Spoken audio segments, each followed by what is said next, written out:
interesting. They go from Trump's going to commit a war crime with this to Taco. Trump always chickens out when it comes to the Do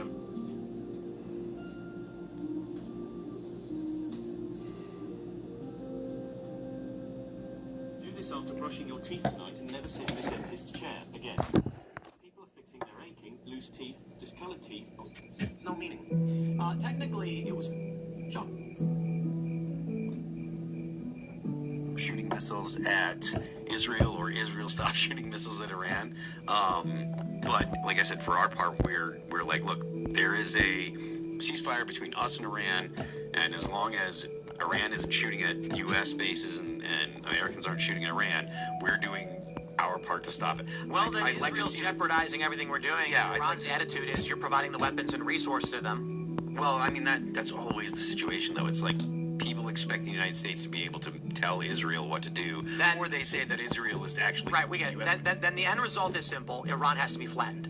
If Iran is telling the United States that we are responsible for what everyone else is doing, then these people can't be negotiated with. So if that's the case...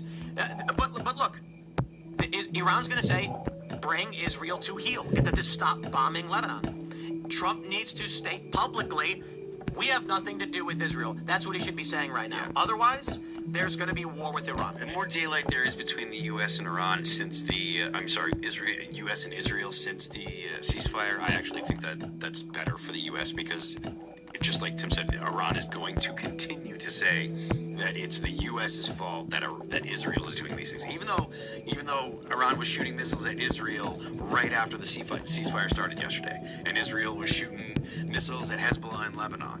But that stuff does happen after there's public announcements because they have to go to base and give them orders. Yeah. And people wonder why it is. They're like, we had a ceasefire, why they're still shooting? Because when a prime minister or president says on TV a thing is happening, the orders have to go through the chain of command to the base and say, hey guys, okay, we're canceling this operation. Yeah. So you'll still see strikes. My deep fear over the last 6 years, and I don't talk about it a lot because I don't want to project fear, you know, is that dark. It's the fear of the dark. I'm still, that's why I'm wearing these sunglasses. I'm terrified right now, Phil. Is that the people will distance themselves from Israel to a point that Israel becomes kind of on an island of aggression, and then the whole world tries to stop them, and they initiate thermonuclear war. They won't be able to. Bro, Israel's the size of New Jersey. They're not going to war with the world. It's just mind-blowing me, dude. Israel is not that powerful. Like, I'm actually not trying to rag on Israel with that statement, but they're the size of New Jersey, and they are a conflicted state within themselves, right? You've got settlers on the West Bank, you've got the Al-Qassam brigades, you've got Hamas in Gaza. Israel's busy dealing with its own borders. They're not going to war with anybody. Not right now, but it's a long thing. I'm like, wow. This is the whole, like, don't become the demon you're trying to destroy. Don't build this up so much that all of a sudden Israel is at a breaking point. Like, for whatever reason, they do feel, I don't know, I don't want to speak for Israel. There are the Abraham Accords, and there have been efforts to kind of normalize relations between Israel and most of the other countries in the Middle East, and that's a positive step. I don't see, you don't see Israel basically getting into drawn out conflicts with other countries. It's just Iran. And Lebanon? They said the conflict in Lebanon is not about Lebanon. It's about Hezbollah, and Hezbollah is funded by Iran. So they said they're going to occupy a piece of Lebanon to prevent Hezbollah from attacking it. It's similar to if the cartels were hitting us from Mexico and we went in and occupied. I'd be okay with it. Like, yo, bro, control your militia, or we're going to control it for you. Well, I don't know that Lebanon can control Hezbollah. They control it. They control Lebanon. Well, but what I'm saying is Hezbollah is not like Hamas, right? Hamas is very, very, they're like a really small potatoes kind of terrorist group. Hezbollah is a serious militia with serious equipment because Iran has been sending them equipment. So I don't know that Lebanon can actually control them the way that we're saying here. And I think if they could, they would, because Lebanon doesn't want Israel to take a part of Lebanon. And if the Mexicans could control the cartels, maybe we'll see a future where that happens. But if they can't, it's a very similar thing. This is a warning to you, Mexico. And it's not like I want this to happen, but if you don't control your Canada militant, too, huh? Insurgencies, someone else will. Man, I gotta tell you, I love poutine and I love tacos. And so if the U.S. has to take care of tacos with gravy and curds, I mean, let's mix it all together. Well, to be fair, have you ever gone to Montreal and had a sampling of their poutine? No, but I worked at a Montreal, at a Canadian restaurant called Dusty's in Los Angeles, and the poutine. No, that's fake. That's Spectacular. fake. Oh no, they're right from Montreal. They came in Fake. from This is fake. It's French fries with cheese curds and gravy. He's wrong. He's never actually experienced. Tell me He doesn't know what he's more. talking about. So in Canada, poutine it's like saying poutine is fries with cheese and gravy is like saying pizza is bread, sauce, and cheese. Everybody, I thought I had to make. everybody knows that when you order pizza, you can get pineapple, you can get spinach, you can get garlic, you can get stuffed crust, you can get double decker, deep dish. You go to the restaurants in Montreal for poutine, and they've got like 15 different things. That's right. Yeah, garlic poutine. And we have to take it. We have no choice. I We mean, take the IP. and they've got great maple syrup. You get breakfast up there. That's where they got maple syrup up there, and we have to. We have no choice. It's not like I want to conquer Mexico. I'm just saying if they I know. We just have militia. to. I don't want to. Yeah, I We don't just want have to. Who am I to oversee the conquering of hostile territories? Bro, when I tweeted out, why shouldn't we conquer Canada and Mexico, BuzzFeed wrote it up like it was real. This is the world we live in. No one is serious. No one is actually talking about what it means to be at war with Iran. No one actually cares. And I'm sitting here being like, we got people in the chat being like, Israel runs the world. Sure, I guess. Are you going to click the like button now because I said that? Give me your money. Why should I be the only one trying to be honest?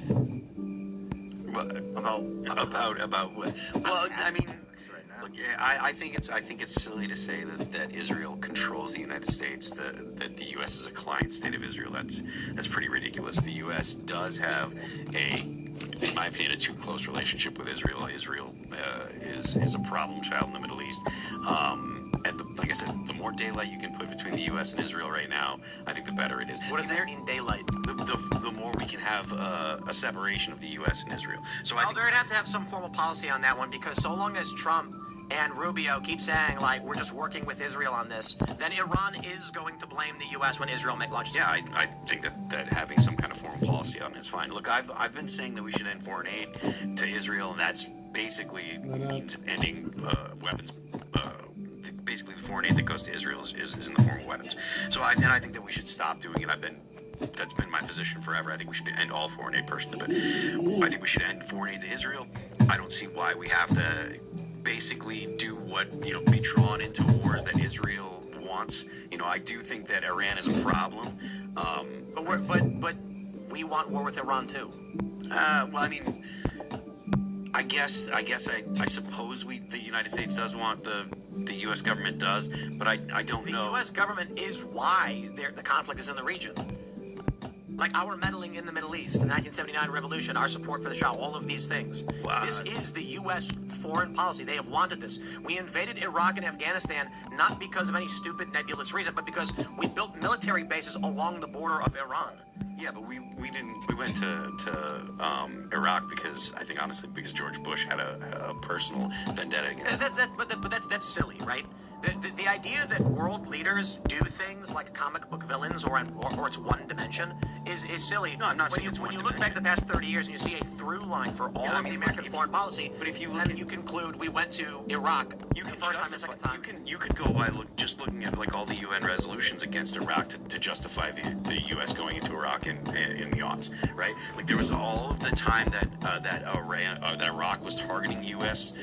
Planes over the no-fly zone between the North and South no-fly zone after the first Gulf War. Yeah, and all kinds of stuff. That Saddam wanted to trade gold and euro. He wanted to break the petrodollar. Yeah, but I'm just talking about the stuff that was obvious violations of U.S. So we UN just got that buff. That We got a buff right now, so we can get a true friend dog. All right. So the thing is, look what I got. All right. My temporaries. Lavish fix mix right here increases the chance of you getting a true friend skill when breeding dogs. Okay.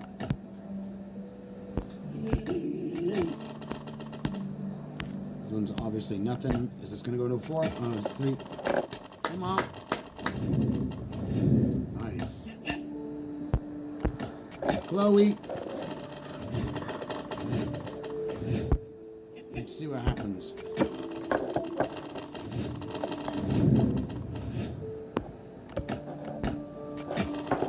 Come on, Sadie. What do you got? What do you got? What do you got? Give me some fucking shit here. Come on. Come on, come on.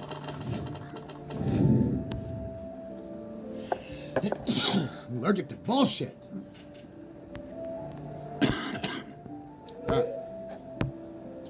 So now,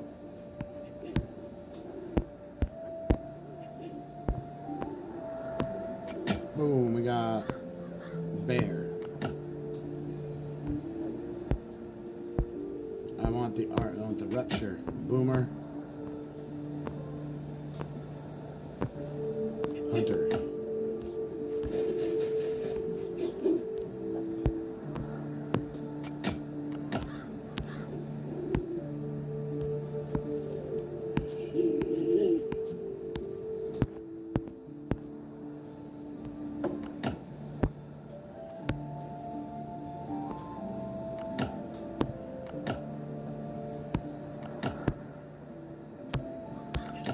Alright, so that was that.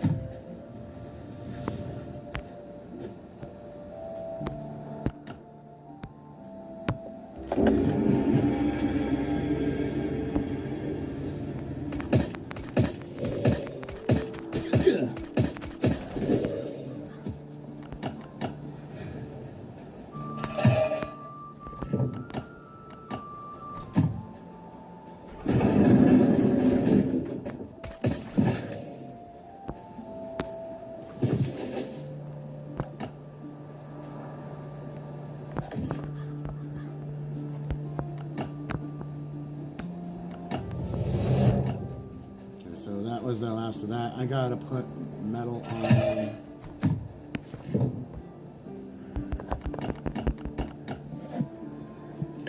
Iraq broke, right? Like there was plenty of like legal justification, whether or not like you believe the whole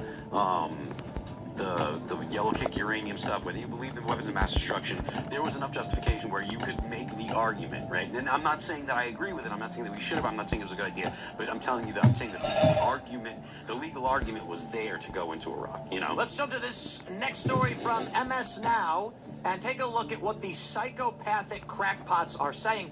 Oh boy, this one is going to blow your mind when you hear what Lawrence O'Donnell says. It could not be more tragically clear now that a whole civilization has already died.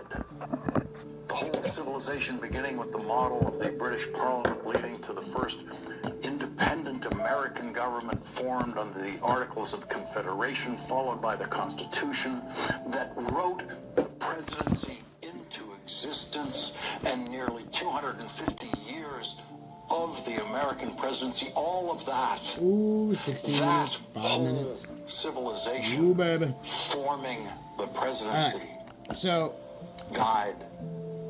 we With need the elevation of Donald Trump to the presidency a second time. let's go over here and grab this quick.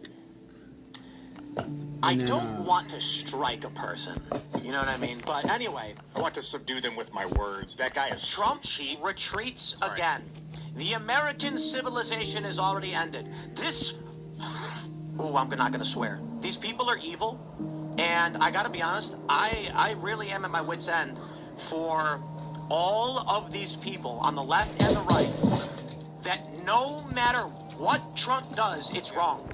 MS Now is now demanding war with Iran. They are now attacking Donald Trump for retreating. Lawrence O'Donnell wants Trump to bomb Iran. And of course, that's what these people have always wanted. They are liars and manipulators. And I feel like I'm taking crazy pills, right? Are we the only ones who are literally like, hey, how do we not have a war? You've got Trump supporters said good for the war the whole time. I'm standing with my president.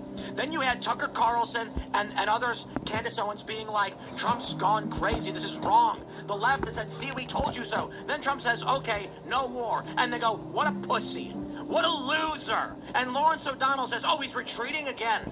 I'm done. None of this is real. Yeah, it's not. There's no political discourse in this country anymore. It's a bunch of effing retards. I thought this is an insurgency is what I thought while this guy was talking. There's an insurgency in our country that's co-opted the corporate media, some of the corporate media. This guy, whether he realizes it or not, is trying to scare people into overthrowing the U.S. government. Nice.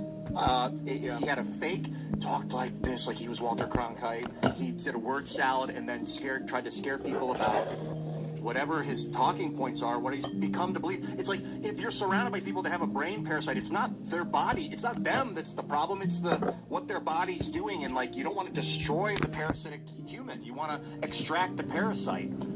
That's why I said I don't want to strike this guy. You know, you want to help him. I was being serious. I don't want to strike people. Yeah, I don't either. I want to help them. This is evil. But now we're seeing it from right-wing personalities all the same. They're doing the exact same thing. They're posting taco. Okay, guys, you are unserious people. And, you know, when I see this stuff, it makes me really respect the Democrats. Because I've said it before, but the Democrats get it. The Democrats think people are so stupid they can't govern themselves, so you're better off just manipulating them. And then you see what people do with their freedom of speech, and you get the likes of these conservatives being like, Trump's a chicken. Bro, you just spent the past month attacking him for going to war in Iran. Now you're attacking him for not going to war in Iran. You're saying literally the same thing as MS Now. You're all the same. You're all Trump derangement syndrome lunatics. Yeah, None of it is real.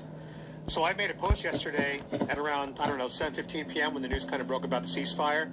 Let me tell you something, guys. I was so happy to hear that there was a ceasefire between the U.S. and Iran.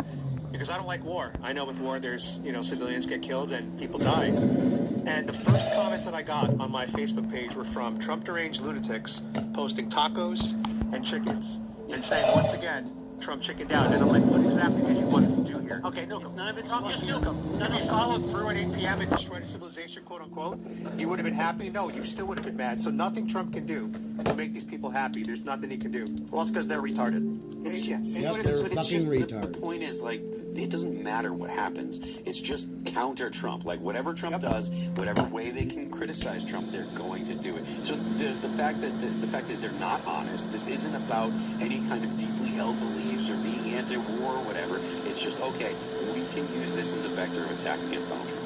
Anybody out there that is a war aficionado, enjoys tactics, you know, and anyone else that doesn't, that surrender and retreat are not the same thing. To win a war, you retreat many times, and you reposition. Not always, but sometimes. It is most likely prepare to retreat many times to a better position and to win your war. It's a similar with folding and poker. You have to know when to pull back.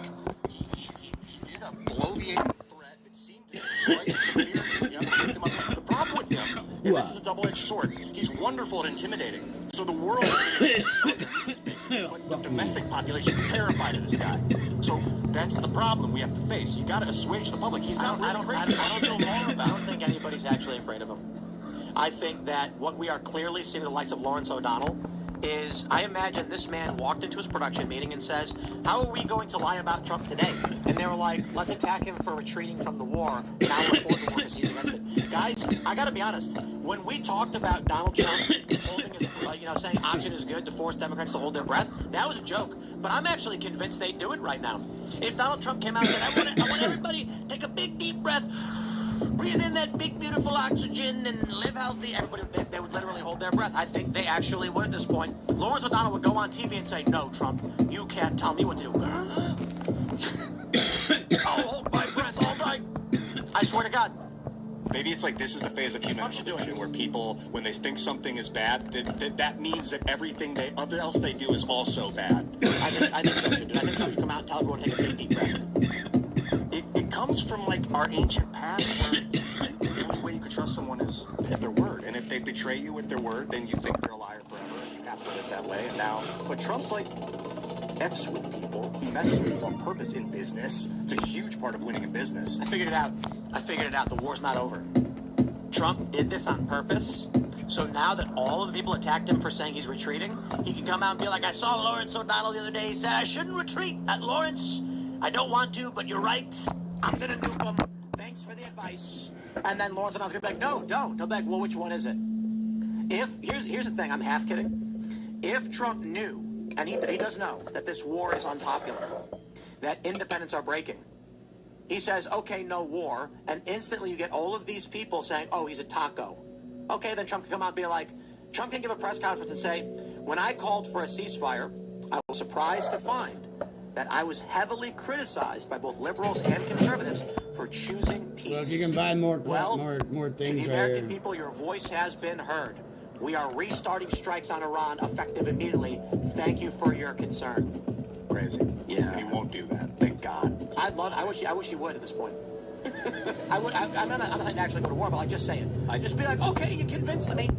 My take on the Iranians, right, on the Persians, I'm going to start referring to them as Persians because they are Persian as well, is that we obliterated 140 of their top radical leaders, and now this young, whoever's in charge now, is like trolling Donald Trump on Twitter. He's like, hey, 8 p.m., final call. If 8 p.m. that's the last chance. And they're like, how about, their response is, how about 1 to 2 p.m. in the afternoon? How about 1 to 2 in the morning? I don't think so. Actually, attacking, you know? I have a conspiracy theory that I think the Trump admin made contact. Israel probably made contact with Iranian officials who wanted normalization because, bro, nobody wants to fight. People want to be rich. People want to have nice cars. They want to be comfortable. They want their kids to be fed. Iran is choosing to go to war for ideology. I guarantee you there were people in government who were like, we want to sell the oil that we have. We want to build libraries, go to the movies. We want to have good food. And the Trump administration said, how do we get you guys in charge? And they're like, well, you can't. There's 40 people above us. And he's like, we'll kill them all. So they go and they bomb and they wipe out the entire structure of their government. These guys come and take over, and now Trump negotiates. These people cannot come out and just say, we've given up, we surrender, because you still have 90 million people, of which about a third are IRGC ideologically motivated. So they come out and say, we won't let the country fall, trust us, we're going to cut a deal and we're going to win. And now that means both sides need to say they've won something. But look at what the story is right now. The Strait of Hormuz will have a toll that the U.S. and Iran will share. That's the preliminary report that may occur. This means that the United States is going to get $50 cents per barrel from every Gulf nation that ships that out through the Strait of Hormuz. That sounds like Trump won.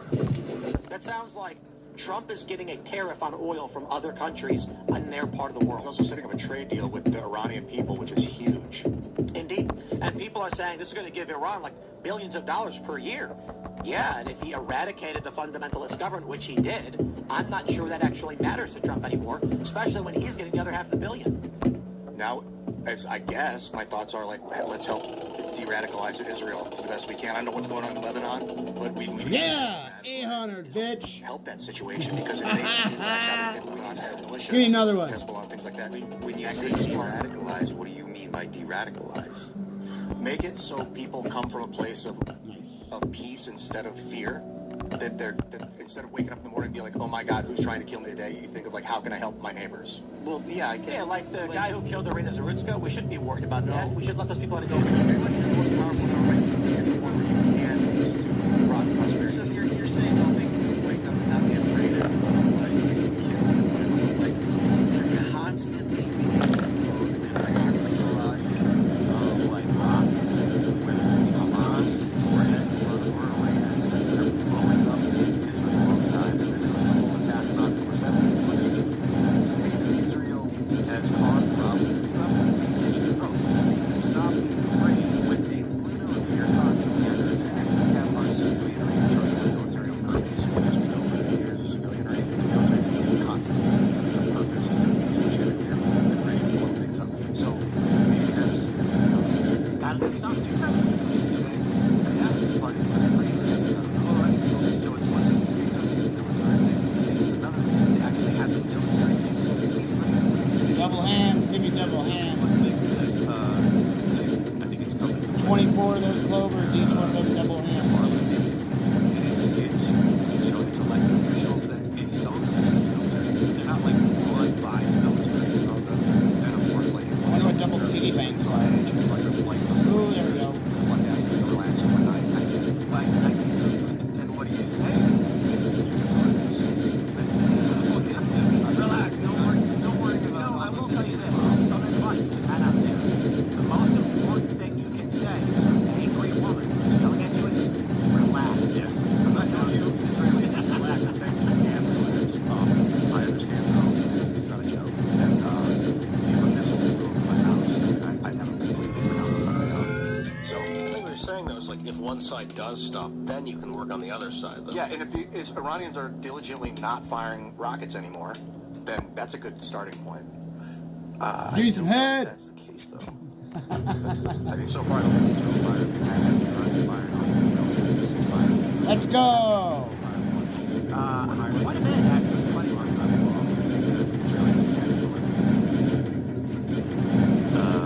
Yes, I think.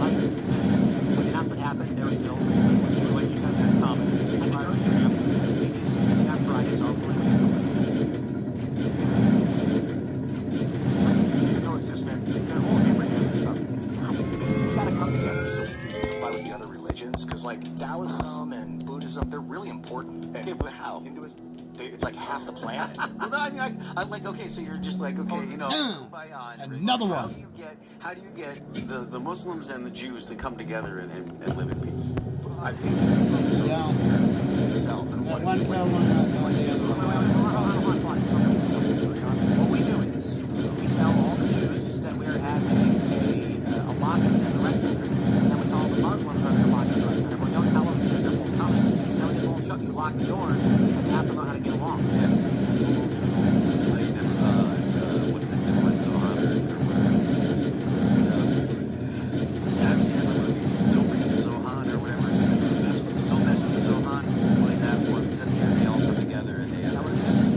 Double hand.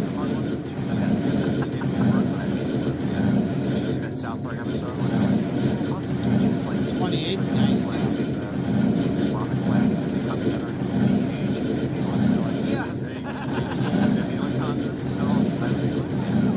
Back to back wins, yo. All right, let's jump to this next story from W. Rao. Army veteran charged with leaking classified Delta Force secrets to journalists. It turns out it's a lady. And like Andrew Branco was like, please no, please don't be a woman.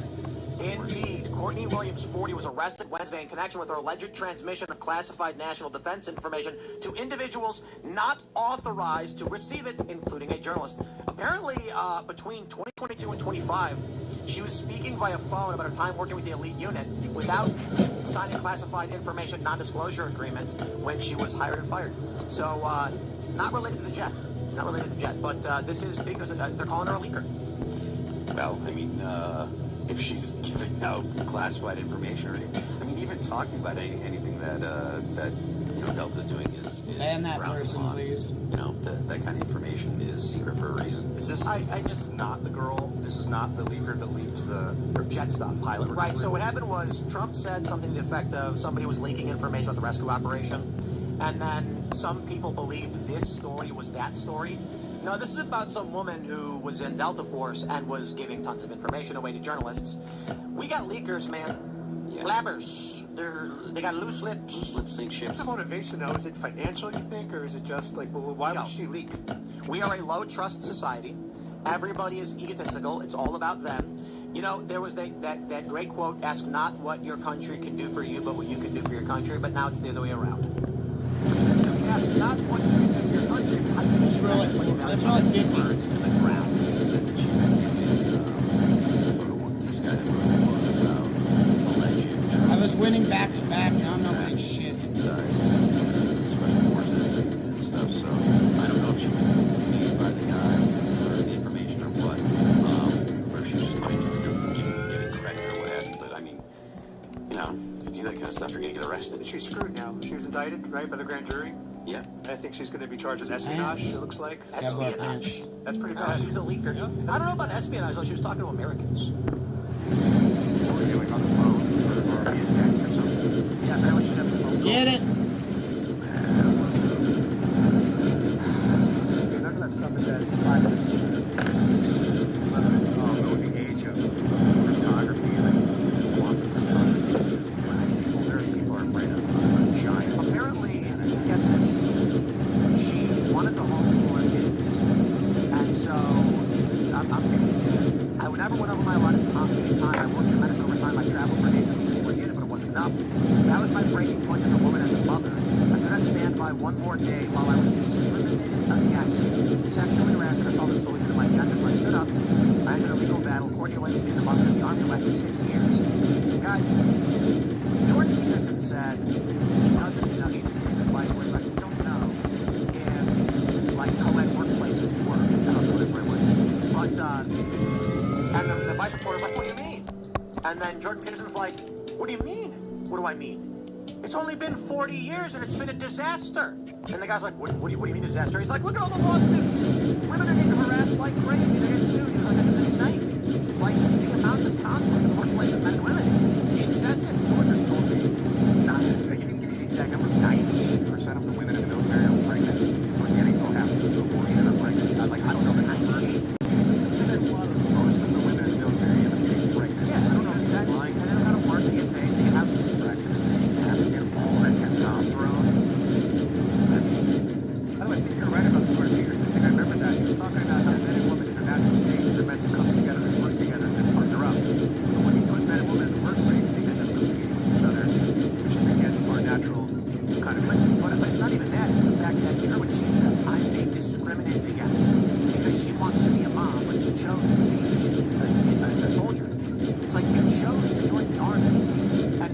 said that you can't just raise your kids. Well, he took a male job, like a male gender role. There you go. You got to do it now. You're allowed to do it. That was always a thing, but now, do it. Yeah, I think she. I just, real quick, it offends me to no end. Because I tell these stories about how I was in these work meetings, and I'm not going to become people, but they hire women because they have to. And then you end up with women sitting at a table like this, and there's someone going like, okay, what's our sales strategy for this week? We got a big event coming up that we want to celebrate. And here's the target demographics. And then one guy says, here's an idea. And then people go, that's not a good idea. It's a good idea. And the woman goes, I have an idea. Then says something really stupid, and everyone goes, that's not a good idea. Then later she goes, and well, listen, my opinion is, you're always telling me I'm dumb. Yeah, because they only hired you because you're a woman, okay? This is the problem with DEI hiring. People feel like they're not being listened to because they're only brought there to check a box. Yeah, I mean, the whole idea of having gender parity or having to hire people based on their gender or their identity is a terrible idea. It hurts morale in companies. You have all kinds of problems, and this is, I mean, it's basically undeniable now, just like we were talking about earlier. There's all these Back jackpot. Anytime someone feels like they're not getting the attention they deserve, they're always going to base it on their identity. They're going to say, well, it's because I'm this or it's because I'm that. So I don't know that the solution is something that the American people are going to be able to stomach, but maybe there should be like, there should be like workplaces, or maybe you should have workplaces where women work, and, maybe Islam has an idea where the women and men need to be separated, right? Where that idea comes from, covering a woman up with a burqa, because the male genetics are fine. I'm not saying ignore body. I'm not saying cover them up. I'm just saying. Well, I understand where the balance comes from. Is like we need to protect. Look, men are animals. We are human. We're animals. Very visual, and we are actually very appropriate to procreate with a lot of women. Spread the love, is what they call it, and that's to protect women against that somehow. There is a reason why. Yes, you're asking men to protect the women. That's what you said, right? I want to build a system. No, hold on. You said we. I said we. Right. So Human race. yes, but who is going to do the physical protecting? If a guy goes, ooh, a woman, I'm going to get her, who's going to stop him? Yeah. A lady cop? Will you Have allow, you watched those you allow videos? women to arm themselves? You allow women to have their own property so they can lock their door. You allow women to protect themselves in ways other than being a hero, which you can also do. I watched these videos when lady cops try to stop a guy. It's like 3 lady cops, and the guy beats him up and runs away. Yeah. Like, no disrespect, like ladies can be cops. I'm just saying, women are smaller than guys on cops. They just have to be at the same level. Women shouldn't be cops, women shouldn't be firefighters, women shouldn't be direct active military. Yeah. Well, I just think they have to accomplish the same goals in their training and the prerequisites of the men. So if the job of the firefighter requires you to carry a 150-pound bag for 30 minutes, I don't care if they're a man or woman, up, down, left, right, whatever. You just got to be able to do it. You shouldn't change standards or just bring women on for the sake of being women. No, I disagree. Well, I was going to say, there's a lot of YouTube videos out there where they take average guys that don't exercise or lift weights and they put them against professional female bodybuilders, crush them. And the average guys almost always win. There's a big viral video right now where it's skinny guys versus military women. Yes, that's what And they handily defeat the women. Exactly. And the women are pissed. And there's like, he's cheating. Because the guy like just easily pulls the rope and tug of war and they fall over. That wasn't allowed. grip strength. Yeah, grip strength, and they're like muscular torque. Maybe women have like tightening power. Force, I think that's a testosterone. Well, they have stronger legs relative to their bodies than their weight women do compared to men. But our upper body is much stronger in proportion to our size. Yeah, but on average, even though women like proportionally have stronger lower bodies, still men tend to have stronger overall body. I absolute terms, men are stronger. I get like the Come on. consciousness is in all of us. The women are like, I want a chance at this world like you have. As a man, I want to do it all. But there's also like bounds and structures of reality men can't ignore. No, men can't do it all. That's true. So what women wanted.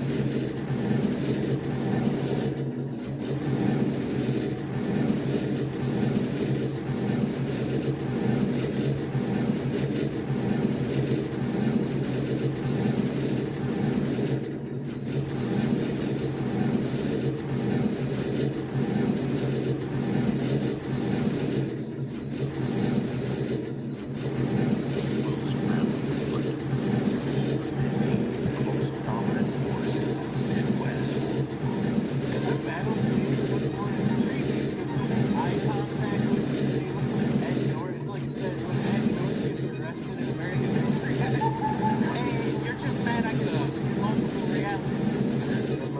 advantage for any battle whatsoever. I'm saying, yeah, man, I know how to run these fucking affairs. You guys know what time it is. Let's do it.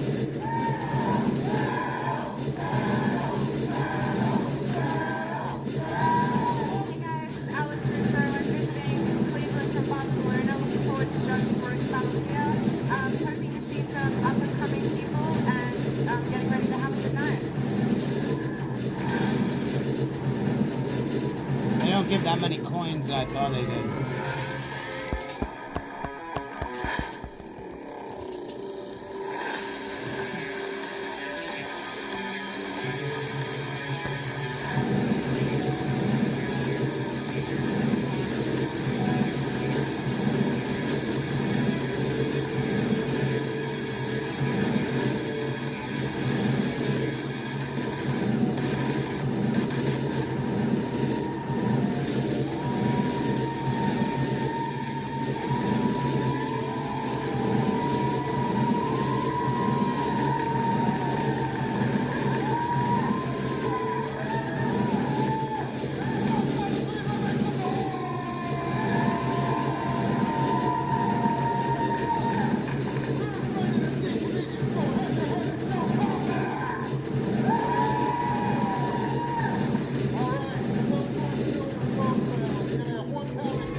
The judges are going to weigh in, and all you guys got to do is when the battle starts, we're going to practice right now. I need everybody to go, battle! Battle!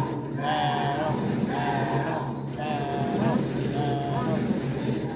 You guys try. You guys ready to meet your judges tonight in their roast battle?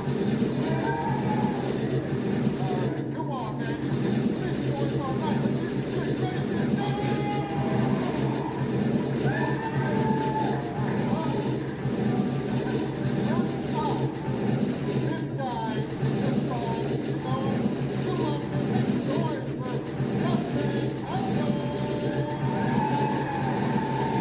Keep me in it, Ldoe.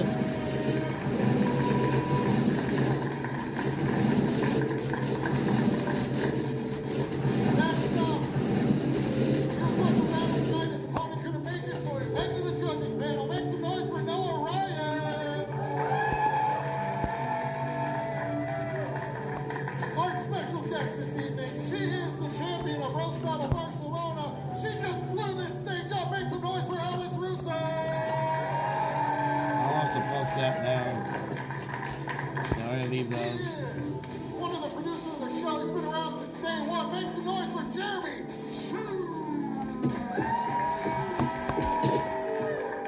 And finally, somebody's gonna have to let him in that door. All right, I'm looking at you, bro. Yeah. Make some noise for the producer of the Cleveland Comedy Festival, Kyle Hotthorn.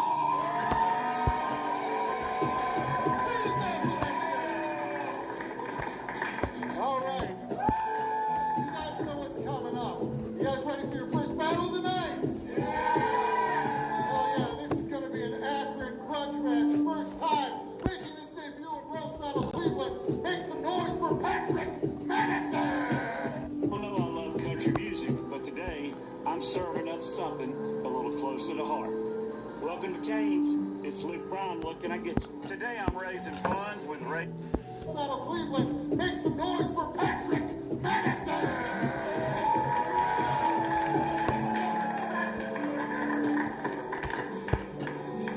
People will ask, is it unfair to put me up against somebody who has never battled before? And I just want to say, yes, it is. I am going to make Patrick cry. He is going to weep the entire drive back to whatever trailer he's living in outside of some Walmart in Podunk, Ohio. I don't know why he decided to do this. It's going to be a rough night for him. And his opponent, former Roast Battle Cleveland champion, the big man, Bob McClure.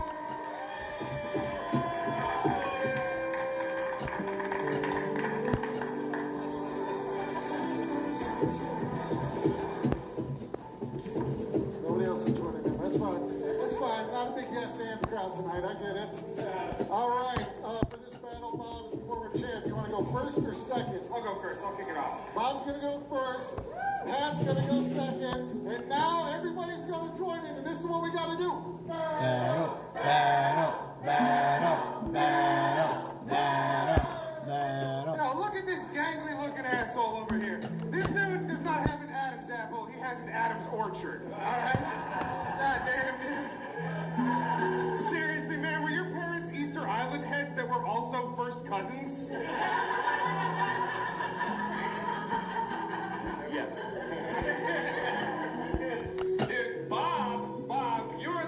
deposits of royalty. Bob has royal blood in his lineage, just like Prince Andrew.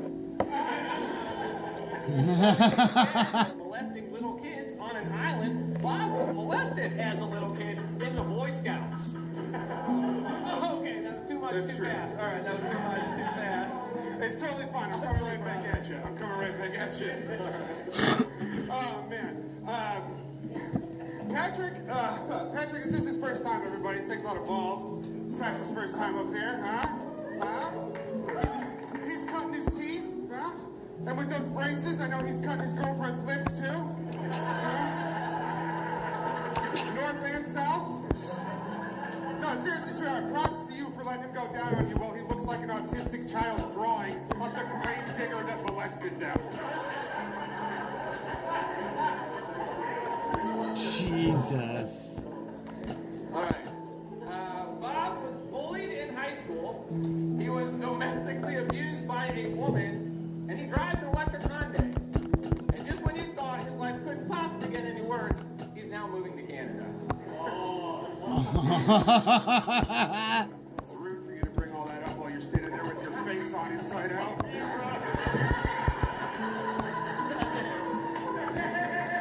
We gotta get another log. Log thing and a thing and a bang and a bang. Lurch from the Adam's Apple family, everybody. One more time. Hey, Patrick, I do give you props, though. Patrick spends every day bravely answering the question, what if hot dog water smelled like a person? What does that even fucking mean? All right, I smell amazing right now, by the way. You know, it's a designer clone. All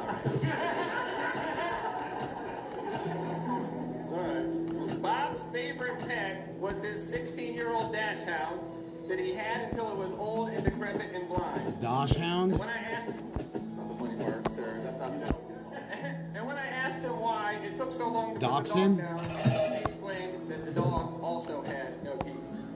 So, you know, they don't call it a wiener dog for no reason. Oh, okay. Goddamn. Swing and a miss, standing there with a complexion of rusted milk.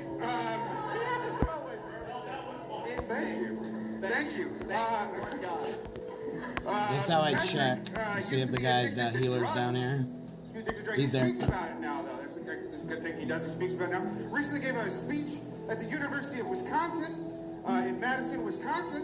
And during that speech, there were several balloons of heroin in Madison Patrick. So I had this. It's not funny, Bob.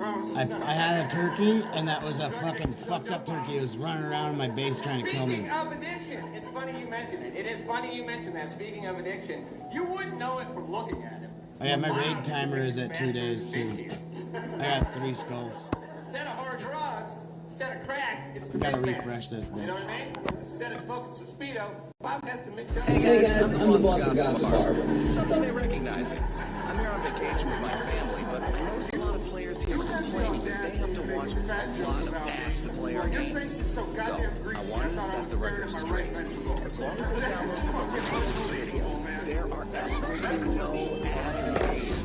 Gossip Harbor is a completely free game. We've designed over 10,000 fun and beautiful levels, each with unique gameplay and challenges. The difficulty is well balanced. It's not so easy that it's boring, and it's not so hard that it discourages you. It's hard not to fall in love with it. And I can guarantee that you will the game without spending a dime. And to show my gratitude for your support, I decided to download the game through the link. Get the super generous new player bundles. Download Gossip Harbor now and give it a try. Thank you, Mickey fucking Mouse. We had Mickey Mouse budget to get this dude out here? Holy shit.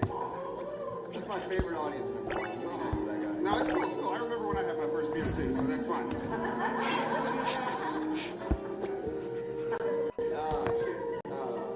Okay. Oh, Bob, you know, he's doing very good up here. Obviously, Bob is a roast battle champion. He's also performed at the world-famous Friars Club. When I asked him what he thought about the two experiences, he said he preferred the roast to the fryer, which I found to be interesting phrasing. As if he just preferred to roast his food instead of frying, his ankles would still function properly. No, that's been going. That was going for like for the last 10 days.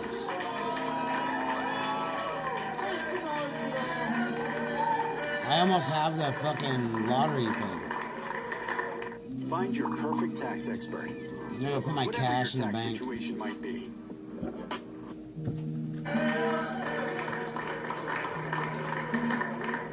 All right, judges, we're gonna weigh in here first.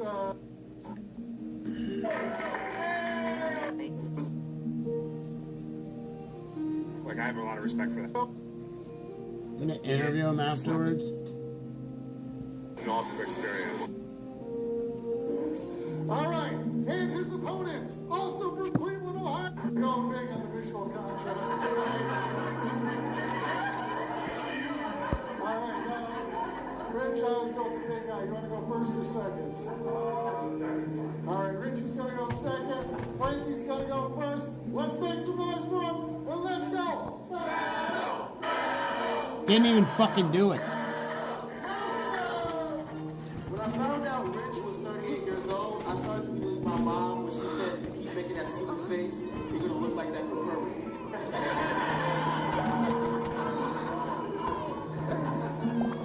Frankie looks like somebody trying to grow their own Cat Williams.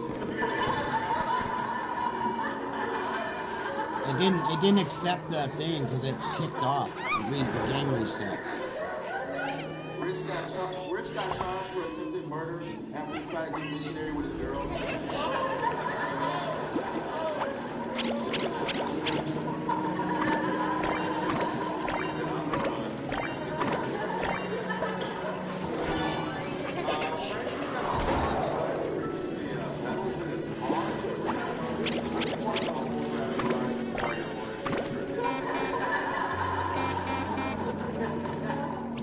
Everyone thought a meteor landed in Cleveland when it really was just Rich falling off his chair. Right, I don't know what the big deal was. You guys know Frankie wrestled in high school? What weight class were you in? Chihuahua? Yeah, Frankie still rides in the cart at the grocery store.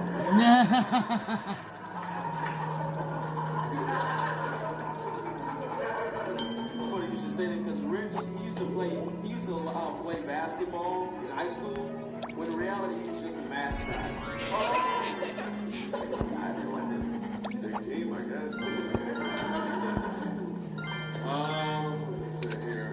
Frankie's the only guy to join the short kings movement and get trampled.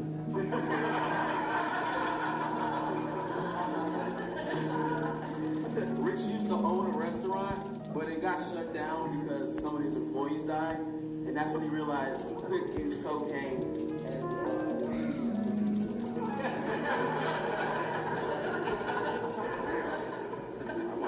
Drug as hell when I filled that out. Telling you any of that. Oh man. Frankie answers the question, what would happen if Flavor Flav and the Energizer Bunny fucked?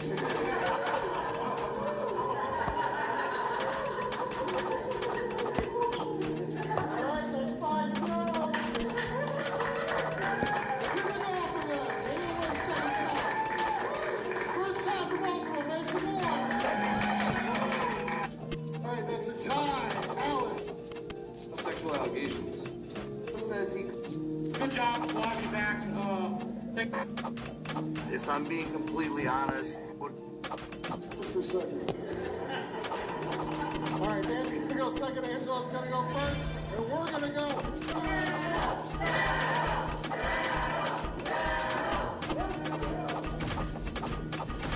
Dan looks like the Rocky Horror Picture Crow.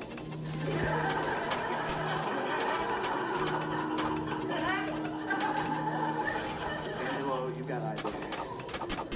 You got eyebrows. Angelo says he grew up as an only child, but I don't know how he could possibly know that from locked inside the attic crawl space. I could hear nobody.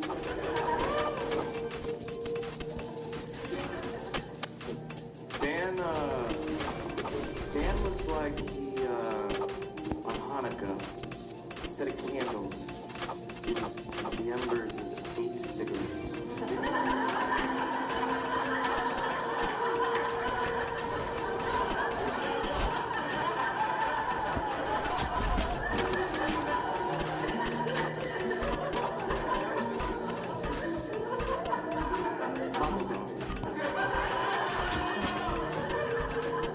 Nice one, bitch. Angela once had sex in his car in a church parking lot. He is such a freak, he couldn't even wait until he got inside the church.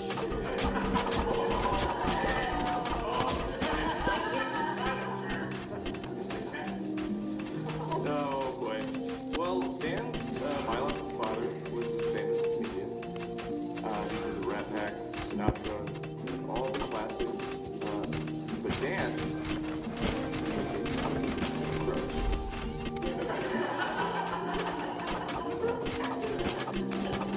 is harder.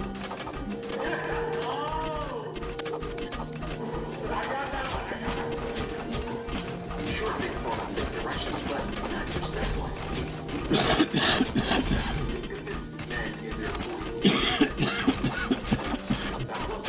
That's what Viagra and Cialis. But no one is telling sexual performance isn't just physical, it's mental. Desire, arousal, confidence. None of that comes from those old pills. And big pharma knows it. They're pushing meds that only do half the job while I got that one. Fuck.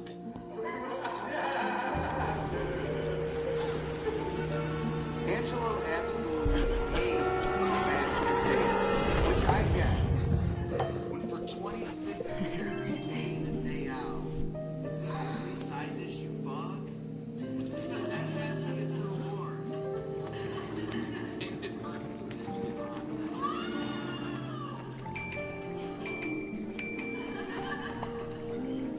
So Dan's like a really talented musician. And I was like, cool, he's gonna like work most of the things song about me. But I don't have enough sexual allegations. So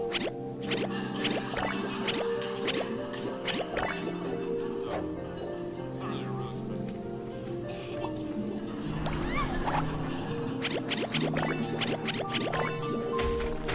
Angelo has severe OCD, which basically just means that every time he snorts a fat line with his left nostril, he has to snort an equally fat line with his right nostril, or the stripper he's doing it off of will get breast cancer. You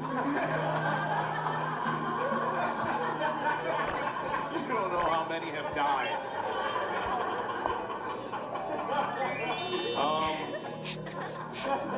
I wanted to do something a little special tonight. Okay. So I made a little song. And I'd like to perform it just this way. So I want to perform a little something. I've prepared a rap.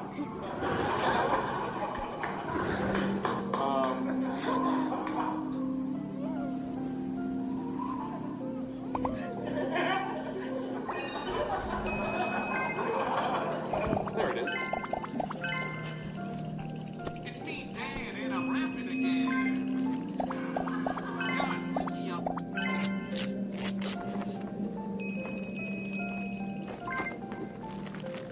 Franklin.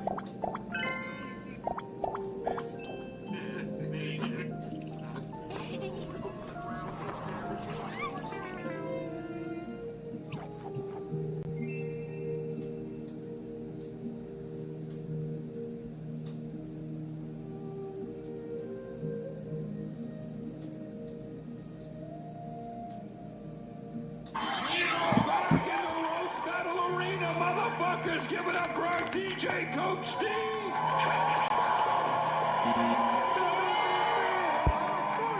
One of the most beloved comics on the New York scene. Before that, he worked in customer service, so he's used to being berated. Give it up for the high-pitched hitman, Joe Mackey!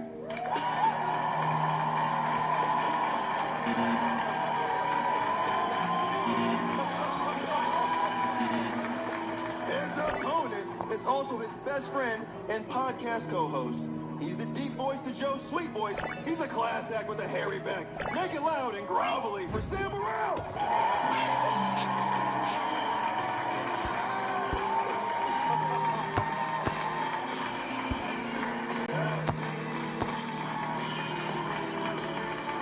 This looks like 2 used car salesmen about to get fired. Jeff, you look like a rap group's first manager.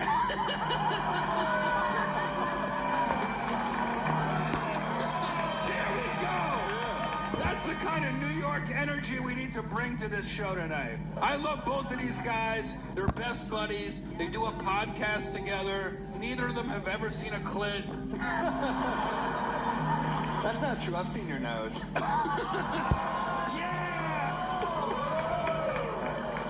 Sonny Prince, they're both from your favorite city, New York City. I haven't been to New York since September 10th. But who is that? Robert Pattinson with an extra chromosome going up against That's fair. a more feminine Lena Dunham, or I think these two veterans know the rules. Who wants to go first? I'll go first. Oh, we ready for this?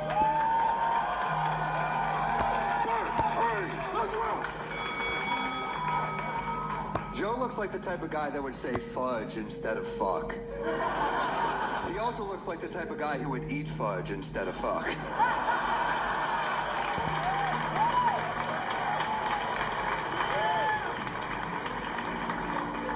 He's right, I enjoy fudge.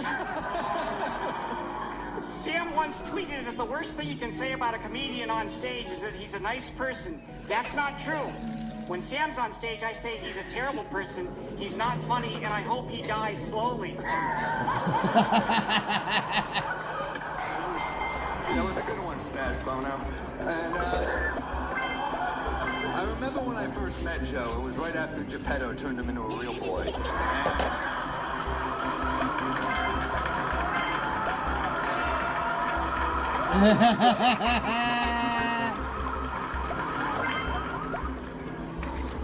Sam's allergic to ibuprofen. It's his kryptonite. That's not the only thing he has in common with Superman. Both of their fathers abandoned them. Joe, you look like Pee Wee Herman if his big adventure was going to Dunkin' Donuts.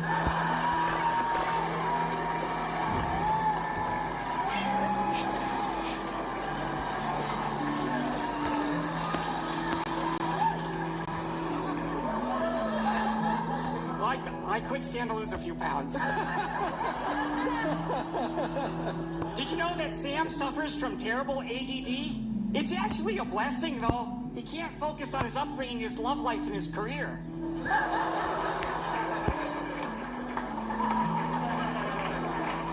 Joe, look at that belly. You put the burgers in Asperger's.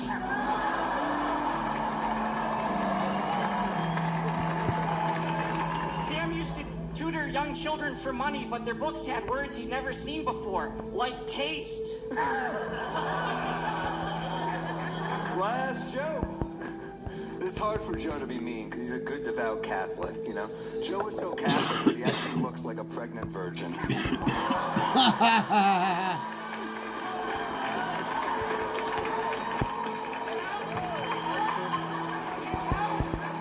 Comedy Central gave Sam an hour special. They'll do anything to make The Daily Show look funny. For Sam to get laughs, it'll have to be an hour of him trying to lift weights. Just saw Morril and Mackie talk smacky. Jeff, who's New York's finest? It was hilariously funny. I love when best friends battle, because for me, roasting really is about love. Yes. You know, this was so much fun for me because, Joe, you're a fantastic comedian. You have no business roasting anyone. Like, it is so far out of your comfort zone, out of the realm of possibility. You should be on the cover of a Goosebumps novel. Not making fun of people. And Sam, I don't even think you should be a comedian. So this was like, I was blown away by what I saw tonight. Really showed it up. Joe, You did the best that you could have possibly done.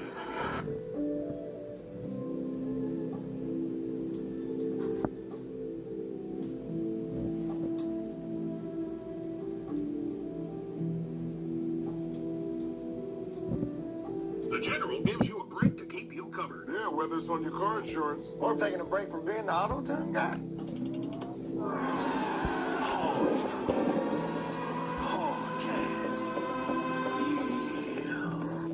Well, the entertaining, informative, and very popular Hodge Twins are simulcasting us today. Again, for their viewers wondering what's going on, I'm on hundreds of radio stations. For the younger folks, that's called network radio and TV. Most networks on TV, 15, 20 minutes ads. Now we only have about 7 or 8. And so many times when we go to break, people go, well, they went to break because there was a key thing being said there. No, those breaks are hard programmed in. Just want to be clear with everybody there. And that's why the regular listeners know that and laugh about it. But for younger folks, they just don't seem to understand it. But a lot of the radio stations don't carry the first 6, but I don't want to just fill that with ads, so we cover it on the internet. But some stations carried it. But I literally, this happened 3 or 4 times with you guys today. And because you are twins, I always get confused who's who, so I apologize. But the brother on the right was sitting there. He was saying, you guys would like wear name tags, seriously. But got tired of that in 3rd grade. No. But I'm serious. I was about to say, I don't want Trump to fail.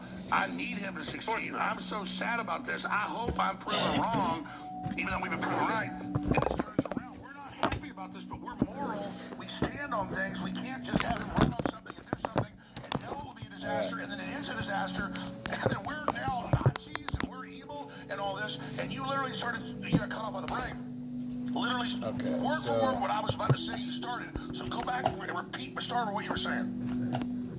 I hope he's gonna. I hope he's right. I hope he's yeah. I will want nothing more than to see us be victorious. Everything will work out. Right. Peace in the Middle East. Everything's great here. The golden age that Trump talked about, he was going to usher in. Yeah. I hope that's the case. But he's not giving him much confidence when they start calling us neo-Nazis. Yeah, fake MAGA is just, there's no need for that. We just got criticism. Yeah, you're using the same tactics as the left. Yeah, I'm a black guy. I'm supposed to be a Democrat. That's the way I'm supposed to think. I don't think that way. I think for myself. I think as Keith Hodge. I don't think as a black guy. I don't think as a Republican. I face every situation objectively. I'm not going to grovel for Trump. Yeah. Every little thing he does. I'm not going to do that because that's not the man I voted for. Yeah. And I'm not a sycophant for the right. I mean, I voted for the Republican.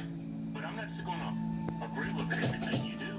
Well, because the policies are populist or conservative or constitutionally fair. We're not the ones that got off the reservation. They are. Right. Exactly. Right. Like, I did not vote for the Democrat Party. They left me. I used to vote Democrat. I voted for Ford, Kerry. I didn't vote Negro, but I voted for the right? But they went so far left. I'm like, I'm passionate for life. I'm pro-gun. I'm a Republican now. Yeah, now, but we just got a sliver of criticism for Trump.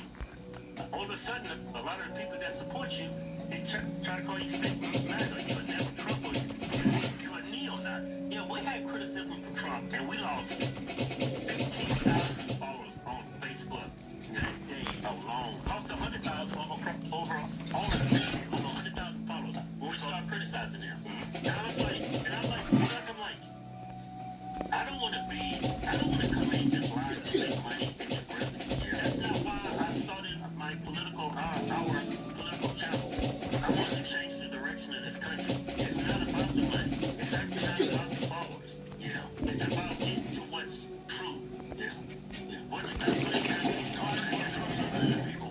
I've been doing this 32 years, and nobody was really doing like this. I came all around here and I was so trained. I just thought they were actually want to kill people, so I never had some formula, never had, well, they sent me, they're like, where's the formula? It tells you what to say, where's the strategy stuff? I've never seen people on the cover news, but I never sat there, and whatever I like, whatever I use, I use the sponsor, so I know it's great. I mean, it's just totally normal. But now that I watch how the left operates formulaically with lies, and then I see a lot of obviously neo-cons have the same establishment component,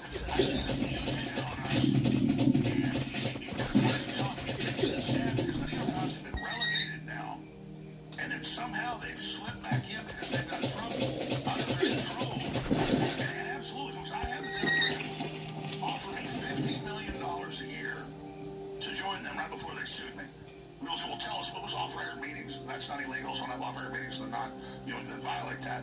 But they tried to buy me. And they said, listen, you're going to get sued and destroyed by groups. You got this one chance to come do this and work for us. And I said, no. They said, you made a big mistake. And, so my point is, I've been there at the top. I've seen it. I know what it is. I never even thought about selling out. I don't even know how to sell out. But if you sold out the establishment 50 years ago, 20 years ago, you made money, you got power, you had a civil society, you had a civilization, things got worse, but you were going to be okay. Now, I've been doing for years, a lot of the elite listen to this and actually flip sides just out of survival mode. You keep the globalist model. You think you're going to make everybody poor and kill most people and have a great reset? The people are going to rise up and destroy you because we're going to expose globalism as the author of and Steve the this operation is on record. That's why I'm under attack. If we expose the left and the globalists that they're bad, they then can't pose as saviors when they create crises for depopulation and control, which is their been plan. Now they're in checkmate on that. And then Trump was doing all this good stuff, creating a new order just out of ideas. Then they went through that. Let's just go with power and take over the globalist system. So now he's creating the new world order. They're even saying that. And it's absolutely insane. So my message to people that want to ride the fence or join the establishment, it's a suicide mission. At this point, even evil people should be doing for good because you're going to be destroyed by it. But evil can't help it. It's their nature. So it's like, I want you to speak to that idea. What I'm saying is now, no one that can look at what's coming next should not be promoting freedom and justice and prosperity and transparency because that's the only way out of this. Yeah, when you look at Fox News, you see that poll about MAGA 100% agreeing with Operation Stupid or Operation Forget About Epstein. You've seen Lindsey Graham at that rally getting booed. I mean, everybody knows he's full of fake. Sit down and talk to other Republicans, people that's in the conservative movement. And just the other day, in my other church, the guy came up to me, not slow down, on this war. Yeah, we did not vote for this. Everybody I talked to that voted for Trump is upset with them. So when he read that judge, saying that 100% of MAGA supports him, I was like, it's just a blatant lie. And I would see all networks put up that poll. How much pull does Trump have with these news networks? I used to think that was all right. I have a Ultra 22 Samsung. It's a Note 20. It's like the Note 22. Stabilization acts and things. That's how Obama kept control of the media, even when Trump was in, he didn't know. And by the way, I don't think it's good for Trump running media. But when he's Most people play on iPads. This thing's big enough. This phone's huge. Like, I can't even fit it in a phone case, like a phone charge, like a, you know, they have phone holders for your shit. It won't do it. It's too big. So the point is, Trump, at this time, the advisors came and said, actually, sir, here's the keys of control. You see? Nope. I won't use any Apple products. I'm completely against Foxconn.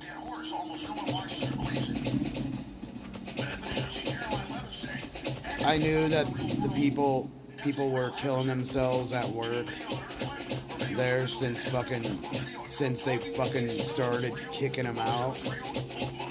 And if you go and look to see when Foxconn employees started jumping off the fucking roof on the ground, and they have to initiate a fucking security fucking system that when somebody jumps off the fucking roof, they get caught in that. Imagine the conditions of your work being that bad that you would jump out and kill yourself. If it's that way, that business shouldn't exist. But they let it exist. They fucking own slaves. Foxconn is just a bunch of slaves being made to fucking make cell phones.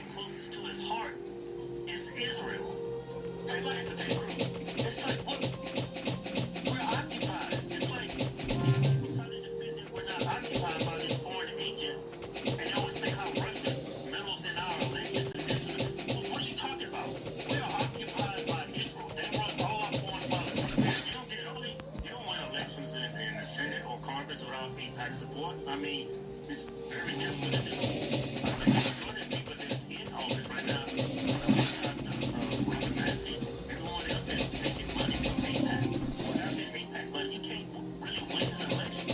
And for us to be exposed with the award, it's just a conflict of interest. And for them to keep telling us that they are our greatest ally, at this point, I think they're our biggest liability because they just basically, you know, they're going to border and putting these foreign wars is just increasing our national debt at a rate that, you know, we're never going to pay. We're going to be Gotta get all points. So I gotta hit all these. But Israel's brought us into all these wars. Yeah. They brought us into Iran. Yeah. And it's like, and they keep pushing us this, they're our biggest ally. We got a couple more, so we won't probably be able to pop that level. Yeah, they own Trump. They're running Trump. Yeah. Bibi went to the White House I don't know how many times. I mean, what's up with these fake videos? It's just that they don't allow.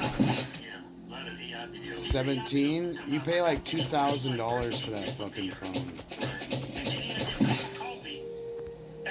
My phone was like, I paid $600 outright.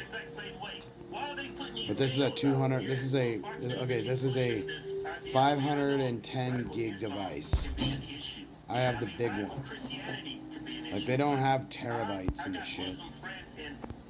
I think we have a lot of things in common with them. Like, they have a lot of I know too much about all the cell phone shit going on. We have things in common with these people. Yeah. We have nothing in common. Well, you raised this earlier, and I didn't get to it all. So later on X and Rumble, we'll take the end of the last hour and sandwich this piece in. iPhone 17 is pointless. All iPhones are pointless because they're fucking locked. You can only use them on Apple products. Like, you need an Apple fucking Mac, you need an Apple book to fucking, or Apple computer to fucking do anything. It's pretty much bullshit. You don't fucking need that shit. Radical to destabilize so they wouldn't get a good government in the West Bank with the Palestinian Authority, so they'd have an excuse to keep blowing them up. I mean, they ran Hamas, but they found it. They stood down on October 7th. Here is John Loftus, an American author, former high-level U.S. government prosecutor, former Army intelligence officer. I've interviewed him many years ago. Here he is. He's like number 2 in counterterrorism under multiple administrations. Here he is explaining that the Muslim Brotherhood, all of us, run by the CIA, and that Obama funded the Arab Spring. So the globalists are up above all of that, and they're creating this clash. And they run Al Qaeda, they run ISIS, they run Boko Haram, and then because they don't want the Muslims having reform groups like the UAE, they want it to be the super hardcore crazy. Samsung's probably the best in the world. What the fuck? They're the most radical worst, and they're allied with the left. So just because we're mad at Israel, what do we do now with the Democrats and Soros funding the Islamicists who vote 99%? That track is like 11 hours, so I was like, wait, what? This is former deputy head of counterterrorism, John Loftus. Here it is. My name is John Loftus. I was an Army officer, a federal prosecutor at the headquarters of the Justice Department in Washington. Look, we got 240 rations. Which was the Nazi war crimes that was set up during the Carter and Reagan administrations. And unfortunately, I discovered that many of the Nazis had been assigned to prosecute were already on the government payroll. So they got to be a whistleblower. Alright, we still got stuff Pike. They appeared on an Emmy award-winning segment of 60 Minutes. I'm gonna grab my drone. It was a great trade-off. And after that, I went to private practice in law in Boston and set up my own law firm for a while. But over the years, I've become a private lawyer for whistleblowers. And I 2 more purple cards. peace and the worst paid lawyer in America, but among the better informed. Because in order to be a client, you have to have a security clearance above top secret. I had a Q clearance for nuclear weapons secrets, and SI clearance, which is the say clearance and a cosmic clearance for everything in NATO that was top secret and above. So I could read the British intelligence files and the Dutch intelligence files as well as the American files.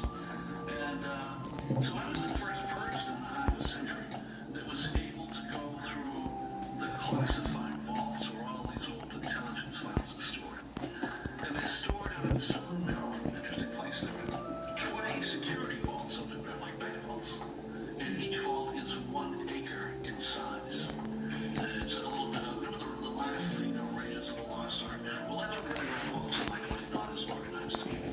But I was looking for something unique, not just files about Nazi bombs, but evidence that might suggest that the hunt for Nazi war criminals had been obstructed. Evidence that the trials had been fixed. My first boss was a prosecutor of the Nuremberg trials, the Banker's trial. And he was the one who told me that he thought the trials had been fixed.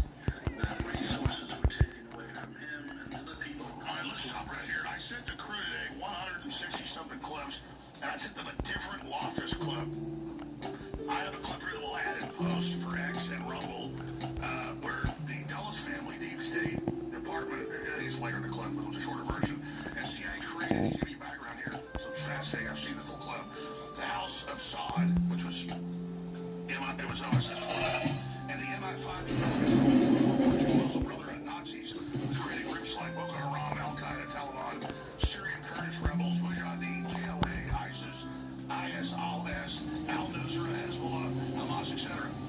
These are the CIA independent rebels for chaos, and he goes through it all. And he goes into the name of the operations to do it, the secret war against the Jews. Okay, and he's explaining, though, that he's referring to now Israel, but then Yahoo is part of that now. So now let's understand why Israel created Hamas. But let's play this clip. This was back up under a clip from me 16 years ago or 15 years ago that Mike, don't bear the shot, guys, that Mike Benz posted last week, a few million views. And this is where I describe U.S. aid funding Al-Qaeda, ISIS, and Boko Haram. And this is a 15-year-old clip. And then right here, you have last week in the Oversight Committee saying the exact same thing. It's a short clip. But here is Congress talking about this last week. Here it is. Who gets some of that money? Does that name ring a bell to anybody in the room? Because your money, $697 million annually, plus the shipments of cash funds to madrasas, ISIS, Al-Qaeda, Boko Haram, ISIS Khorasan, terrorist training camps. That's what it's funding. If you think that the program under Operation Enduring Sentinel entitled Women's Scholarship Endowment, which receives $60 million annually, or the Young Women League, which gets about $5 million annually, is going to women, who, by the way, if you read the Inspector General report, is telling you that the Taliban does not allow women to speak in public. It's somehow you're believing, and American people are supposed to believe, that this money is going for the betterment of the women in Afghanistan. It's not for funding terrorism. It's coming through USAID. And it's not just Afghanistan, because Pakistan's right next door. I can't keep this a secret. I canceled all my delivery subscriptions and upgraded to them. It's coming. And it's not just Afghanistan, because Pakistan's right next door. USAID spent $840 million in the last 20 years on Pakistan's education-related programs. It includes $136 million to build 120 schools, of which there is zero evidence that any of them were built. Why would there be the evidence? The Inspector General can't get in to say, well, you know what, we doubled down and spent $20 million from USAID to create educational television programs for children unable to attend a physical school.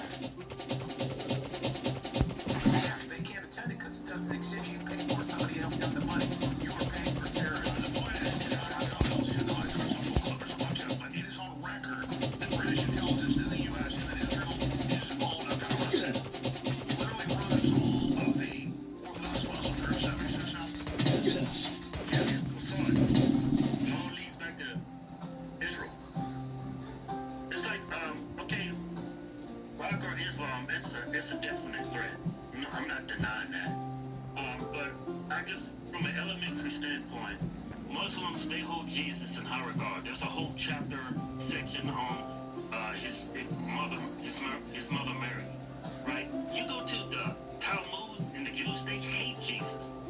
So it's like, why is it that we're so, I think it was George Washington, he said our forefathers should not have direct allies. We should have allies, we should have the same respect for all countries. When you pick one country over another country, you're going to create these hot points with these other countries because you're playing favorites. I think our foreign policy should be that we work with each and every country equally for the best of the world, not one particular country. And that's why we're in the situation we are now, because we're playing favorites. And that's why we got to know down here right about that. Let's finish your thought on that. We're back in a few minutes. The Hot Swim, stay with us.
Dead motherfucker. Okay. Alright. So open that up. I'm not gonna go upstairs. I could and just blip blip blip and kill those guys, but we're gonna roll over here. I'm not gonna save that.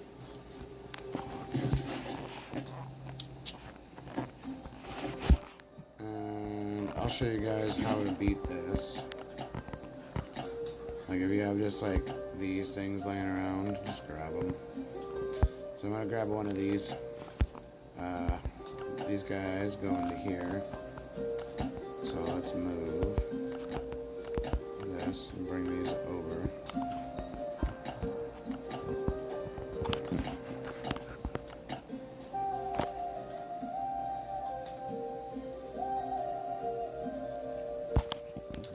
So check out what we're gonna do.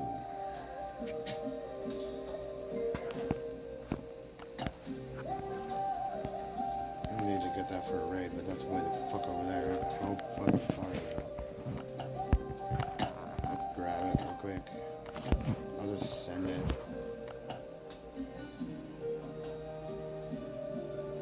Probably not a smart move.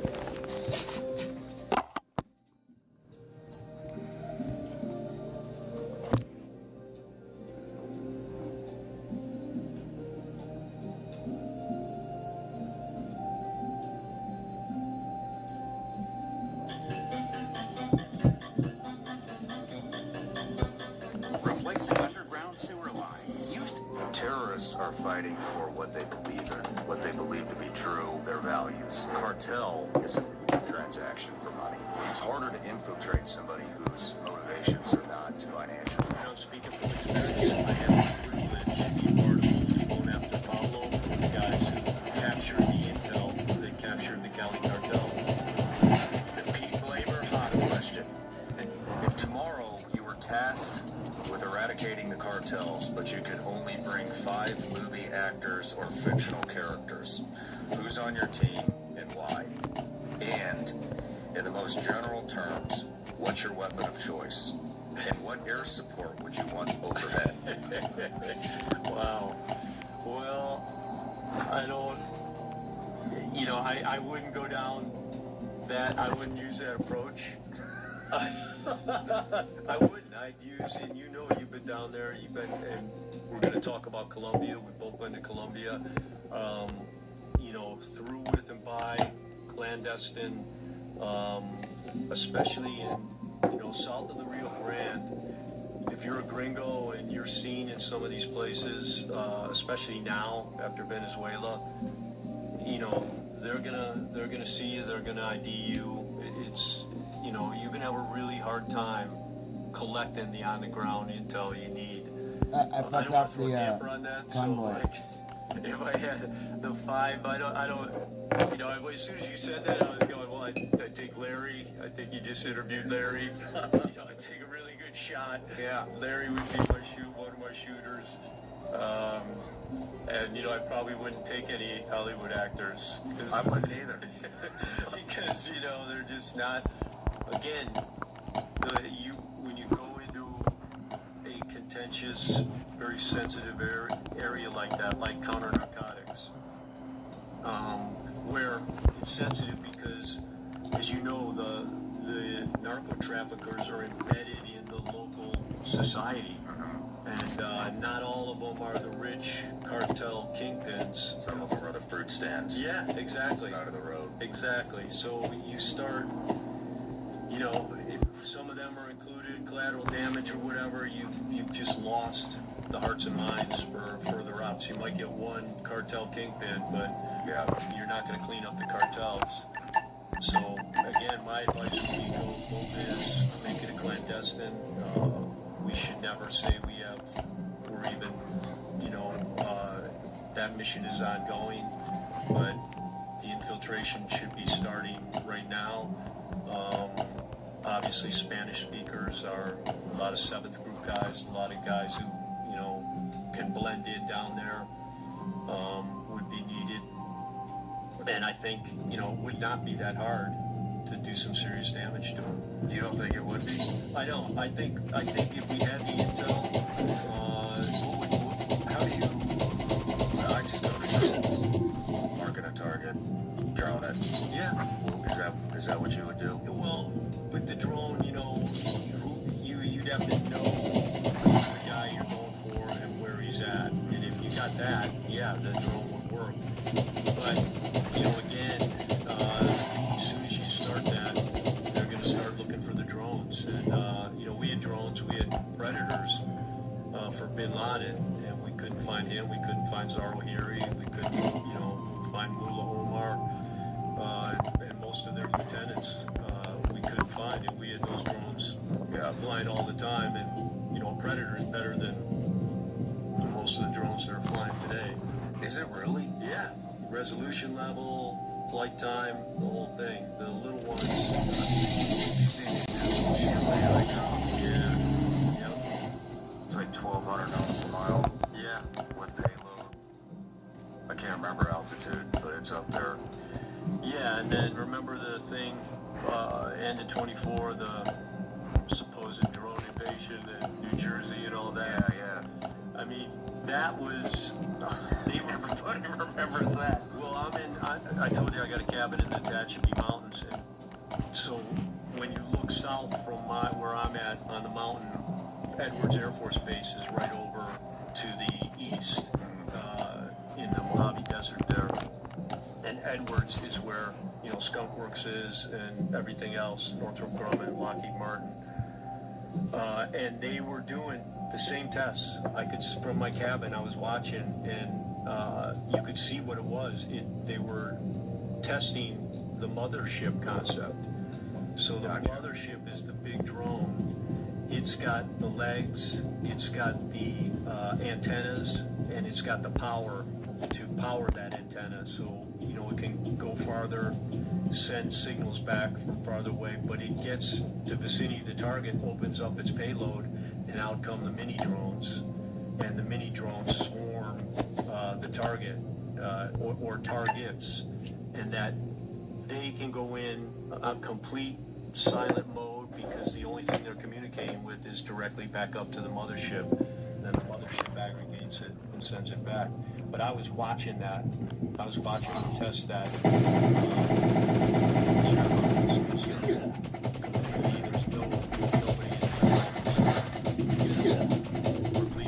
That's why it's so.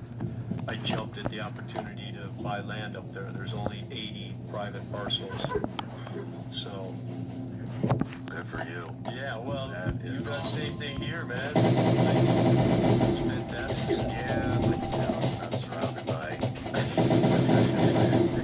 So that was one of my prerequisites. It's surrounded by a bunch of land that's probably going to turn into a neighborhood here pretty soon. Yeah, you know. Well, then you move again. Yep. You got a great. This is really, really nice. Thank you. Yeah. Thank you. Really So, nice. weapon of choice.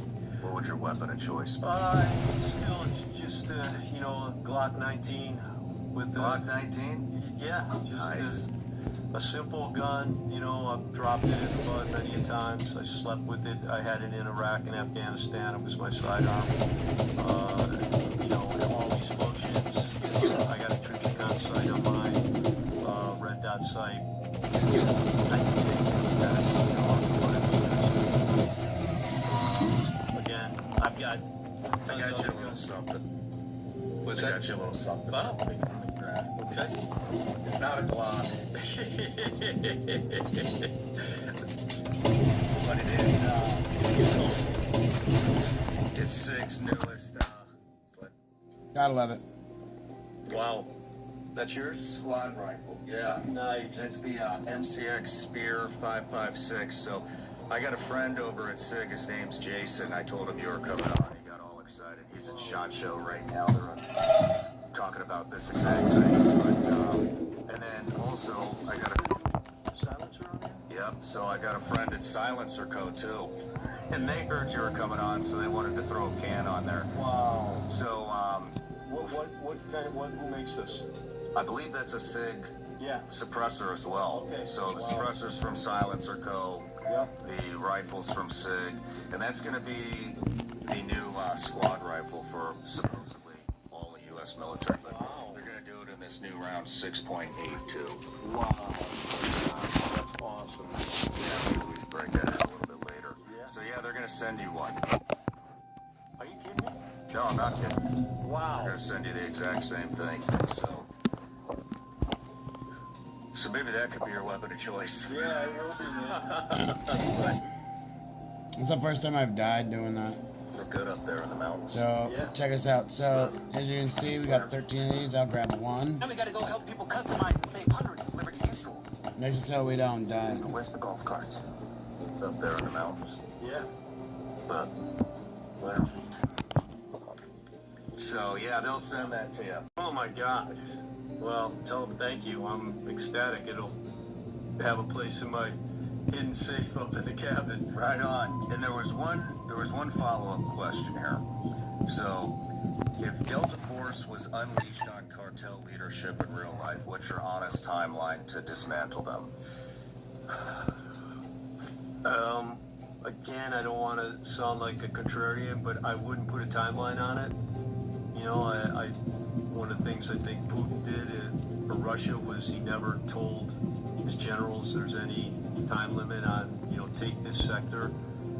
There's no time limit on you taking it. And a lot of people don't understand that. It's you know, the Russians have incredible strategic acumen. They always have. You're amazed at what they did, how they crushed the Germans, you know, big cores of Germans at a time, and all through their strategic acumen, they think deeply about strategy. So on I go back to what our other, you know, the answer to the other question. I would have them lead with plenty of other guys. You're going to need to pick from a bunch of special ops units, and I would just give them the mission would be develop the situation, you know, get them a base where they can operate, and you know, I haven't looked at you know, whether that should be where that should be. I'm sure someone with current Mexico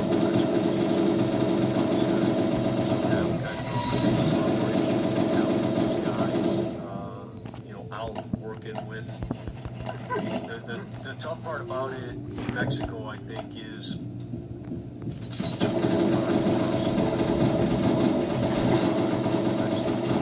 Mexican government, and that's not not a derogatory thing. It just is the reality. It is. Yeah. And what we said before, same thing. You know, you go in those places, you're gonna kill that guy, you know, and who's supporting a family of 6. You know, making $100 a month or something, which is what they pay down there. And it would backfire on us. So I just think it's incredibly sensitive, and it requires an incredibly sensitive approach. And it's, you know, clandestine as much as written by impossible. And again, I'm not my expertise in Mexico is not, you know, current operational. So there may be some people we can trust there that have been vetted. I don't know that. Do you feel like, I feel, just from my experience, I mean, when we're comparing cartel to,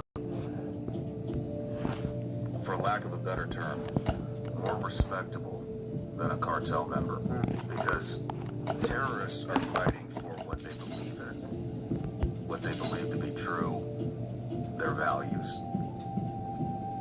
Cartel is a fucking transaction for money. It's harder to infiltrate somebody whose motivations are not financial. You know, it is a religion to them. It is their values. It is their word as a human being. But a cartel member is a prostitute. And all you have to do to win a prostitute over is pay him more money than the next guy. Yeah, no, that's a great point. But that's the kind of thing. So, you know, if the mission comes up, guys, we want you to do this, tell us, come back and tell us what you can do. That's the kind of input, you know, that's needed. Brainstorming, you know, thought processes on the best way to do it, then neck it down and figure it out. And, you know, a little bit I'm speaking from experience because, you know, I had the privilege of, you know, being part of both going after Pablo, and then, you know, we're the guys who captured the intel that captured the Cali cartel. Alright, I'm gonna show you guys how to both of those were through with and by. How to kill one of these guys. Okay, check it out. You know, despite what some people have said in a few months. I'm gonna go kill this frenzy boss down here. You know, there was the DEA guys came out and took pictures. As soon as they heard he was dead, they Bogota into Medellin, drove right to the target, and took those happily glad pics, which I think was a massive mistake because they're smiling over his body. And again, you know, part of any you know, operational space that we enter, you know, because you've got to respect the culture and the history of that country. You know, one of the things I would just remind everyone, even in further ops in Venezuela, is everybody south of the Rio Grande, you know, grew up. Wipe these guys real fast. And now Venezuela. So it was explained to me by the chief of staff of the Guyana military. We were down there doing jungle training in Guyana, and he said, well, will the helicopters fly after that? And I was like, well, they fly out, they can go around the capital city and then come back. And he goes, Peter, sit down, let me tell you something. And then he explained that to me. He said, everyone down here goes to sleep at night, and when they hear a bump, they don't necessarily think it's a criminal. They think, is this the Americans invading our country? Yeah, and it you know, he was very sincere about it, and I could tell by his seriousness, and I never forgot that. And you know, that's a big part of what we did. Grab one of these zip guns. And I think it's a big part of what we'd have to do in Mexico. No matter where you're watching the Sean Ryan Show from, if you get anything out of this at all, anything, please like, comment, subscribe.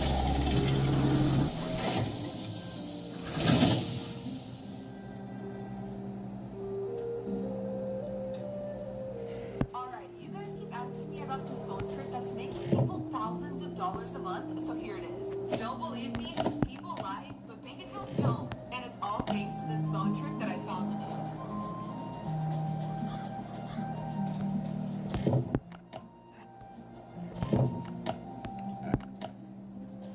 So now,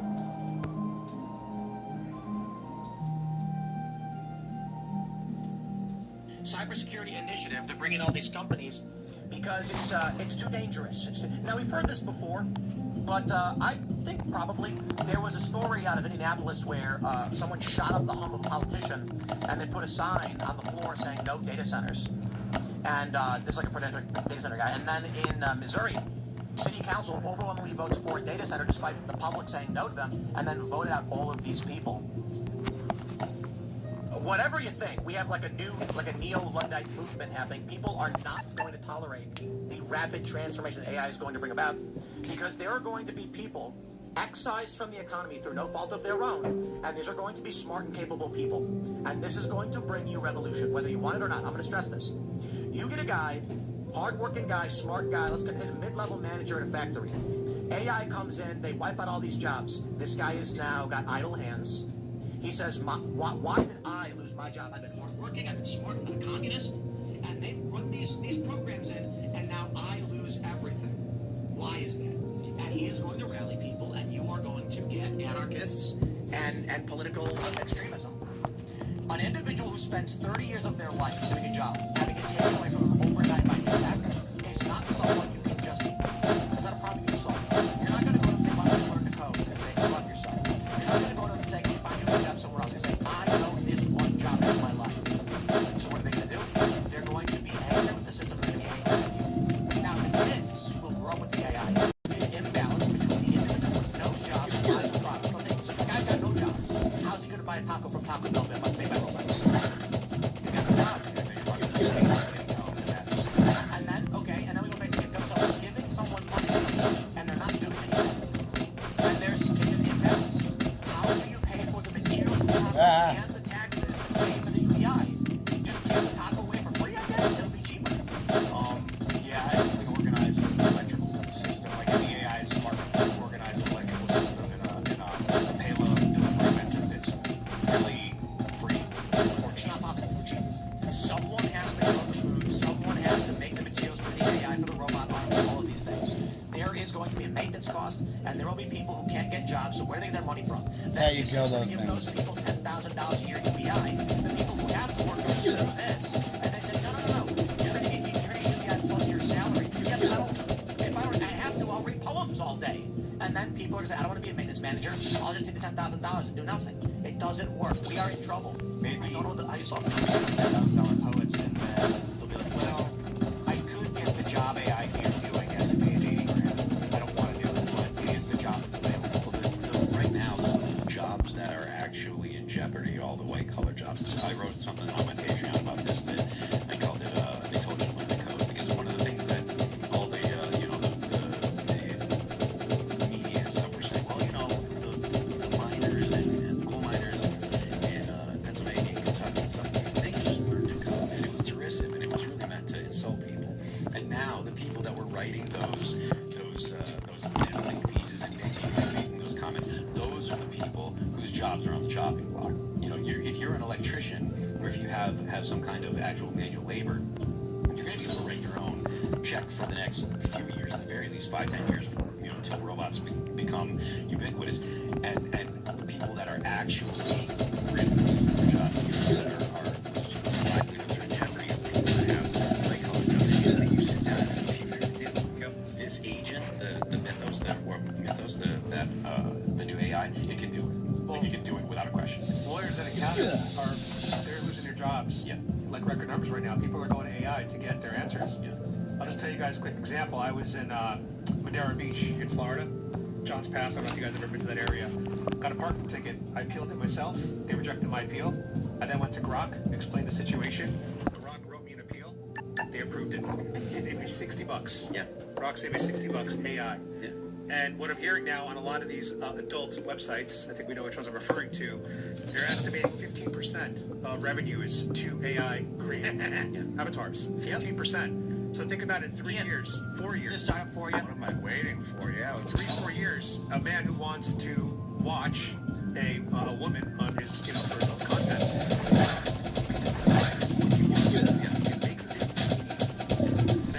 So all of a sudden, the actual it'll be real time. You'll just say.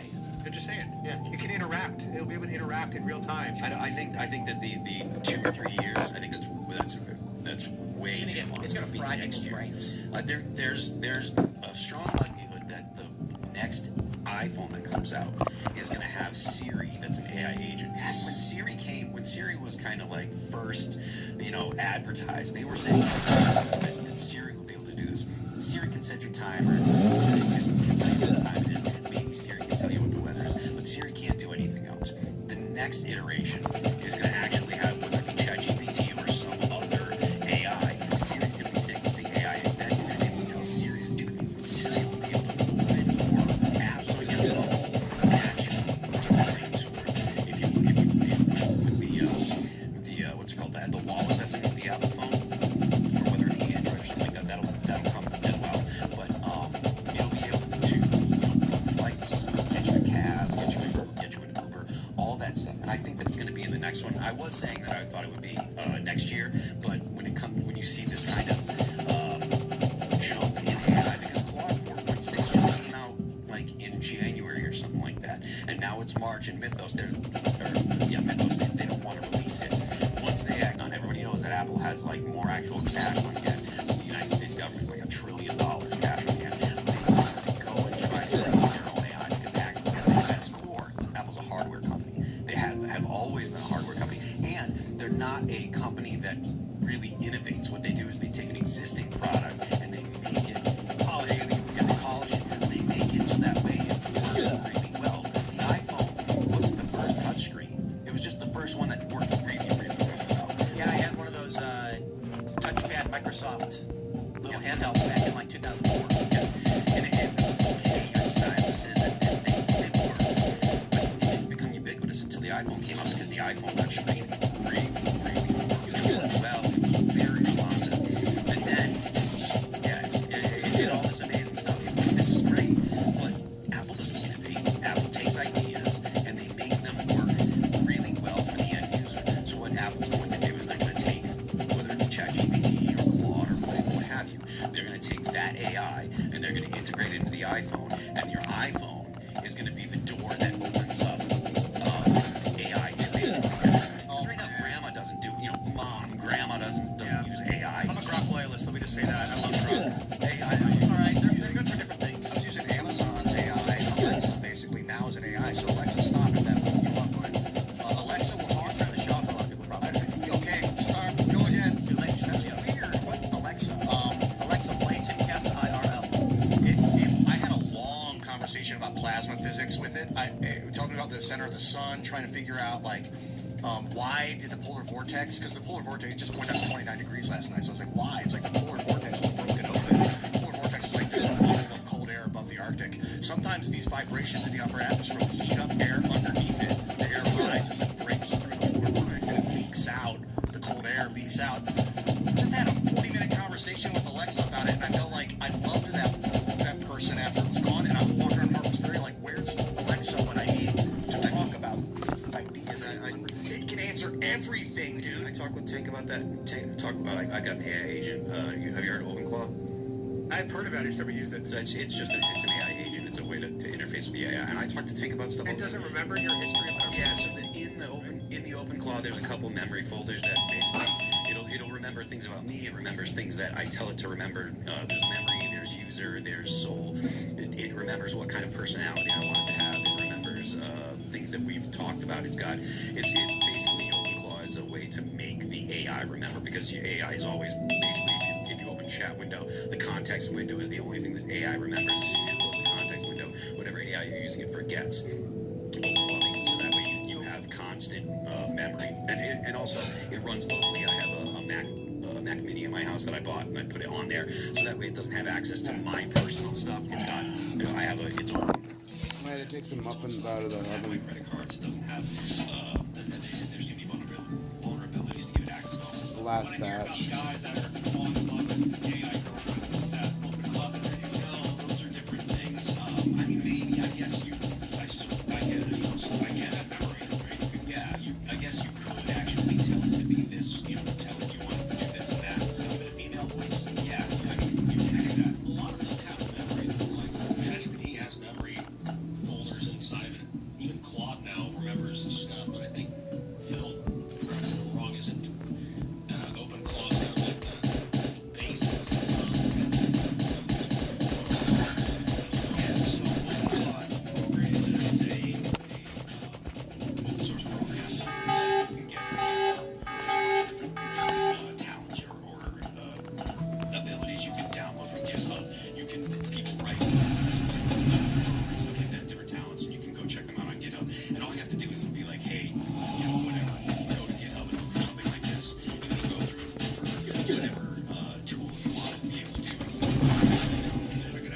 was arrested for leaking, and it said there is no one arrested for leaking. You are mistaken. As of now, there are no reports. I said you're wrong.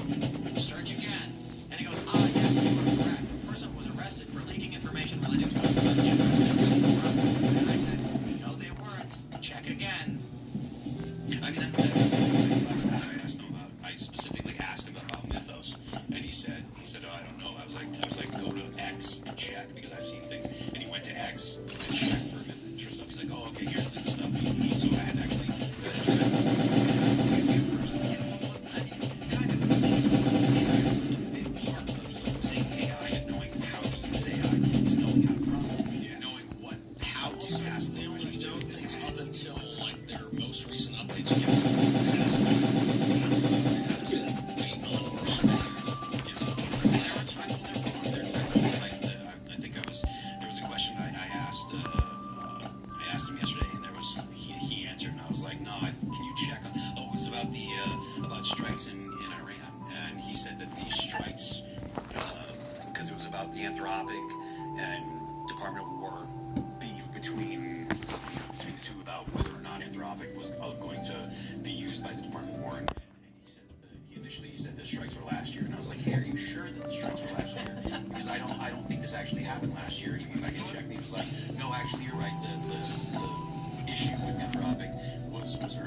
That's kind of how, from my experience, how God works. Is when they question God and finish asking it, I'm wondering if that will be able to know what you're going to ask. It's not God, Ian. Those are likely demons.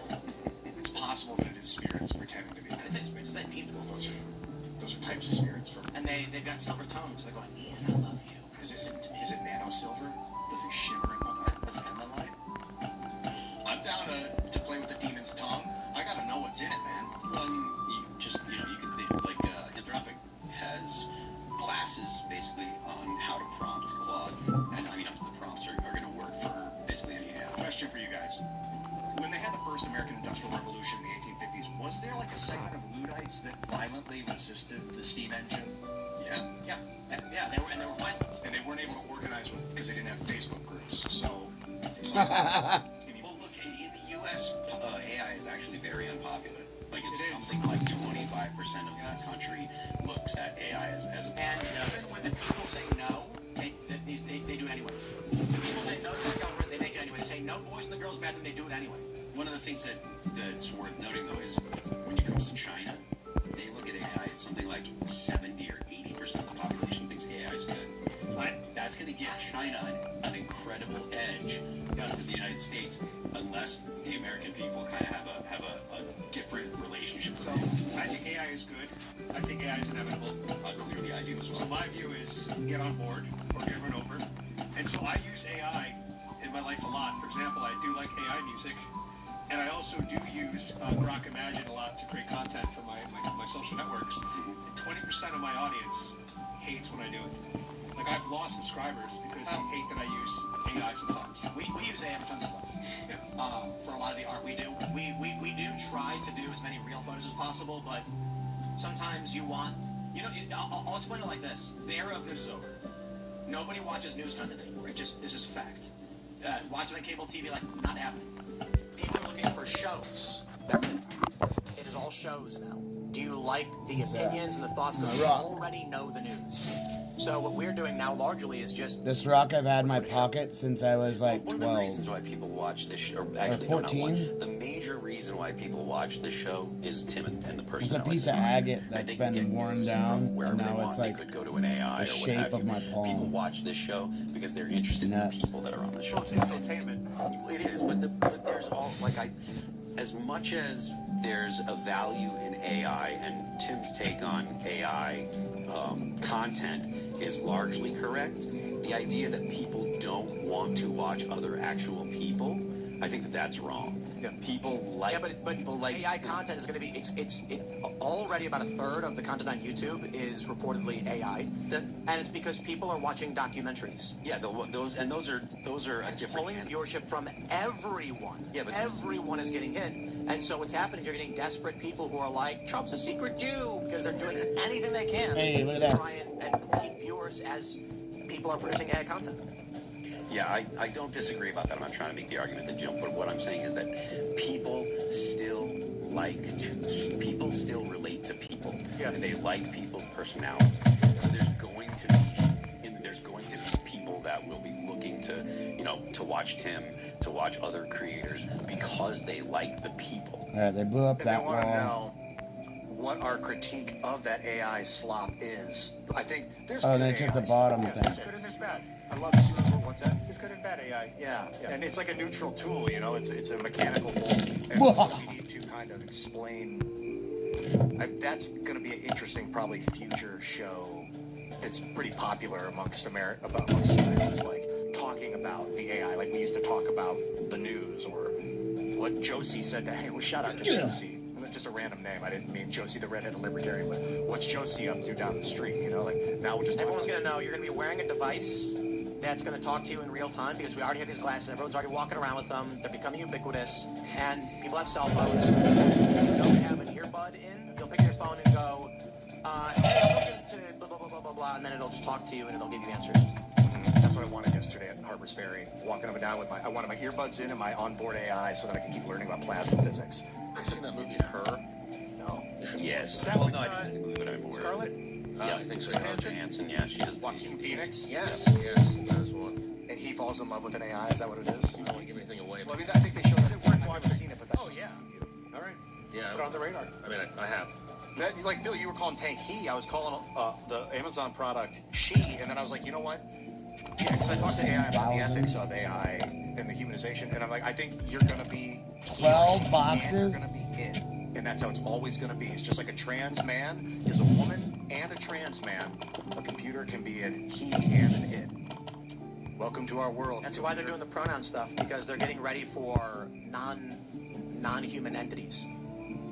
Yeah, personas. The aliens are like, we don't like gendered pronouns. It's like, well, we don't know how to socially change people to accept that. You have to start now. Well, that was one of the things that Peter Thiel said. Like, when they were talking about trans people, like Peter Thiel was like, they're actually not going far enough. Yep. Because in the future, we're going to have people that are going to be modifying their bodies and stuff in ways that we can't imagine right now. Now, like, whether or not goes to the show when they get prosthetic bodies. Yeah, there's going to be look, when Optimus comes out, right? You're going to have all these parts that are better than human arms, better than human legs. If someone has lost an arm or a leg, and they put a Neuralink in their brain, and you can strap a robotic arm on them, you think that people won't do that? They absolutely will. There will likely be people that would have a regular arm removed to get the bionic. That's probably that. I mean, that makes me think. Did you ever see Alita Battle Angel? No. So that was it's a cartoon, but it's a movie, and basically that's a lot of what they did in that. They had prosthetic arms and legs, and some of the characters took it to an extreme where they were just a head on a robot body. But like that, I do think that that's something that's going to RoboCop. Yeah, basically. I do want to say this is hitting very close to home though, because I don't know if you guys know, my kidneys failed 4 years ago, and I was on dialysis for 3.5 years with a kidney transplant.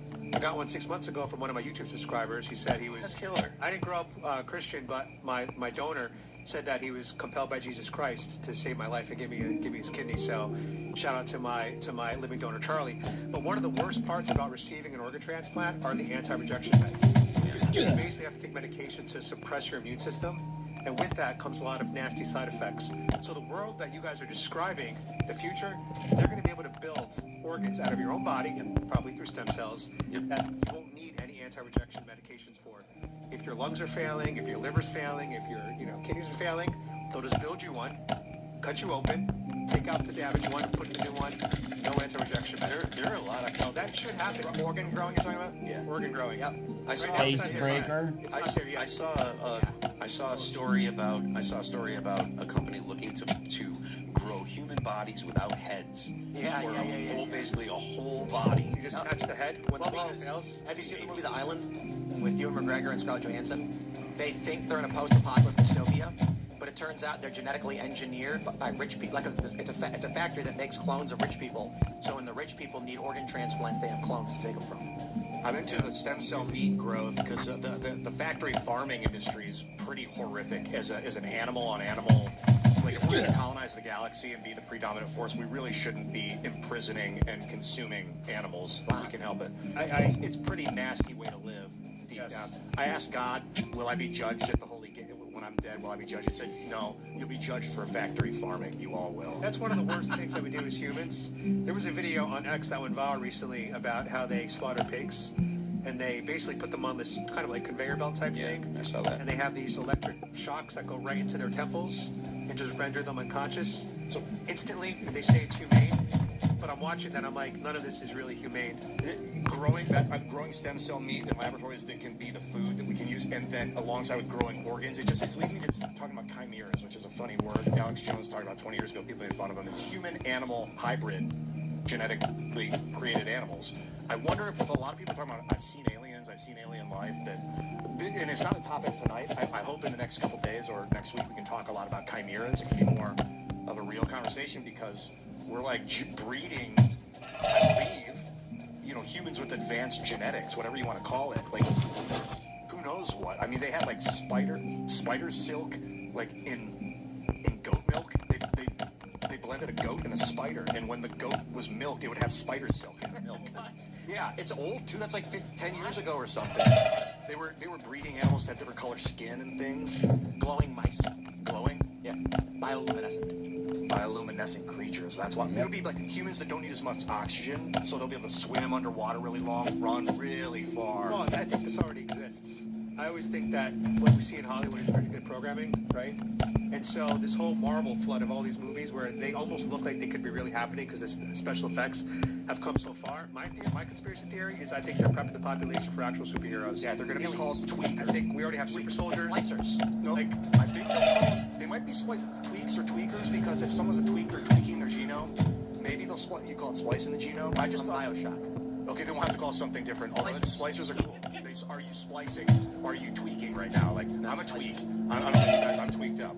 Like, I'm genetically modified. And there's gonna be like, think about it. I'm tweaked out right now. One splicer goes crazy with his like unintended consequence of having the genetic. At least he fucking admits being a One tweaker. guy, everyone's doing great, everyone can run really fast. Then one guy, there's an unintended genomic consequence. He goes crazy, hurts a lot of people, and then there'll be people that are like, no more tweaking, no more genetic. They are the enemy, and it'll be like mutants. There'll be people that want them, and then people have to stand up for them. Like, everybody who's played Bioshock is going, Ian, please. Yeah, it's gonna be real. And we have to lead the ethical argument about why they're still real people. Like, they're still people. But how dangerous to have a superhuman that could I mean, who knows how fast they could think. And I think they already exist. That's my theory. They're probably underground somewhere. So do we treat them with equal rights as humans? Robots should not have equal rights. We should talk about genetically modified humans. Well, what we should do is we should create like large robots that can police these superpowered individuals, and we can give them a cool name, maybe something based off like ancient Rome or something, you know, like a Sentinel. Yeah. That'd be cool. Watching, you know, that's it.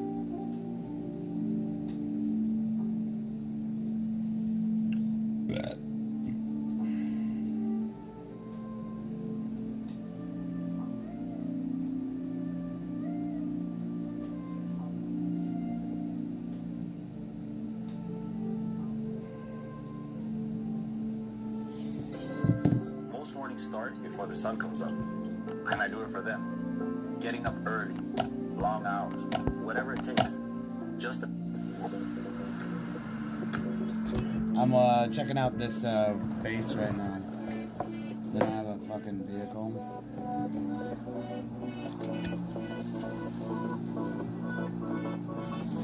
Food generator.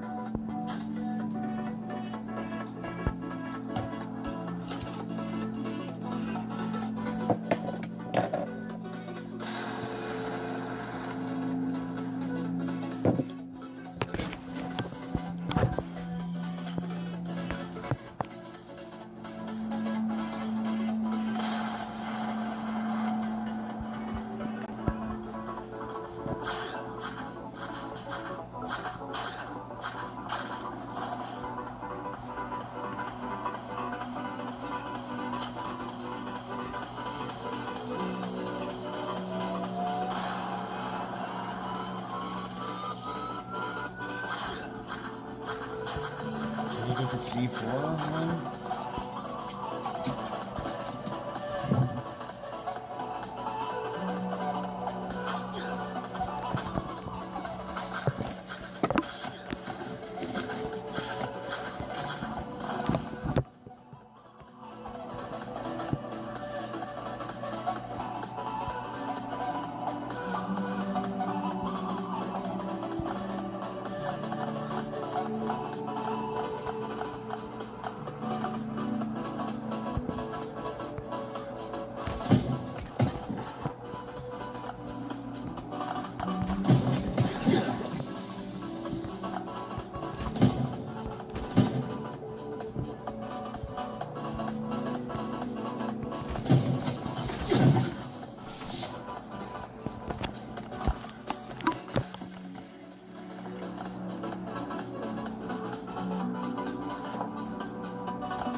Happens.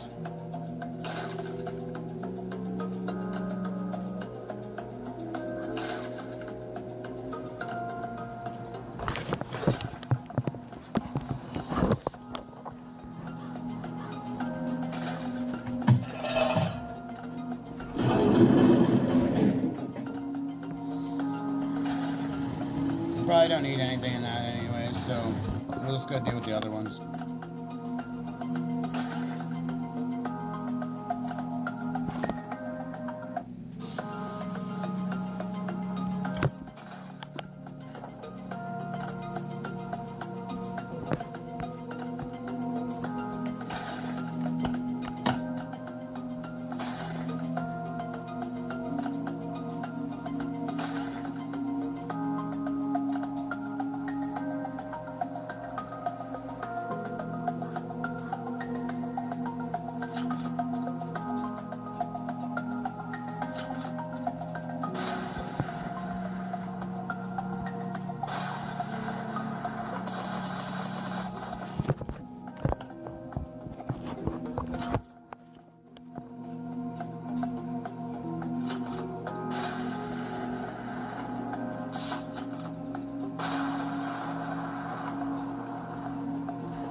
Oh, I forgot my fucking drone again.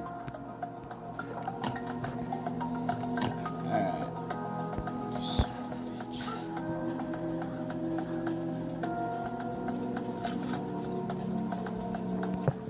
Alright, let's just go fucking clear this fucking garbage. We gotta go home, come back again. Fucking yippee.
Yeah,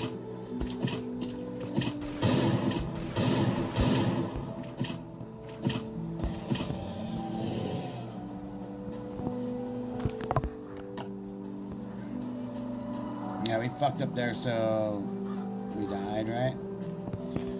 So what we need to do now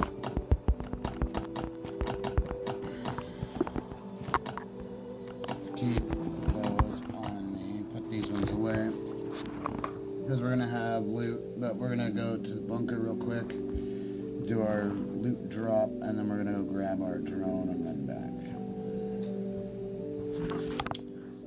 So that's what we gotta do.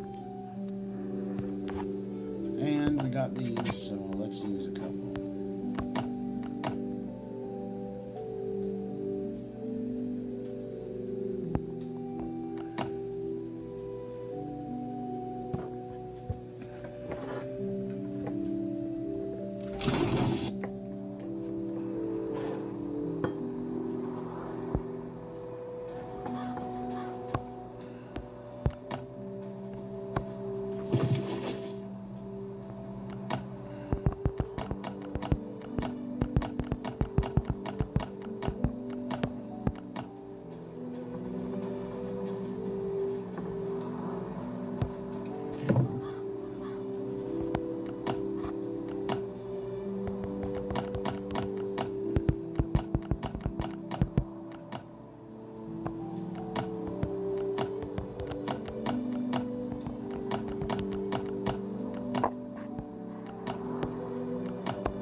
Five of those there.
gotta change when you repair your house.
Oh shit.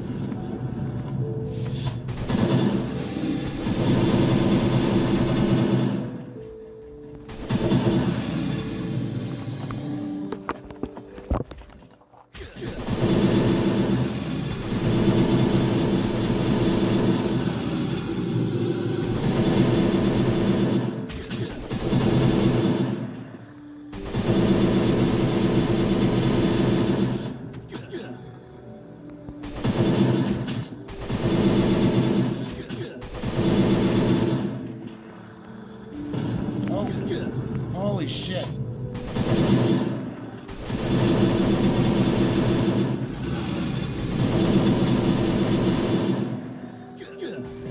No.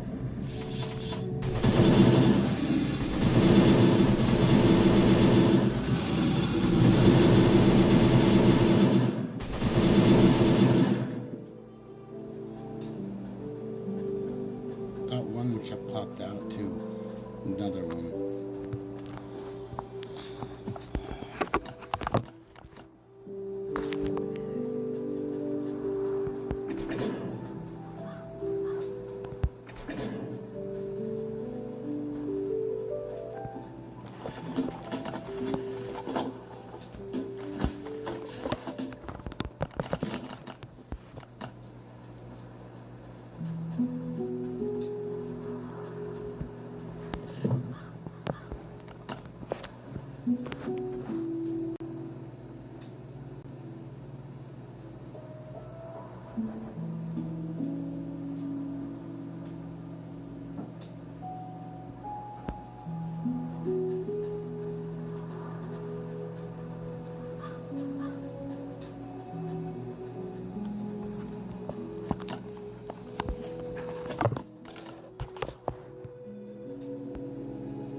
fuck is it over there?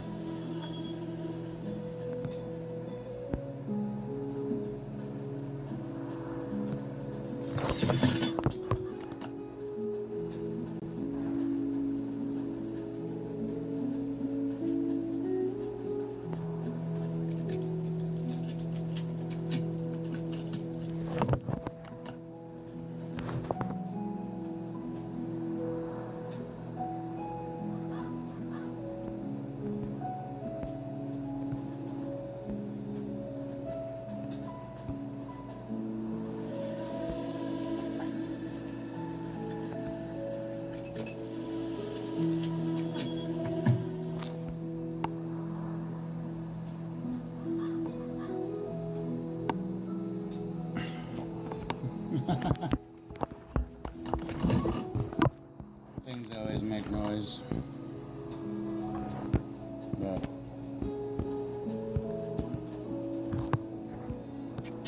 fucking $35.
What the fuck? It hit me from how far away?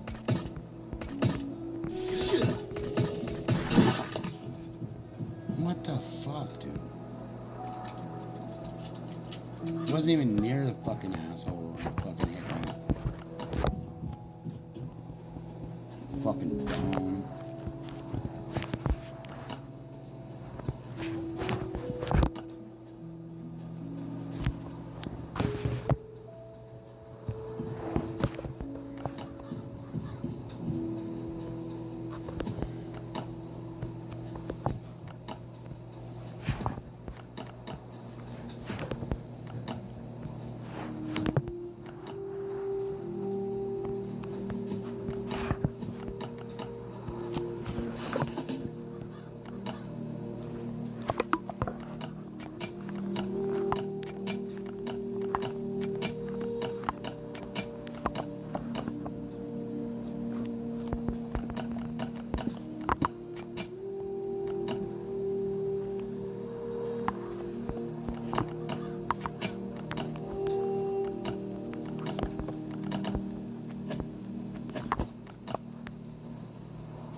It's got the equipment.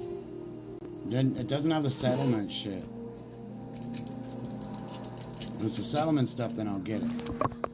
If it's not, then...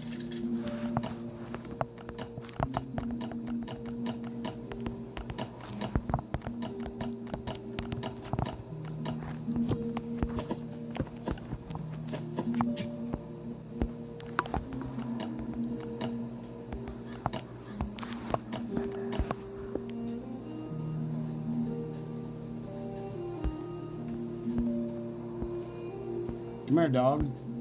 Fuck.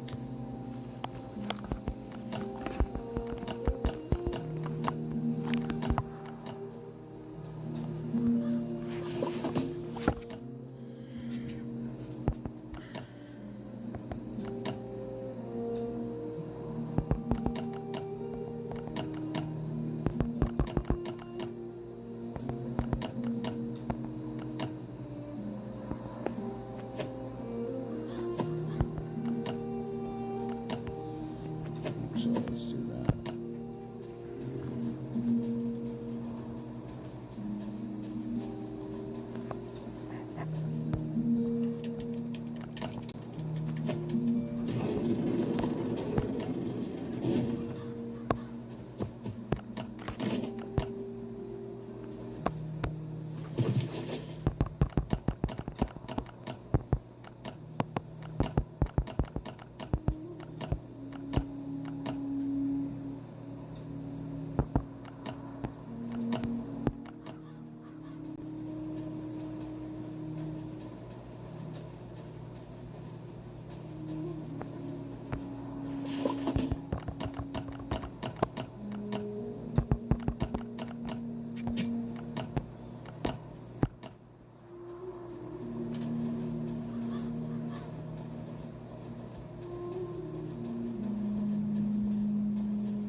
Want my popularity, huh?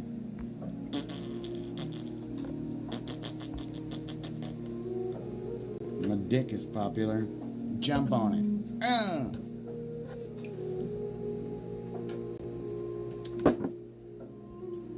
Come on now.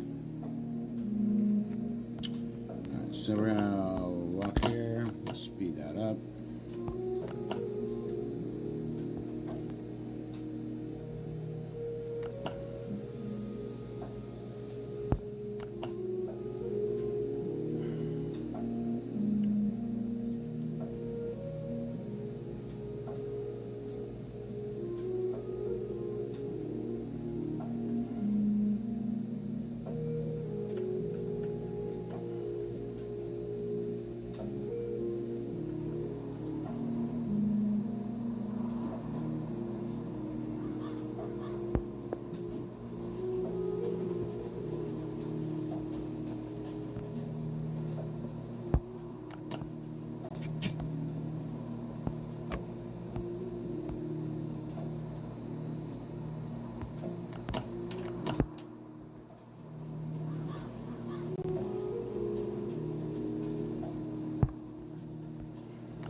Let's go deal with this raid.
No! Fuck! Man, do that.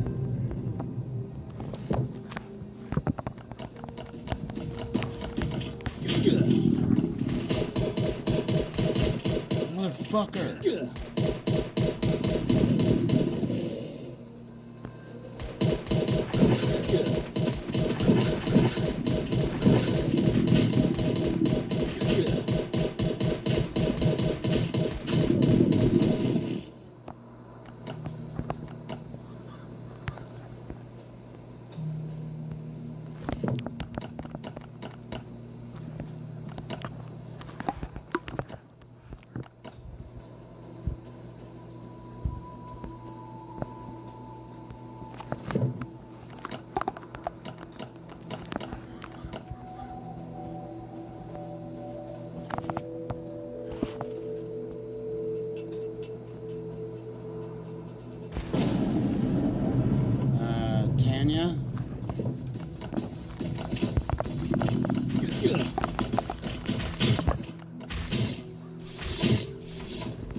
couldn't heal. He's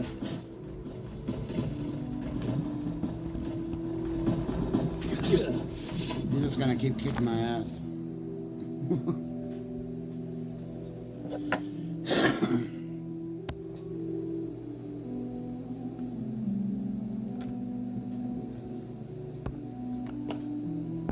Kinda sucked, but whatever. Got some stuff. It's a free raid. What was this?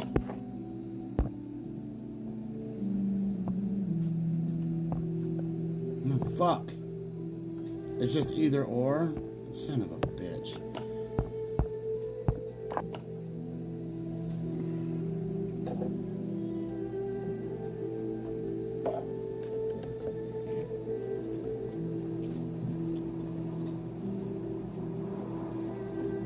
A good term would be someone that's like stands sentinel to.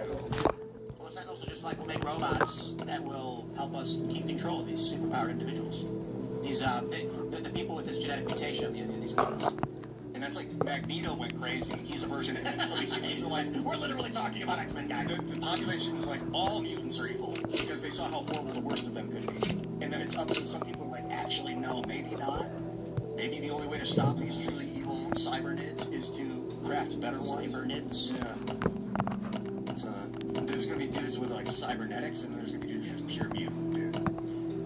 There's part of me that I have this idea of maybe it'd be a sci-fi story, but in the future I imagine that there's going to be people that are like, we don't want to have any kind of augmentation at all, and they're going to be like the pure people, like the purists. And but then there's going to be, I imagine, like super super modified people that are like in a cult that are like, our job is to protect the normal people, like we're like the knights of the old that exist to protect the If there are super-powered individuals due to like genetic alterations, there will be mechanically enhanced people. So there will be police that are wearing enhanced suits, and you will not be standard issue for civilians. It will be like, if you got a problem with the mutants, you join the Corps, and they'll give you one of these suits, and you can use it to police the crazy powered people. I think that'd make a cool sci-fi story. The normal people that are being protected by the super augmented, because I imagine just like literally every superhero genre. Like, no, I mean that's what Justice League is about. Well, I mean, it's not more what I'm thinking is like everyone on Earth is like somehow. Yes, they have the Watchtower in outer space orbiting the Earth, and the Justice League, which is a massive organization of like 200 superheroes. Yeah, but that's like 200, and the people, all the people on Earth are normal. But I'm talking about like no, they're not. No. In Justice League, the Justice League is not all superpowered people. They're also villains, and then they're varying degrees. And especially what they're doing now with the Legion of Doom, right? What? Legion of Doom. Indeed, and Lex Luthor has superpowers. He's just a CEO. Yeah, I think a lot, since I played Star Wars The Old Republic, I think a lot about dudes that are cyber Knights of the Old Republic? Knights of the Old Republic. And the Old Republic Online. I played the multiplayer one of the Old Republic epic game. I played it with my friends. I played a Jedi Guardian, but I'm born with the mutations and using, like, overriding my genetic code. But you can use cybernetics to do that, too. Like, my buddy would jack into his brain and, like, have super targeting and, like, I don't know. Or you could do both, I guess. And there will probably be mutations that you specifically do to your genome to handle certain cybernetics. And like, if you didn't get the mutation, it'll kill you when you try and implant it. Yeah. What were you gonna say, like MCU? They have heroes of lesser powers. They have Jessica Jones and Daredevil. Yes. Daredevil's like a street level character. Yeah. And then there's Spider-Man, and there'll be like the cosmic levels. We're gonna go to your Rumble rants and some chat, so smash the like button, share the show and all that good stuff. Before we do, we've got a great sponsor for you. It is the Rumble Wallet. Go to wallet.rumble.com, guys. Censorship is not gone. Something weird is afoot, and Rumble Wallet is non-custodial, meaning they can't ban you from it. So if you want to trade Tether, Bitcoin, or Tether Gold, you can do this with the Rumble Wallet app, and you will never get banned because it's non-custodial. So check it out, wallet.rumble.com. Thanks for sponsoring the show, guys. Well, let's grab your rants and super chats and see what you guys are on about today. We got Paige. What does it say? I can't pronounce your name. Don't say Paige. My son Nolan has been watching Timcast with me since he was about a toddler, and is turning 9. Could y'all wish him a happy birthday? Phil's his fave and talks with him the first Sunday of each month. Happy birthday, Nolan. Happy birthday, Nolan. Happy birthday, Nolan. Nice job, dude. Thanks for subscribing to my X account. Indeed. Joshua says, we don't want war. We want to quickly and swiftly annihilate the threat. Resume normal life. Thank you, sir. Token Bagger says, read Animal Farm yesterday, and I've never wanted to eat bacon more in my life. I'm also very disgusted by that trailer. I recommend the animated Animal Farm film, too, where it's just, like, merciless. It was, like, the story was meant to be merciless. Torture and death.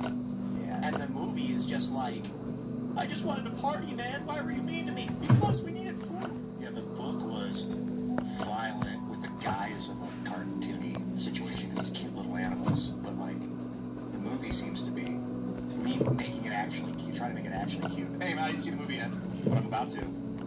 Miss Miahaha. Tim, there's no toll to either Iran or the U.S. Trump's statement, free and safe, literally says no toll. Levitt basically called it fake reporting today. Well, that's interesting. Suppose it was all lies. Yeah, we'll see how things actually get hammered out. NNY says, Tim, you are incorrect. The correct way to calm a woman down is to say, calm down, you're acting just like your mother. It works every time, and I endorse the practice. It also results in a frying pan to the face. That's what I'm wondering. Was it your lack of consciousness? Did you dip out of the conscious realm, and that's why you thought everything was fine for a moment? Like, did she put you to sleep when you said that? Like, what do you mean everything was fine after that? Were you false? Did she knock you unconscious? That's what the... Oh, yes. Get that? It's a little too esoteric. Indeed. All right, let's see what we got going on here. We got, Bystander Syndrome says, it must be a sad thing for the soul to come on this show day in and day out and lie constantly. Tim is a shell of a man. I feel worse for Ian. It's like he's a hostage or something. And I would just say, Israel's not coming to get you, friend. Israel isn't real. It was just made up by parents to scare children like Michael Jackson or the Boogeyman. Just because they call it. Michael Jackson or the Boogeyman. Let's see. Optimus Prime says, you asked on X if we've seen Law-Abiding Citizen, but have you seen Samuel L. Jackson's movie Unthinkable? I haven't. What's that one about? Hey, I don't know. I haven't heard of it either. Jackson's the man. He's in everything. Love his work. Snakes on a plane. Let's go. Trekkie Brinny says, Tim, my wife and I love listening to IRL. We recently had our first baby. He spent 4 days in the NICU. Would you mention our give, send, to go? Vincent-Cox-NICU. Your kid was in a NICU unit and you fucking put a fucking give, send, go to fucking help? What the fuck? Are you serious? You don't need shit when your kid's in a NICU unit. Like, are you fucking kidding me? I had to deal with all that shit myself. Fucking fuck those people. Incompetent. Laws hit the books in many states since COVID. My assaulter is free. It's been 3 years. Doesn't go to court. Ordered restoration class. Picked up DV and is out again. You know? Yep. Proto Prime says, hey Phil, Djokovic has the solution to OpenClaw's memory shortcomings. Check out her GitHub. I guess. I saw so that. far. I just got done with a raid. I stole nothing in my bike. I took the thing. It was a bunch of C4 when Kylie Jenner made that how to play poker video and everybody side-eyed. Yeah, look, check this out. We already got 4 generators here. We gotta go get some more of these crates. There's also people that are saying that she actually doesn't do any coding or anything like that. She, that she... Yeah, from the Fifth Element. Yeah. She did an X video. You can find it on X a couple days ago, I think. I mean, that's just what people are saying. I don't have any kind of information whether she actually does or not, but I did see the talent or whatever that she's talking about, and so it looks interesting. All right, we got Herman. He says, Tim and Ian, please play Kerbal Space Program so you can better understand orbital mechanics. I have played. I haven't. Yeah, that's been years. Yeah, I've thought that same thing 3 times in my life. Why don't you play Kerbal Space Program? It's training. Civ 4, man. One of the classics. I know. I had to put some guns away because I had some money on me. What's the game where you build machines? Oh, I have this game. You can build wooden machines on the little guys who attack your castle. You know what I'm talking about? Oh, games like Siege or something? I don't have that. Like real physics games where you build like phone game or is it physics? No, it's a game called, it's like The Siege, I think it's called. Look it up. I have a lot of tower defense. So no, it depends. That's what I was thinking. Yeah, tower. No, it's so like there's various scenarios and you have to build from scratch. I got a like few scars. I think it's called the Siege. And right here too. No, different levels. Yeah, it's not there. Actually, I don't think. Oh, all my scars are Oh yeah, right. So I won't break them. I'll just use them until I get like low. Stop it. All right, Danger Russ Day says Tim Follett was right. Caesar in classical Latin was pronounced the K. Kazar. V's are W's, so it's Veni Vidi Vici in is Weni Weedy Wiki. Ave Maria is Awe. How about that? That's true, because What did I just fucking want to do here? I just lost what I was doing. And they're like, Dave's fault. Like, what am I doing now? It's the other way around. Dave's fault. I think I gotta grab the rest of the other shit. I love those Romans. Yeah, I think about them a lot. We do. Let's take this stuff back to the bunker. Pete Compty? Ryan McCompty says, I adopted 2 of Adam's dogs. I grew up on the opposite side of Midway from Tim and Seamus's family. Grew up with mine. My worlds are colliding. You adopted your dogs? Yes, well, my 2 dogs, Cloud and Sunlight, had 4 babies. I kept 2 of them, named Moon and Sky. And he has the other 2, named Lily and AJ. So, yes, shout out to Brian. Peter Gowak says, time to part ways with Israel. This is ridiculous. Yeah, you know, Take this shit up if Israel is compromising Trump's peace plan, this is disastrous. And we'll And that's just bring a few of these. of the country.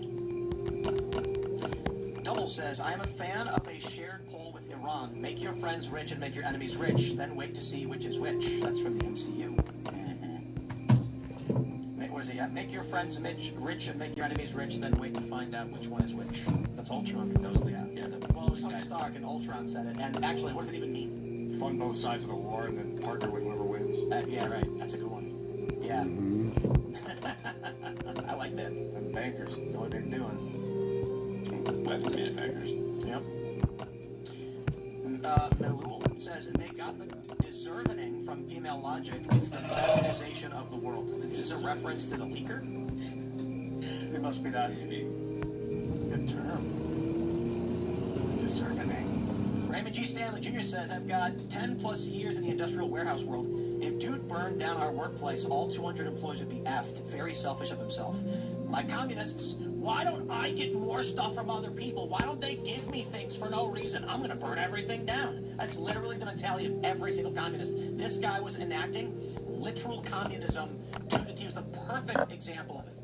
You know, we can say Antifa was burning stuff down, but this guy's literally in the factory being like, I deserve more money. Light stuff on fire. Bro, seriously, I'm not advocating for this, but couldn't he have just stolen stuff before destroying everything? Literally just grab a box of toilet paper and then sell them in the black market for like $100 because, you know, COVID. So stupid. But that would have been illegal. He was just exercising his... But that would have been illegal. That's right. Yeah, you can't do that. Much better to burn the building down. That's totally legal. All right. Kendall says, send Ian to the actual negotiations to televise the Angel Studios negotiations to the end of the Iran war. Because it's not a war at this point. Could be if it goes on until 2026. Not sure I follow. I'll be there. A conflict. Congress has to, right, announce that it's a war for it to technically be a war. Yeah. I mean, in a strict legal sense, yeah, we know it's a war. All right. Zuru says, hey, Tim, can you connect me to Ian? I've been trying to talk to him for a minute. Semi-related. Hi to the crew. It's been a hot minute, but years ago I saw Phil in person, so shout out for the amazing show. Cheers. I mashed out of with. Ian, what's your ex? Ian Crossland, my full name. You can message me there. I think you can message me, or you can like leave a comment on my most recent post, which is a retweet of Carter's post of this show. Well, yes. Find me there. S.A. Federale says, my first platoon sergeant got Siri new and wanted to show us that it literally showed you the best place to hide a body based on location. 2 days later, that trick wasn't allowed. I think a lot of this weight is QoS nerfing. What does that mean? I have no idea what that means. Not sure I follow. Chris Lancaster says, when it comes to others and AI, I say, those who cannot adapt are quickly swept away on the tide of their own obsolescence. They'll be left behind. Indeed. And when large groups of people, through no fault of their own, are excised from the economy and can't get food or feed their kids, they burn things down and kill people. I'm not saying they're right to do so. It's just a consequence of what happens. So, you know. Cody Johnson says, Ghost in the Shell is why I'm in college to be a biomedical scientist. I will be helping make cyborgs a reality. Yes. Yeah, the big problem is rejection and bonding. How do you get the organic material to bond with inorganic materials it just doesn't. It's like a carbon metal bond would be probably the starting point. Like a maybe. Carbon, titanium, nano. The body rejects it all. Yeah, the carbon, I know the body will hold graphene because it's inert carbon in the system. Like when they broke a mouse's spine and then they threaded graphene tethers from both directions to touch, and then the spine regrew around the graphene tethers. In 18 days, the mouse, who was completely paralyzed, had an 88% motility again. So I think the bodies can handle graphene. We'll find out. Sure, graphene. What we got here? Honky Kong says, the island is actually the truth of what happened on Epstein's Island. People are being cloned and harvested in underground bunkers on Epstein Island. I mean, I don't know about that on Epstein Island, but I wouldn't be surprised to find out that wealthy people are cloning people and doing weird stuff. You know what I mean? That's going to be, that's going to happen in the future. Well, I'll tell you guys this. I lost my first two dogs, Raindrop and Flex, and I actually sent their tissue sample to a cloning facility in Texas. So my first two dogs have been genetically reduplicated, and they're waiting for me to pull the trigger to clone them, which, geez, I have not thought of doing. I just have their DNA stored safely. Pretty crazy you can do that. And have it stored in their property. Yes, it's cryogenically frozen. I have to pay an annual storage fee of $150. By the way, cryogenic temperatures is Kelvin of 0 to Kelvin of 4. Above 4 Kelvin, it's no longer cryogenic. I just learned that from also the AI yesterday when I was going down there. So it's in that range. It slows down so much. It's expensive though to actually get the surrogate to do the pregnancy, which is why I haven't done it. It's really expensive. Yeah, how much? Oh. So to get the tissue to the laboratory and get them to sample and get the DNA is $1,600, and then $150 a year for the storage. Yeah. The cost of actually cloning is $50 grand. Ooh. But you get the whole litter. So they implant 6 or 7 clones, and you get all of them.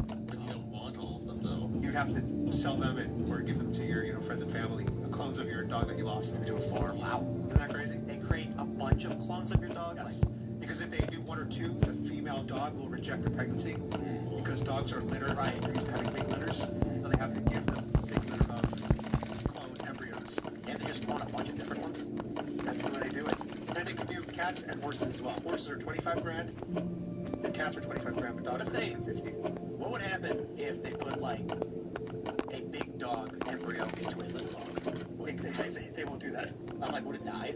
It could kill the mother. Yeah, that's crazy. That can happen in real life too. Like, yeah. Well, I mean, if you got like a dachshund and like an Irish wolfhound, it's not happening. Well, you need the male to be the small one and the female to be the bigger. Yeah. I'm talking the other way around. Because if you get a male dachshund on a female Irish Greyhound, like no problem. Right. That thing's gonna pop. They're gonna, that dog's gonna be like, I was pregnant. Exactly. Things are tiny. It's pretty wild that we can do that.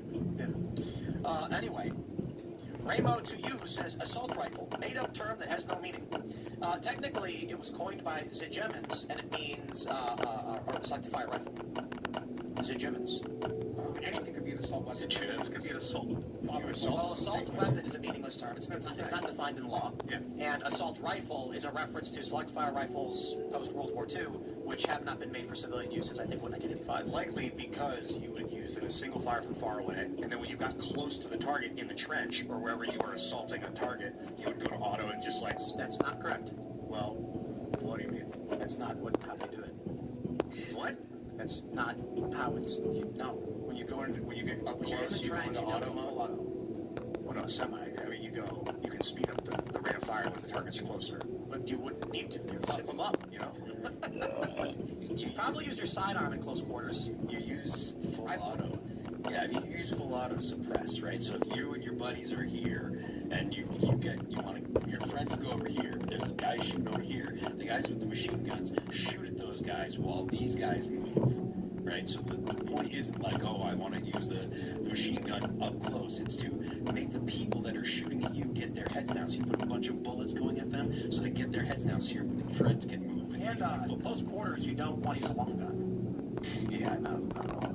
Yeah, I was talking like some idiot just then.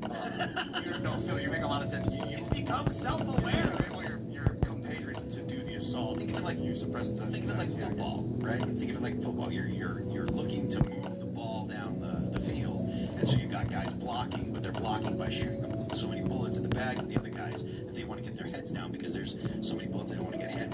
So you shoot at those guys a lot. That's what you use the auto for, and these guys move. What if Wonder Woman is there and she's just got the shield and the 50 BMG is bouncing off? Yeah, I mean, then Wonder Woman just all right, guys, we're going to go to the uncensored portion of the show. We got a video to play for you that's not family-friendly at all. It's brutal. You've been warned. We're going to play that at rumble.com/TimCastIRL. Don't miss it. You can follow me on X and Instagram @TimCast. Adam, do you want to shout anything out? Yeah, Adam Francisco on all platforms. I had a lot of fun, and of course, meeting Tim. He's one of my biggest influences in the political world. So, really good to be here. It was great to see you, man. I met Ian Clausen. I met Ian Clausen, and that's all over the internet pretty much. Go to graphing.movie, check out this new. There have been a bunch of edits. Carter, you're actually helping work on some of the music, I hear. Yeah, no, I'm taking a look at what y'all have so far, and I'm excited to get some stuff out, a little 80s vibe. I'm amped. And then go, I did a show with Roseanne I mentioned before. I won't keep mentioning it, but it was the last one we did. Go to her YouTube channel. It's there, Roseanne Barr, and I, Ian Clausen. See you later. Oh, Carter. Oh, yeah, you can follow me at Carter Banks everywhere, and Carter Banks Official everywhere else, and follow our label at Trash House Records on YouTube. Phil? I am Phil that Remains on Twix. If you want to read about the new Mythos project that Anthropic came out with, I wrote a piece about it last night on Patreon. You can check that out on patreon.com/Phil that Remains. The band's going on tour at the end of the month. We're starting in Albany on the 29th. We're going out with Board of Osiris and Dead Eyes. We'll be out until the end of May. You can get tickets at allthatRemainsonline.com. And if you want to check out the band's music, it's All That Remains at Apple Music, Amazon Music, Pandora, YouTube, Spotify, and Deezer. Don't forget the left lane is for crime. We will see you all at rumble.com/TimCastIRL right now. Thanks for hanging out.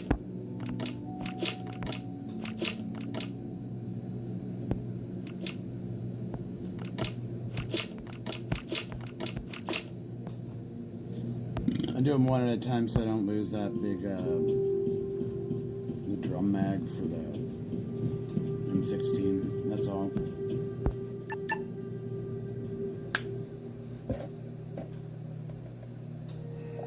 The Truth Wire.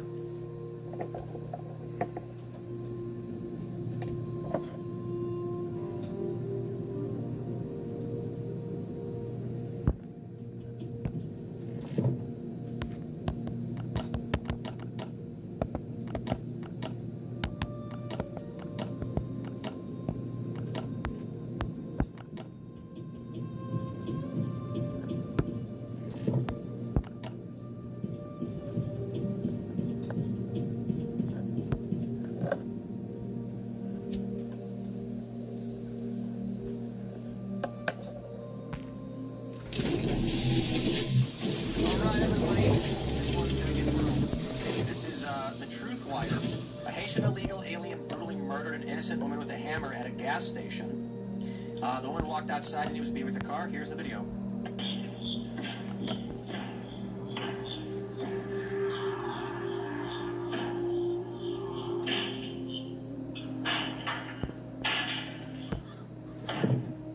What the fuck?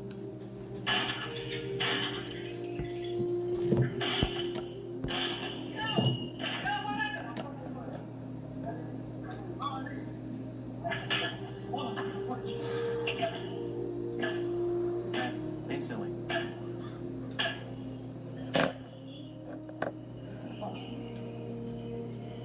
That's horrible. Cold in here with this video, bro. Look at this guy. I'm not trying to rag on this guy, dude. No, but I guess he just blowed up out of nowhere. I still think you, like, grab the look. You see all the blood there? Grab your phone, man. But then again, he's like, she's gone, man. Nope. I think that was like a Muslim woman. Yeah, she was wearing a hijab or something like that. Yeah. This is what you get. This is what Joe Biden brought to this country. That's why you carry a gun. And he had protected status, temporary protected status. If someone is smashing your car with a hammer, you draw your weapon. Yeah, you don't approach them like if you're disarmed. I mean, the first couple of steps towards you, done. Like, I mean, she just froze there. She didn't move at all. No, well, she totally didn't think he was going to hit her, which which is crazy. It's terrible self-preservation, obviously. But, like, she didn't think he was going to hit her. But obviously he thought differently. Yeah, was she a liberal? I mean, I don't want to make... He's just misunderstood. God, that sucks. Reason with you. Sorry, dude. You got to remember the animal aspect of the human. Yeah, it's gross. But yeah, look. Let's go drop this. And if someone's smashing your car, I'm wondering what really to do. We'll probably do more waves, maybe. Smash you. That just seems like incredibly obvious. We got a ton of those And out in the parking lot, someone smashed things, your car, and we got quite a few. You're gonna go to jail, really. Let's grab shit from here. Since I already knew I was going to come back. There are specific laws in Texas where, like, they've used this case where, like, this one guy shot off his balcony at a gang of people that kept coming back to his parking lot to steal, like, property from him that he could not get back. This is like a one-off case, so I guess it's an outlier. I think what you're talking about, actually, Dan Holloway was talking about this when we were down there. You probably heard the same thing. Well, that's called lying in wait. He got in trouble because they had kept going back, and the dude was up in his balcony or whatever, and he was waiting for them armed. And when they showed up, he killed them. He shot someone and killed them, and he got in trouble. The law that he broke was called lying in wait. Did he have to wait for them to start attacking before he would? No, because he was waiting for them. Right. He was gone out. Because he was in a secluded position, basically in a position waiting for them, that's lying in wait. He would get in trouble. If he'd have gone out to the car, like if he'd have been inside, hear them outside, goes outside, and then shoots them, he would have probably got away with defending his property. He had to wait for it to happen. Yeah. Well, I don't know if they were actually messing with the car when he shot him because he was in a hidden position waiting for them. That's lying in wait. But if he'd have gone out and confronted him, they take a step towards him. Like in this case, right? Like as soon as if she walked outside and the dude took a step towards her and she shot him, not all states, but most states, you would have been like, okay, well, he was approaching you with a weapon. He'd shown that he was violent. You know, you were justified in I think it's Florida that would work. Because she's a woman, she gets afforded a lot more. Yeah. Because you can assume they're going to rape you. Yeah. That's just what happens. Yeah. I think Florida and Texas, that's a clear case. That would be a clear case of self-defense. Yeah. I mean, in New York, no, she would get arrested. Yeah, I mean, well, because they would have said you should have stayed inside. Correct. You know, in like New York, California, Illinois, New Jersey, Massachusetts, you know, there's 7 or 8 states where, you know, they'd have been like, no, you should have stayed inside, you should have called the cops. And look, I'm as pro-2A as it comes and pro-self-defense as it comes, but she didn't have a weapon, she should have stayed inside. And so I understand the argument, you should have stayed inside and called the cops. Yeah. But look, as soon as the guy started walking towards her, it stopped being a property crime, right? As soon as he's like, I've got a weapon, I'm walking towards you, like it's no longer about the property. Now she wasn't prepared to defend herself, but as soon as someone takes a step towards you, then you have a thing that was like reasonable to think she was in danger of harm or death. Absolutely. So, you know, but don't. I feel bad for the lady that died, but like, just to see a guy going nuts and be like, what are you doing? And then he storms at you with the hammer and you're just standing there. It's like, yeah, survival skills of a turnip. Yeah, it's dumb. It's sad, but it's dumb too. Well, I guess we'll just go to callers. We'll start with Brandon Brown. Brandon, what's up, man? Hello. Yo, homie. Well, I'm just wondering. Got a little question. A little one. So, yeah, a little one. So why is it you don't shoot your show from like a casino, like get a monthly rate on a room or something, put up your It's insanely expensive. Over with the boys and all that. So MGM, we talked to them about it, they may allow it, but Hollywood's a vending machine. Hollywood casinos, Penn, they're vending machines. You can't get in touch with anybody, they're worthless. MGM's too far away, so we wouldn't be able to do it. But we'll see, I guess. We have some stuff planned. We're gonna play Magical Wizard Crisis, which is a poker. Uses Magic the Gathering cards, or Pokemon Battle Royale. You pick 4 Pokemon types of 13 various HP levels, and then you charge them up with energy, and whoever wins the Pokemon battle gets all the energy. And then they have like synergies and stuff. Like if you get 2 level 12 power. Yeah, have a duo. Yeah. And if you have like 60 HP, 70 HP, 80 HP, 90, 10, 11, then it's a sequence, and they tag team and do a combo. It's called a combo. And if they're all the same type, it's called a hyper power beam. Hyper power beam. Great. That's what I'm talking about. Yes. That's how we do it. Is that as approachable as Omaha or Oldham, but even Pineapple? No. Pokemon Battle Royale? Well, it's a skill game. I mean, if you don't know how to play Pokemon cards, you wouldn't be able to understand our game. It'd be way too complicated for the average person. It's an absolute skill game. I'd like to do a show from a casino. We had a cool casino that we were hanging out at in Texas, and it made me really... No, we didn't.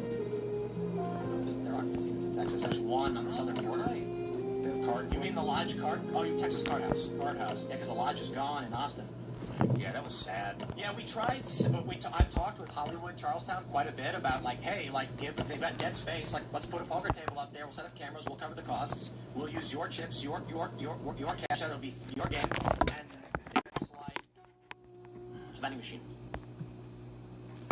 It's a vending machine.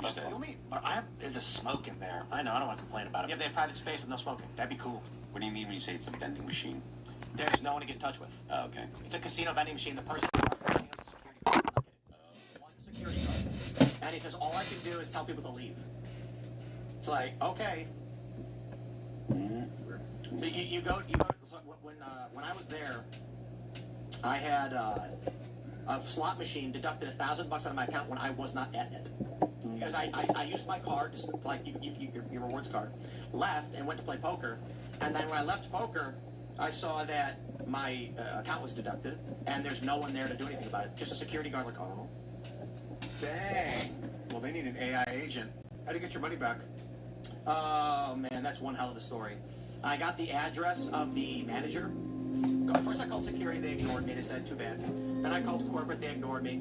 Then I called the police. The police came and took a report and basically told them, you guys are on the hook for larceny. Like, you better, it's a corporation, what do they care? Security guard called me back and said, there's nothing I can do about it. So I said, I'm going to go to this address right here and go talk to insert manager's name. And I'm going to politely ask him to give me a hand with getting my money back. And he freaked out. He was like, well, what do you mean? And I said, well, I'll go to his house. He said, we're neighbors. It's like 15 minutes away from where I live. I'm going to knock on his door nice Sunday morning. And I'm going to say, hey, person's name, would you give me a hand? I was like, your casino. And he's like, you can't do that. And I was like, sure thing I can. I was like, I'm knocking on the door all the time. And he goes, yeah, but that's crazy. And I was like, no, I think you guys taking $1,000 from me is crazy. Me politely asking a guy who runs the place to return it is actually the normal thing to do. And he goes, well, I can't guarantee anything will happen. I said, it's okay. I got a cell phone number too. So you do what you do. I'm going to let you call him right now and let him know, but I'm on my way to his house. I got a call back half an hour later from the manager apologizing, saying, come in and we'll hand you your money back. That's not the first time it's probably happened.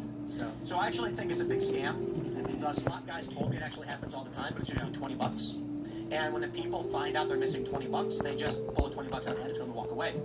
But imagine that happens 1,000 times every day, and only a small amount of people find it. And when they do, oops, mistake, here's your money back. Imagine how much they might be skimming off the top. And then he said it was a mistake to take $1,000. That never happens. Someone notices $1,000 missing. Yeah. 1,000 doesn't happen, but 20 does. Yep. Anyway, did you want to add anything or shout anything out, brother? I will add. Let's say it is a slot machine. What stops you from just renting the room, setting up your table? There's no room to rent. Doing your... Oh, okay. And of the spaces they do have where rent is possible, you're going to talk to a floor manager who's going to go, you want to do what? The room costs, $500 a night. And it's like, okay, we'd like to rent the room. And they go, what for? It's like, we're going to play poker and film it. Oh, I don't know about that. You can't do that. And there's no internet, so what are you going to do?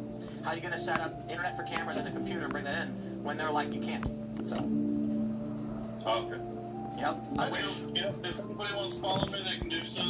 Brown Brandon 503 on X. Other than that, I'll let you get to the next caller. Thanks a lot. Bye. All right. Next up, we've got Dr. Herpaderp. Dr. Herpaderp. Certified retard. Cool. Taking my call, guys. My question's multi-parter. The first one is with directed at the entire panel, because I know, Tim, you've got some on the field reporting experience as well as the guest, and Phil, you have crowd control experience, so you've dealt with numerous quantities of people. But with the whole Taco Tuesday situation and panicans falling for drama every single time, how retarded is the average person? Specifically the politically unplugged and misled and underinformed individuals, because it seems like everyone that's in the Discord or, you know, a lot of the guests that you have on, they seem pretty with it as far as understanding complex things, but like, you guys see way more people out in the world than I have, so I just wanted your perspective of like how stupid actually be. Most people I meet that will say like, oh, I've heard of you or whatever, they're actually fairly smart, and they all say things like, I gotta be honest, like out here especially, they're like, what the fuck's wrong with Candace? I don't know, man. But those kind of shows will attract a concentration of stupid people. Yeah. I mean, look, you're gonna, like, I mean, the whole joke, you know, George Carlin, like, think of how stupid the average person is, and then imagine the fact that half of the people out there are stupider than that. Like, it is, it's hard to find intelligent people. We were at Tim's birthday dinner, and Michael Malice was there, and we were talking, and the idea, we were talking about the idea of, like, an innovative thought, because someone had said something about, like, reading books and how, like, oh, you get all your ideas from books. That's a very stupid thing to say, because most people get their information and their knowledge from someone else. An actual innovation is so exceedingly rare, like a real innovation, like really something that actually changes, like, the way people look at something. It's exceedingly rare. Even the smartest people that you know, most of them got all of their information from someone else. Like, we all stand on the shoulders of giants. The idea that you know, they stand on the shoulders of midgets. They do. But the average person will say, oh, you know, I had this great idea, and I had this great idea, blah, blah, blah. And it's like, did you really? Do you think that you're the first person to think of that? And if they say, yeah, or I'm so much smarter than everybody else, those people are everywhere. And they're not actually smarter than everyone else. In fact, they're probably a little bit below average. I mean, usually when you have someone who says, like, I'm smarter than insert group of people, they're usually not. Egomaniacs and shit, you know? I wasn't trying to throw shade. No, Tim was. Shade thrown. Fair enough. But yeah, the average person is not particularly smart, and the people that think that they're smart are generally a little dumber than the average. I tend to think when someone has an innovation, it's sort of like the spotlight was shined on me for a minute. And like, I don't get to be like, hey, everyone, look, I'm in the spotlight. Bro, everyone gets a chance. Not everyone, but often a lot of people have an opportunity to have a great idea. I mean, I'm fully aware of the fact that I have never had an actual innovative idea. Ever. What? Your music's pretty innovative. I mean, listen, I appreciate the fact that you're being kind, but, like... I appreciate you being kind, but I'm a dumbass. Almost every All That Remains song is basically the same four chords. What? It's in C sharp, A minor, F, C, G. E, C, G, and D usually. But, like, most of the time, like, that's the way that, like, most pop music is the same progression. Have you never did you ever play a weird chord or do some progression where you're like, holy shit, I've never heard that before? No. I mean, you listen to a lot of music, and I mean, look, there's only so many notes, you know, and again, I mean, I write metal, but it's still pop metal, you know, and it follows, you know, a fairly standard kind of pop metal. You know, your intro, your verse, your pre-chorus, your chorus. I just was a little like, oh, I want you to be innovative. I didn't want to, like, I don't want to show you. No, like, no, Phil, you are better than you. I'm just saying that, like, the vast majority of people, like, and I'm talking about, like, 99.9% of people haven't ever actually had an innovative idea. They never will. Yeah, and most people have, like, truly innovative ideas. Like, so Einstein, like, he had an innovative Oh, yeah. To write that for a fucking year. He completely isolated himself from anybody. The way the gravity works. And he was right to a certain extent, but then Einstein came along and it was like, actually, no, some of the things that you thought were wrong. But these kind of real innovations, they're so rare, you know? And so, like, really, really, really smart people are exceedingly rare, and they should be treated, like, you should treat them like a valuable resource. Because if the average person is still struggling with intelligence, it's like you need to be in the top 10% of intellect to be a third order thinker. Like, how common is that to think beyond what's beyond, you know? You ever watch Home Ec? Have you looked up the orders of thinking and, like, read about them and stuff? No, not really. It's interesting stuff. Most people are, like, third order. It means, first is, like, impulse, emotion. No, I think, like, the first one is raw emotion. NPC type. Second is, like, impulse. They will have some kind of action. Third is where most people are. And then, like, the highest order of thinking is, essentially, it's like being able to understand what infinity actually means. That's probably the easiest way to explain it. If you know what infinity means and you can conceptualize in your mind, then you're a higher order thinker to a certain degree, maybe like 7. But if you think infinity is a number, you're like a 2 or a 3. Ian, let me blow your mind a little bit. You know that there are larger and smaller infinities? No. Yeah. What is that? Well, think of it like this, right? There's infinity numbers. You can always add one more, right? But there's also infinity odd numbers. But infinity numbers has to be more than infinity odd numbers.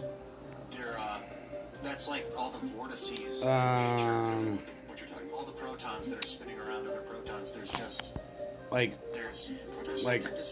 2 flares and a fucking 2 flares and a whole lot of nothing. I'll just tell you that. You said what was the word? Well, infinities, like the idea of infinity, right? Or small vortexes, like the vortex of God at the center of the galaxy. Yeah, I have no idea what this means. It's like an infinity squared. You know, it's like this function of a vortex. I don't think it has a beginning or an end. You know? I don't. Here's something to understand about infinity, Ian. Everything is one thing. Imagine my hand, but you can only see each individual finger coming up. And not knowing what a hand is, you'd see 4 objects. But guess what? Yeah. That's why I like the idea is that every part, every fundamental part of the universe is the exact same thing. Cut its fucking head off. Yeah, I think about it yesterday. I was thinking about it for like an hour yesterday. Man, oh god, that whole week. Have you done DMT? Yeah, 2 times. It's like a 5-minute trip, right? Yeah, roughly 10 minutes. 15 minutes. You're separate from your body now because I didn't take so much that I blasted off. I took like a half dose. You left? Were you on the ground? No, I was laying on a bed. So, but I peered through the veil. I could see the spirits I was talking to, but I wasn't in the realm. So I just got on the bed. So you can see reality a little bit. Yeah, so it's like a frequency, like the system you see kind of got. The story's very wild. He said he was on his bed looking up, and he saw the black silhouette fingers like reaching down at him. He was like, whoa. Fortunately, no, but I knew before I went in, I was like, I can choose to be afraid going into this or to be brave. And if you choose fear, that shit happens where the demon's your own fear manifests as a perception. And then the demon came down and he snuggled with him, and he tried to get up and was like, no. He was like, please. He was like, shh. He's like, and he just cuddled all night. Yeah, it ended up being nice about 5 a.m. The demon just wanted to be loved. And although the demons, the unknown, the fear, it wants to be understood. Yeah, I think it just wants to be loved and wants to. I don't think it's not actually. Watching it. I mean, it's like, anyway, do you want to add anything or shout anything out? Yeah, so I actually had a second part of that where, with the people being, stupid generally, is there a opportunity for society at large to break through the veil of misinformation or general idiocy, or is it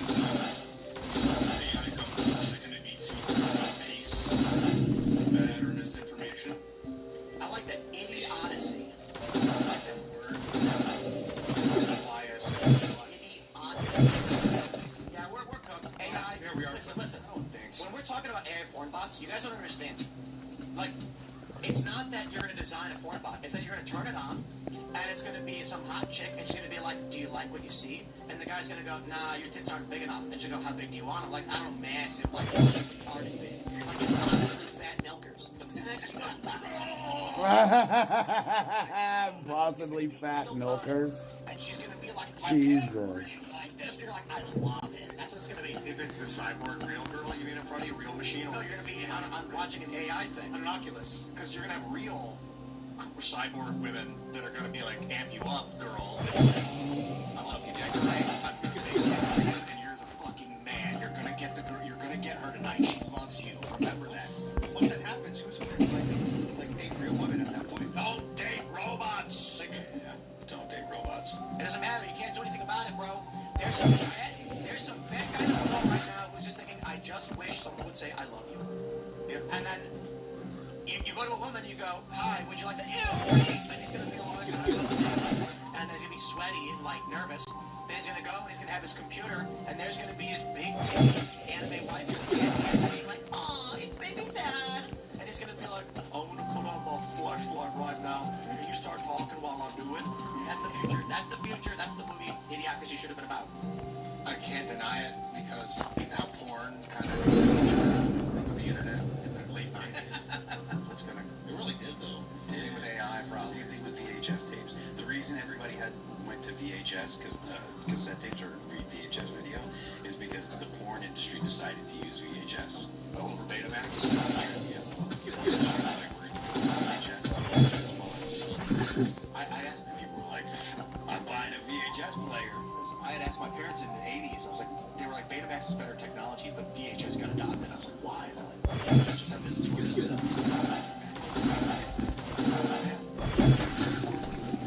Makes sense. Yeah. I mean, a guy, you're supposed to come 21 times a month, I heard. Oh, it's healthier for you. It's clean your prostate. You have to think about sex to do that. I don't know another way to ejaculate without getting bored. Okay, let's talk about something else. Can we talk about that's less gross. Caller, do you have anything that you want to add to that? Jesus. Please change the subject. I don't have anything else to add to that, but I do want to do a little shameless self-promotion. Sure. Home renovation projects. With black mold, and I've just been struggling financially to strip everything down. And so, if you wouldn't mind just taking a look at my Give Send Go /moldy house, I would greatly appreciate it. Moldy house. So, that's all I got. Best of luck, man. Thanks for calling in, brother. Thanks, dude. All right, next up on the list, we have J-Lore. Welcome to the show. What's up, J-Lore? Howdy. How y'all doing? Well, Got a little bit of headache. I think because I was in the sauna earlier. Thanks for asking. If you want to really teach Ian about the four chords thing, like just playing the four chord song. The four chord song is great. Yeah, but did you know that guy's like a woman now? Is he really? The guy who sang it is like, and he looks the exact same, so he looks like a fat guy with a dress, you know. And he does video games, trivia, and music. Yeah. I don't know. Oh, you don't know the four chord song? Was it Axel Lost? Yeah. Yeah.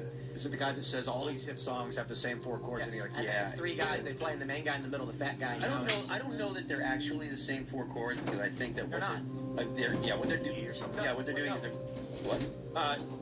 It's the same four chord progression. Yeah, exactly. Yeah, so they're not the same key, but all he's done is taken a chord progression, and the keys are different, but it's functionally the same thing. Yeah. And then he changes the time signature. Yeah, D, C, G. Those are my. No, it's AF.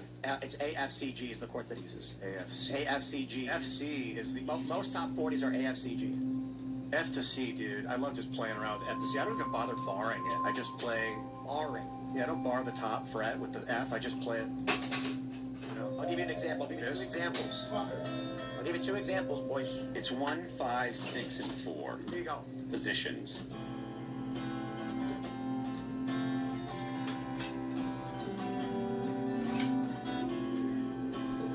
That is? Yeah, it's Karma Police by Radiohead. No, it's not. No, it's the first, the fifth, the sixth minor, and fourth chords of a major scale. Say tonight, if I could break of dawn, Down tomorrow.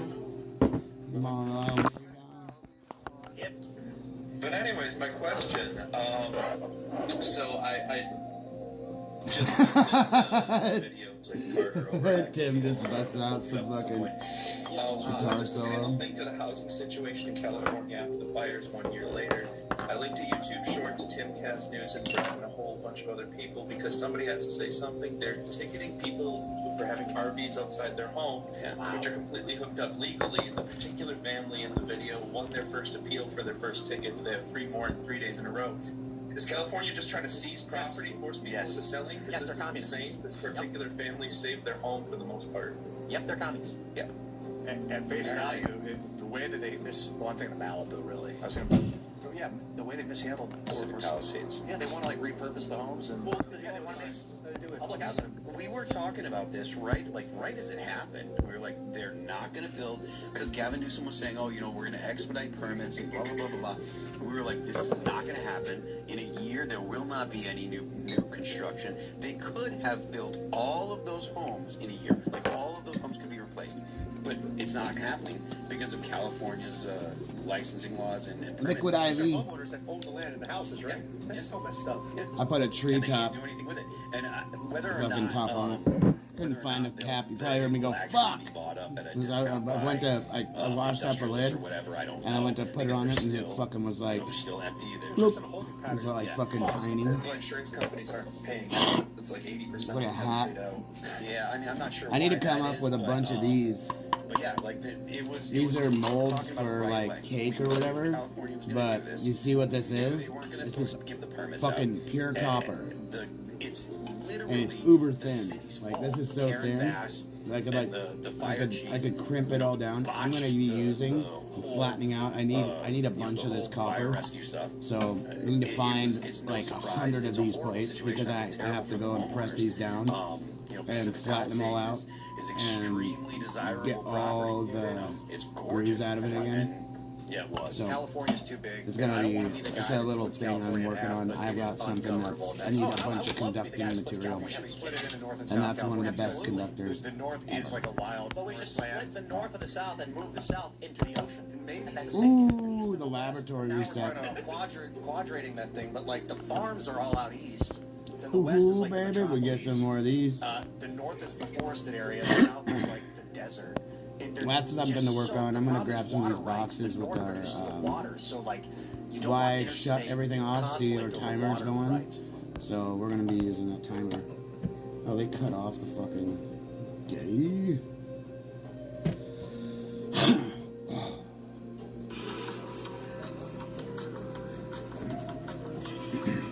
Asmongold got banned on Twitch. Is banned on Twitch.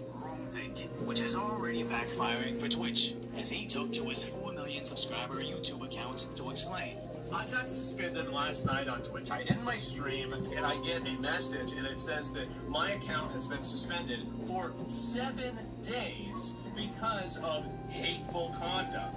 I said that I didn't give a about the opinions of third worlders, and then particularly in the thing that they reference, I was referring to illiterate goat herders from Afghanistan. Again, the way this looks out in the public is not a United States. The opinions of third worlders don't matter. Like, I don't care what some illiterate goat herder thinks in Afghanistan. It doesn't matter. In the context of those people believing AI-generated videos about Iran winning the war and nuking Israel off the map.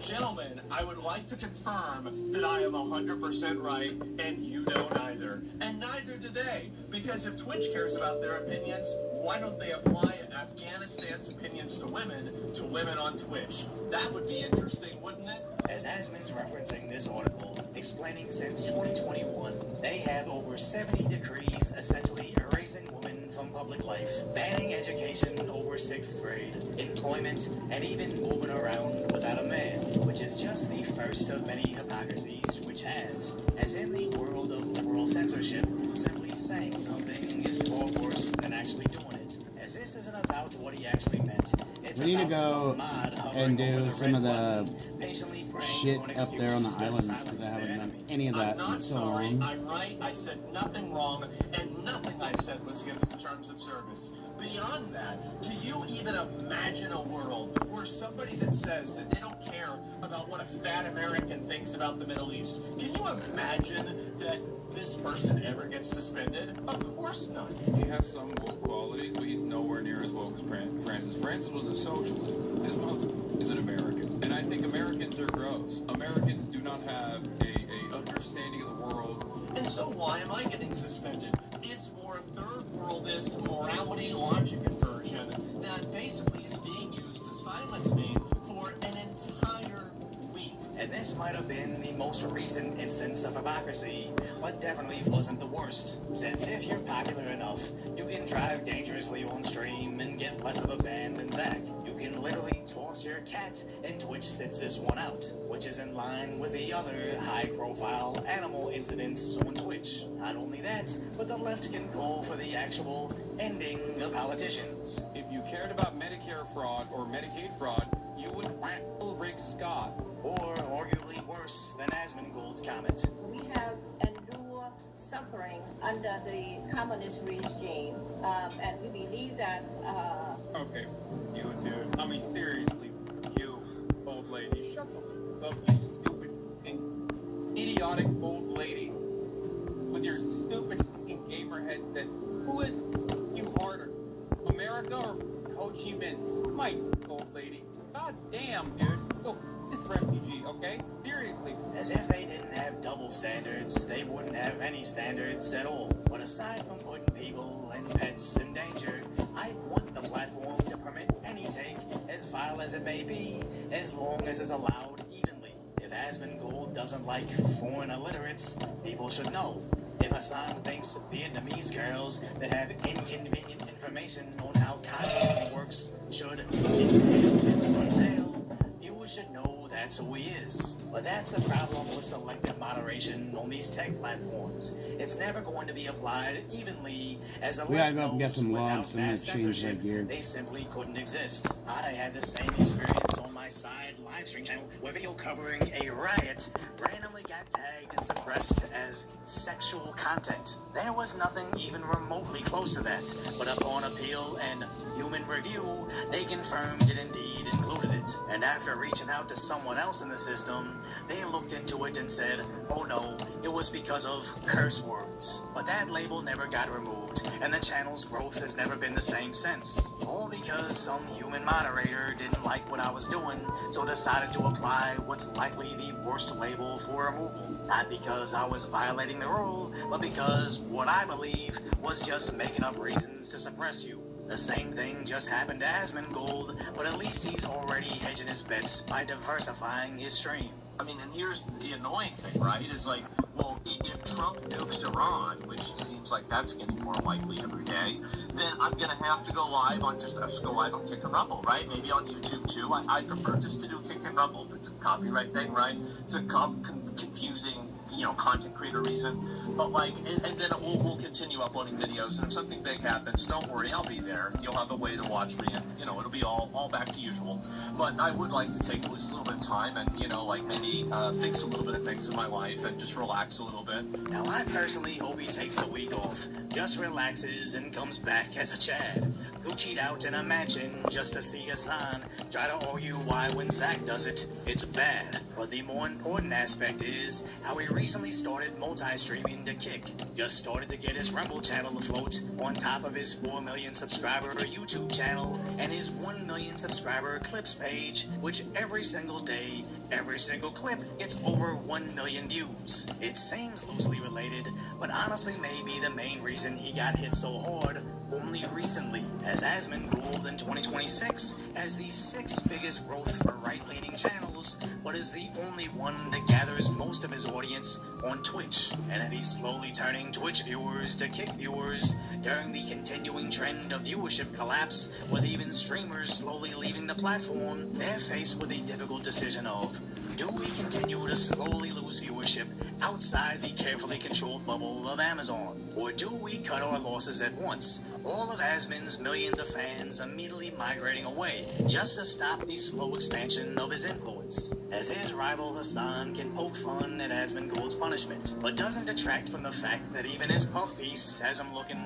bizarre. He can spend his time trying to explain why he looks this way. This has shoulder pads. Like, this isn't... I've worn this before on stream. But now, not only is the right attacking Democrats for affiliating with him, even deep left CNN is denouncing the insane things he said. Quote, it doesn't matter if effing happened on October 7th. Like, that doesn't change the dynamic for me. And Hassan Piker is excusing sexual violence by Hamas terrorists. And here's what Piker said about the horrors of September 11th, 2001. America deserved 9/11, dude.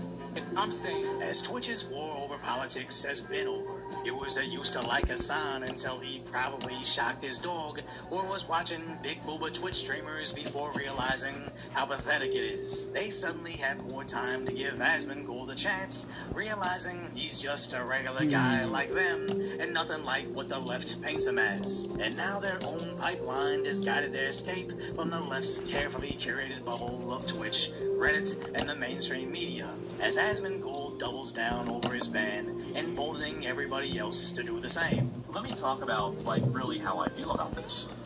Do I give a about the opinions of a bunch of third worlders in regards to what my country should do? Absolutely not. I do not. You shouldn't. They shouldn't give a about what I think about their country. Because why would I take somebody's opinion that is from a hole in these countries? And by the way, these are holes. Many of these countries are holes. And don't let anybody teach you or tell you that, oh, it's America's fault. No, it's not. If Twitch thinks Afghanistan has such great opinions that should be listened to, maybe they should apply Afghanistan's opinions to women on Twitch. How about that? But they won't, because they also agree with me too. I just was the one that said it. But everybody thinks this. And I have nothing, by the way. Oh, I said illiterate. They have 37% literacy. Flip a coin, I'm right. And if you're a guy from Afghanistan, you're watching, I don't know, I'm sure we've got a number of them. We've got a lot of people that watch the show. Listen, man, I'm not talking about you, but you know that there's some idiots in your country that are morons. I'm talking about them. And by the way, we have those same third worldists. We have those same, in America. Being a third worlder and being a third worldist, yes, it's a geography, but it's more importantly a mindset. As getting banned has only amplified that message. Maybe 40,000 people saw it live, but the ban had people wondering why. Rumors flied it was over showing worst parts, but after his YouTube explanation receiving over 1.7 million views, his Twitch posts hitting nearly 10 million in under a day, they've only highlighted their hypocrisy, reminding everybody how insanely stupid their last 6 months have been. But all remain optimistic and not give up on them yet. Twitter, becoming X, almost immediately made them the de facto platform of free speech, becoming the #1 news app across the globe. It seems Asmongold is somewhat expecting his appeal to prematurely end his ban, and since Twitch invited me on the platform, knowing full well who I am, these are all signs that Amazon may start to put profit over propaganda. So if you appreciate my concise, light-order commentary on the tragic status that is today's reality.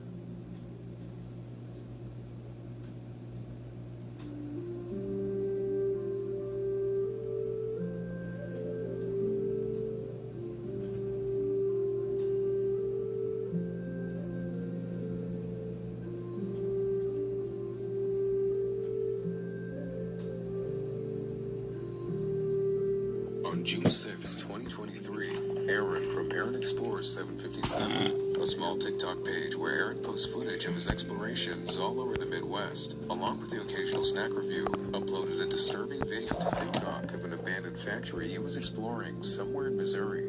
It's worth mentioning that in the 5 years he's been urban exploring, he's only ever freaked out twice, and this is one of those times. While in the abandoned factory, he stumbled across the basement, and as he went deeper in, he would make a terrifying discovery. Oh my God! Oh.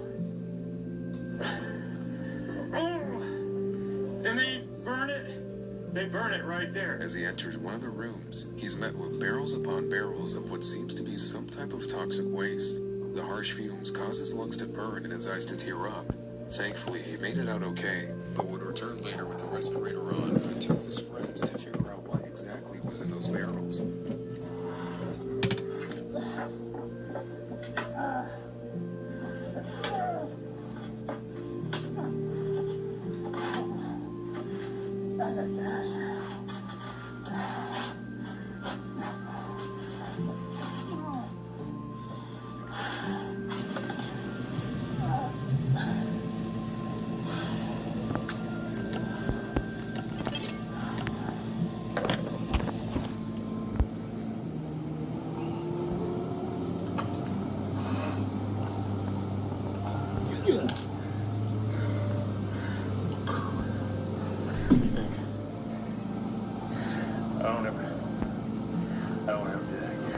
Even with the respirator on, the toxic fumes made it extremely difficult for Aaron to breathe.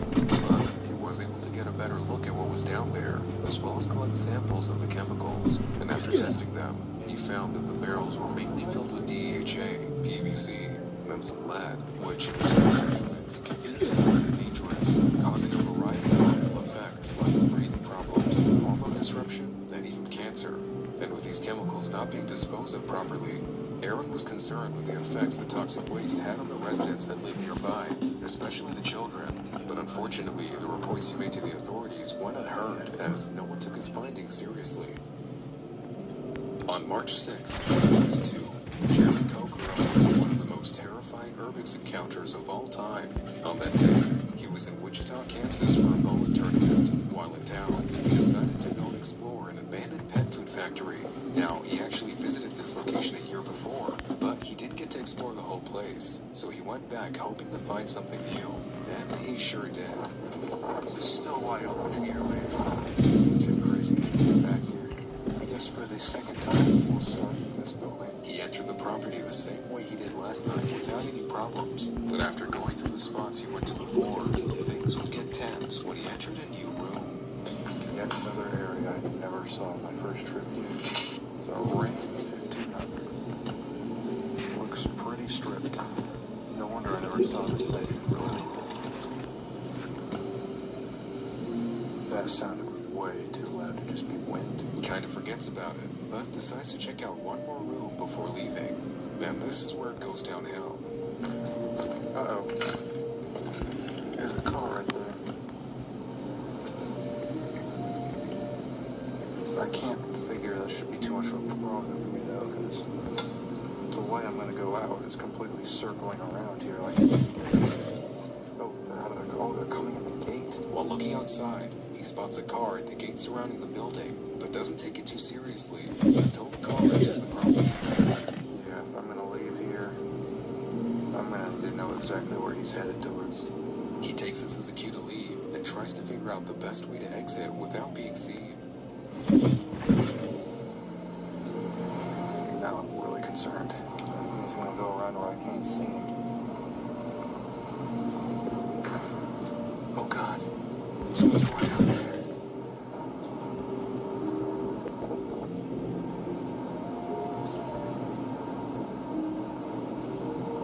What do I do? I couldn't tell what he was holding.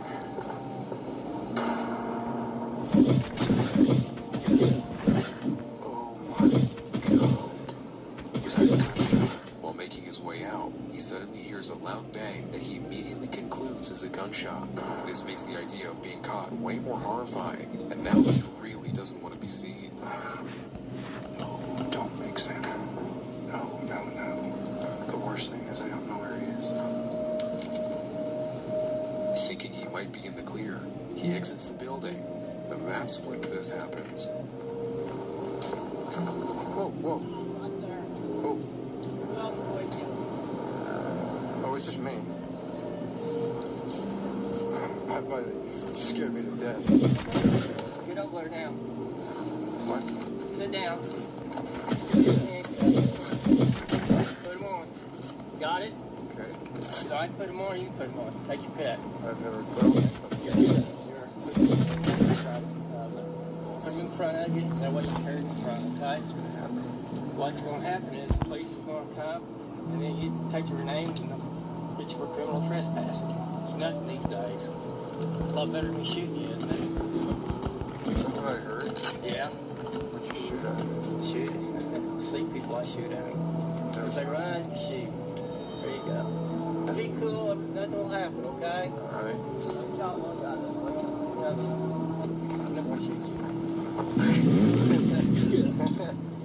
Don't you see? She said something says. You supposed to force? That's me telling you. I'll shoot you. Nobody else is with you, right? No, it's just me. Okay. If I see somebody, you come running up and shoot. Oh no, if I were with someone and I had to shoot people, I would have gotten them. Okay. I just don't want, they say wait and scare me, I'll shoot in a heartbeat. Yeah. I'm sorry. It's just life. An old man armed with a shotgun jumps out of the bushes and forces Jared into his car. The video cuts right before the man puts Jared's camera and bag in the trunk, but he later explained that the man drove him to the front of the factory, where they waited for the cops to arrive for over an hour. While the cops took Jared, the man literally told them that if he saw someone else on the property tonight, he'd shoot them. And about 15 minutes after Jared got to the police station, the cops received a call about a shooting at the same building. The man, later identified as Kenny Lee Thomas, and the owner of the factory, had shot 2 teenagers who were exploring the building. Luckily for them, Kenny was using non-lethal pellets, and they only suffered a few minor injuries. Kenny was arrested, but only sentenced to 2 years of probation. As for Jared, he received a small trespassing charge and was released immediately. And although the idea that this encounter could have ended a lot worse, he continues to explore and still uploads his adventures from time to time. On October 13th, 2024, a German urban explorer by the name of Unknown Worlds uploaded a video where he explored an abandoned house on the edge of the woods. He's driven past the house several times and noticed it wasn't being maintained, so he decided to finally check it out. Since it was winter at the time, he brought his thermal camera with him to see if he could spot anyone in the house from afar by tracking the heat of any potential people. Das sieht jetzt natürlich nicht so vertrauenserweckend aus. But he quickly realized that that wouldn't work because the camera was picking up a lot more heat than he expected. Ich werde jetzt hier erstmal gucken, was das hier überhaupt ist. Ich habe jetzt bei meiner Stirnlampe auch nur den Vollmondmodus an. Höchste Sicherheitsstufe. He enters the house from a separate entrance to the basement, and as he looks around, he notices that it's full of building materials, which makes him think that this was some type of carpenter shop, or that maybe a craftsman used to live here. He continues upstairs to another part of the house, where he makes an unsettling discovery.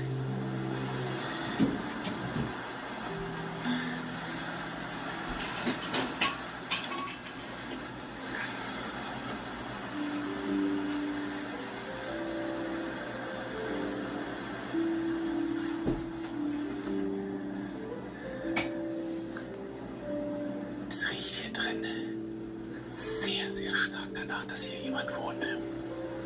Also nach einem Obdachlosen. Es riecht hier sehr, sehr, sehr stark nach einem Obdachlosen drin. As soon as he opens the door, he's hit with a terrible smell.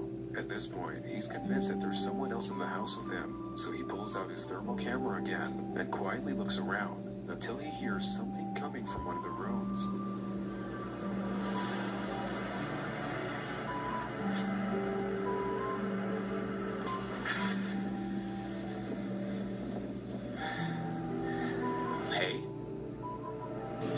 Hey, is somebody in here? Do you speak English? Ja, taler das Fenster. It turns out, it was just a mouse, but he was still very much on edge as he approached that same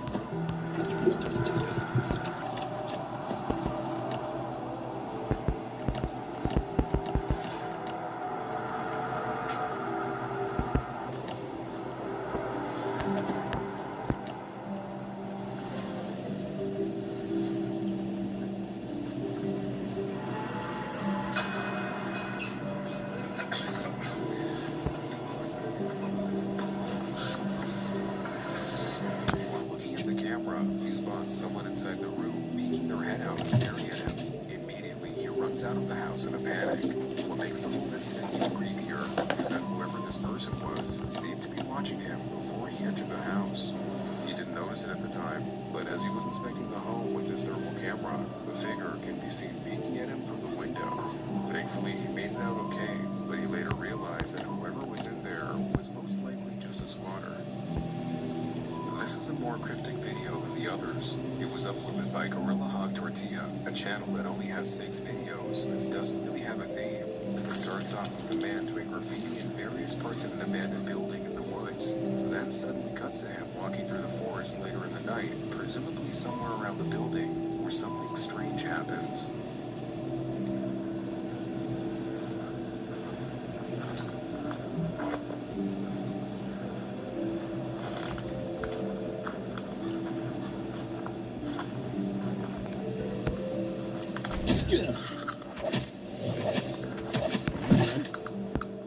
Not late for anything. I just been doing tons of shit.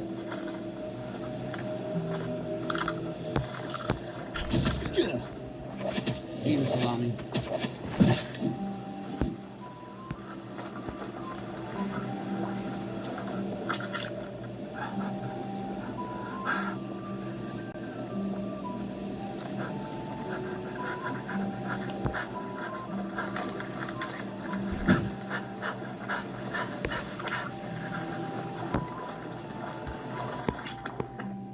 That's how you exit and enter, or exit, and then call your bike to you while you're in that zone.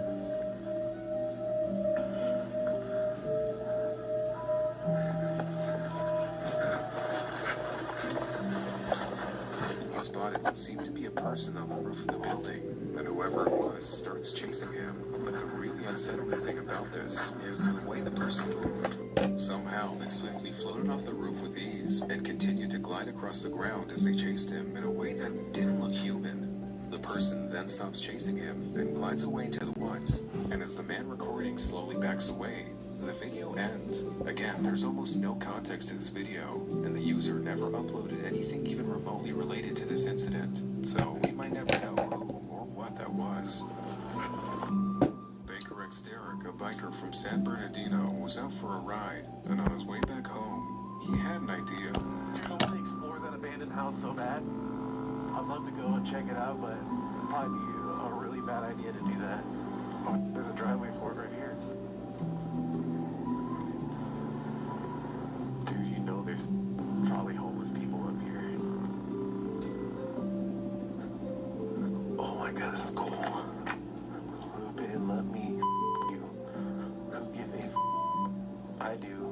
I would you. After reading some really disgusting signs on the wall, he decides to still go in anyways. And as soon as he walks in, the vibe just feels off. But letting his curiosity get the best of him, he continues to explore. Dude, this is terrifying. Oh my god, look at the size of this bedroom. This is a bedroom, dude. Dude, this is scary. I need to make sure no one's in here. Like in those bedrooms.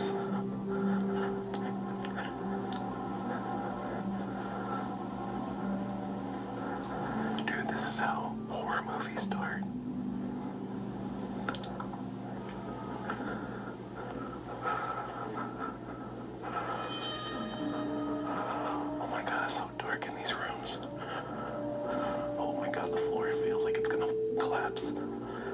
Dude, that dark room.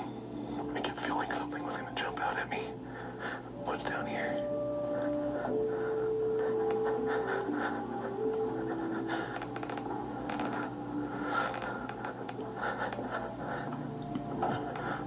Hello? Dude, I think I hear somebody. I think I hear something.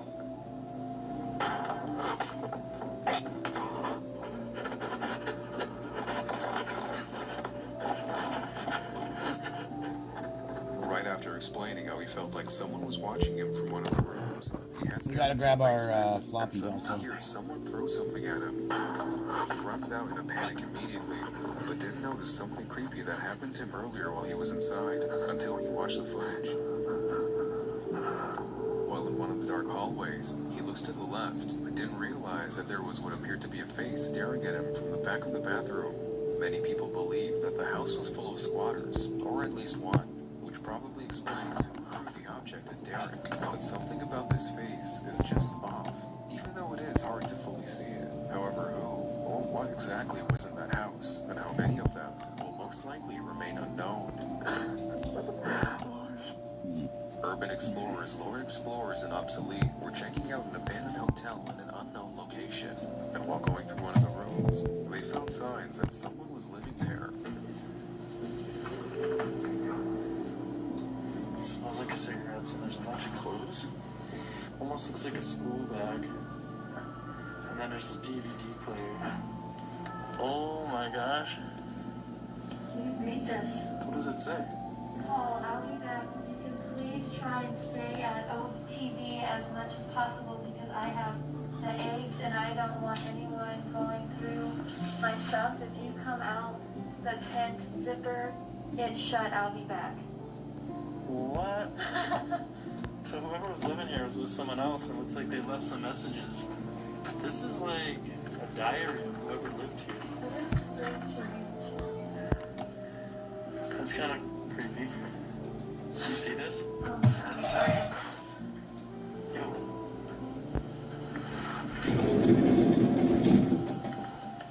As they go through the set of the room, they suddenly freeze when they hear something. They take this as a cue to leave, but when they step out of the room, the noises get louder.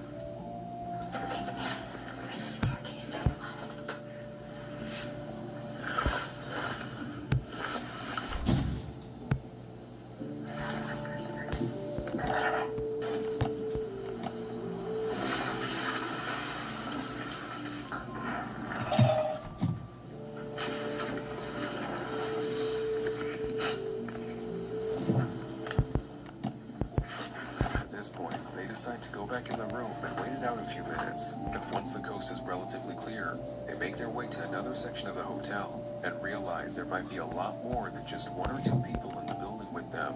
And minutes later, they come across some squatters that confirm their hunch. What's up, man? No, we're just exploring. Oh yeah, we were seeing it. We'll leave you be, sorry about that. Continuing through the hotel, they end up seeing something unsettling. So we just realized. The big hammer? I heard the noise when we walked in. And I swear I heard something. Nice.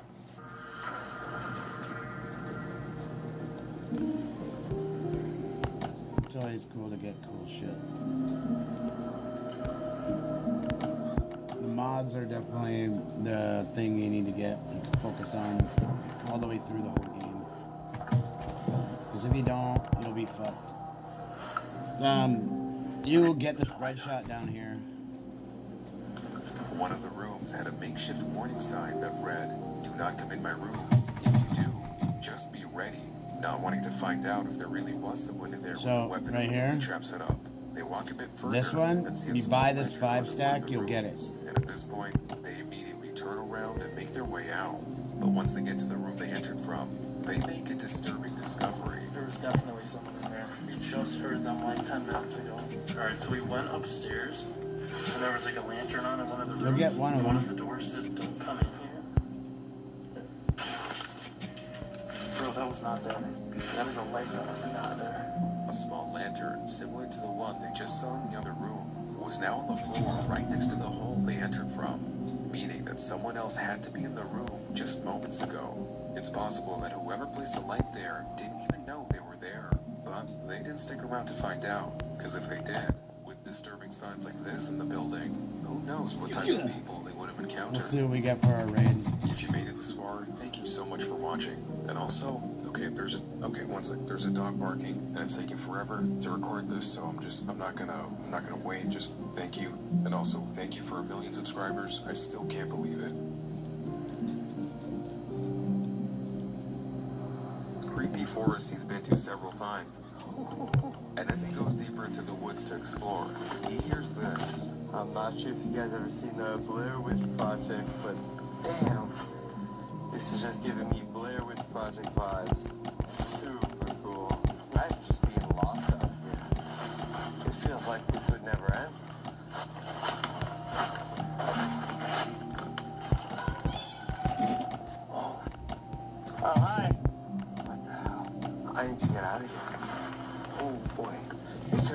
campers, but this area is extremely secluded.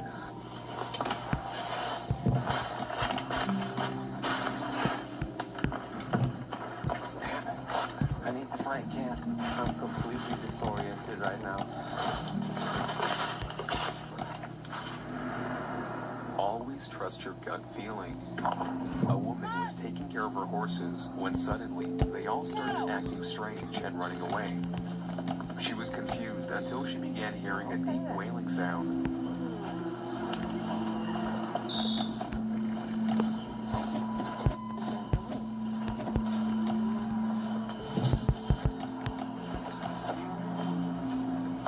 She decides to follow the sound, and as she approaches the source, she gets a gut feeling that something ominous was luring her into the silo.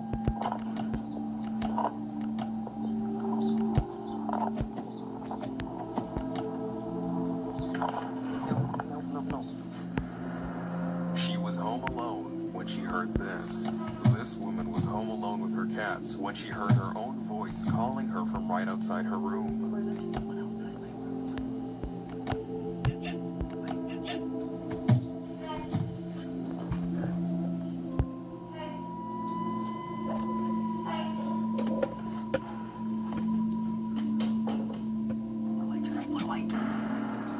This is unsettling. A man was home alone when he noticed his dog sitting in a disturbingly human-like manner, so he began recording and caught this.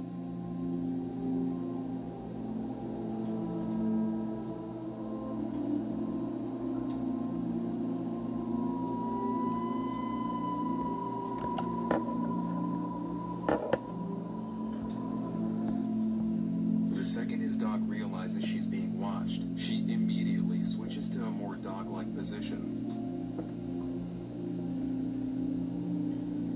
Some people think it's a skinwalker, but what do you think?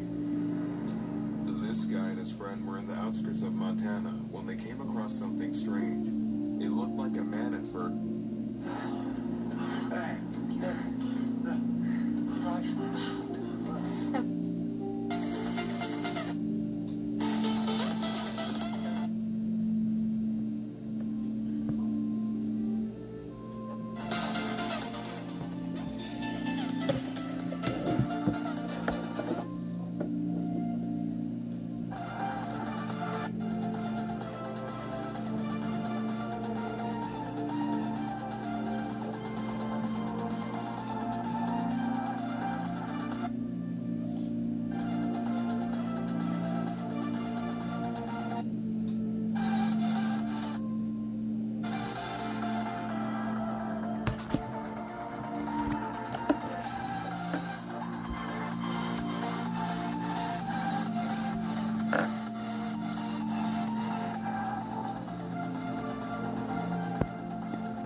Look at that.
This has got a lot of shit.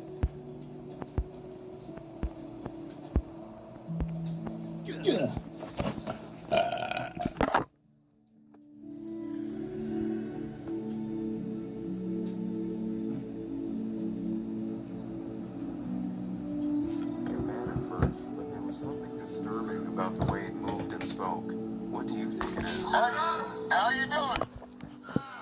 Oh, just some cruisers, man.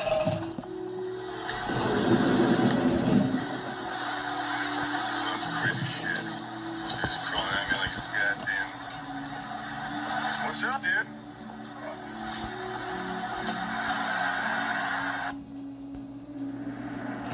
If you're scared of the ocean, don't watch this.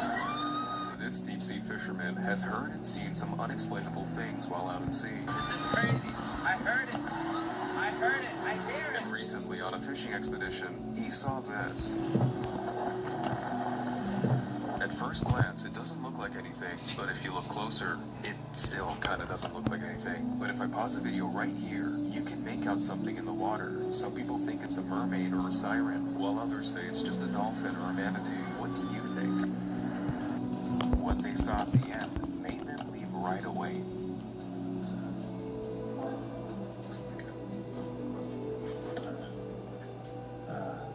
The chat.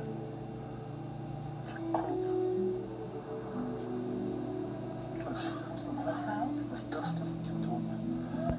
It's a flash.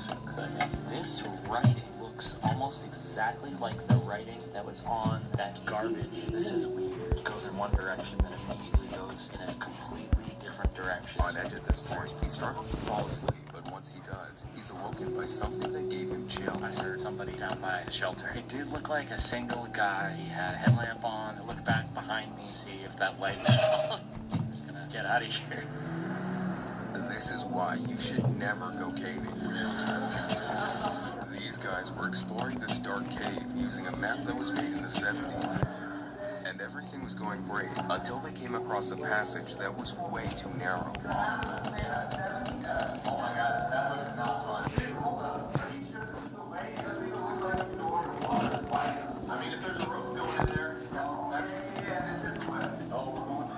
They decide to go in anyways, and it doesn't go well. Oh man. Is he under? Are you feeling Jacob?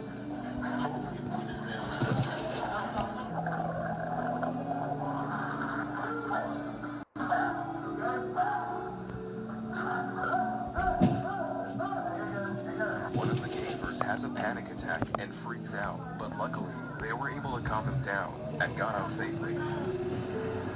He was working the night shift when he captured this. This guy was Snapchatting his friend while working the night shift in the Appalachian Mountains, and when he played back the footage, he saw this.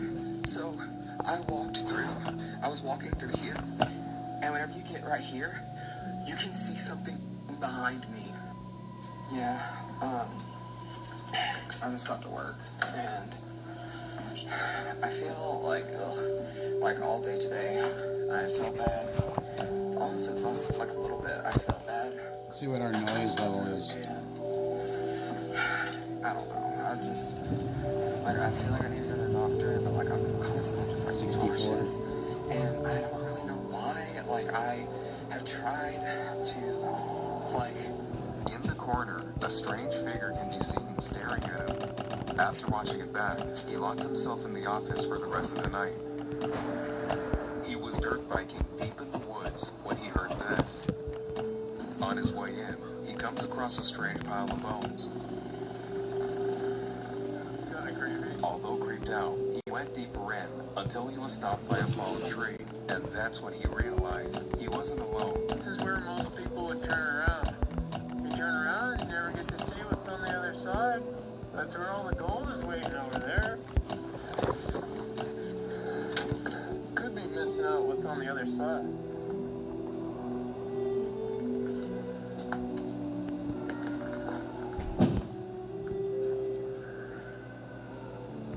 Hello?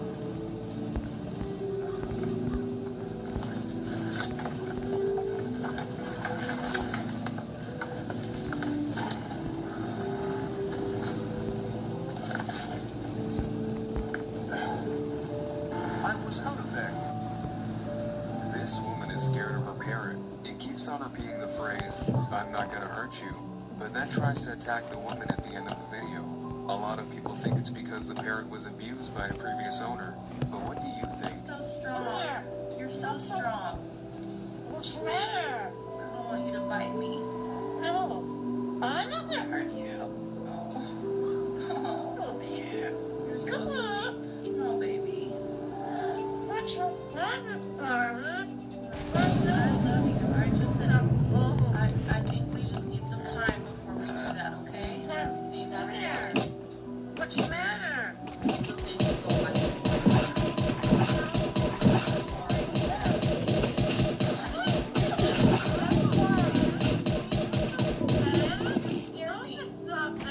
You tried to hurt me. I'm not gonna hurt you. But you tried to just now, This security guard was confused because nobody told him about the new employee. But later, when a coworker reviewed the footage, they realized something, and it gave me goosebumps. Okay, watch this, y'all. This man, he called his boss asking him, why didn't y'all tell me they had a new employee, right? He constantly looking back, right? He's talking to somebody, right? Just watch, this is creepy. Look, having a whole conversation with somebody, right? Saying that somebody came and he dapping that person off and everything. Now see, look, y'all see when he dapped them off? Look what happened. He dapped them off, you see that shadow? And then the shadow goes over here, and he pulling the chair out for him. He swear to God, he sat there and had a whole conversation with this person. He moved over, talking to him and everything. I think it's this one. Y'all better protect yourselves. They say the worst thing you can encounter in the woods is other people. An outdoorsman was camping in a forest he's been to several times, and while making dinner, someone sneaks up on him. And I've got a visitor. Creeped up behind me, asking me if I had a light. My pants. Is he fine anyway? I don't know him, but stopping for a steak. Just some random creep. A stranger seemed alright at first, but once they left, something inside him told him to leave. When I think about it, the stranger it gets. Fit that lad talking about life and how he got to where he is and drugs and whatnot, and then turned around to cut some firewood up. When I turned back round, he'd gone. So I scanned about and he was just walking off into darkness. So I said, "See you later, pal." He went, "Yeah, see ya," and just left. The fact that he just left without saying no has put the EBGBs up me, because I've got to tell his mates there's a guy camping out with a load of filming equipment, and I don't want to be having to fight off a lot of smackheads at 3 o'clock in the morning. You know what I mean? But my gut were telling me, don't stay there. They were in the woods exploring when they heard this. An urban explorer and his friends were checking out this abandoned campsite when they came across this creepy old sign that says, "Private. This is a place of prayer. Please respect our space." They decide it's better not to go any further and turn around to leave. But as they do, this happens.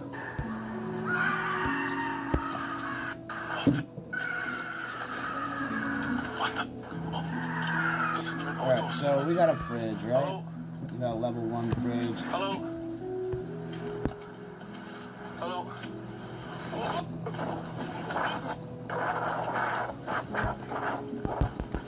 Seconds after the scream, this tall woman holding an axe charges them. Luckily, some cops happened to be nearby and took care of it. This guy came across a moving train that didn't have a driver. Well, I caught up to another one of those haunted ghost trains here. Looks like it's still running in the winter. Sounds like it's steam, sounds like it's gas. I'm not sure. Not sure where it came from, not sure where it's going, but let's see what's going on. Well, no one's driving. And this time it's going backwards. Well, I want no part of where it's going. He's seen the same train before on the Sandhill Central Railway in Minnesota, along with others like it. Now, some people say it's a ghost train, but it's most likely just a runaway train, or the train is on a looping track and is being maintained by someone. What do you think? Always trust your dog's instincts. A guy was using the bathroom when his dog started barking at something unseen.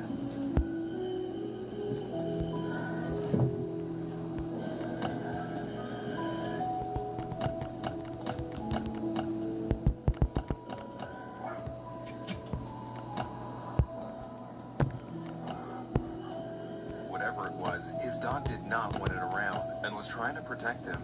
This type of stuff happens all the time. So can dogs see things we can't? Or are they just tweaking? This creepy doll was caught playing hide and seek. In this video, this little girl told her babysitter that her doll moved when she was playing hide and seek with it. Creeped out by what the girl said, the babysitter began recording their conversation and ends up getting more disturbed.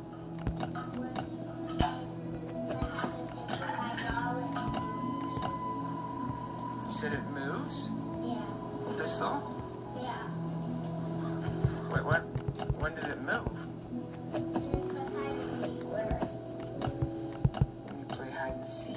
He then tries to play hide and seek with the doll and freaks out when this happens.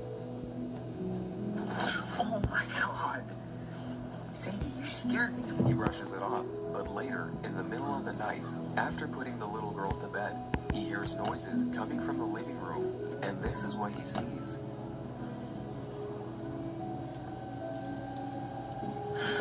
Yo. Earn up to $3,000 in commission rebates.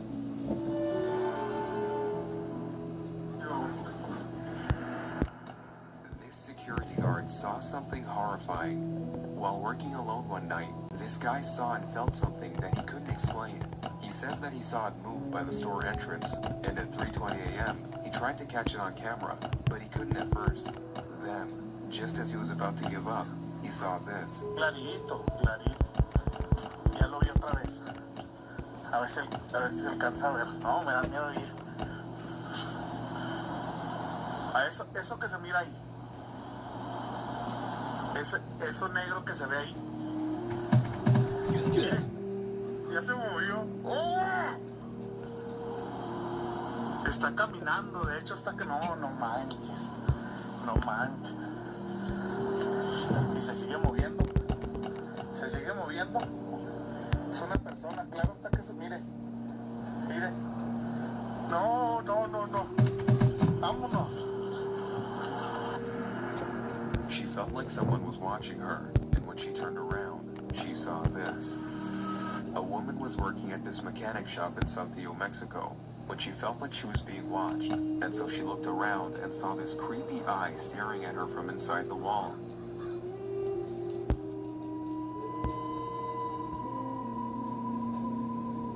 It's a monkey.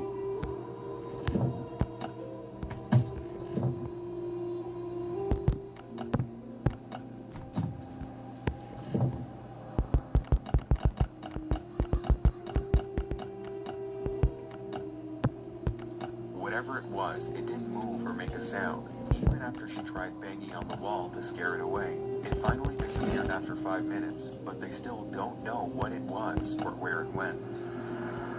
He was recording a video for his kids when this happened. No. A man was recording a video to show his kids when he ran over something. What the hell? No. But when he looks behind him, he doesn't see anything until he checks the rearview camera. Whoever he hit was now standing in the middle of the road. He looks back a third time and sees this.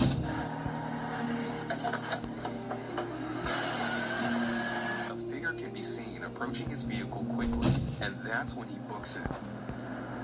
What if I told you this was a real person? A woman uploaded a video of this creepy lifelike mannequin she noticed while shopping at a luxury brand store. Okay, people, tell me something.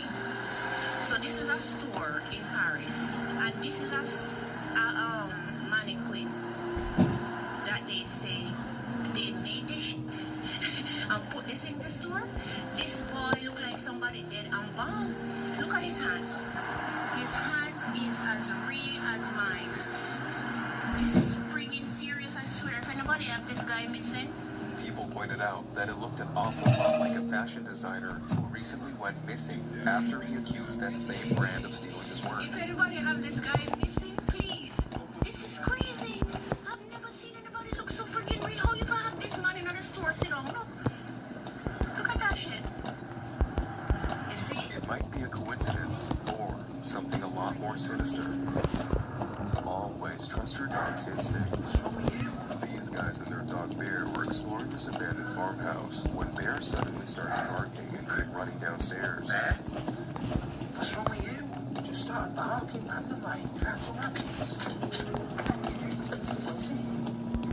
Bear was clearly trying to tell them something, and so they followed him upstairs, and this happened. Where's he gone in here? Hey, he just goes in so one bother. Did you hear that?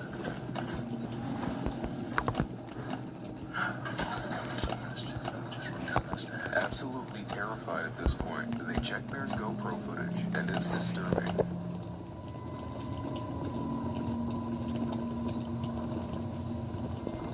As he was exploring, he found 2 people hiding under beds in the house and came rushing towards owners. If those guys had bad intentions, Bear might have saved Matt and Andy's lives by alerting them.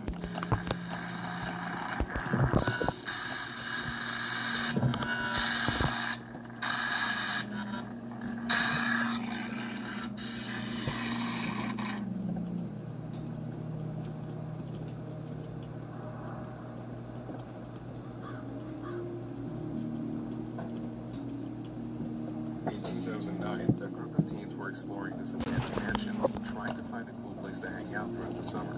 They went through the entire house, and when they got to the basement, they discovered a second room. The room gave off this really disturbing and unsettling energy. None of them wanted to enter it, and so they didn't. But eventually, 2 teens gathered the courage to go in, and when they did, they experienced something so horrifying that none of them would ever step foot in that house again. It happened back when I was 17. I left school that summer and had 6 weeks before starting college. It was baking hot in the small town that I lived in, situated pretty much in the middle of England. It's an old coal mining town, and if you're old enough, or at least look old enough, you spent your time in the local pubs. If you're not, you have nothing else to do but roam the streets seeking your own entertainment. Me and my friends were the latter, on the main road through town, away from the other houses.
favorite battles, just 5 of my favorite battles in no particular order. Let's waste no more time and get right into it. Number 5, coming all the way from the Creek in the Cave in Austin, Texas, is the one and only Timmy No Breaks versus the hilarious Michael Day. Let's roast. No Breaks, Michael Day. Let's go. Let's roast. Yeah, like I said, Michael is a black lawyer. It looks like his entire defense strategy is, oh no, he did it!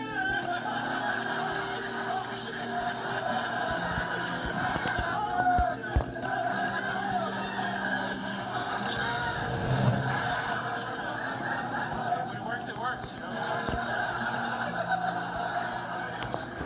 Timmy No Breaks, that's what they call him. It's crazy to call yourself Timmy No Breaks when you're legally required to stop 200 feet short of a school.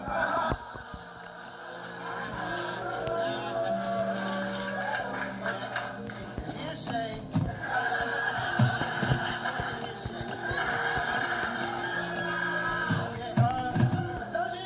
Doesn't this guy look like when he goes to put his hand on the Bible, he fucking dabs that shit up? Black guy. He's a black guy.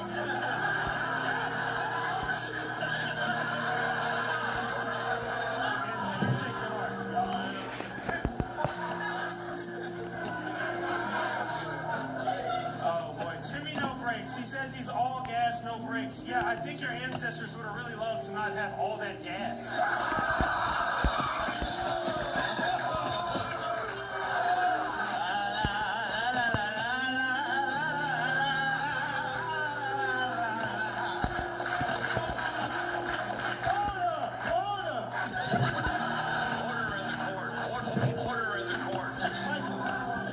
Let's be real, okay? This guy's a lawyer. He's more Jewish than I'll ever be. I mean, he looks like he works at fucking Jamalstein and Associates.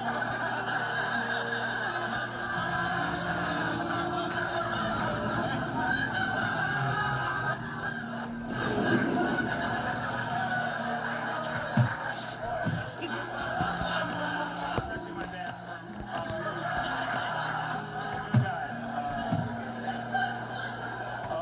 Timmy No Breaks, just like the trains they put his grandparents on.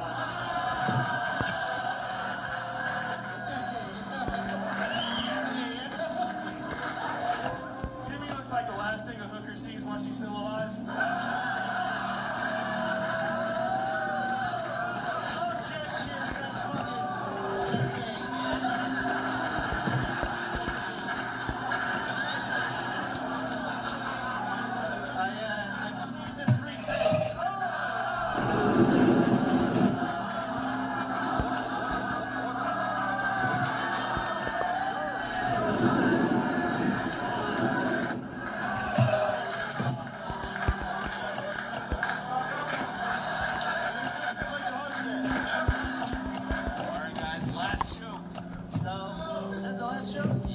I've been tallying it off. Okay, this guy can count. He's Asian.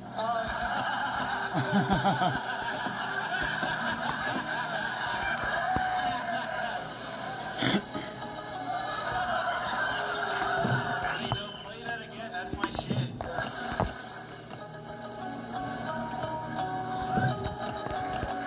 Everyone on panel knew what I was just doing.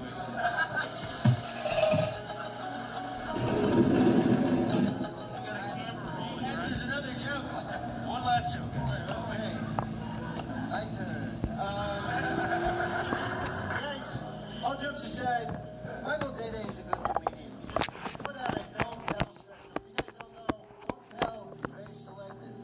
But I would like to submit a clip of it to evidence. Please play Exhibit N. Oh, with my girl, right? The big megaphone niggas sees me with my girl. Everyone's talking shit with Saab. That nigga chasing niggas. Only nigga. 30 niggas, nigga have a nigga with him. That nigga chasing niggas. 30 niggas, nigga have a nigga with him.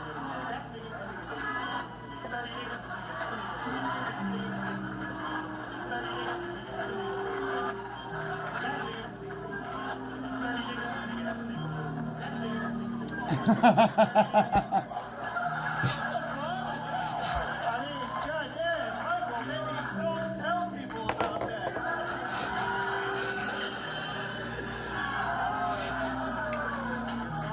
That's good. Hey, play that again. That was good.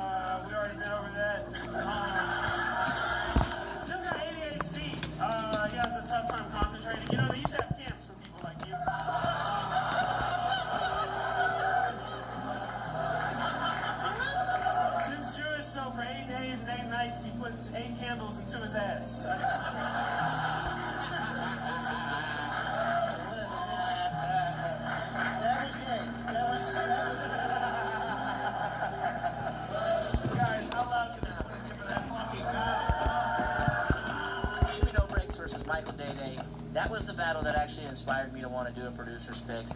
I had such a fun time watching that battle. I wish I was there for that one. You could tell that the audience was vibing. They had such amazing chemistry. It was great, well-written jokes, and then some stupid, silly, off-the-cuff stuff like, he's a black guy, or just some hot-button lawyer bullshit like dapping it up on the Bible. So goddamn funny. I wish I didn't laugh every time Timmy No Break said something like, that's gay, but I do. It's funny. It works. It gets me. I'm a child. I don't know what else to tell you guys. And then that goddamn song. That was a banger of a song. And also, if you haven't seen Michael Day's Don't Tell Special, it's very funny. He's also a great lawyer. If you need representation, you had a good laugh, he's your man. Michael Day versus Timmy No Breaks. That was number 5. Let's keep it going. Number 4, coming to us from the Belly Room in Los Angeles, the birthplace of Roast Battle.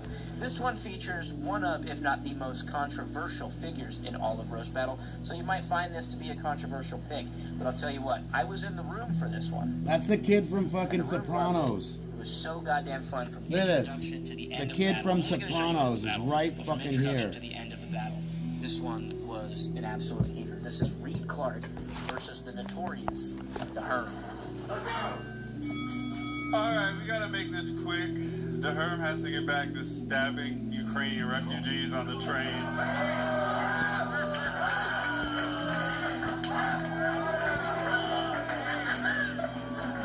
That was cute. That was cute. You look like you do IT for a plantation. Get your stupid ass on.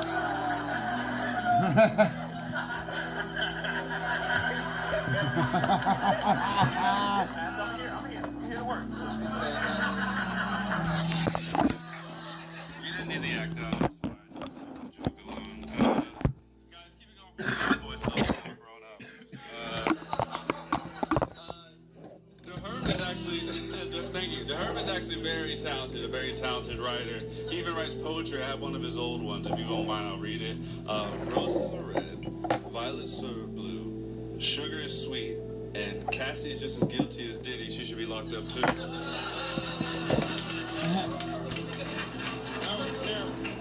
was pretty good. I ain't like it at all. So stupid ass up, nigga. You look like a G that comes out when you rub a harmonica. Free tap dancing, baby. So stupid ass up, nigga. You want to tap dance? Stupid ass up, nigga. Keep your hair out, nigga. You look like my doodle bob. Didn't get that.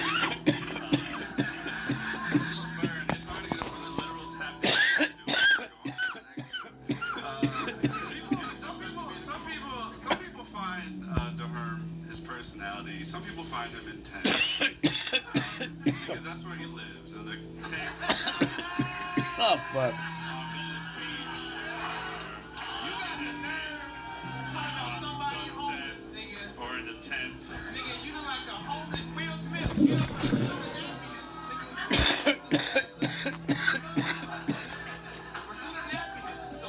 Fear of nappiness.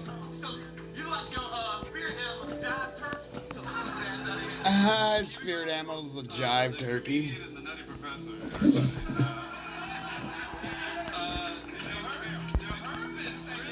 The Herm is, I would never compare you to Dave Chappelle.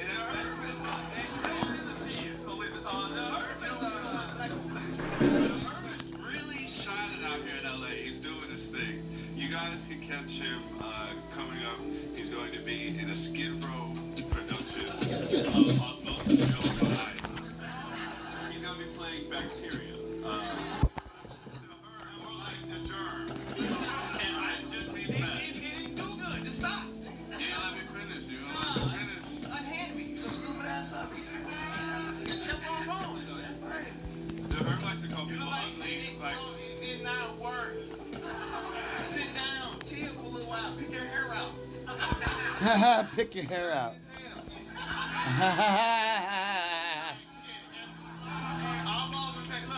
Y'all know this though.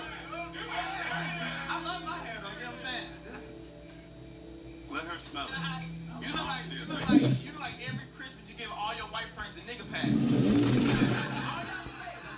go ahead, say it.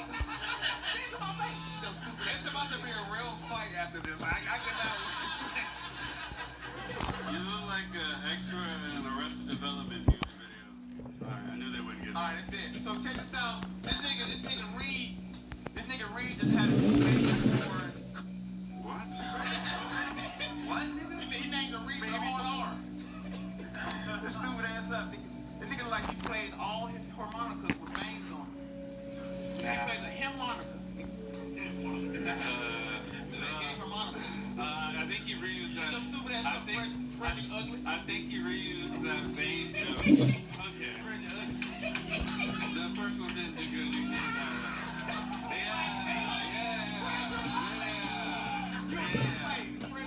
It's like pulling teeth in you. Something you're gonna have to do very soon. Very, very soon.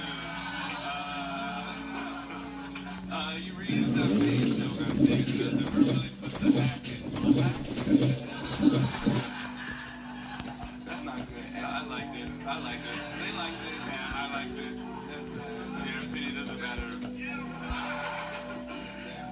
Why come over here? I don't know.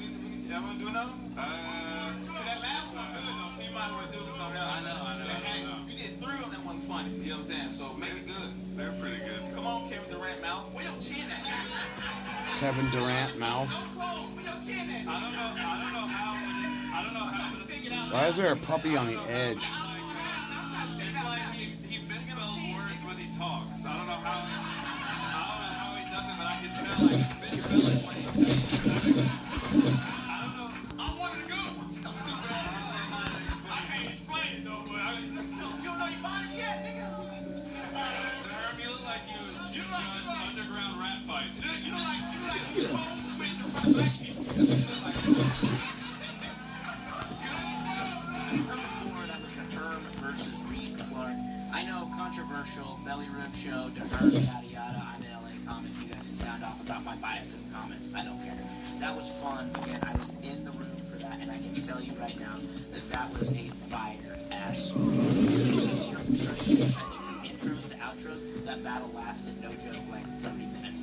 It was so goddamn fun. And you can't tell me, even if you don't like the Herm, you can't tell me that The Pursuit of Happiness wasn't funny. Get the fuck out of here, just stupid ass. Guys, number 3, coming to us all the way from Austin, Texas, again, the Creek in the Cave. This is the young Tanner Amiglio versus a guy I've seen around for the past few years and think is hilarious, Ray Chenevieve. Ray Chenevieve versus Tanner Amiglio. Let's roast. Welcome to Canes. It's Luke Brown. What can I get you today? I'm racing Canes and my buddy Todd Graves for the Red Warrior Foundation. Great food and a great cause. Raising Canes chicken fingers and the Red Warrior Foundation. Chenevieve versus Tanner Amiglio. Let's roast. Racing, Tanner, I'm gonna let you go first. Here we go, everyone. Make some noise for these guys. Ray, you look like an extra for an open casket funeral. Thank you, Randall from Monsters Inc.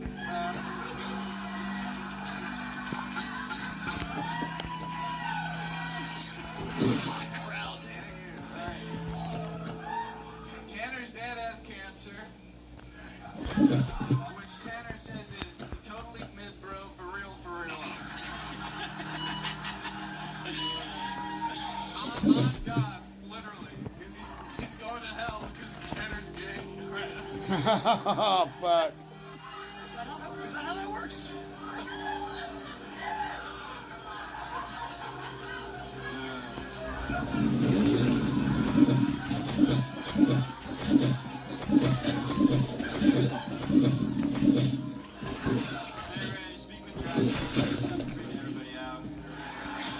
Ray looks like he belongs in a concentration camp, and all the Jews would say, yeah, this place sucks, but that Ray guy's really freaking me out. Fucking weirdo, dude. They'd be in line at the bread bin like, oh, I can't look at his eyes anymore, dude. Hitler sucks, but this guy's worse. Thank you, Fortnite slave owner. All right. Tanner is Asian and Italian. So before he meets his girlfriend, he bows, all right?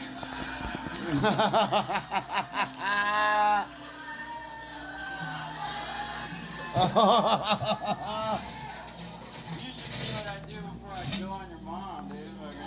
I do some kung fu moves.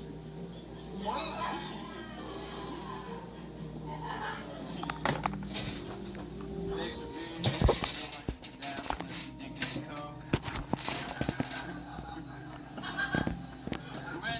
When Ray gets nervous, he chews on his finger, Yeah, with his butt. Fucking dick. Look, he's got his top butt. I'm like, what are you doing out here? You think you're gonna get pussy like that, you weirdo? Fucking. Thank you, lizard that likes graffiti. Alright?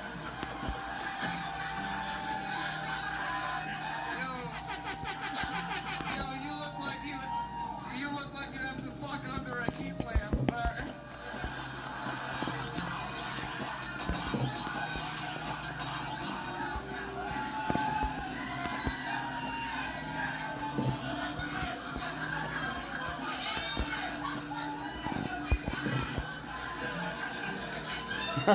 You look like.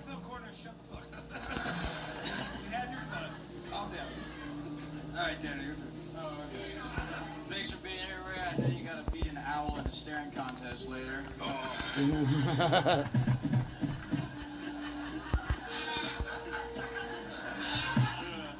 When Ray 30 talks during sex, he says, don't tell Mom!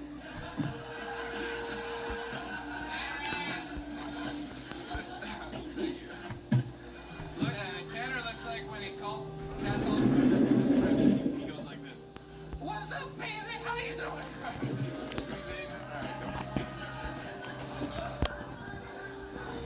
Ray, that joke sucked. I'm just gonna take a picture of this moment.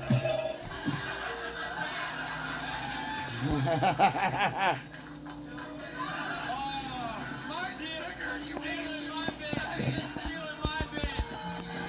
No!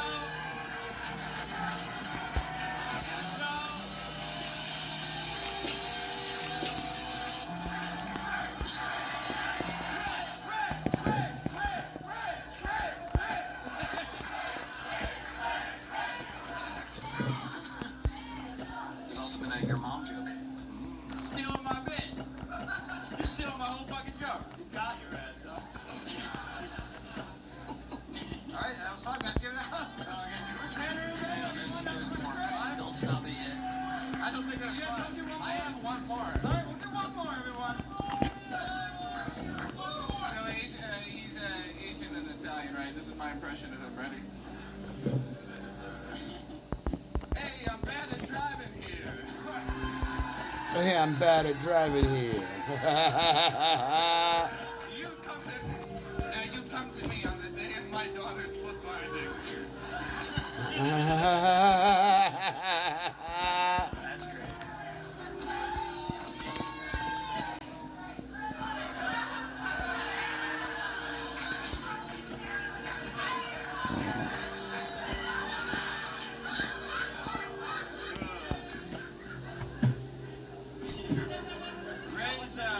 Ray's parents, he told me they aren't divorced, they just live in different houses.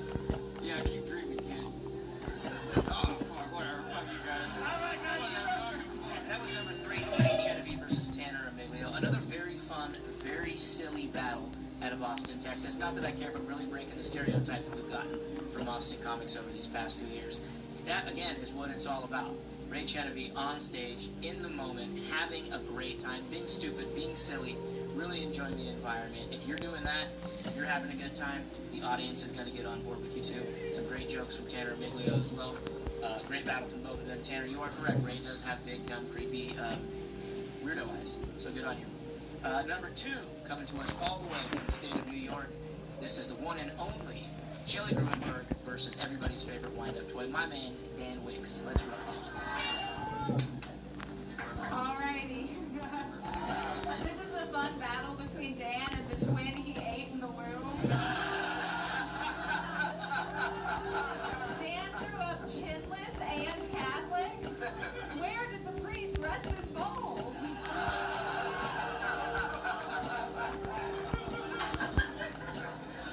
This morning, Shelley woke up, took off her pajamas, and put on her other pajamas.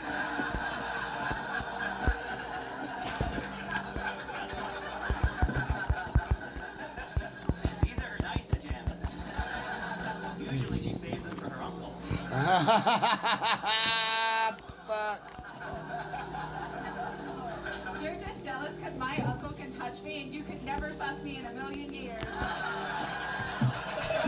It's not because I'm out of his league, it's because I wear too many buttons.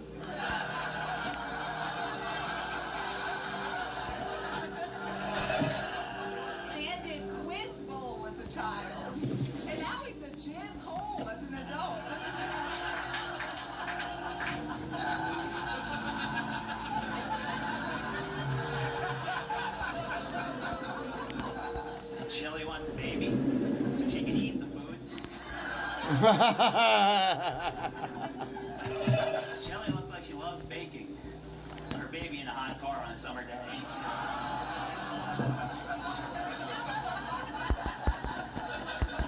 Oh, hush. You look evolved for deep sea.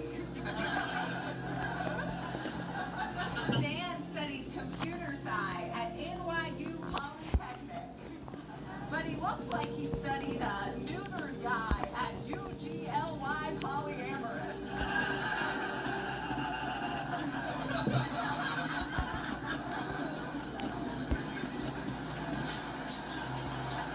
Shelly drinks wine out of a sippy cup. Because one time she got roofied with Flintstones vitamins. What they don't talk about the first 5 minutes of a roofie is it feels amazing. So, fuck you. Alright. Dan's Italian and has Tourette's. So he's yelling, motherfucker, when he wants to be fucking his mother.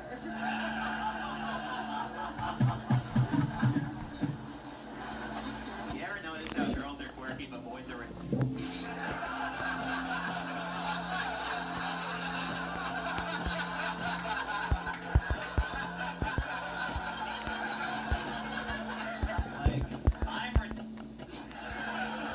But Shelly is also...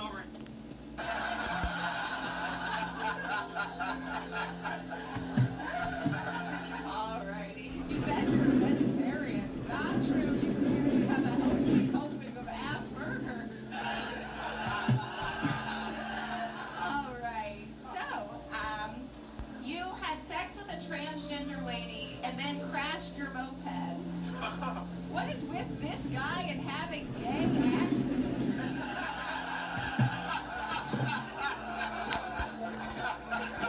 Yes, I did have sex with a transgender lady. Excuse me if I'm turned on right now.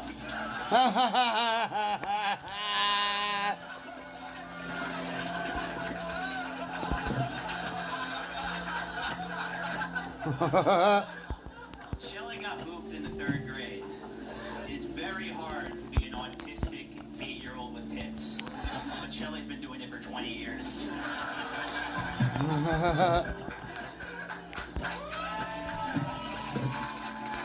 That was number 2, Shelly Gruenberg versus Dan Wicks. Another great battle, 2 of the best in the league at the top of their game, going toe-to-toe. Great joke writing on both sides, killer rebuttals. You could tell the crowd was into it. They had great on-stage chemistry. Just a killer battle between the both of them. And I gotta say, I think Dan's rebuttal with apologies for being turned on right now was one of my favorite jokes of the season, which was part of what made that battle so memorable for me. Moving on. Number 1. I know I told you guys that these were in no particular order, but this one is my caveat. This is my favorite battle of the entire season. Got One of these. the best battles I've ever seen. This is former world champion Ryan Nesson going up against current number 1 Andrew Manning, who I do think is the GOAT. Andrew Manning versus Ryan Nesson. Let's roast. Guys, doesn't Andrew look like he uses the word cunnilingus to describe how he eats an Oreo? Seriously, when Andrew... I'm already laughing at the joke, guys. It's that funny. When Andrew eats pussy, he gives tasting notes. He's like, do I detect hints of berry? Oh, wait, that's my Xan. Never mind. Ryan is...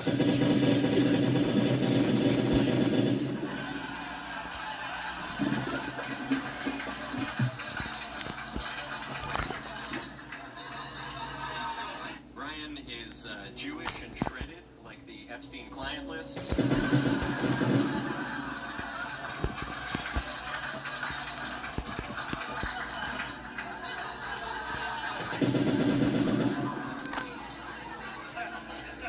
Ryan doesn't say Zionist, he's a beefy Jew, so he calls himself a Hebrew national.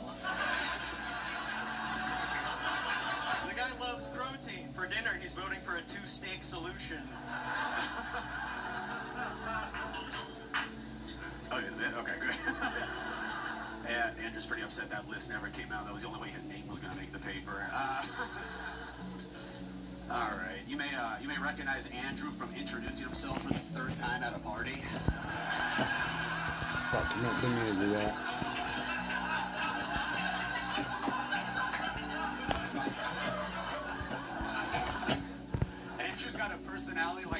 yawns you just can't quite finish, you know? Hey, you're like a khaki pant became a person. Now you're stiff beige, and after you go on a date with a girl, you go right back in the closet. I'm leaving the party like, they'll remember my name one day. Ryan, this is true. Ryan has trouble sleeping because he's aware of how his life is going. Traveling across the country to do a roast battle at 42, yada yada. But his dad was in competition for dying of cancer. It was brutal when he found out what stage he had. He was like, number 1 or number 2? Number 4? Shit!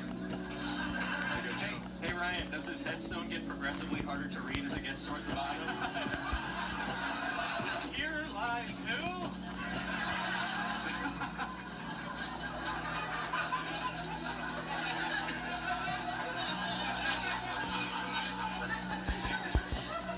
Andrew likes to bring flasks to bars because he's not sure they'll serve milk. After seeing Jurassic Park as a kid, Andrew and his brother wanted to be dinosaurs. Yeah, his brother got close. He's also extinct after being caught in black tar.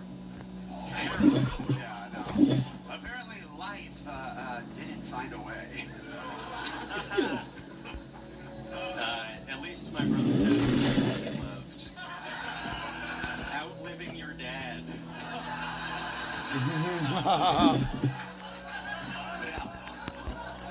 He overdosed on it. Anyway, wherever they... Oh, yeah, most of you probably know this by now, but Ryan looks like an asshole.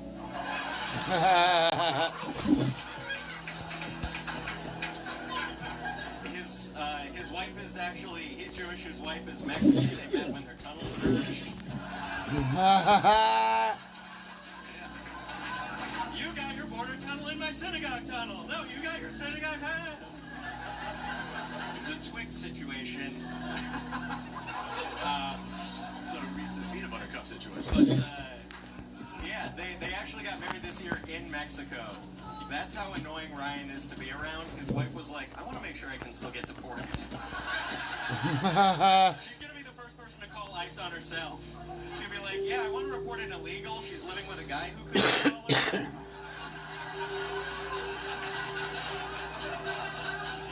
Jesus Christ. You guys, one more time for Memorial Palestine.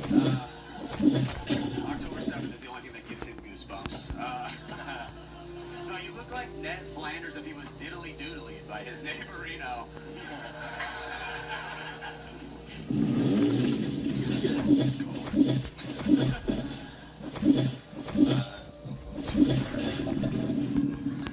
Trouble sleeping? Yeah. That's what I'm going to have after having to check my notes.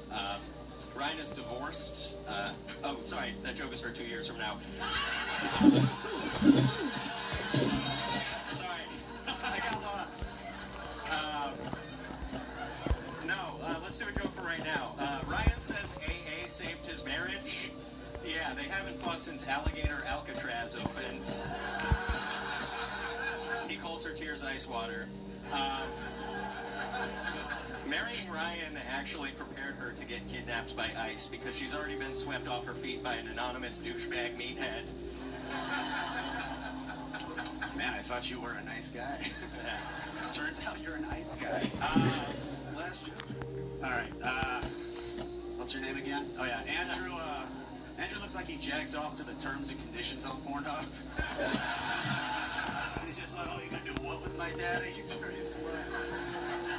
I'll check that box. Andrew's from Connecticut, and he was born right next to Sandy Hook. Not the school, the hangar his mom tried to give herself a beach abortion with. A beach abortion. A beach abortion. It's what you do in the summer. I got one more part to start out. Yeah. Andrew was actually on that game show where you try to prove that you're smarter than a 5th grader, and he lost so bad. You guys know the show, right? To Catch a Predator. He lost bad. It's a good joke. Ryan looks like a cast member of the Jersey Shore whose nickname would be The Situation Over There Is Just So Complicated.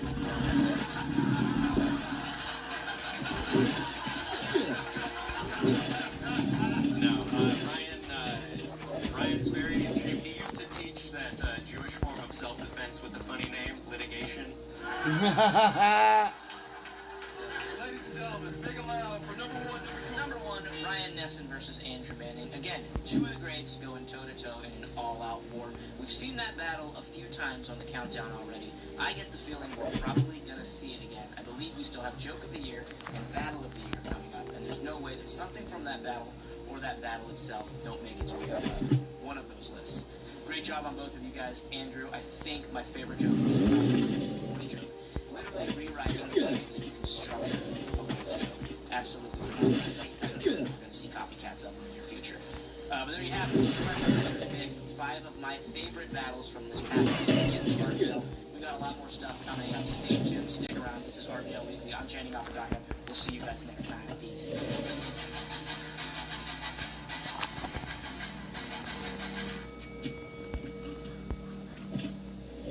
Granger knows that if you're cleanliness is your top priority. That's why you can rely on Granger for a range of cleaning products and equipment, from disinfectants to floor scrubbers. Granger, for the ones who get it done.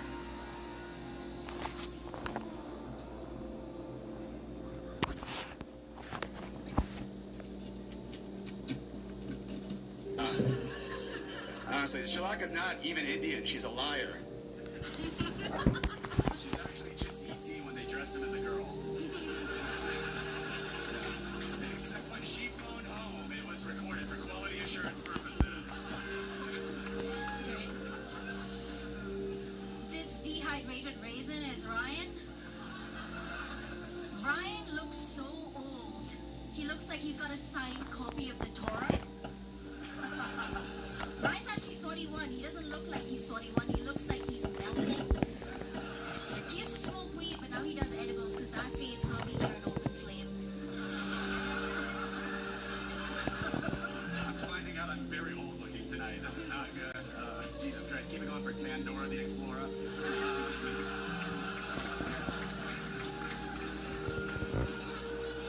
Shalaka is bisexual but has a boyfriend. The last time she got scissored is when her family elders cut off her clit.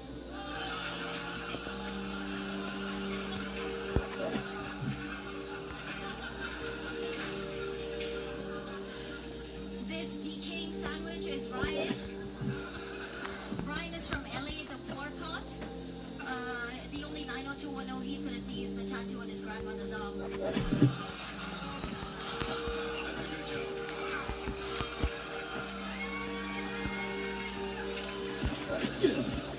Actually 6 digits, but that's a funny joke. But, God, Jews, you love the numbers. Jesus Christ. yeah, we're good at numbers. This Calcutta cum rag is Shalaka. Shalaka's tits are like terms and conditions. Like you don't really want to look at them, and once you do, you definitely aren't checking the box.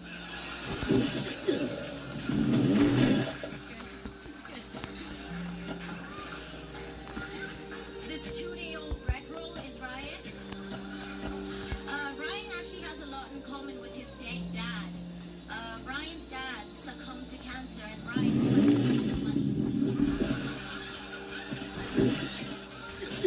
Had to make a way that for everybody, and give it up for this researchable. All right, yeah, I was doing a lot of research on India for this battle.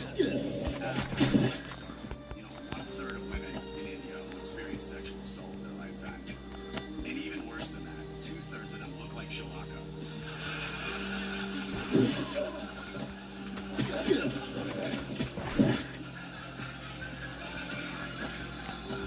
What can I say to Ryan that he hasn't already mansplained to a woman? Ryan, you've got crow's feet and crow's beak. I'm not saying he has a big nose because he's Jewish. I'm just saying that's how I found out.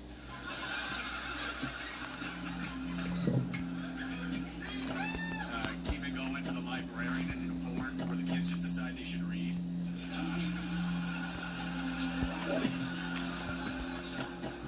All right, Shalaka likes Fast and Furious movies and stripper fitness classes.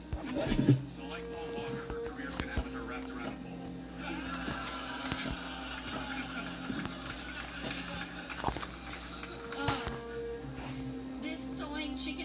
is Ryan. Thawing chicken breast.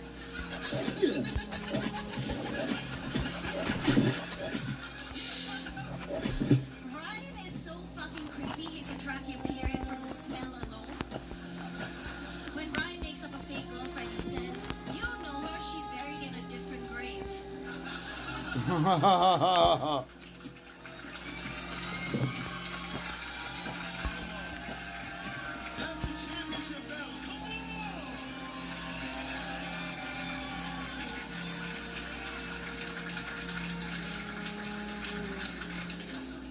Now, because that's the championship battle, I'm not going to sound biased, but that felt like the battle of the night. Battle of the night. The Tiger Sharky, the best jokes, the biggest bombs. I mean, they really In a night of battles, that was the battle of the night. It's heartwarming for me to just see how much this crowd rallied around a Holocaust joke. It just feels good to be the enemy now, as Jews, of every single person everywhere. But it was a killer joke. The Nazis killers. I was going to say, rallies and Holocaust usually how these things happen. Yes. I mean, I don't even know where to go. I mean, I would say in the jokes part of it, I feel like, God damn, which one is... No, I'm kidding. Ryan, I think you had a couple more bigger response jokes in the middle, but I will say that my favorite joke in the whole battle was this thawing piece of chicken. Thawing chicken breast. Thawing chicken breast. I love that. So you do look like a thawing chicken breast. Just, if you touch it, you get a disease. Like, if it touches other food, it fucks that up. It's like, fucks up your counter. It's all of it. That is such a good economical, that's my favorite joke. I don't even know what to say. I'm like, Did she call you salmonella?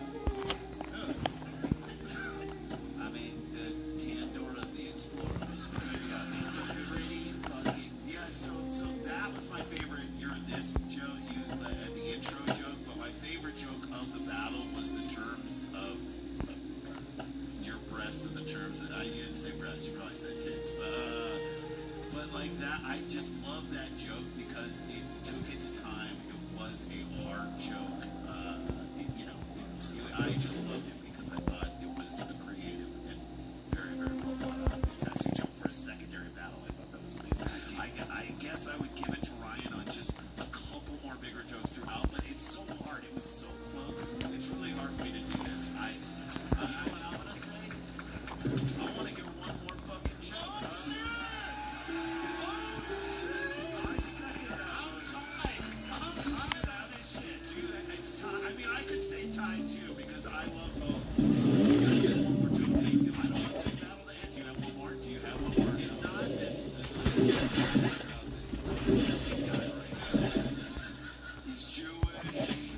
He's making fun of his fucking hair. No one's gone after his hair. Actually, I would kill to have that hair. What the fuck are you talking about? Me too. So this is the championship battle. I would kill Shalaka to have that hair. Did I say that out loud? I'm sorry. Did I say that out loud? Do you think this battle deserves Mish. I mean, I think if I say no, this fucking crowd is gonna kick the shit out of me. I'll say this. This was the exact epic finale that I had in mind 1,200 battles ago when we started this whole thing. And no matter what happens on this joke, you're both champions in my eyes. But it seems like the crowd has spoken. These guys have spoken. Let's do one more fucking joke. Folks, regulation. This is overtime. It's a joke. Championship battle.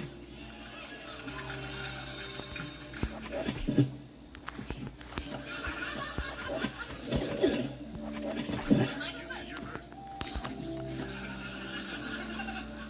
Glad I picked first last time. From the river to the sea is the size of Ryan's forehead. Ryan looks like he breastfeeds just for the protein. And judging by his shape, his mom is grain-fed.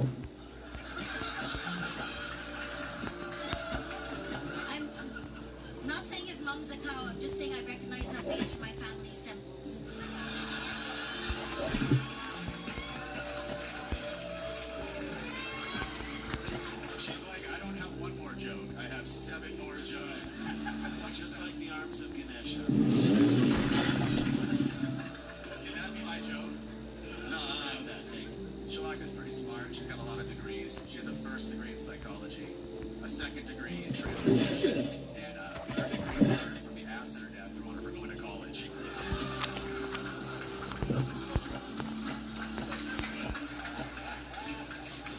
Oh, I do not envy the judges, man. Shalaka, you held that one at the end? Damn. That's badass. All right, let's start with Jason. I mean, look, on response, I would say this at the beginning of that last joke, Shalaka, you ramped up to it.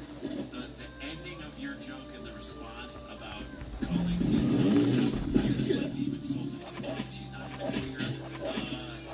I thought that was a go for the moment, and you got the big response at the end. So I would say, wow, the battle was even. I think you edged him on this joke. I was to Shalaka. Jake, you put this low, Ryan. All right, so now it's down to the commish. I mean, you had to do the cow joke. You had to, because as an Indian, you couldn't kill that joke from your set. Now do you still hate the Jews? Fuck all, right? He works all weekend. I'm saying this. I'm gonna fucking put this on the commission. I'm gonna say this. I love. Alright, red zone farming. I'm just looking for boxes and other shit. But we got a shotgun, which is cool. A couple other things. Most of the time, I can get the Raiders camp to pop up. And then we get gear. But it's not popping up right now, so fuck it. I'm gonna grab something. I'm going to give mine to Elvis Abbott Costello over there. Hey! Great job, Ryan. I'll give it to you. Oh, man, this is the way it's supposed to be. It all comes down to the man who runs this whole league. Yeah, thank you for that. Yes.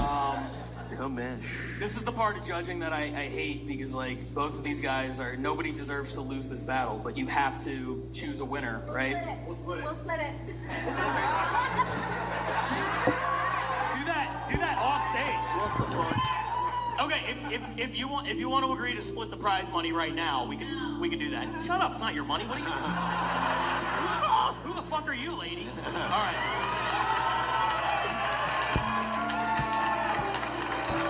I mean, she's your drunk stepmom.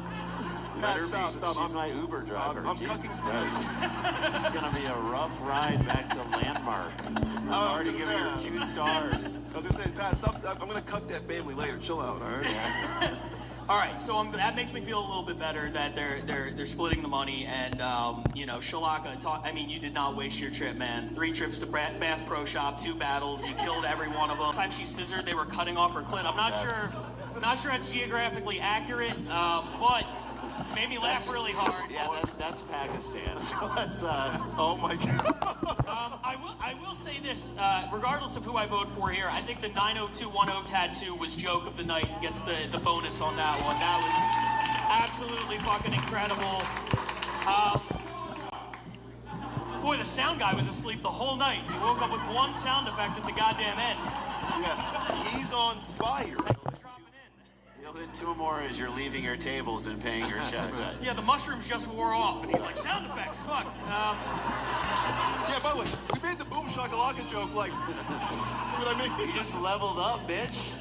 Just dropped another cap. Oh my God. No cap. Ryan, your sexual assault joke was amazing. The librarian in porn where the kids are just reading. The Paul Walker thing. I think overall, if we're taking a look at this thing, it's so tough, but I am going to edge it to the first ever RBL world champion, Ryan Nesson. What? 9-0 on the season. Your first ever Rose Medal League champion, Ryan Nesson. From Los Angeles. Dude, amazing. And second place. Keep it going with Shalaka Kurung, everybody. She was so good. And our first arranged marriage here at the Rose Battle, Ryan Nesson Shalaka Corrupt, your winner, Ryan Nessa. One more big round of applause, everybody. You're fucking amazing, Moses. These were incredible battles, dude. We've seen a bunch. These were unbelievable tonight. It was a monster. Give it up for Pat Barker for arranging this whole thing. He made some Pat. Yeah, we run a podcast every Tuesday called Roast Battle League Weekly. Check it out on YouTube. But it ties into the whole season. That's the guy right there. Make it up for Pat Barker, man. I mean, we really couldn't have done this without him. Hell of a battler, a Hall of Fame battler, 2 Hall of Fame judges, the Scar Brothers. Go see these guys at Comedy Works South, please. And every Thursday, we drop a new episode of Roast Battle. So you'll see this probably in about a few weeks. Thank you guys so much, Denver Improv. Make it up for all the battles you saw. It's a hell of a season. We love Denver. Give it up for Brian Moses, everybody. The host. Let's roast. Tip your waist down. We love you.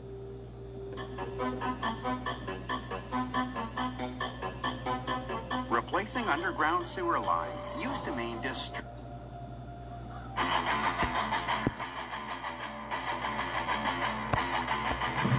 What's up, everybody? RBL Weekly back on the air. Another installment as we inch ever closer to the start of the 2024 season. I'm the Roast Battle League Commissioner, Pat Barker, joined as always by the host and creator of the Roast Battle, Brian Moses. We're 1 week away. I know. This is fun, man. I told you. It's season 2.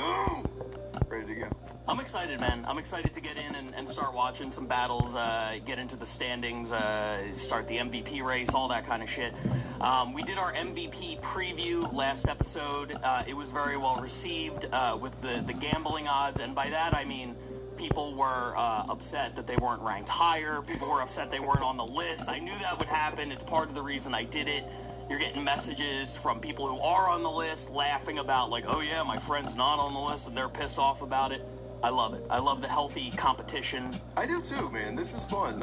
We've been doing the tournament circuit, I guess. I guess that's the big preseason now, is that every city has like a preseason tournament. We kind of, I guess, previewed that last week. Yeah. But I'm liking what's happening out there. I know Chicago's really ramping up. I'm seeing their behind-the-scenes stuff. We're about to watch, some cities that are coming up, right? They're doing their preseason tournament kind of a thing. And then the California Cup we just had.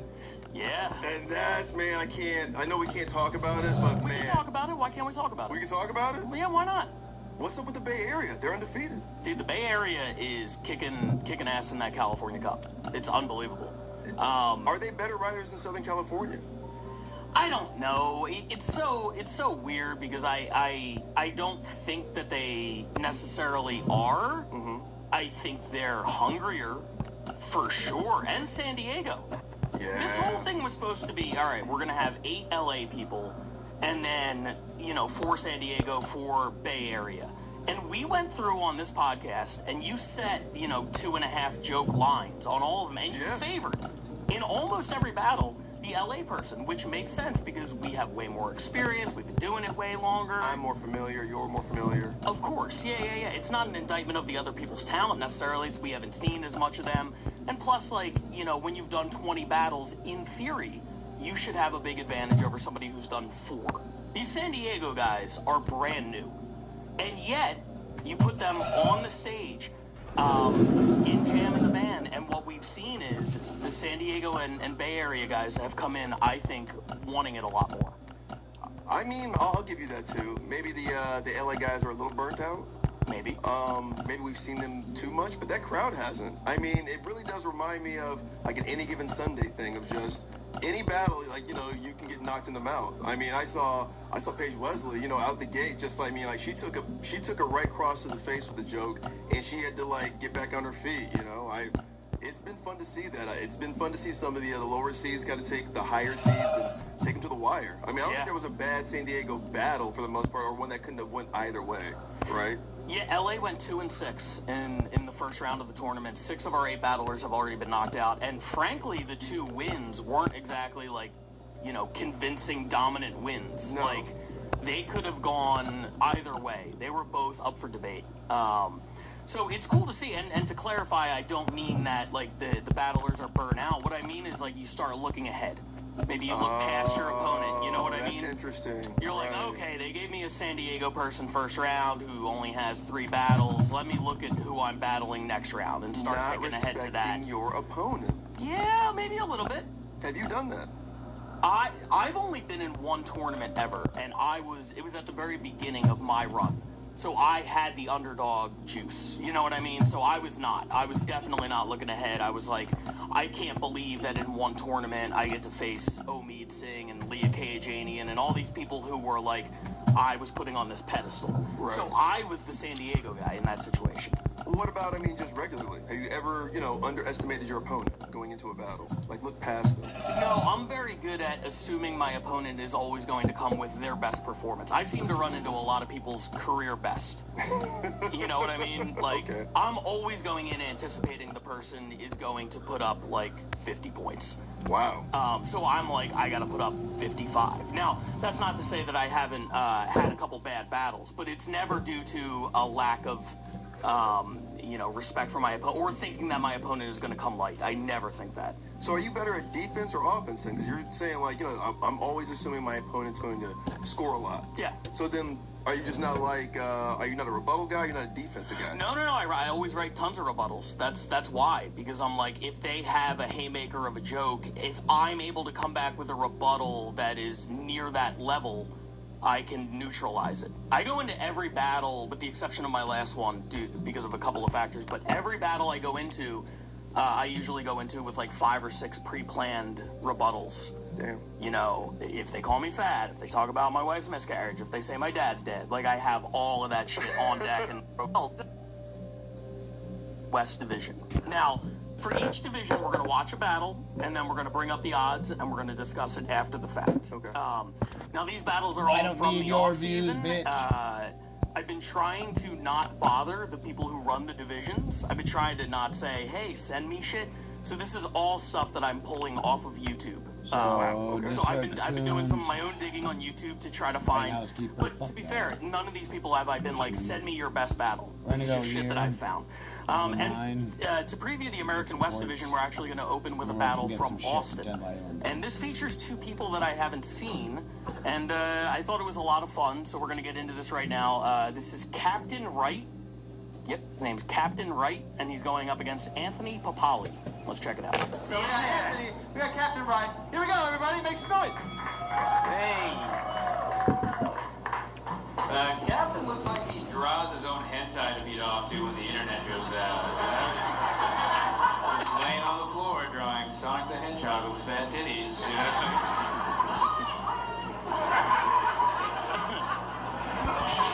Anthony's a first-generation immigrant. He didn't tell me that, I just assumed. Yeah, he's 50% Italian, 50% Indian. What's that up to, 100% rapist?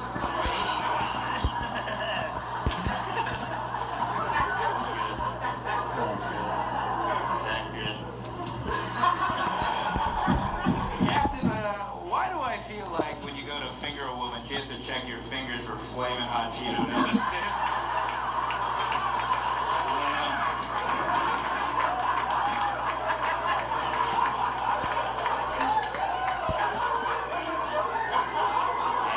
Penis. I got really excited at that. Jesus. Anthony has a film degree. Judging by the way he looks, I don't know if it's Bollywood or smut films. Captain, my captain, dude. I can't even look at you with your fucking fetal alcohol face, but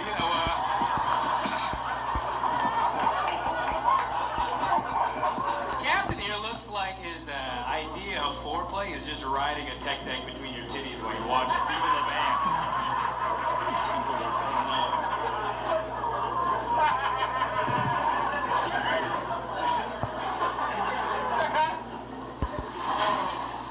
Like I said, Anthony's half Italian, half Indian. His dad was Italian and his mom was Indian, which is pretty cool. But I just can't imagine what that sex sounded like. Like, hey, I'm gonna fuck your pussy. Like, oh my god, that big Indian penis is inside of me. I want you to fuck me, Mr. Papali. Please, I want your big Italian penis inside of me, please. Please, please. Hey, I'm gonna fuck the pussy right now.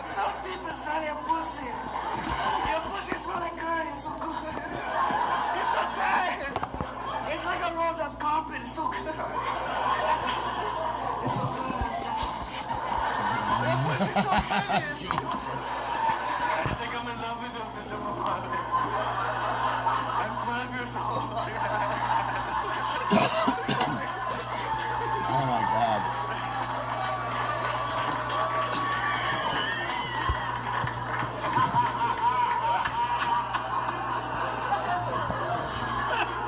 I do not like this joke, okay? Jeez. Hey, 20 on pump 4, please. 20 on pump 4, please. Captain's just mad because I got his mom to buy a bunch of Best Buy gift cards to send over to me. Whatever. But you know. I make fun of Captain a lot, you know, but you know, he's a very romantic boy, you know. Like ladies, when you're done fucking on his race car bed, he'll wipe you down with some Chick-fil-A napkins and serve you Totino's pizza rolls on a paper plate. Very romantic.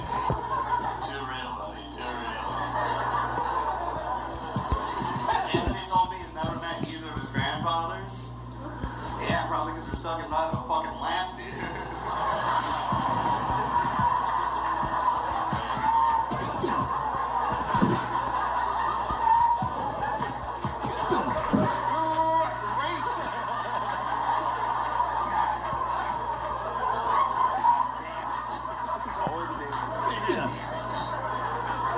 DJ, how have you not played any Indian music? Where's that? Where is that? That's not even. You raised a snake out of a jar? I put you on the spot. Guys, it's our last show. Here we go. Great battle today. Alright, here we go. Captain looks like when he jerks off, he pulls out of the sock he's using and just busts all over his chest. I got so much acting up there.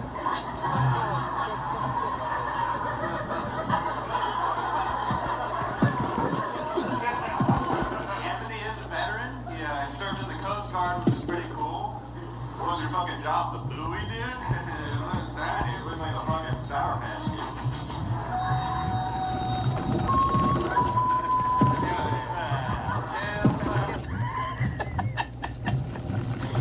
I'm gonna let you start, Pat, because I don't know what to say yet. Well, I didn't want to spend too much time breaking down the battles. It was more of a vehicle to get into the odds here, but I feel like we have to, you know, I get reports from the people who run the leagues.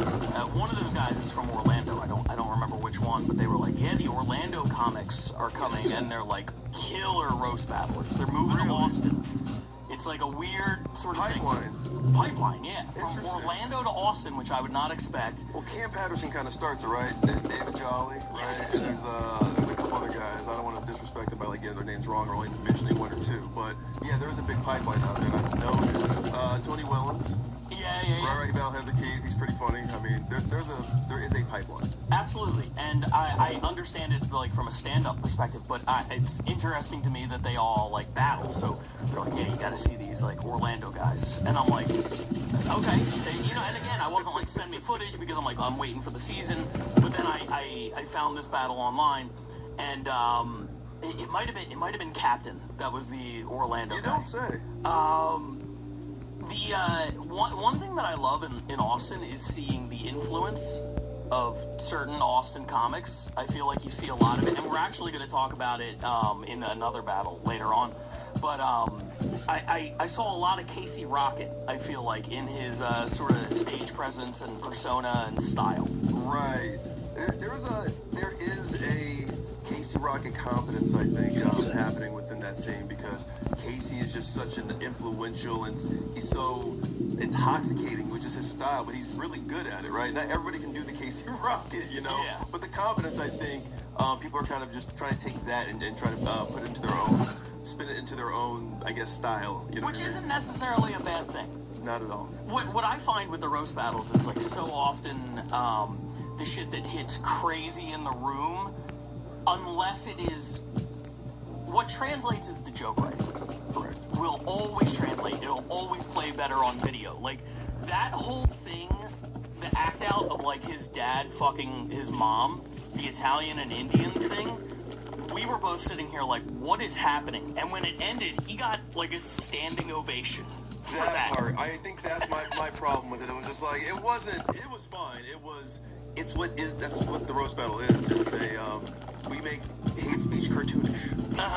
That felt like a huge, wild cartoon of just like, wow, yeah, this probably only plays on YouTube, deep in the annals of YouTube you can't find. But no, it's right here in 2024, Creek in the Cave in Austin.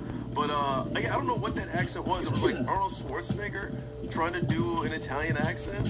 I thought the Italian was okay. The Indian one, I was like that one? Yeah, that one wasn't hitting for me. So between the two of us, you combine our brains, there's a version of that joke that works. I like what Anthony said today. He's like, I just don't like that joke. Yeah. It was pretty funny. It was, the whole thing. Yeah, I don't know. I thought it was like an enjoyable battle, but I think it speaks to sort of like the Austin style and like whether or not it entirely translates to video, because they have their own thing very much. Correct. And I think a lot of times, some shit that like, I'll get a text where it's like, you gotta see this battle. It murdered in the room, and then you watch it on YouTube, and they're not wrong. You can see the crowd reacting. But Captain killed that.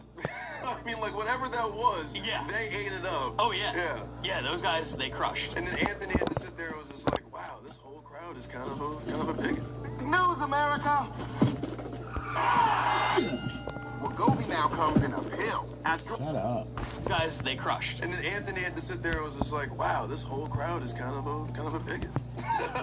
And you know what's going to happen? I'm going to watch a couple captain battles and be like, I don't really see it. And then we'll put them on a mothership show and they'll fucking murder it in front of me, and I'll be like, oh, I get it now. Yeah. You know what I mean? In the room. Yeah. No, he's fun. He's got a bean cow like likability about him. Captain. Yeah. I dig Captain. Those names though are wild. I mean, like they should be switched. Anthony. Yeah. I can see that. Yeah. Let's talk about the American West Division. We got some odds up here right now. When we ran the Instagram poll, Los Angeles was kind of a runaway winner. I've wanted to talk shit about Los Angeles for a little bit here. I think that I saved it for the season preview, and some of the issues are starting to correct themselves. One of the main issues I thought LA had, especially compared to the Austin crowd we just saw, is that the belly room crowd has been pretty bad for months now. And it's something we've been working on fixing, and I think naturally, organically, it's starting to come around. I feel like the last few weeks, the crowd has been much better, the energy in there, but there was a down period. Yeah, the comments have been crushing our crowd. But yeah, these next few episodes, I think you're actually gonna see like, oh, okay, LA's cool, and the talent's back. Starting to come back. We talked about LA sort of bombing in the California Cup a little bit. 2-6. But I do feel like overall, LA has certain advantages. They have a larger depth than a lot of cities in terms of talent. I feel like, you know, every now and then you'll get an undercard battle that really pops. We're going back to 2 main events a week. You know, starting on March 5th, our first show of the regular season, and we're going to continue that through the regular season. We run weekly. There are behind-the-scenes advantages where it's just easier for me to get footage from LA than these other cities. You gotta keep in mind, this boils down to like other cities still have to send in the footage, right? So Austin's running bi-weekly at the Creek, so I feel like that's a little bit of a disadvantage. I'll say this. I think if you took the 5 best active battlers from LA and put them up against the 5 best active battlers from Austin, I think we'd have a tough time. It depends on where. It does depend on where. Yeah, I mean, neutral site, maybe we're saying Denver.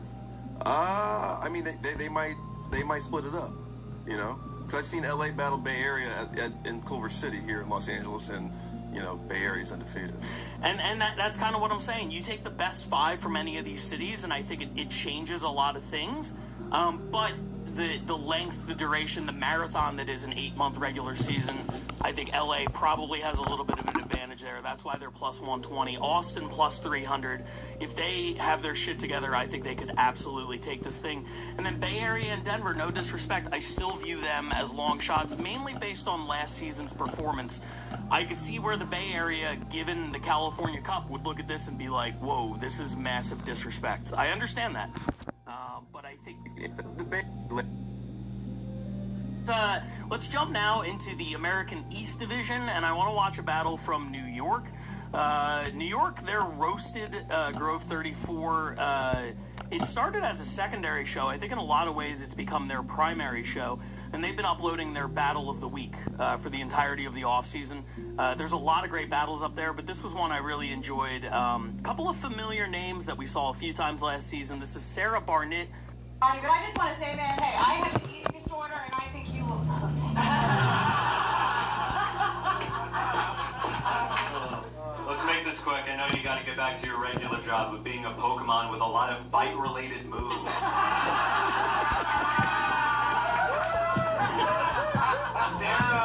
Sarah was born premature and is single, which means she's underdone in 2 ways.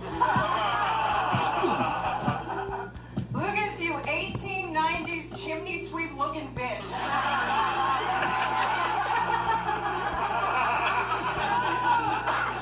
Doesn't he seem like he would jerk off in a library but read at a strip club?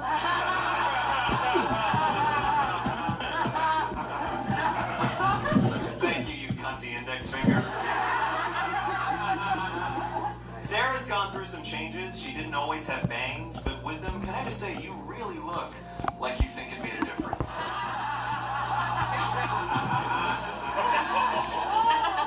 You know, Lucas, I don't know. God gave me this face and he gave you 3 inches on a good dig day. Shut your fucking mouth. Sorry, that was a little aggressive. Lucas and I, we both had long days. You know, I came from the office and Lucas came from that guy cupping his balls while he talked to us. Sarah hosts a show called Thirst Trap Comedy. I don't look at Sarah when I feel thirsty. I do look at her when I want to feel trapped.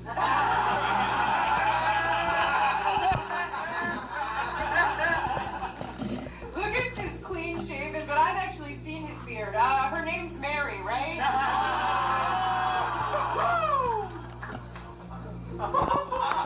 Thank you, George Santos' soul. Now, guys, there's an old joke. There's an old joke that a Jew with an erection runs into a wall and hurts his nose. If Sarah had an erect penis and walked into a wall, she'd hit her bank vault of a forehead. Last joke. Lucas is biracial. Yeah, his mom's a whore and his dad's dead.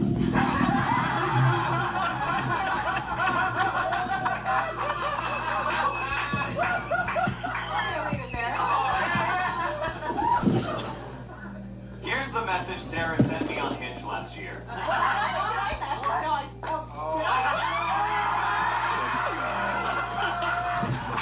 Automatic win.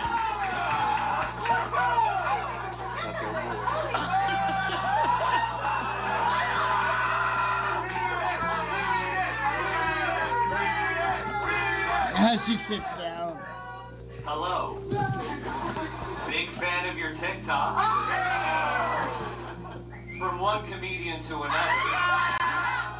Nice to meet you. Great opener, bro. I'm soaking wet. Sarah's dating life is a lot like a soccer field in the rain. No match today.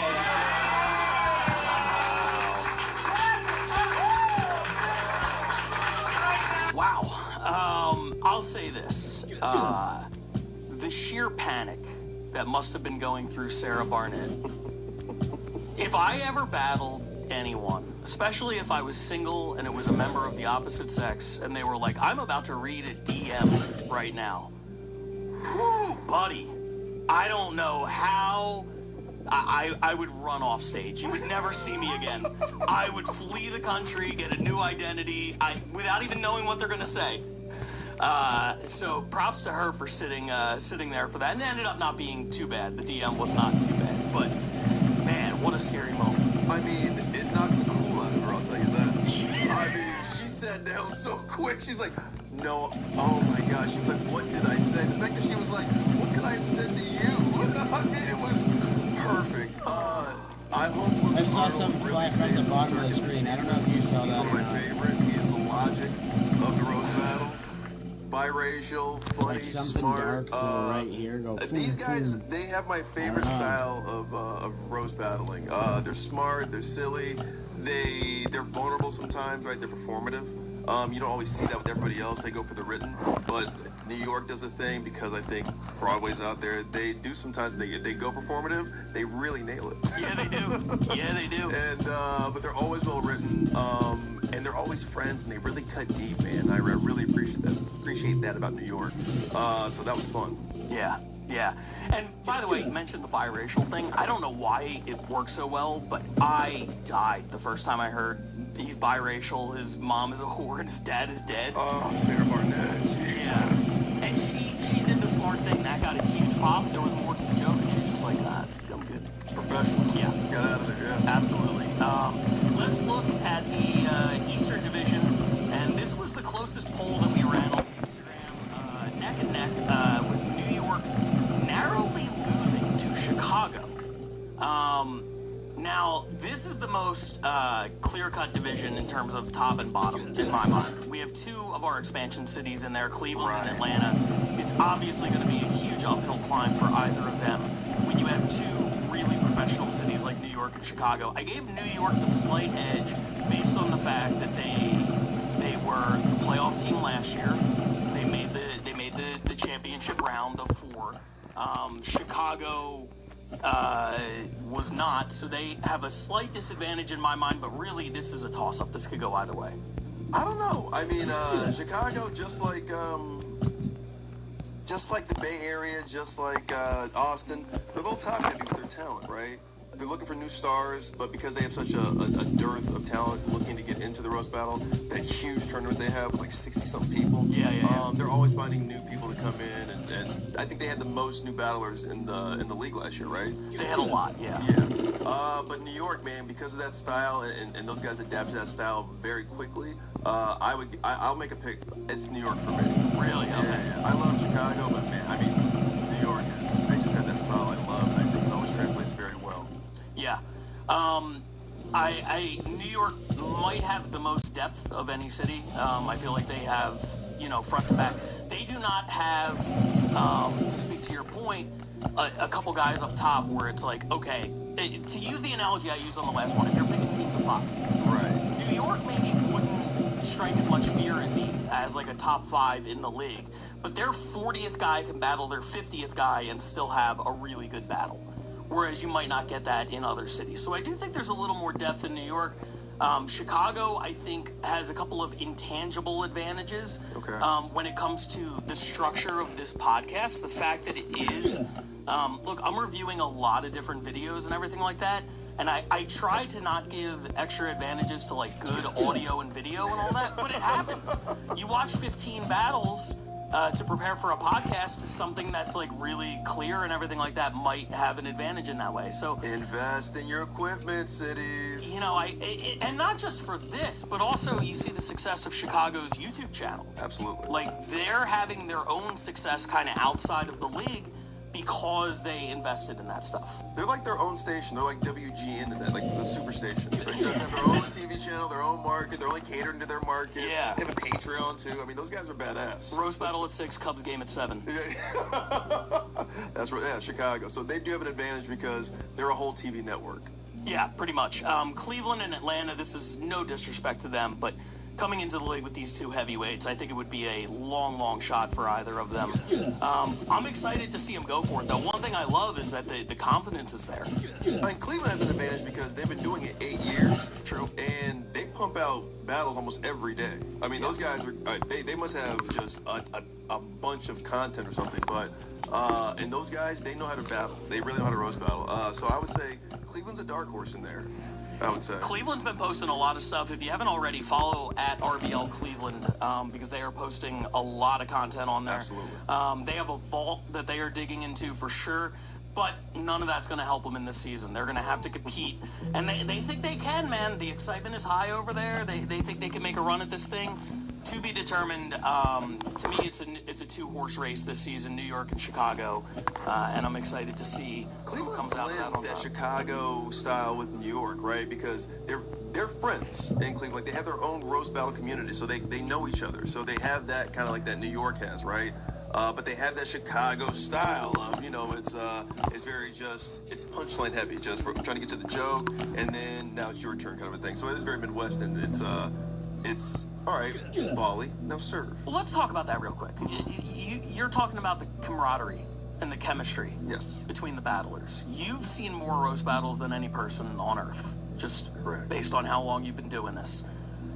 Chicago is more of a UFC style, I feel like, with the tournaments and everything like that. It's structured more like a sport, where it's, I feel like in a lot of ways, more competitive, and you don't get necessarily that same like friendship vibe. How important do you think that is to making a good battle? I think because they have the audio and video quality, it serves them well. Yeah. Right. It does feel more like a sport because of that. But when I watch New York, when I watch Cleveland, when I watch LA, right, even Austin, when we're there in Austin, like, it just feels like everybody is friends, and there is that camaraderie and that chemistry. I guess it translates more for me when I watch it. I'm like, oh, that's good, because I feel like nobody got their feelings hurt, but I got to hear everything. I got to learn something about these guys. Yeah. You know, with Chicago, I don't necessarily feel like I learn something all the time. Right. You know, I just say like, oh, that's a really good punchline. Oh, that's a really good punchline. Like, I'm seeing really good punchlines in Chicago. It takes confidence to put yourself out there. My teeth are a part of that. But it's not just how I see myself. It's knowing that I'm small Russian iron. Lays out. Let's go international now for our last two battles of the pod. And we'll start with the International West Division. This is, in my mind, the hardest one to call, the most up for grabs. And this was a battle. I actually did the Roast Battle Barcelona podcast the other day, and we watched some of their battles. This was one we didn't get to because I talk a lot, and it took way longer than they expected. So shout out to those guys over there. And they said, hey, since we didn't get a chance to watch it on our pod, if you need it for yours, feel free. And I said, yeah, let's check it out. So this is an off-season battle between Mila Kopayeva and Ben HM. Here it is. Here we go. It is Tails. Going first or defer? I'll go first, please. Okay, Ben, you're going first. You guys ready?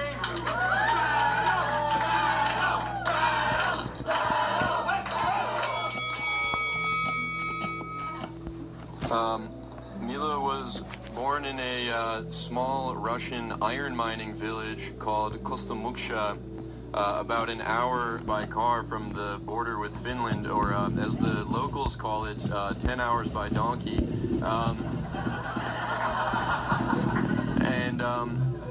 And strictly out of curiosity, when I found that out, I Googled a map of the Chernobyl radiation zone. I was shocked when I found out that Kostomuksha actually lies just outside of that zone. My next Google search was for whether or not they had a large amount of bees in the area.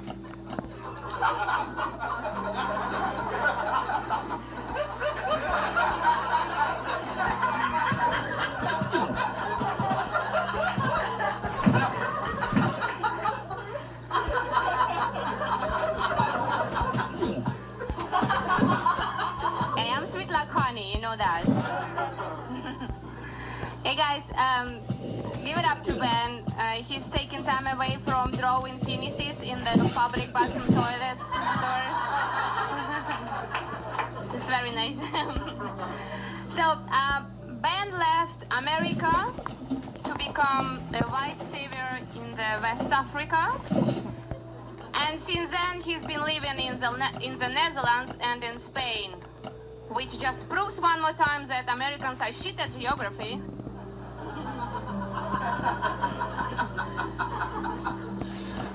After 6 full years following an economics program for her bachelor's, Mila finally dropped out, making her what some people would call a failure, and what other people would call a comedian with 1,500 followers on Instagram. Follow me, baby. Okay, guys. Ben looks like he shares his Pornhub account with his uncle, right?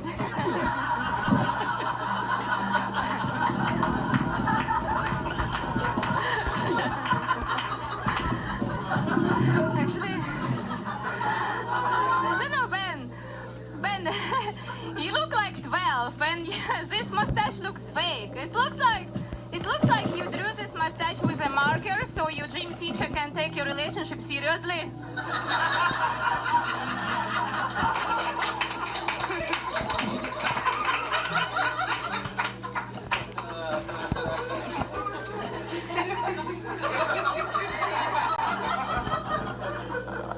I was actually accused like about an hour ago of having a fake mustache. That's not a joke. I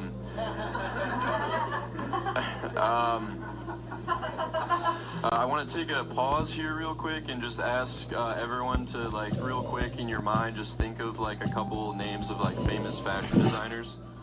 All right, now that you guys all have a few of those, there's a reason none of those are Russian.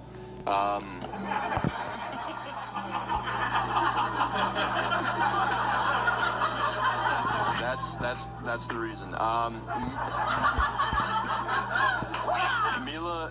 Mila looks like she walked into a ski town thrift shop with a blindfold on. Hey, I have a laundry day, okay? Ben, how do you look at the same time like a pizza delivery guy and the teenager who beats him up on the street?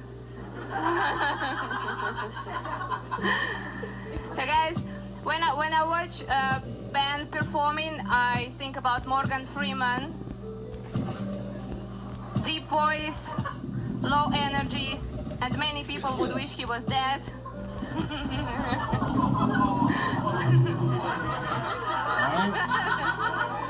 What's the news? I used to hang out rather frequently with Morgan Freeman.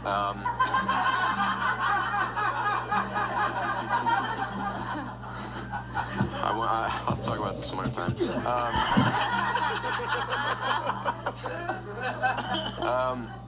I told my Finnish friend Joni that I would be roast battling with Mila, and I told him that she managed to emigrate to Finland actually as a young woman, and he said probably just found the right border guard to sleep with, and then he asked to see a picture of her, and then he said maybe just a cash bribe.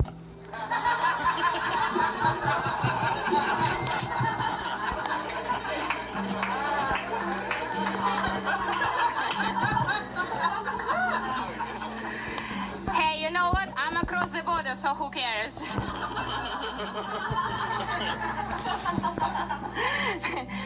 Ben looks like a guy who would queue up in stores just to sniff women's hair.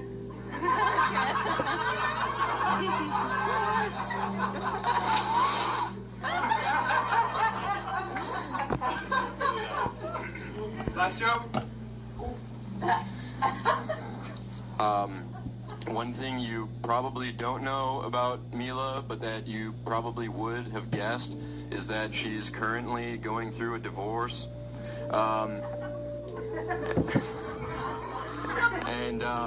And originally I thought that that must have been due to the Instagram reels.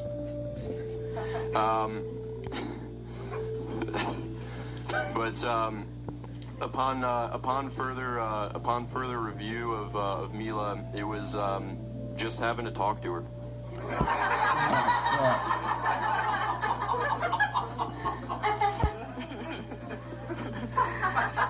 Follow me to the bar and we can have a chat, guys. Guys, Ben told me he has sex addiction, and he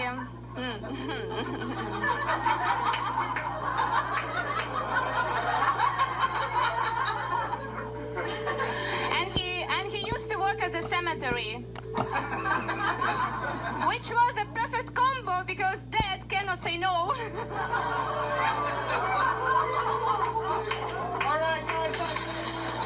Let's take a look at the International West. Okay, let's get, yeah, there we go. International West. Okay, so Scotland, essentially the defending champion.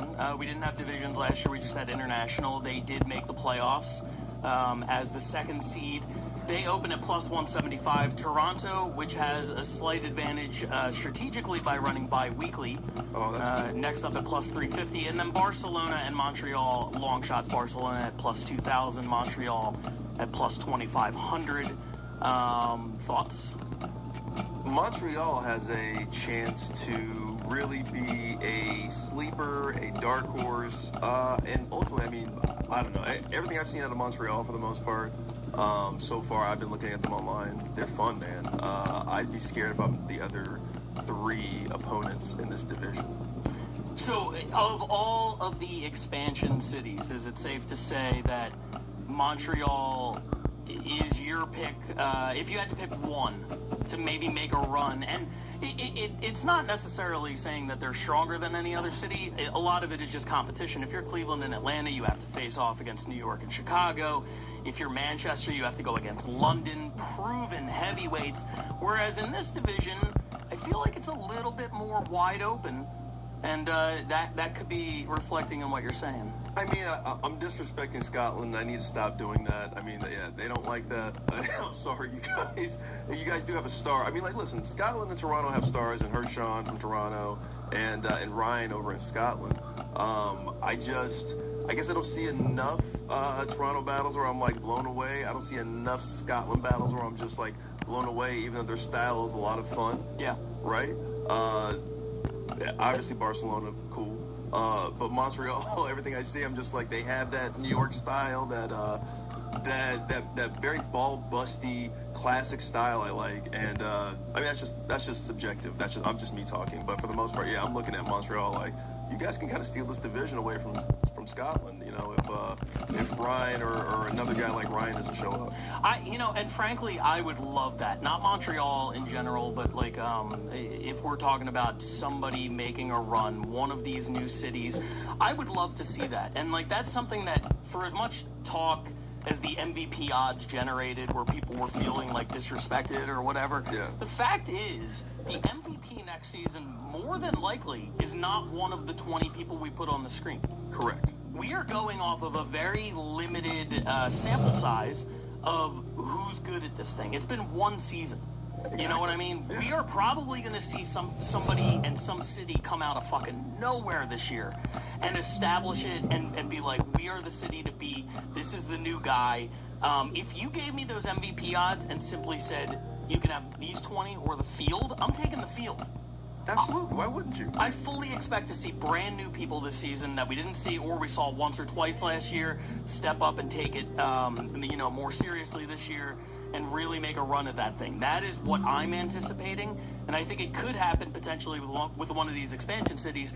For me, it's just really, really tough to put them anywhere other than the bottom because we just haven't seen it yet. Again, that's not fair to the other guys who've been there already, obviously, and we have game film on them. And to piggyback off your point there, we didn't know who Shalaka was until last year, right? Yeah, doing this for, they've been doing it 7 years or something like that out in London, and that's the first time I'd ever heard or seen Shalaka corrupt, and then she creates a new style.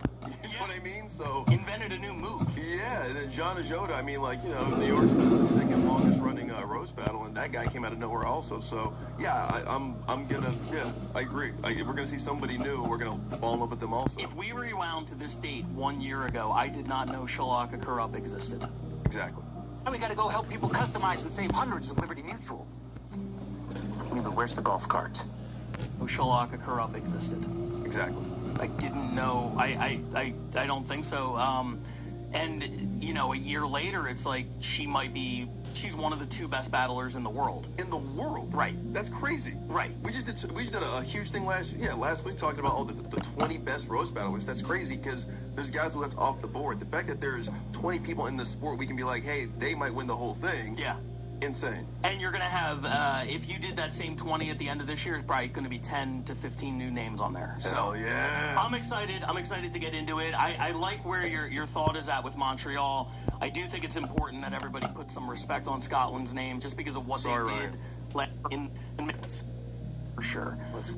Involved in the roast battle. That would have popped us up. Let's check it out. Let's win it! Yeah!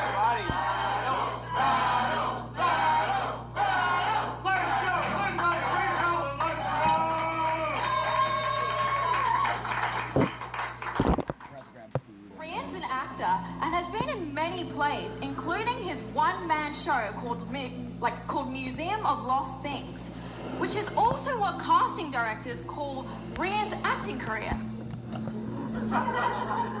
Thank you for the bio. Liz is a 22-year-old virgin who lives on her mum's couch. We're all fucking hoping it goes well for you. You need it. Thank you, poster boy for porn addiction. Rand looks like Neo from The Matrix if he took the blue pill, but for his erectile dysfunction.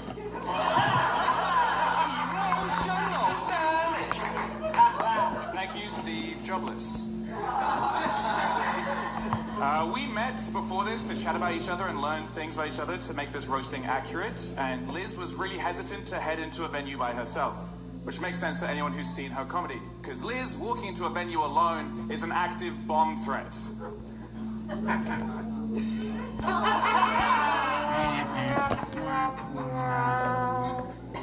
Rand applied to law school, but instead chose acting, whereas his major performance, he wore nothing but gold dust.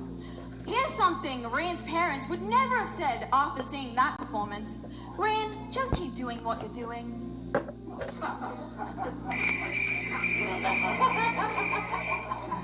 Liz has high-functioning autism, which makes me question the definition of high-functioning.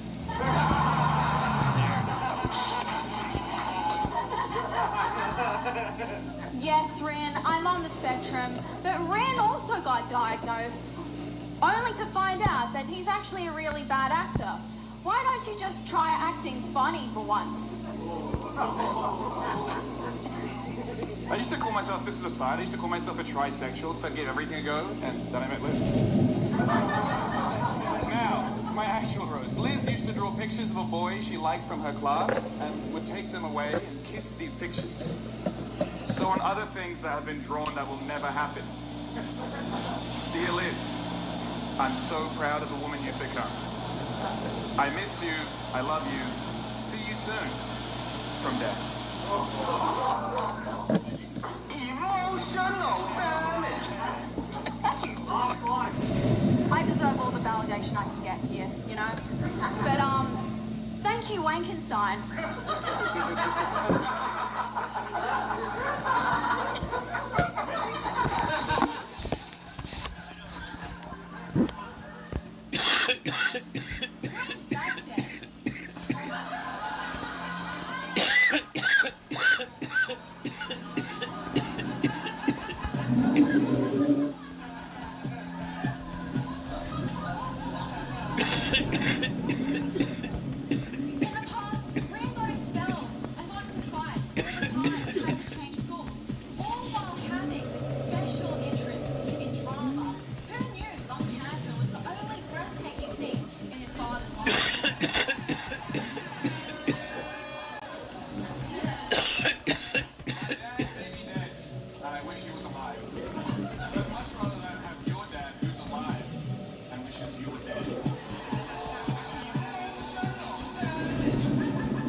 With Australia last season, I didn't know from week to week what to expect.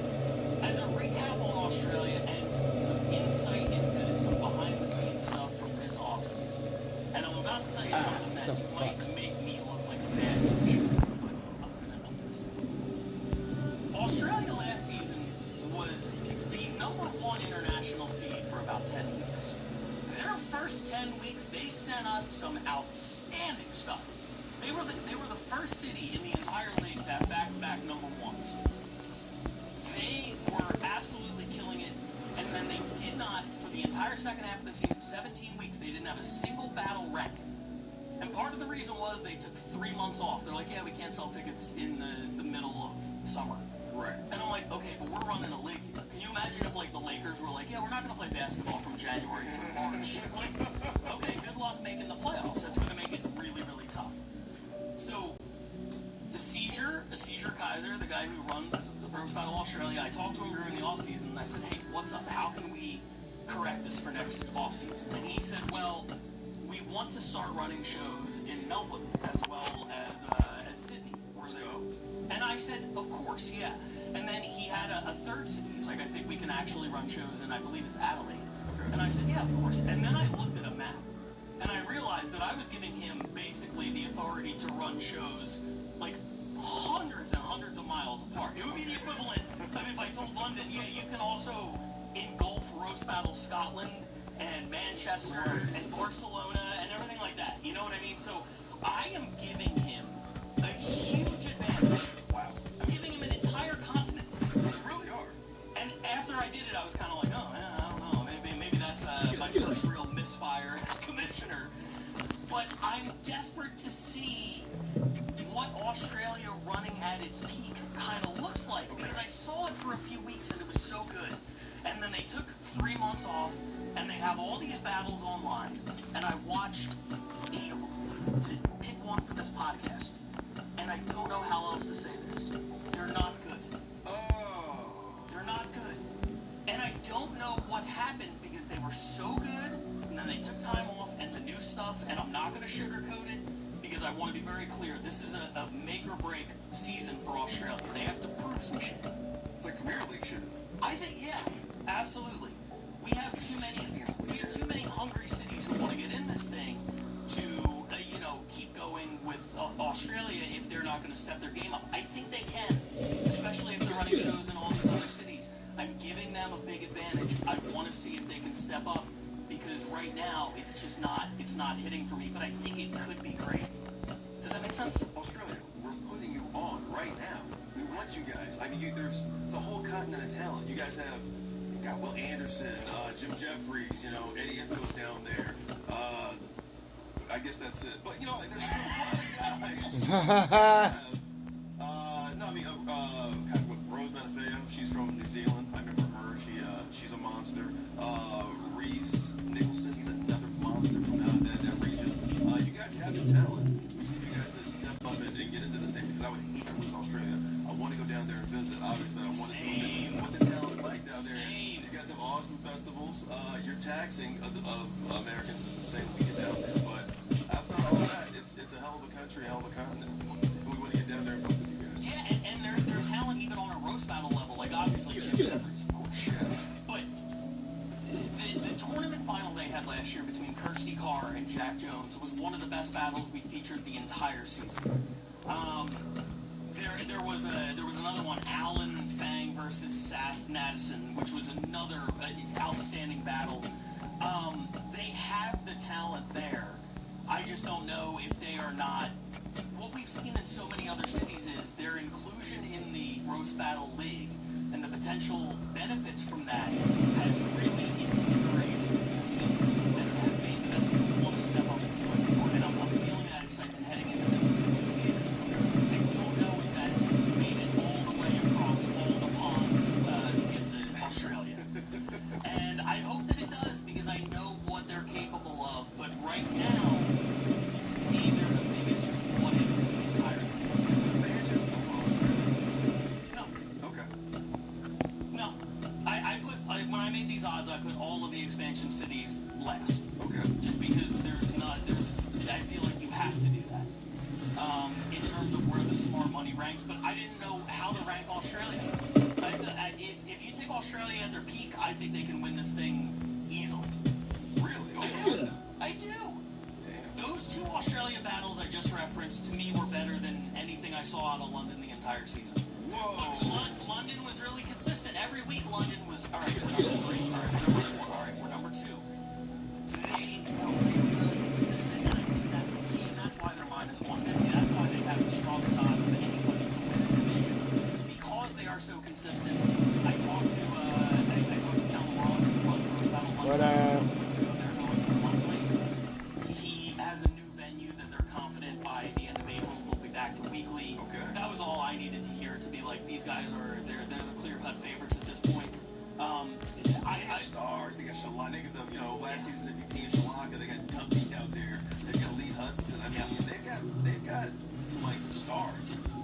Thanks for coming by. I agree with that. Tokyo made a really nice run towards the end of last season and finished third in the International. I'm just coming up here grabbing quartz and that halotite. Haven't done it for a while. Jay Yamaki and then Louis Troy, who I battled out there, their former champ. He's great. They have a lot of really... Getting rid of some drills. I seriously haven't been up here doing any of them. Finally, there was one that broke. My money goes on London. Yeah, what are we talking about here? Manchester, I mean, like, they're the rookies, you know, in this league, in that division. So I don't expect too much out of them. But we're gonna go to the other side over there. Gonna make sure I got all this. Okay, I got these coming. Cool. Obviously, you know, they have superstars with Shalaka. They got a guy right listed in Duffy. The online voting was pretty clear. They think Los Angeles... Stacking up the quartz. Returning playoff cities, and they actually had Chicago making out New York for that American League.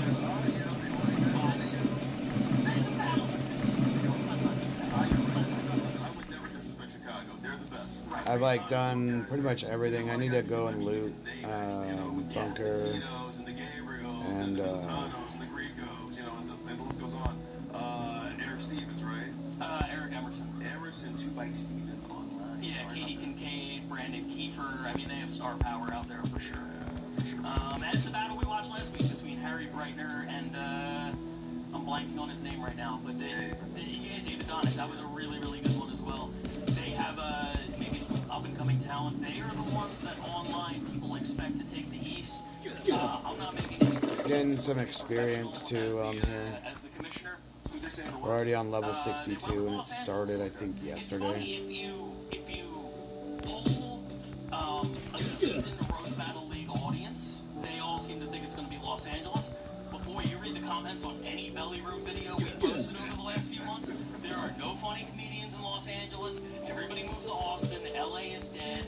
They're in one world we're the clear-cut favorites, and in another, I feel like LA is massive underdogs. We're vulnerable. Yeah. I mean, if you're in Los Angeles, you're very vulnerable. So, you know, that West is that's a death blow. And I think what it comes down to is LA has to feel vulnerable. LA has to go. We saw what happened in California. We'll go drop all this back off over at the bike. This gets competitive, and then they got taken out. Yeah. So I think LA needs to go into the season with a sense of urgency. They have to establish that they're the defending champions. But how often do we see in sports the defending champions come out and struggle the next season because of that hangover a little bit? You know. Right. Let's be the Chiefs. You know, maybe we can put a target on our backs and then we come back. You know, we'll see what happens. I'm gonna drop off some tools too. I'm looking forward to it. We have one more podcast episode previewing the season, and then finally we will launch into it. I'm so excited. Follow me on Instagram at RBL Commish. Follow at Roast Battle. Anything else before we get out of here? Let's roast.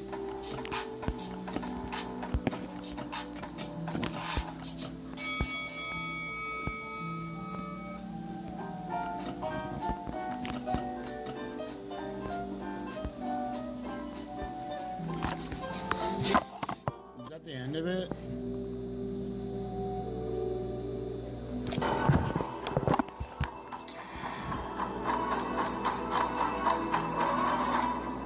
It'd be funny if you got like, you could dive one on the water.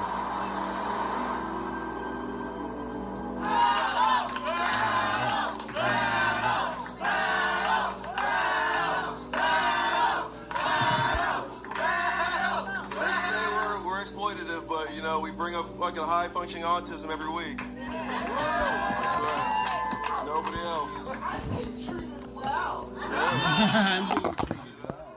That's right. I got some. That guy's name's Autistic That right there, that guy won the first season of Roast Battle here in the U.S. Make him up Yeah, I got Finding Nemo.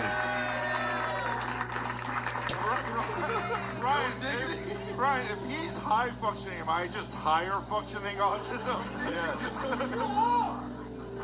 Yeah, you might just be functioning. Yeah, you're high functioning. Yeah, Mike's all the way here. I lost my role on Love on the Spectrum to him. Yeah. He needs him. I like that. No, you're like the James Harden of autism. I am a spectrum.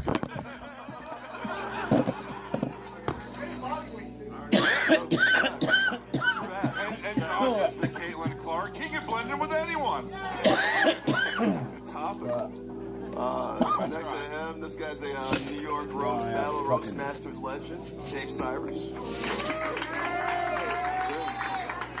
Now both these guys working right with Pete Davidson, so yeah. This, I believe actually, these my guys wear a trench bike coat. is pretty much empty. They're the condom for Pete Davidson when he. Let's see if my bike's It's a bad penis joke, I just but that's Dave tinted Cyrus, this part of my everybody. Like, you can see me if I lean in. Judges tonight, but there's not a lot of tinted eye the contact going on with any of us here. light. Actually, I'll I don't turn know this if it's a back white on. guy thing or autism. So you can kind of see me. It's mostly a white guy issue, so. Alright, so this is what we're doing. We're quiet on set, and you don't know if we're victims or perpetrators. Clearly, Mike, you look like a producer. I mean, and Cyrus looks like he was done. Because I'm the hot one. Yeah, you're right. So we're gonna need these here. Up that thing. So we're gonna drop off a couple shovels. We got some free shovels and shit, so. Not handsome enough to be on screen. And over there, that's the Roast Battle League commissioner. That's Pat Barker. So what we're gonna do here He's also white. Just, you know, we're going with the theme. is We've got 4 great battles. I think 2 of them are pretty good. What do you got tonight for us, Pat? Yeah, I mean, I'm you gonna kinda take a nailed it. clump You might of be both generous. of these and stick them in No, we got this a lot box of good right here. stuff. We have we're all over the LGBT spectrum. There's a stick Russian that lady shit. back there. There's all sorts of crazy shit. I was meeting them before the battles. So Everybody now we have else. a giant stack There's a Russian lady of shit, and we got some 2 different guns. people. Yeah. So You know that LGBTQ, they're known as terrorists to Russians now. Yeah. So it could get spicy tonight. Oh, this is gonna get good. I'm gonna grab the shit out of here. I'm gonna see what we have for. It might be a gun or something like that, or even like pieces of the upgrade stuff for our thing over here. We're like 67%. I'm only on. I'm on fucking lowest level ever. Let's just do it. This is a Russian. This is a virgin suicide. That's the janitor. What we got? Ooh, pistol. Russian roulette. Sorry. So this is literally why I leave a stack in that shit here. But in that, I can just buy. Pistols are definitely what you want, but I'm gonna buy these 12 right here.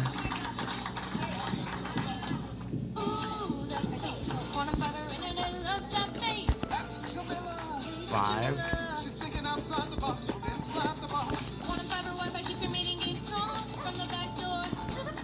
the fuck? So now we're on 82%, and we get a rare perk. Hey everybody, genius! Bioreactor now. I want this medicine cabinet to put all my meds in. And let's see what the outfit is. We'll show you. Yeah, Giant how do I Slayer. pronounce your whole name here? It says Jinya. Sorry about that. Alright, Jinya Dulo. Yeah, we were talking shit about Russia. 6. And you guys, you know, I tell you, I might bomb because I'm Russian. So you better laugh. She's already in the red. Might invade you. Well, she can drone. She looks like she calls her boobs moose and squirrel. I bet she calls her pussy the red square. Come on. This is Russian engineering built for black performance. That's what. No, Dave, she calls it the bread line because it's just a bunch of sad guys waiting to taste it. And filled with yeast. Wow. Jinya, why you want to do this in front of your idols and then, you know, this audience here? Well, I never miss a chance to mock Americans. Okay. Well, let's see if this is an American. This person's from Las Vegas. They've never done this. Make it for Christopher Kim.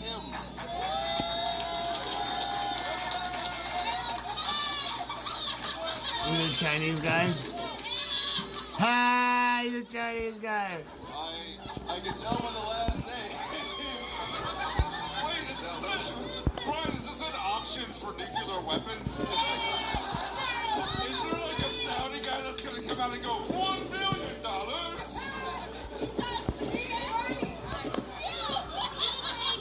This feels like a Seth Rogen and James Franco film. Anyway, all right, Christopher Kim, not a real name. Man, you look like if Short Round ate fudge rounds. Well, time is up. Facts. All right, why are you battling your ally here?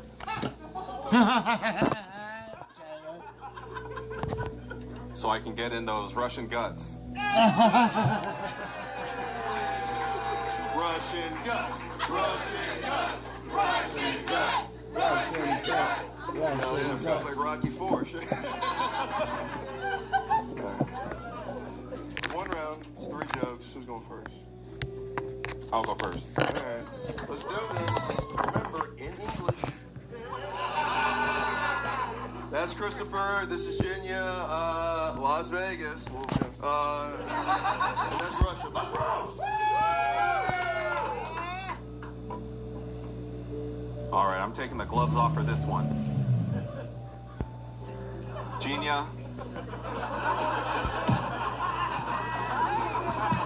I don't know what's worse, Genia. Your body dysmorphia or your comedy?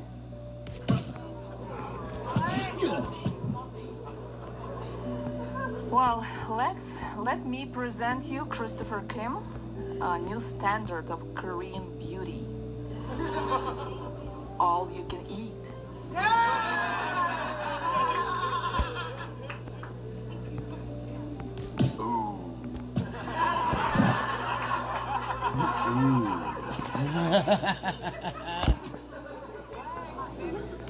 Not bad.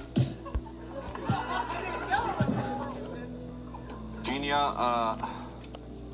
I saw you like scuba diving, and it's safe to say that's the closest I've been to seeing a Russian submarine.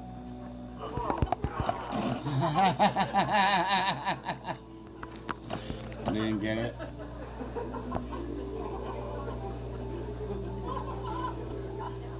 Well, Christopher Kim here, my chubby Korean panda. He can suck on that bamboo all day.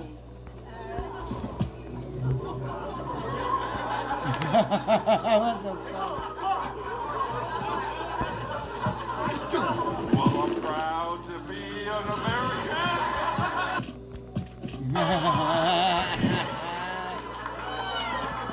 Oh, yeah.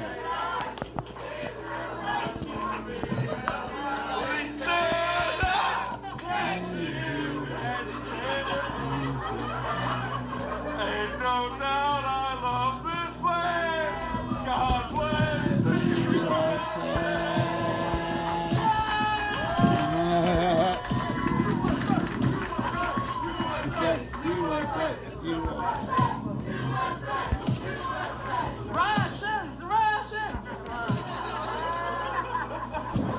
Is that it? One more, I think.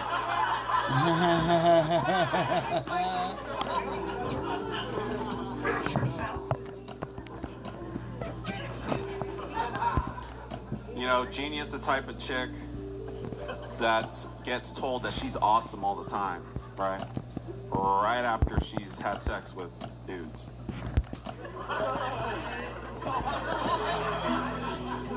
Hopefully I can tell you you're awesome later tonight.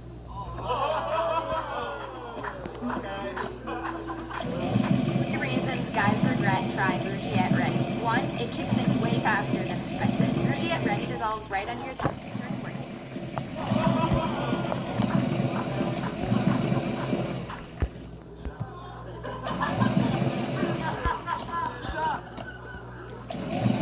Well, dating Chris, I really had to learn how to use chopsticks. Really needed them to pick up his dick.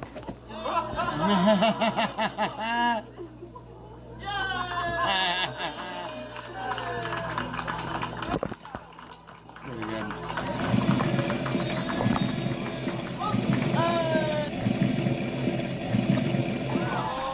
Shipping container.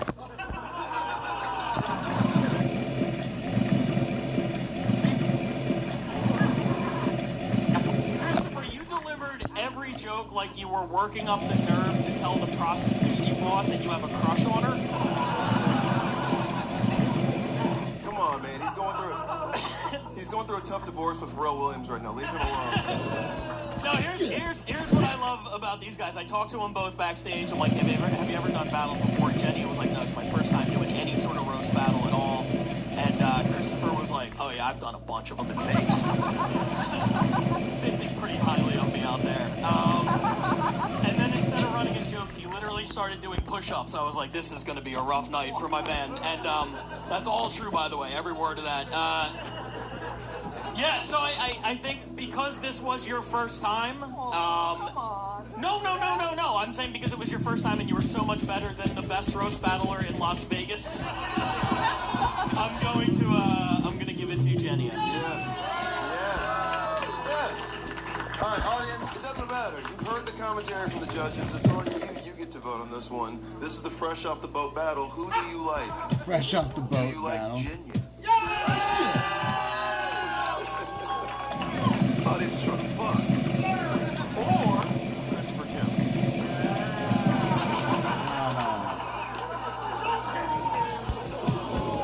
This is her first battle. It's her first win. Ginya!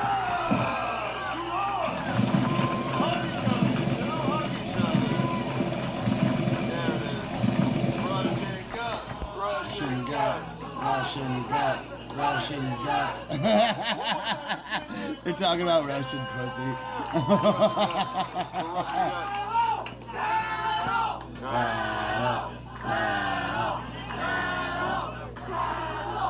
If you're quick, you can get around this shit without getting hurt. The battle tonight. What up, haters? Take this fucker out. You niggas never start on time. But we did tonight. I know it. April Fools. You should have gave Shorty these right here. Okay. It's from Bob's Liquor. Okay, yeah. Hey, Ginya, we have a gift for you. Whatever. Yeah. By the way, shout out Bob's Liquor. It's our sponsor here. Funniest clothes in the game. Those are 6'9" tattoos. Yeah, those. Yeah, that's a rat trap. All right. I brought Z with me too. Zay Looper. Yeah, we got some tramp stamps for you. Check them out. They just sell stuff in the corner. That's why this is like a barber shop for me. This next battle I'm excited about. This guy coming to the stage from Orange County, Russell L. Yes. Welcome back, Elves. Battling Nico Denisi. Yeah. Why you battling them? Well, I said this time I want to battle a trans-masculine, non-binary, gender-fluid, lesbian ex-bodybuilder on testosterone, and luckily there was one available. We do have one of those available. We've been going for them. Nico Denisi.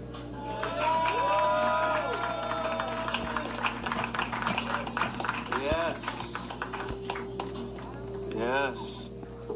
Good to see you. What up, Nico? Hey, what's up, Brian? Yes. Pronouns this week are they, him? They, them's fine. All right, sick. All right. Last time it was they, he. If you can't get it right, just say he, him. That's okay. Really? Yeah. And honestly, I'm gonna be real. I'm gonna be generous. She, her is also okay. Yeah? It's all good. Passing this shit out, all right? I'm gender fluid. Hell yeah. Well, you got anything else? Any other pronouns? Yeah. Oh no, those ones are hard to remember. I can't even pronounce those ones correctly. All right, sick. All right, well, this is fun. Why are you battling Russell L? I'm battling Russell because he lied to me about his age. Whoa. What does that mean? Which is fucking gay. Granger knows that as the procurement coordinator at a manufacturing plant, you can count on auto reordering to have the PPE you need on hand. Call 1-800-GRANGER, click Granger.com, or just stop by. Granger, for the ones who get it done. I'm doing pretty okay, I guess. That's my thing, alright? I'm just waiting for the shit to get Lying done. about your age or being gay? I couldn't keep track of that. So you guys are both gay, right? Yeah. No. He sounds so sad about it. I have gay voice, that's all, but I'm straight. Oh, okay.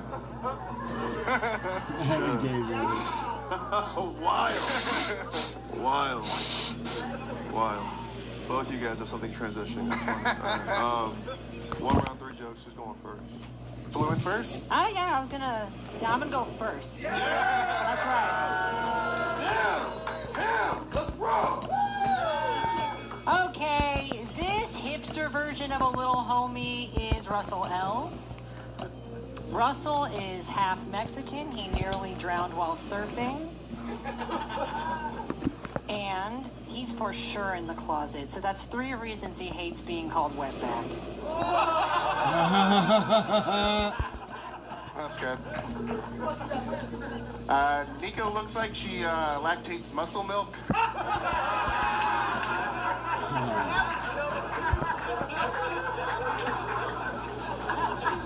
Nico has her clit pierced. She's so into bodybuilding, she put a barbell through her pussy.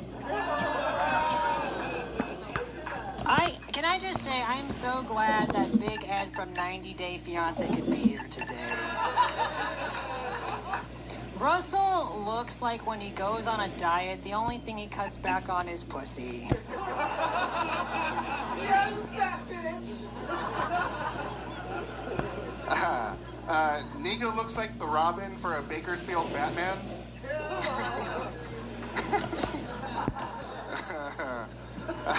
Nico's so macho, when she gets a yeast infection, she just walks it off. What is that, a compliment? Are you kidding me? Give it up for Carlos Menstruation over here. Russell manages a craft tequila bar, and his favorite liquor is mezcal, because just like his pants, it's got a little worm in it. Thank you, Tran Hathaway.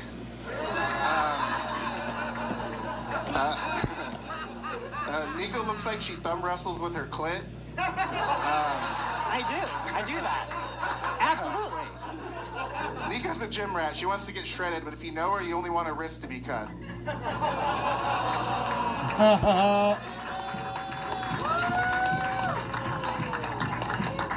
was a fucking roast battle. One more time for Russell Els.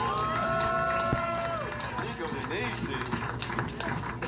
That was fun. I'm gonna talk to the haters. Haters, who we hate the most? I like that.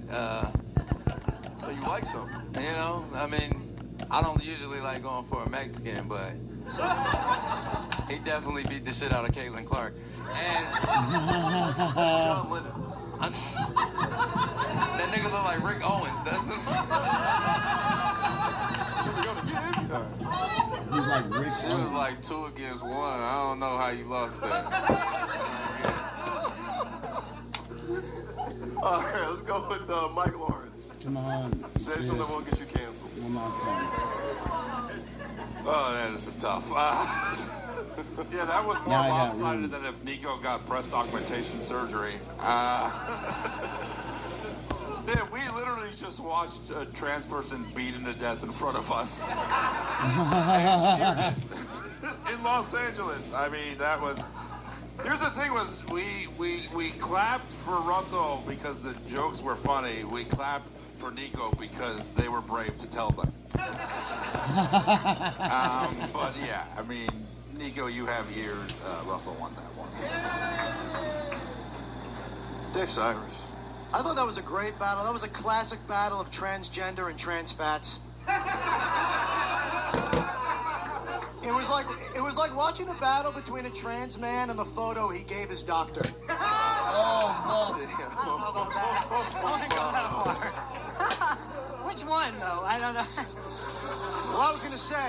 Thank God someone mentioned it because it took me a while to figure out who the trans person was up there.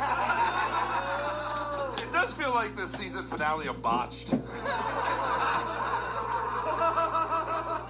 No, it is like John Lennon versus Selena's killer.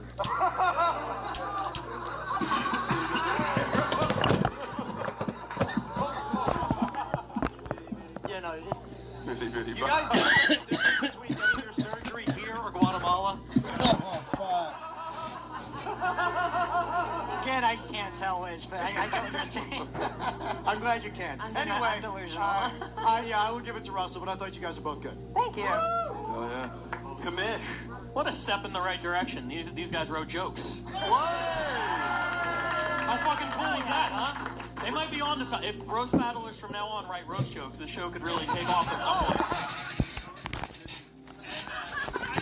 I love, there was just like a really good chemistry there. That you could tell that you guys are friends. And if you don't know this, these guys are actually in the third best Smash Mouth cover band in the Bakersfield area. So they hang out. No more sing-alongs. We've had one. We hit our quota. Yeah, no, I really like this. I never saw a hate crime committed in a Lens Crafters before, so this is cool.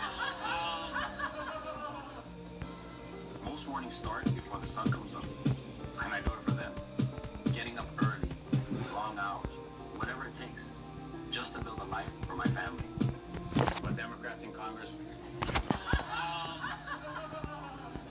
Nico came out swinging. That wetback joke was really, really strong, and I think you weren't able to quite live up to the bar you set with that one. Your first joke was really strong, and then it tapered off a little bit, whereas Russell, I felt like was hitting more consistently. The muscle milk, the idea of walking off a yeast infection is so fucking funny. It's so good. Yeah, rub some dirt on it, exactly.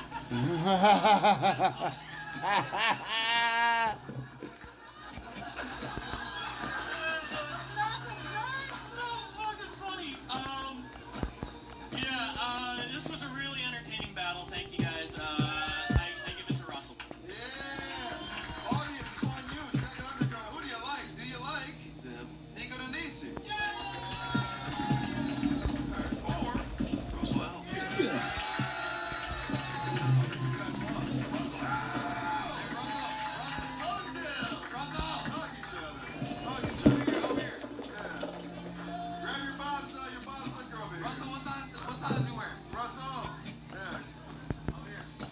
Talk to the haters over here. Get your vibes like a... You're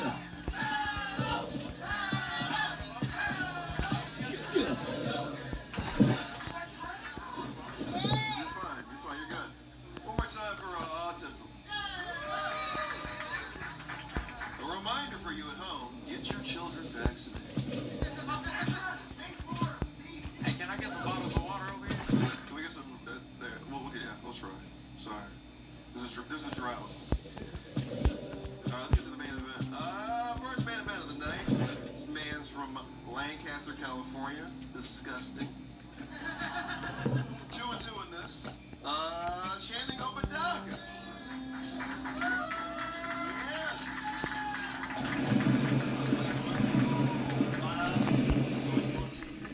Did you?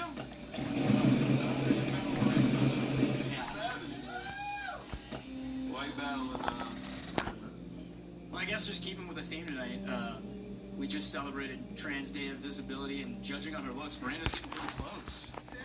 So, respect. She's 3-6. She runs Comic Wars at the Improv once in a while. She works here at the Comedy Stores in Northhurst. And loud Miranda Matter.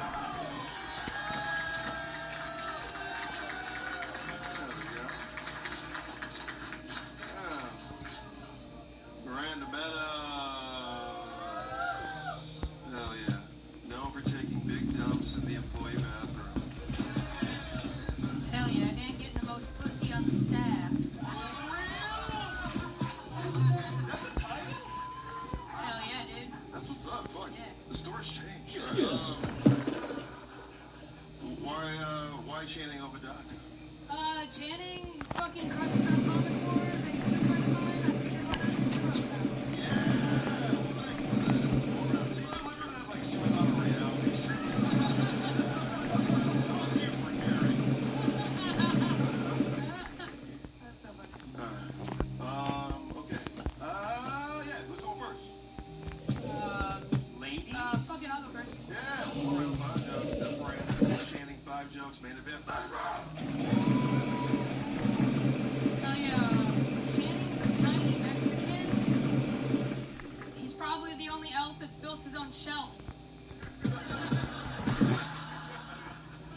job and you don't.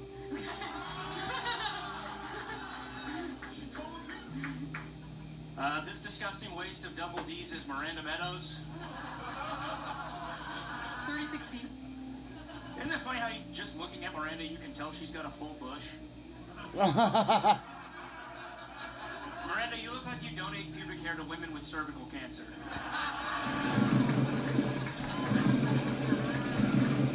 I'm going to Mexico on Thursday, just got waxed.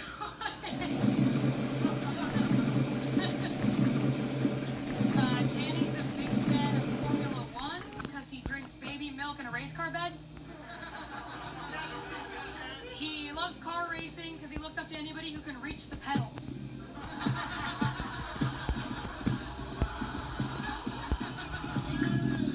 Thank you, JoJo Sea Urchin. Let's see. Miranda is such a butch lesbian. The only time she eats pussy is when it's slathered in barbecue sauce.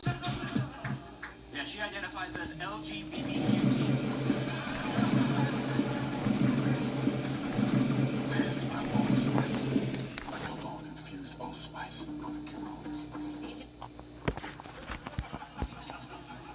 That was a good one, Matt Less. Channing has a podcast studio in his apartment, and I'm glad it's soundproof because I'm in the other room fucking his girlfriend.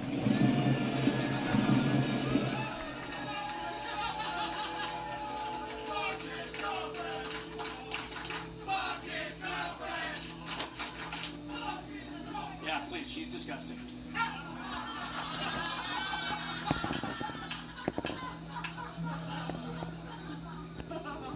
Miranda didn't actually turn gay until post-pandemic.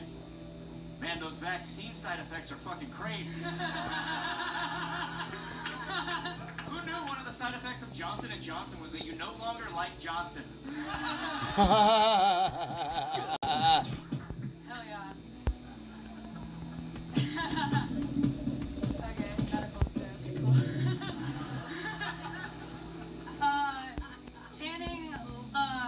Channing plays video games and he likes to bowl. Wii Sports is perfect for him because he's a Wii man. He puts the Wii in wiener.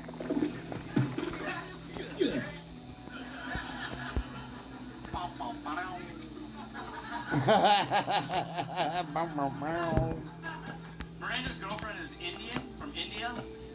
Poor thing went from living on a floating trash heap to dating one.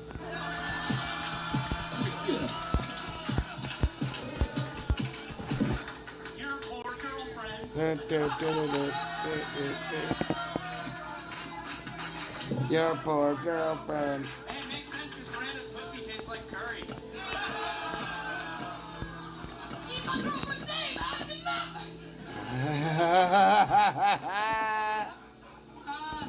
Channing's little cousin is trans. She'll probably be a man before he is.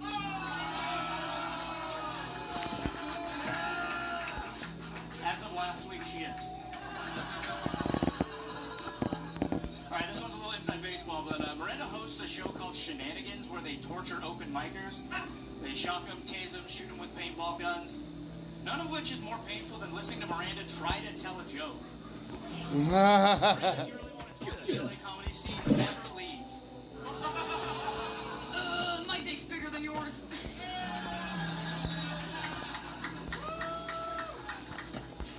Yes. One more time. That's Channing over down. That's Miranda Meadows. That was fun. That was a lot of fun. All right. I'm going to start with the haters here. Would you like in this a live-action version of Hey Arnold? When she said she was fucking your girlfriend in the other room, I feel like she really meant that one. Like, she said that shit with her soul. But I gotta say that you made Detroit look bad. I'm from Detroit, and he kind of got your ass on that one. So I'm gonna give it to Cuz. Yeah, hell yeah. That's Cuz. I'm Cuz. Wait, what? Yeah, what?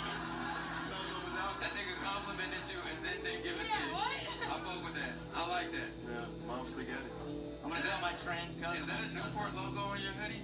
No, it's a McLaren logo. Bitch, you should have went with Newport. I'm gonna give it to her.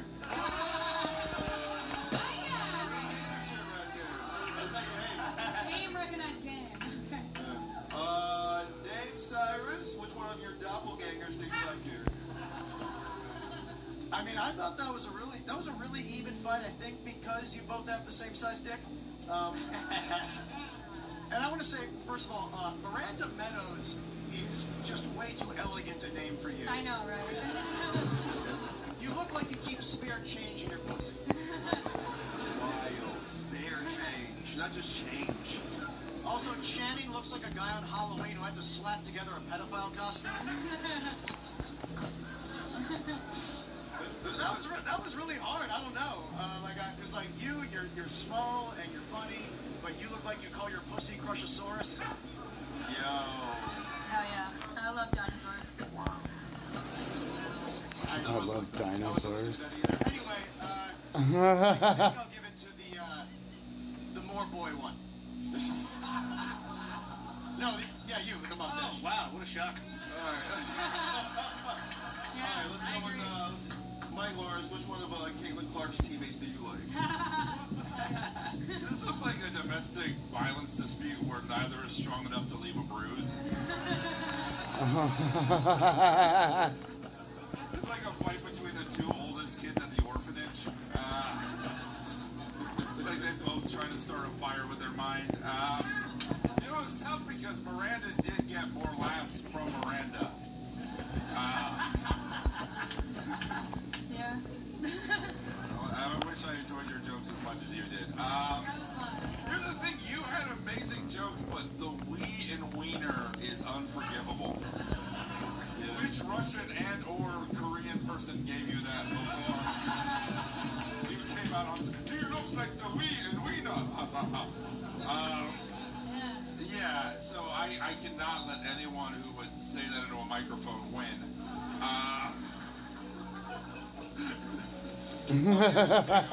Channing Tatum before he walks into the Captain America super soldier machine. But you guys are both fucking awesome. Yeah. This is fun.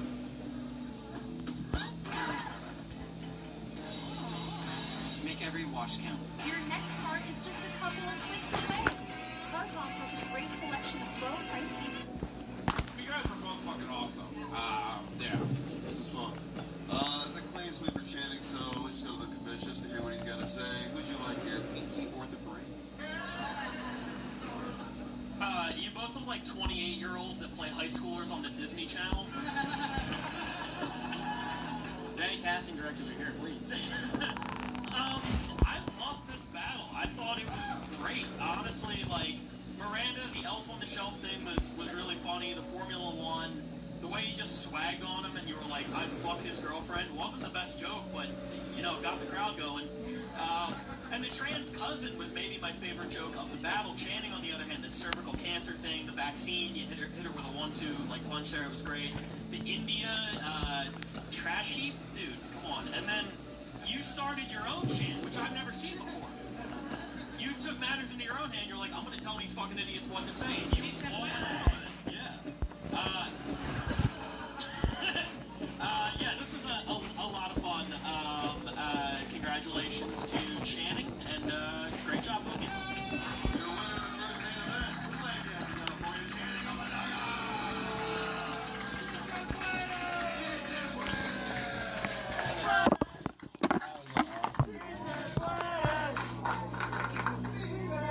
Hell yeah. Si se puede. Viva la raza. All that jazz. All right. Last battle of the night. Are we excited? Should be. I've missed this guy. He's been here in a while. From Chattanooga, Tennessee, 11-5, John Michael Bond. Yes. My man. Good to see you. Yeah, grab it up. Bring it over to you. Dress it up and make it real for you. All right, John Michael Bond. Welcome back to the program. Thank you. Thank you. Yeah, these women are from New Jersey. Hello. Yeah. I haven't heard of black people in New Jersey since that movie, New Jersey Drive. There's still black people in New Jersey. I thought that was just a... So it's just what, you and Lauryn Hill? That's where Joe Budden and Charlamagne live. For real? All right, so just gay niggas. All right. Is it real? Yeah, it's just gay niggas and Lauryn Hill. All right. John Michael Bond, welcome back to the program. Howdy, how you doing? You're battling Lou Varro. Yeah. Why are you doing this to Lou? I thought people would enjoy a battle between Narcan and roofies. Red man's from Jersey. I know Jersey. Chill out, all right? It's one of the most dangerous places in fucking America. It's called the murder capital for a reason. I know where Brick City is. Chill the fuck out, Jersey. I'm just talking shit. Brick City? Brick City? I know where I am. Yeah. Yeah. Stop being black up there, Brian. Get back to the show. I'm trying to tell right now, like, I get it. I'm doing this for comedic effect. I'm just talking shit about you guys. Fuck like you're rich black people. There's only 3 of you guys. The jokes aren't funny when you explain them, Brian. Get back to the goddamn show. I'm literally talking to him and they're having a whole conversation right now. That's how you do it? Yeah, back to the show. Thank you. Yeah. Woo! Sorry, so I had sound conversation. I'm this nigga right now. I know what Jersey really about. That's all I could hear. And I was like, yeah, Glow. That's all I heard. I was like, I know what that means. I need to stop this show right now. Brian, I love that John is so white that he brought that out of you just now. It scared me.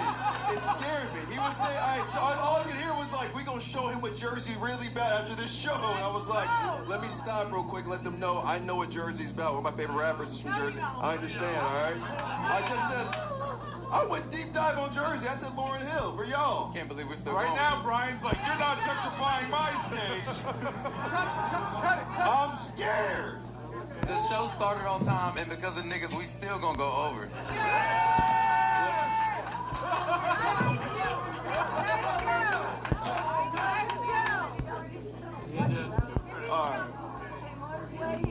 All right. John Michael Bond, welcome back to the program. Thank you. You're battling Lou Var. I am. Why are you doing this to him? I already said that. I'm not repeating a joke just because they interrupt. I didn't hear any of that. It got a laugh. It's okay. I don't give a fuck. I missed everything. All right, let's bring up this guy you were talking about from Philadelphia, Lou Var.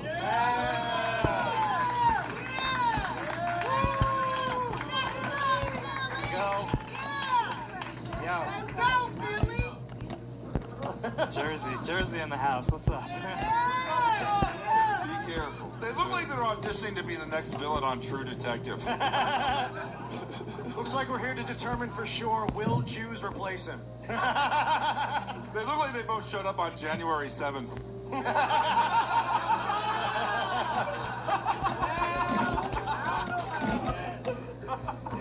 All right, Lou, why are you doing this to John Michael Bond? John's polyamorous. He has a wife and a girlfriend, and I want to beat him tonight because I just want to continue his tradition of disappointing both of them. I thought he was going to say, I want to beat him tonight because I have neither of those things. I have one of those things.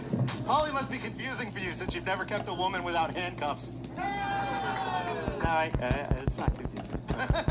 Wait, you have a wife and a girlfriend? Yeah. My man. Pretty sure Polly is the blend they're made of. I like that. It's a pillow joke. All right, let's, it's a 1 round, it's 5 jokes. Blue, white. I'll go first. We did that. Thank you. You want to go? Who wants to go first? I want to go. All right. Mike Lawrence, niggas going first in this battle. I'm gonna say sadder version of me goes first and not sadder version of Dave. I really can't tell which one of us that is, Mike. Ginger Fatty, go first. Fuck yeah! 1 round, 5 jokes. You know what's going on. It's John Michael Bond. That's Lou Barham. Let's make it so that we break this bitch. We got a giant. That's right.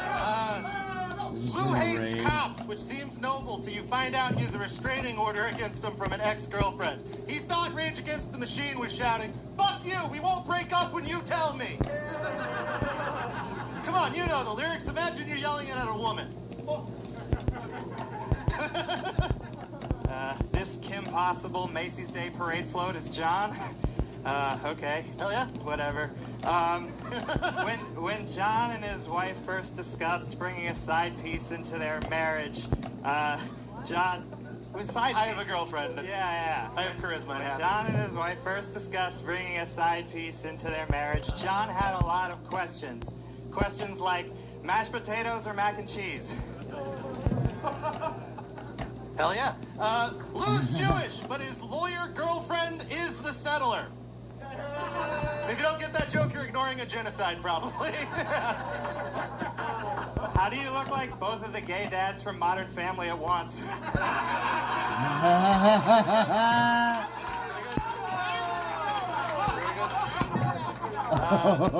Lou's biggest influence is Robin Williams, so if we're lucky and rope's cheap, we only have 20 years of this shit left.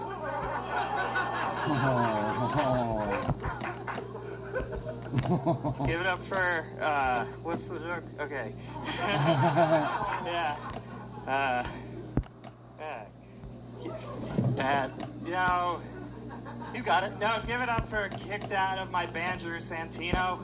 You guys don't get it. Okay. I actually promised John that I wouldn't call his wife or his girlfriend a whore tonight, and I'm gonna respect that. However, I made no such promises about his mother. John, your mom's a whore. Okay. John's mom has non-Hodgkin's lymphoma, but the lump in her neck is still usually a dick. Oh, fuck.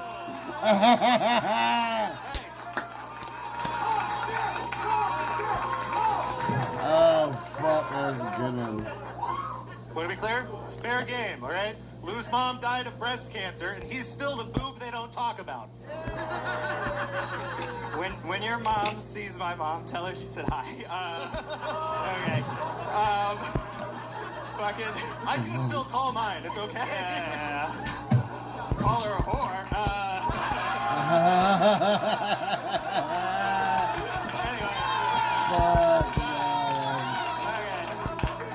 All right. John. All right. Let's do this. John's whore mom has cancer. And John's currently not speaking to her because he's jealous of the weight loss.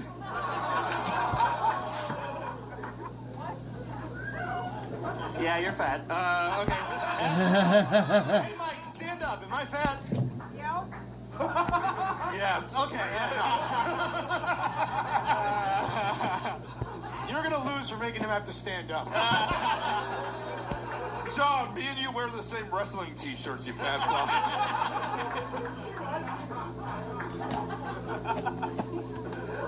No, he's got one more, and then I have one more. Oh, cool. I didn't know that was a joke. Cool.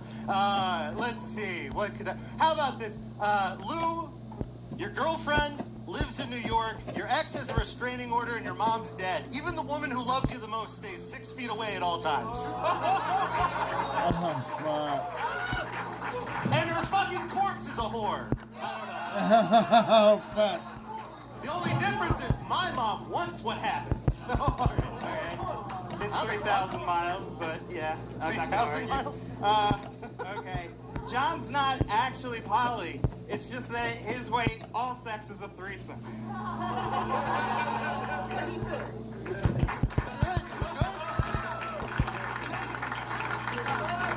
Second main event. Come on. Move on. That was fun. Lou. Sweet Lou. My goodness. All right. Haters. He be fucking your mama good. It's a theme tonight, yeah. Fucking That's crazy. I'm gonna have to give it up to the Philly shirt. He had some shit. I fucks with him, man. Luvar. Cruise off in a new 2026 Sportage Hybrid from George Gee Kia Spokane. The Kia Sportage Hybrid offers impressive... Luvar. I like how you niggas talked about dead moms. That was very interesting. But to be honest, that's still not the most shocking thing. I can't believe you got 2 bitches, bro. Yeah. Nigga. Thank you. You look like a pedophile. Like, it look like you molest the white children and the Haitian ones make your shoes. But you win, nigga. You win. Oh, thank you. Yes, this man's winning in life. He's dicking down 2 women tonight. Dave Cyrus. I mean, this was a great battle. Seriously, both guys did so great. Seriously, what a great battle. What a great battle of guys who look like they respect RFK. Wow. I like how this is kind of the difference between what conspiracy theorists look like in movies versus regular life.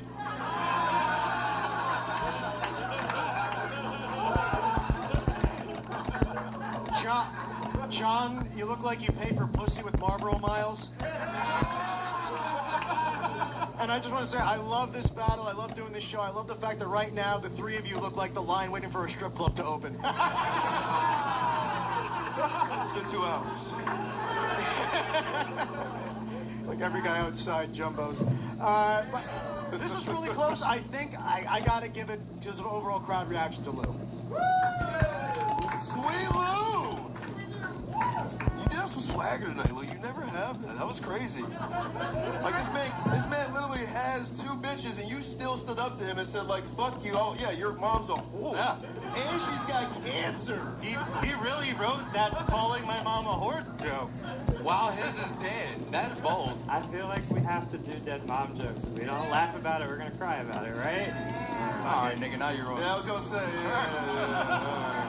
All right, yeah, Mike, who do you like? Philip Seymour Hoffman or Lieutenant Dan with legs? Yeah, they both look like the villains from Twister. Like, the rival tornado chasing. John looks like if Jim Gaffigan was the upper half of a centaur.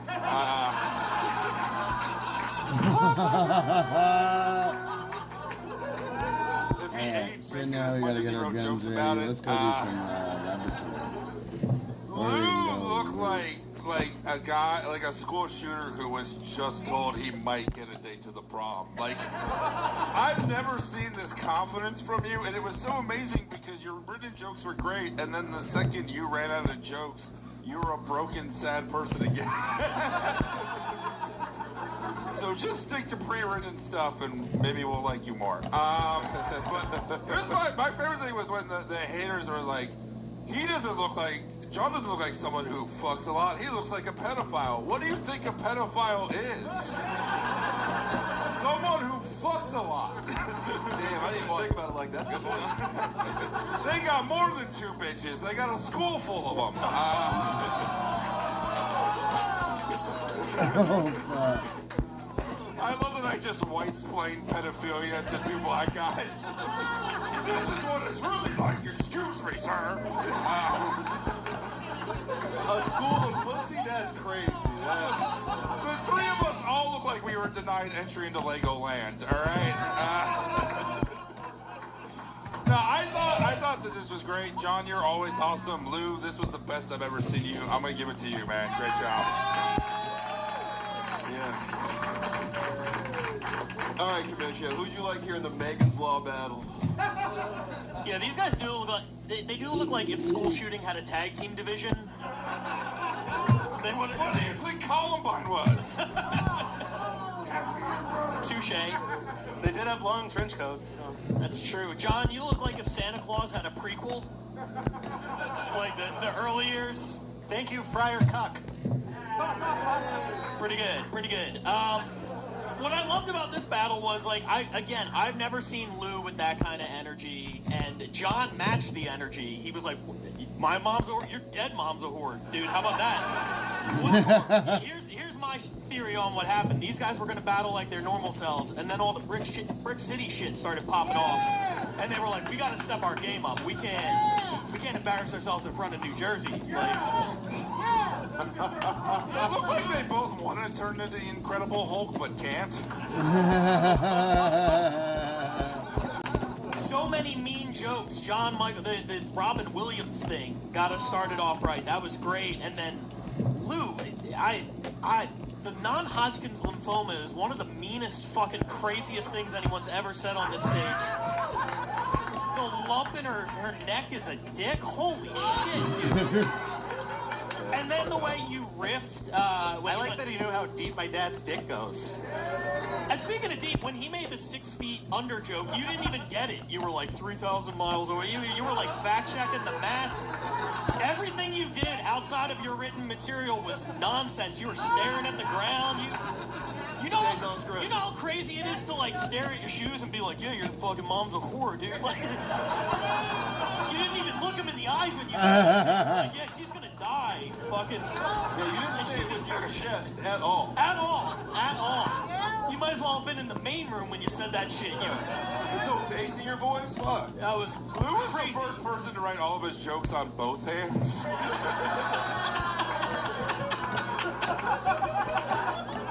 Oh. Yeah, what I'm saying is there's no reason that you should have been good at this tonight. But against all odds, you were. It was a great, vicious battle, and I think Lou took it.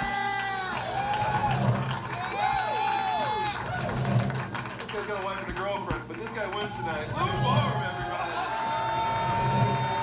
Hug each other, you two. Battle! Battle! Bob's Liquor! One more time for Autistic Thunder. Keep it going right here. Z Loopers! Who's your boy Mexico? Mike Lawrence, where can they find you? Instagram? Hell yeah. Pumpkin Season 1. They have no idea the show we work on is called. No one here has seen it, that's why it's fucking canceled. Anyway, for me, just look up Triumph Insult Comic Talk. Damn right. Kamish, let them know. I have canceled stuff too. Check out the 2016 Sports Illustrated Awards. And RBL Weekly, our podcast, Roast Battle. New episodes drop every Thursday. We'll see you guys next week. Sex. I said it. Now you're probably thinking about it. And that's how it starts. No, Your brain fire. you stupid fuck. Mind traps. That's why you don't talk about bad problems, because they just keep festering.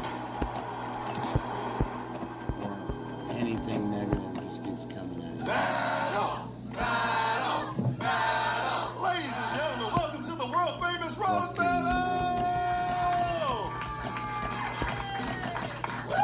Yes, I'm your host, Brian Motherfucking Moses. That is Autistic Thunder. Make it loud for autism. That's right. We only get applause here and on Twitter. That's where autism gets all of its credit. We've got a great show tonight. We got 3 battles. I think one of them's really good. I got a great firing squad tonight. All the way in the corner, make it loud for the youngest Rock brother, Jordan Rock. We're here, guys. We're in here. We're in here. Hell yeah. All the way in the middle right there, he's got a brand new special out. Make it loud for Connor McSpadden. Oldest McSpadden brother. Yeah. The world champion of the Roast Battle League, Ryan Nestor. The commissioner of the Roast Battle League, Pat Parker. And because I need 5 judges, because this is a judge night, make it loud for season 2 winner of Jeff Ross Presents Roast Battle, Frank Castillo. There we go. All right. I think I lost the list, so we're gonna have Pat actually just choose the first one. Is that it? Thank God. Thought that magic nigga. Wait, what? I thought it was whatever piece of paper that the magician left on stage. I meant well. You did me well. One more time for autism. Get your children vaccinated. Yeah! Make more of me! Let's have fun tonight. All right, Pat, what do we got? So we got 3 battles, 1 main event for the California Cup. Yeah, so we've been running this tournament called the California Cup with some of the best battlers from LA, San Diego, the Bay Area. Everybody's coming down to LA to do this thing, and we have a quarterfinal matchup tonight as our main event and 2 great undercards. Exciting! Are we ready? Beautiful. Shout out Bob's Liquor. All right. This first battle, exciting stuff. We'll keep it going for them first. 8 and 9, Pomona. Keep it going for them. Nico Denisi.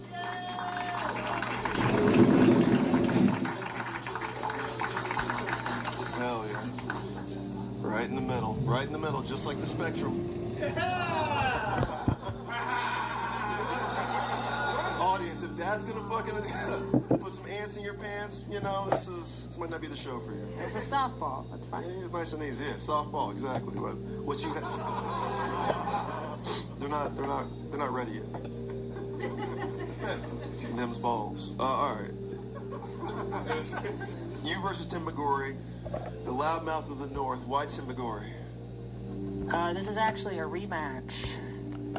Yeah, we battled over a year ago, and that one didn't count. Which pronoun were Because you? I used to be a girl. Oh, okay. I was gonna ask. I was like, which pronoun were you then? But you were a girl. I was using she, her. Now I got the better one. Actually, I use they and he, so. Okay. Okay. Whatever. I know you can do that. I've been trying to be so careful with they and them. You just said, I'm like, just go universal. Alright, don't say that. Yeah. Anyway, let's find out who this man is. From New York. He is not him. He's just a dude. From New York, Tim Ldoe. Hell yeah. Oh my God. Good to see you, man. Wow. Hey, it's been a while. It has been a while. Where you been? I was in jail for a year. Welcome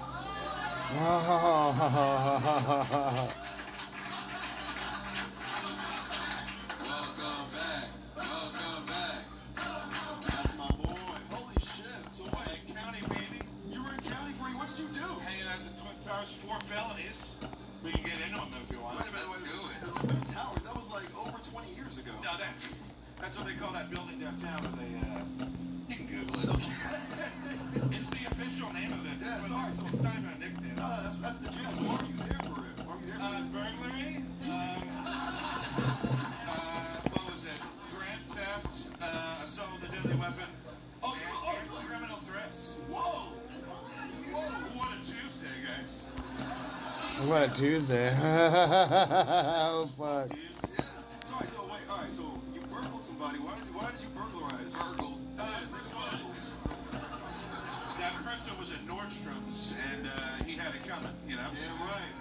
Alright. Took his job too seriously. Hold on. That's all real. You can pick the sizes of Nordstrom? I was going for the clearance section, but it added up. Clearly, for a year. Wow, you know, they stopped locking people up. I don't know, you must have done a lot of things. Those 4.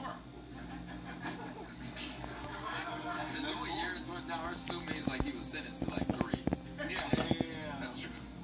That's white guy, man. That's good stuff. That's white boy, man. Alright. So He wins, I like him. you're battling... He wins, I like it. I feel like I out-pluralize those. I don't know. Yeah.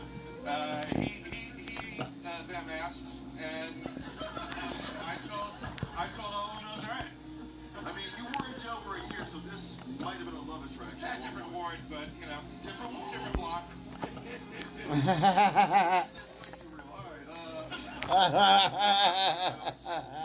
They, Tim, who's going first? Fuck.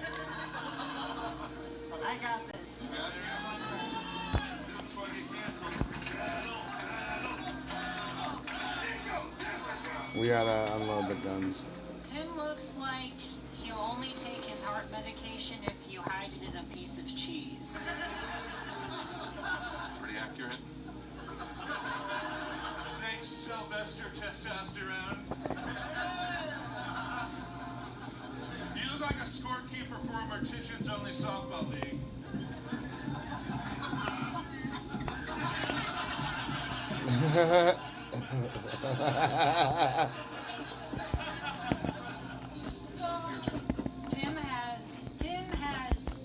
Tim has bipolar disorder, which causes an emotional roller coaster that Tim is too fat to ride.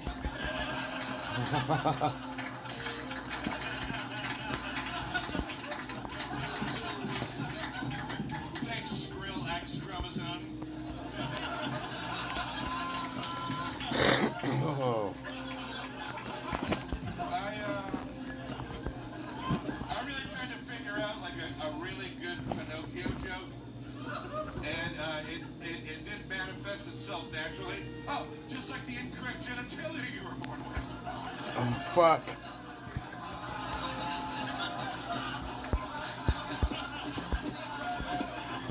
This is the boss armor, so I want to kill the boss. Look, we gotta wrap this up so Tim can get back to his van down by the river.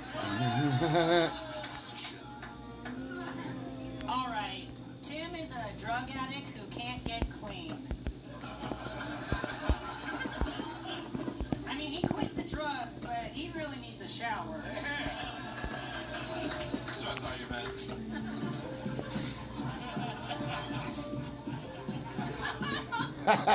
Me and Nico have a lot in common. I always wanted to work at the post office, and he always wanted to be a mailman.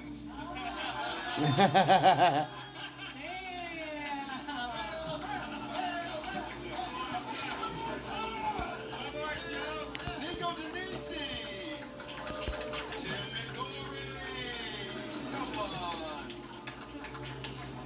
Alright, let's start with Mexico. Who did you like here? Pebbles or Bam Bam, but they were in rehab?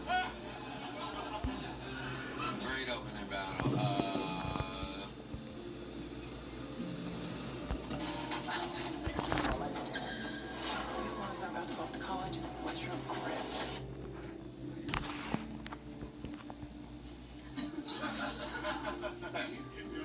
I like them both. I like them all.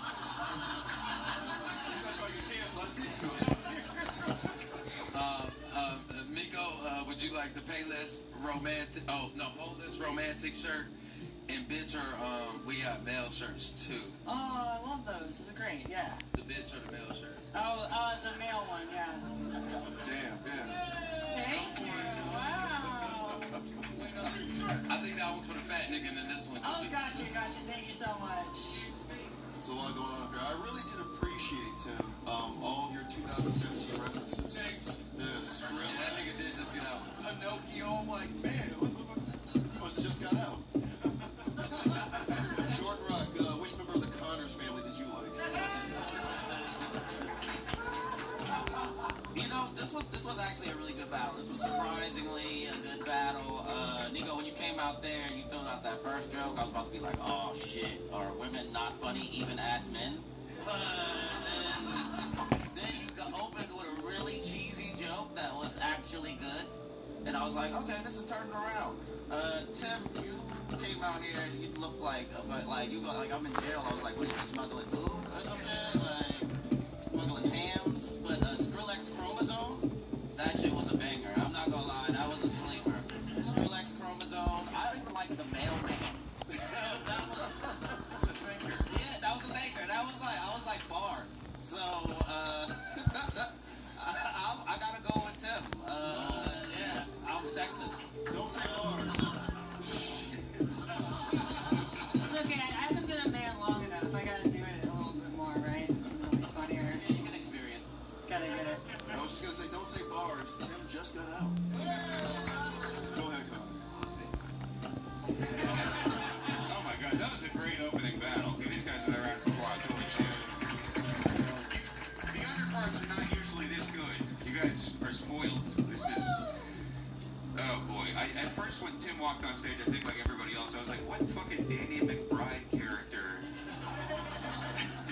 did we booked to do roast battle? It's like the episode of Futurama where they turn Bender into a real guy. He eats so much food, he dies in 24 hours. And then you guys are both dressed like shit. Nico is like Kurt Cobain if he shopped at Marshall's kind of a thing. And then Tim's wearing those weird no-number Jordans they only sell at the mall. No, he made those in jail. He's probably did. He did. I'm glad you just got out of the big house, although any house that you've been in's got to be pretty fucking big. I'm glad Nico's currently in the middle of not only transitioning, but proactive acne treatment as well. Directly in the center of the graph. Yeah, you get that male acting shit.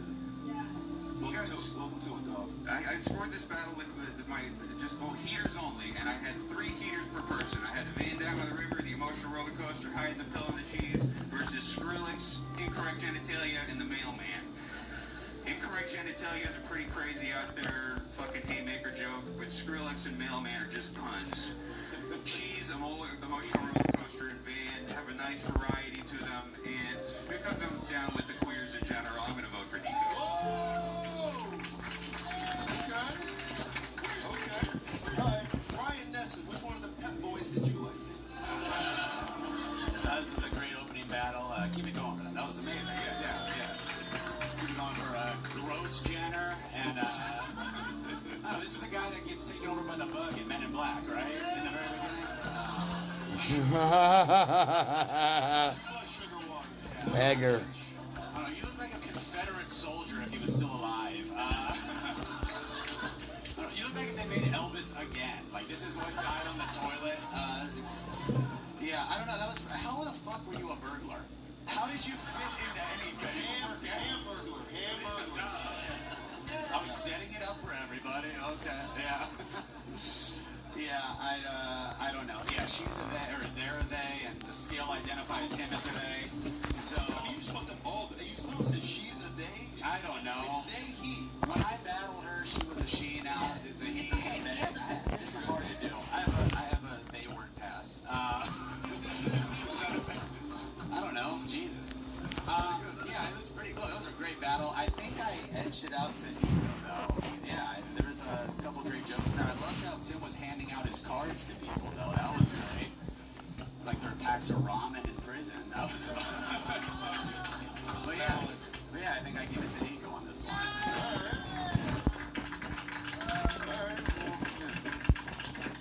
What do you like in this DEI J.S. Silent Bob movie? This was great. It's great to see Tim back. I've never seen anybody reacclimate to society in real time before. I just feel bad because for the last year there's been a Blues Traveler cover band without their front man, which thank you. Yeah. And Tim, I mean, you had a great first performance back. In all honesty, it was awesome. Yeah, I didn't love your first joke, but in true Meatloaf fashion, 2 out of 3 ain't bad. John Popper and Meatloaf. If you guys don't like that, I don't know what to fucking tell you. No, all right. Yeah, this was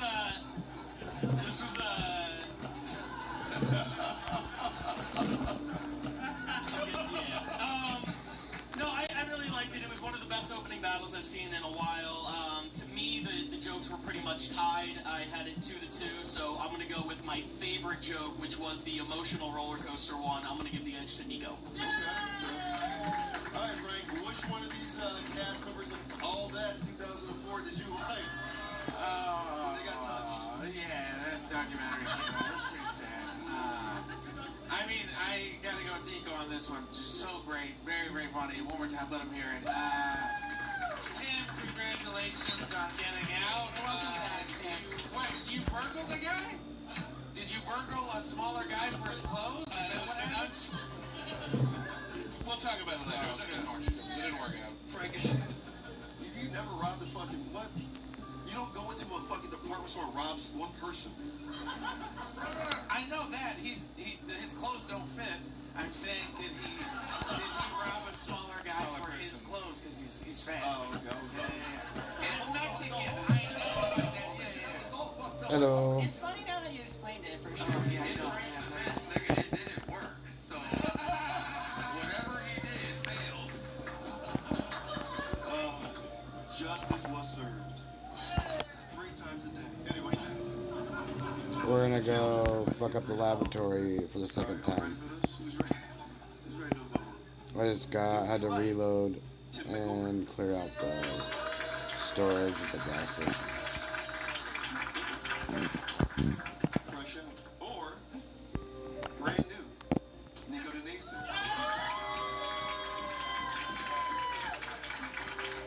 They are him.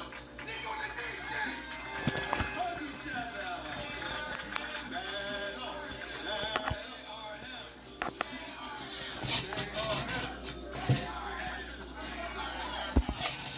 Hell yeah. Oh man, I haven't heard a They Are Him chant since WBA last season. Shit. It's a real thing. You can be a trans man in the WBA. Shout out to WBA. Any fans of WBA? What? My man. Bunch of fucking sexist and bigots in here. My kind of crowd. Alright, next battle. Let's get excited for it. Who's ready? This person is 0-1. Forgot the food I was gonna grab.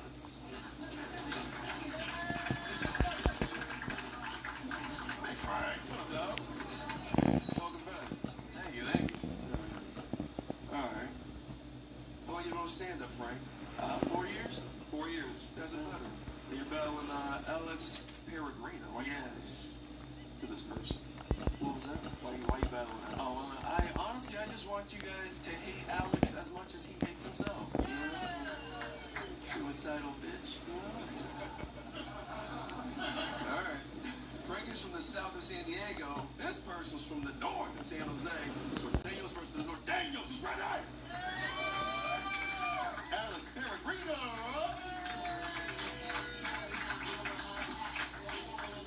Oh, I love this shit. I already love this. I really do. You really, I mean, like, you do look like a Southern California. You look like Northern California Mexican. This is fun for us. Yeah. You look like you're more educated, is what I mean. What the fuck? It's a NorCal thing. Don't worry about that. Oh, okay. That's all right. That's Yeah. I'm from Southern California too. I'm Panamanian. What the fuck? You don't know what Panamanian is? No, I know what that is. It's not the part that's showing, though. You been to Panama? I haven't, no. Shut the fuck up. What the fuck are you talking about? You know, yeah. This is what Panama looks like, my brother. Yeah, welcome to it. Yeah, you back it up, yeah. They dangerous out there. I know. Chill out. I know. We're dark. Check your wallets, everybody. So, okay, really? I think you guys are beating us in that category.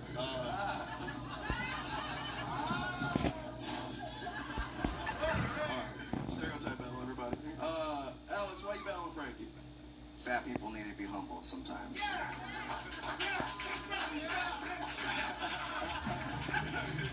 See that?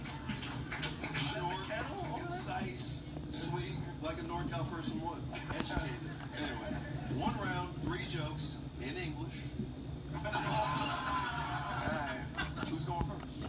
I'll go first. You got this? Yeah. Oh, this is Frank from San Diego. That's Alex from San Jose. Who's ready? Let's go. Alex thinks that being on Lexapro is a personality trait. To be fair, it is. It's called being a whiny little bitch. Just do it, man. I wish Frankie would develop his comedic timing the way he's developing type 2 diabetes.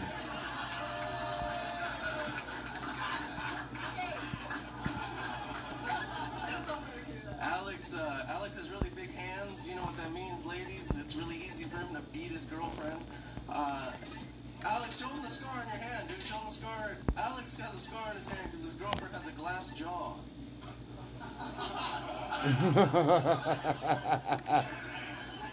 I don't know if you guys can tell this, but Frankie sweats a lot, and it's not just because he's fat, it's because he's afraid the 16-year-old he's been texting is going to come forward. Piece of shit.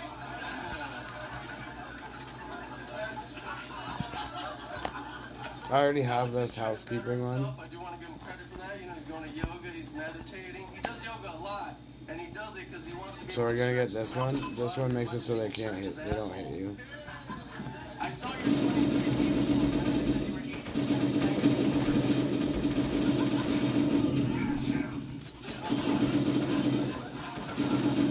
Frankie's a big family guy. He looks up to his brother, and not just when he's blowing it. Fuck.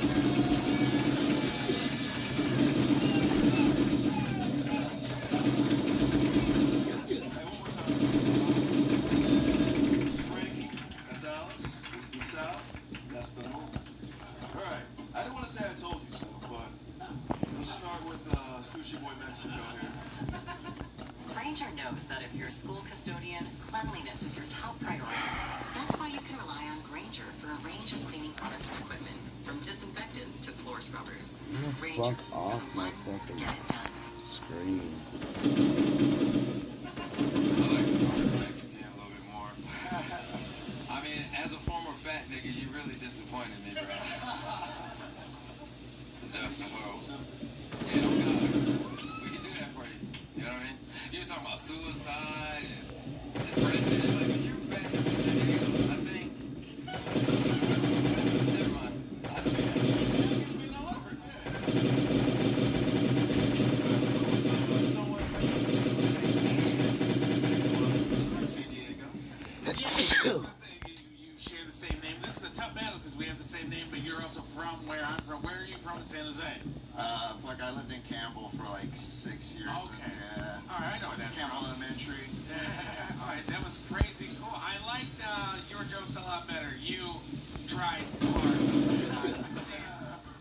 pal jokes because he does look like a 16-year-old girl. You know? He's like, she takes AP courses. You know what I mean? She's really smart. But yeah, no, congratulations. I like you a lot. Thank you. And how do you spell yours with a Y? I do, yeah. Yeah, that explains a lot. You're right about that, Frank. This does look like stepdaddy, and this looks like the original daddy who kidnaps the girl that Amber Alert happened. All right, let's go to Ryan Ness. You hate Mexicans. I'm married to a Mexican. Jesus Christ, man. This guy's pregnant. That's fucking crazy. Alex, you look like Mr. Rogers.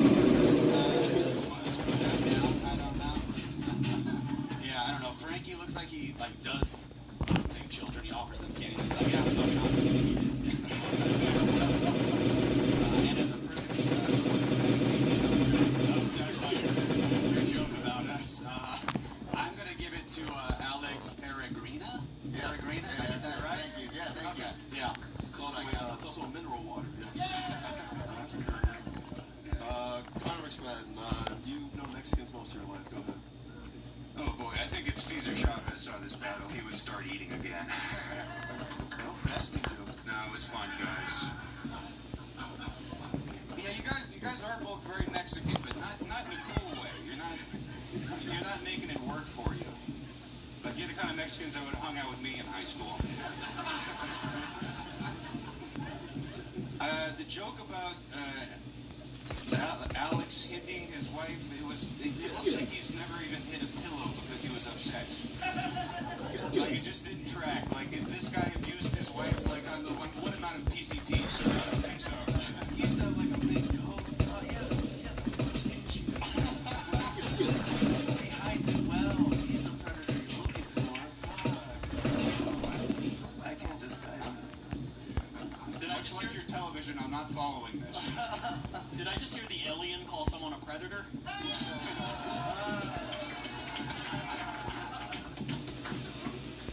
All right. I love the timing joke. The joke about he looks up to his brother. I vote for Alex. Very cool. JR, right? Yeah, this was a very Mexican battle. I feel like everyone has said that. Yeah, man, Frankie, like, you're not good at roasting, but the good thing is you look like every Mexican comedy writer in comedy, so you will probably be writing for Gabriel Iglesias by the summer. So, you're gonna make it. You're gonna make it. But those jokes were yeah. Alex, your fit. You know what your fit looks like? You look like the creative player on like Tony Hawk Pro Skater before you unlock your good clothes. You know. Like, oh man, I gotta land a 900 before they get me my gear. You know what I'm saying? But you came out. Yeah, diabetes was really good. You did the Catch a Predator joke, and I was like, yo, you know what? Frankie, you look like you would be on Catch a Predator, but not on like the one with Chris Hansen, like the YouTube version, you know, like the dudes that get caught at like Home Depot. They're like, we're gonna hold you here until security comes. You guys had fun though. Faganese was hilarious. They should have given you more for that. But I'm definitely gonna go with Alex. All right, Frank, which one did you like? Did you like Augustine or Hungry? Well, we just got a call from Telemundo. We're not getting renewed for another season. I regret. Frankie, you know, anytime you're a comedian at a comedy club and you can best describe your set as, I wasn't as funny as the magician.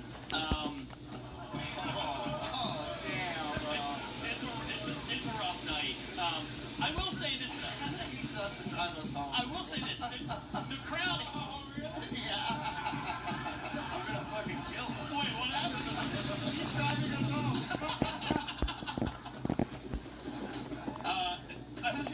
That was the best joke. Yeah. I thought maybe if I opened Instagram, one of your punchlines would be in somebody's story.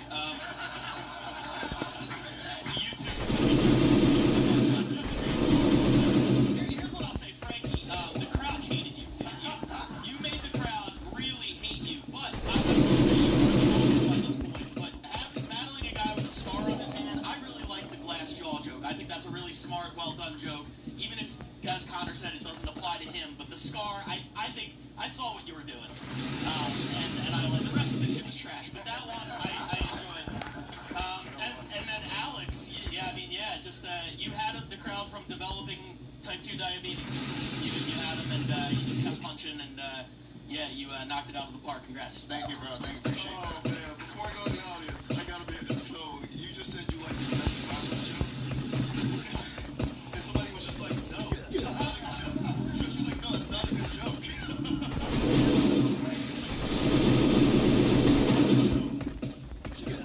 I don't like the fact that he committed domestic violence. I like the joke that was written about it. I think this is... The other guy, all his jokes were about fucking kids. You guys are cool with that? Yes, this is roast battle. All right, man, you guys have weird morals, man. I love that you guys are driving home together tonight, because I know you're going to look at him and be like, nah, man, it wasn't that bad. It's going to be really awkward for the other 18 Mexicans packed in the car.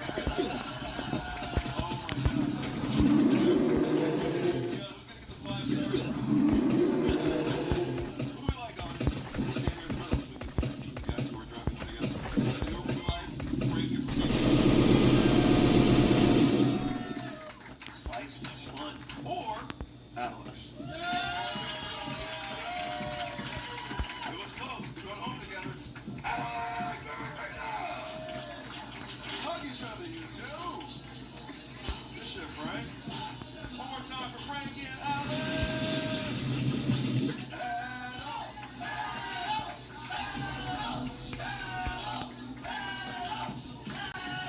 All right, let's get some real fucking energy here. Now this is a quarterfinal for the California Cup. This is all the California, all the best battlers, all picked by that man right there.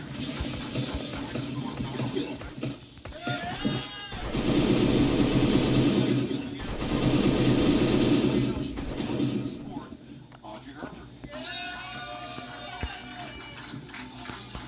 Oh. Audrey Hebert. Yeah, not like Justin Herbert. Audrey Hebert. One more time for Audrey, everybody.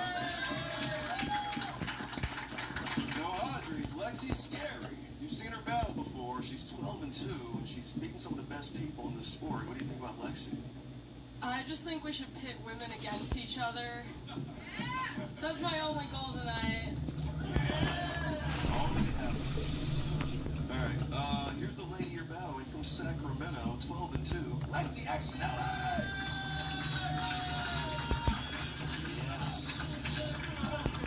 Yes. This is just like the last battle, but with 2 white women, everybody. NorCal, SoCal. Lexi, you've seen her. She hasn't lost in this. We call her autistic lightning, I guess. Because Thunder's over there. What do you think about Audrey here? Well, Audrey's voice is deep, but I know her insecurities are deeper, so I'm gonna go at her tonight. Damn right you are. All right. 1 round, 5 jokes in English. Who's going first? I'll go first. You got this? Yeah. That's NorCal. That's Lexi Actionelli. This is Audrey Hebert. Last battle of the night. Are we ready for this?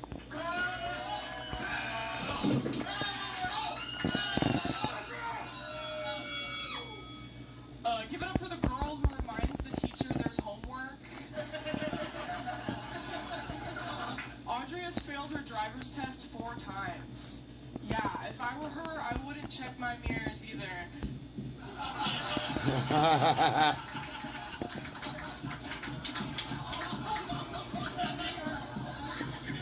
Yeah, your sweater looks like some of the roadkill I hit.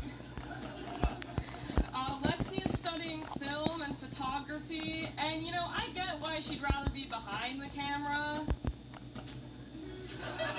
Okay, thumbbulimia. Audrey has OCD and she suffers from obsessive thoughts. Obsessive thought is also what her boyfriend calls her.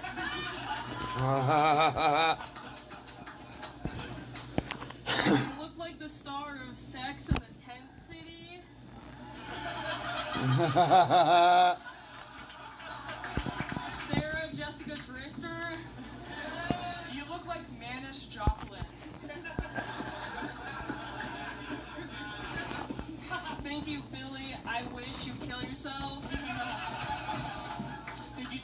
Storm Swift. Audrey only buys clothes from the thrift store. So her brother has autism and she has hand-me-down syndrome. Yeah, no, this is perfect. I got an extra chromosome and you have a Y chromosome. Alright, it's a thinker. Maybe. Audrey looks like she drinks ginger ailments. Audrey is what happens when you raise a pig in a Barnes & Noble. Fuck. Why do you dress like you still sit in your dad's lap for the Christmas family card? Actually, that's your dad's lap.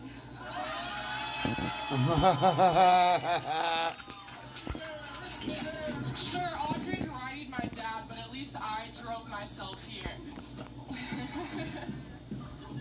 Lexi's life motto is when life gives you yeast infections, make kombucha. Oh, fuck.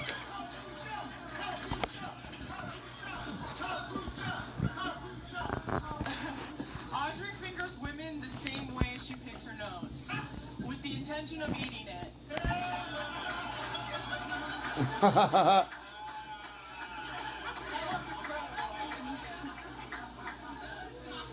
Lexi looks like she's careful to avoid GMOs, but not STDs. Audrey likes to paint. Her boyfriend likes to watch her paint. He only asks for better strokes when she's giving him a hand job.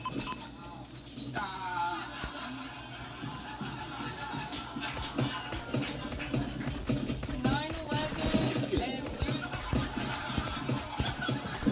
let me finish.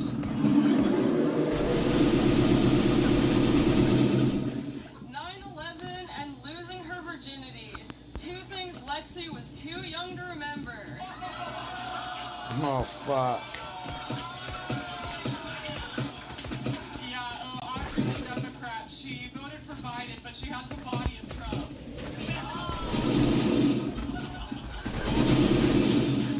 Didn't mean to do that.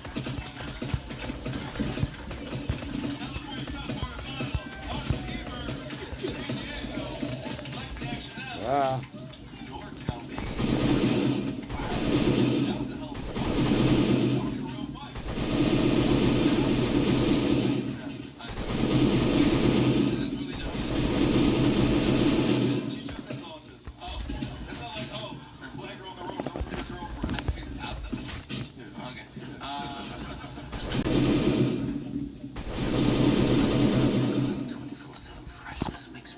That was close. Thanks, Old Spice. Now I smell super. That was a great battle. I was very underwhelmed when they came up. You know, this is just very good white women to look at. But once the jokes start coming, I like the autistic one.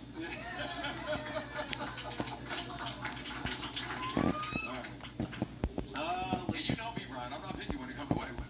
That's true. He ain't choosy. Alright. We'll start with Jordan Rock on this one.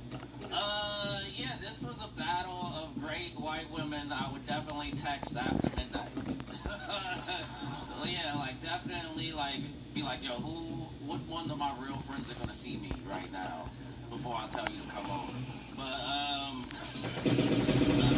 you both just have that, and, you know, that frizz just really make a nigga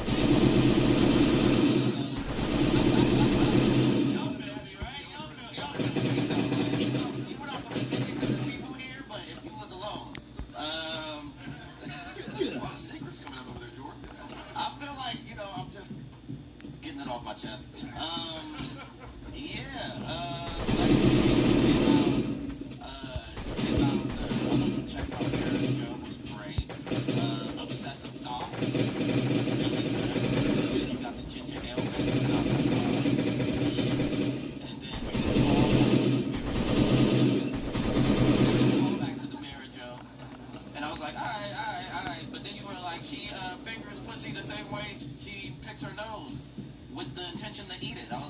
diss? Like, that seems like a compliment.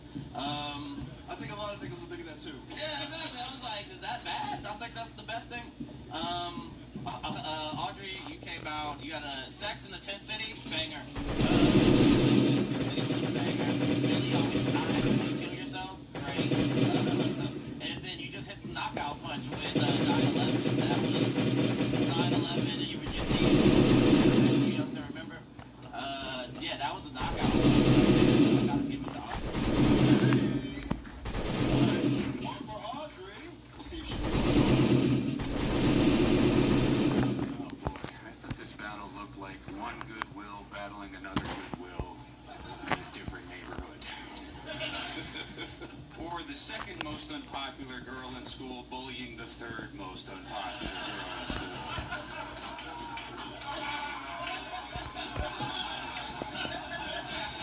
Yeah, big free bleed energy up here. CDs at the Fish concert. Lexi looks like a Phoebe from Friends, smoked heroin. She sounds like Owen Wilson on estrogen. And with the outfit that Audrey's wearing, I just can't help but picture that she's got really long legs and a really short torso like Mike Wazowski. Anyhow, on to the very important battle. It is. This is some championship shit, and I'm fucking stressing about this decision. Because Lexi had 3 bangers. I think Jordan already called them out. The mirrors joke, the obsessive thought, the eating a joke. But then Audrey came back with the fucking Sex in the City shit. She had the dad's lap come back. That was off the dome. That was an off the dome crusher.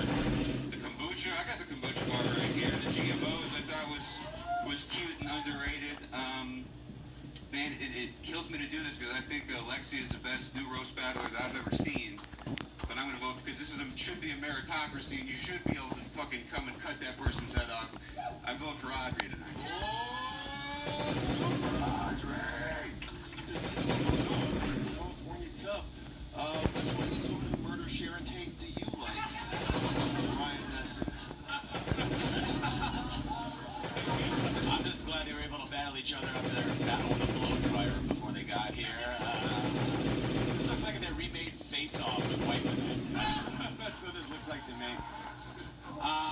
Yeah, I don't. This is 2 women that are last call at a bar that you can never take home. I don't know. Okay, whatever. Lexi? How did you comment on her voice being deep? You sound like you eat gravel. Like that's. What but no, I told them I had this battle as a tie. I think. Okay. I think Lexi started off super strong, and then I'm gonna grab my Audrey headphones. finished it off very strong, and I had it as dead even heat. So that's where I had it. I'm a pussy. I won't make decisions. One more joke. There's still 2 votes left, and I think I'm gonna go.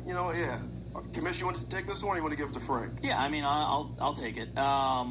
It was a great battle. It's really interesting because I've never seen a battle where so many jokes fucking blew the roof off and the next joke would just eat shit. There was no momentum at all. It was just up, down, up, down, up, down. And, Lexi has been crushing it for about a year now. Audrey is brand new out of San Diego. We saw her when we went down there and, she came up and entered this tournament and she's been killing it. I thought that they both had kind of an equal amount of big hits. To me, what happened was it was it felt like you guys went over 5 jokes. It felt like you went to kind of 7 at the end there. It was just everybody was still swinging. And around 5, I actually had it tied, and then it kind of went the couple extra, and I feel like Lexi's extra 2 both missed, and in the middle of it, Audrey had that 9/11 joke. And anytime you make 9/11 the first word of the setup, you're putting the bar pretty fucking high, and you to nail it. Pittsburgh is built to perform.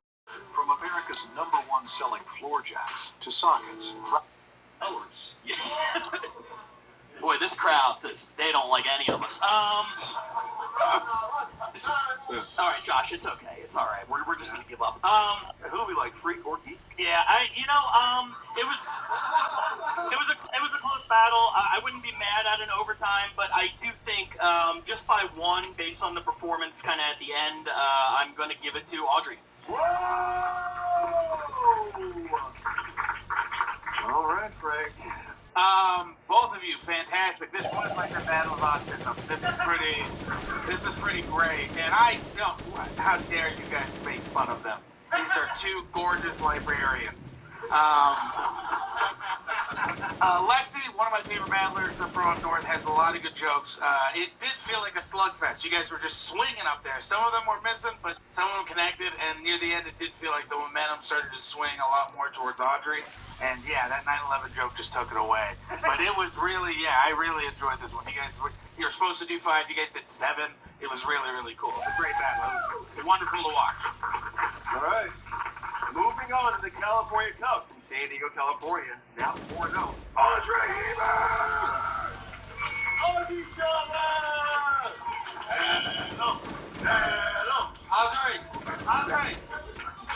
Audrey Hebert! We have a candle for you. We got a Kobe Bryant candle that you should sleep with beside your bed. He loves to watch over white bitches. Shut up, Bob Slicker. Thank you, Bob Slicker. Guys, that's the show tonight. Thank you so much for coming here. Hey, this is your boy Mexico. Keep it going, Brought to Thunder.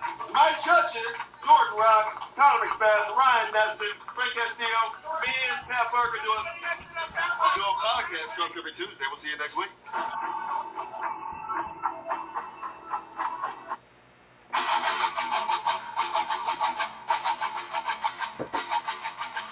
What's up, everybody? Week 11 of RBL Weekly. I'm back. I'm rejuvenated. I'm refreshed. I'm no longer hungover. I'm no longer actively drunk.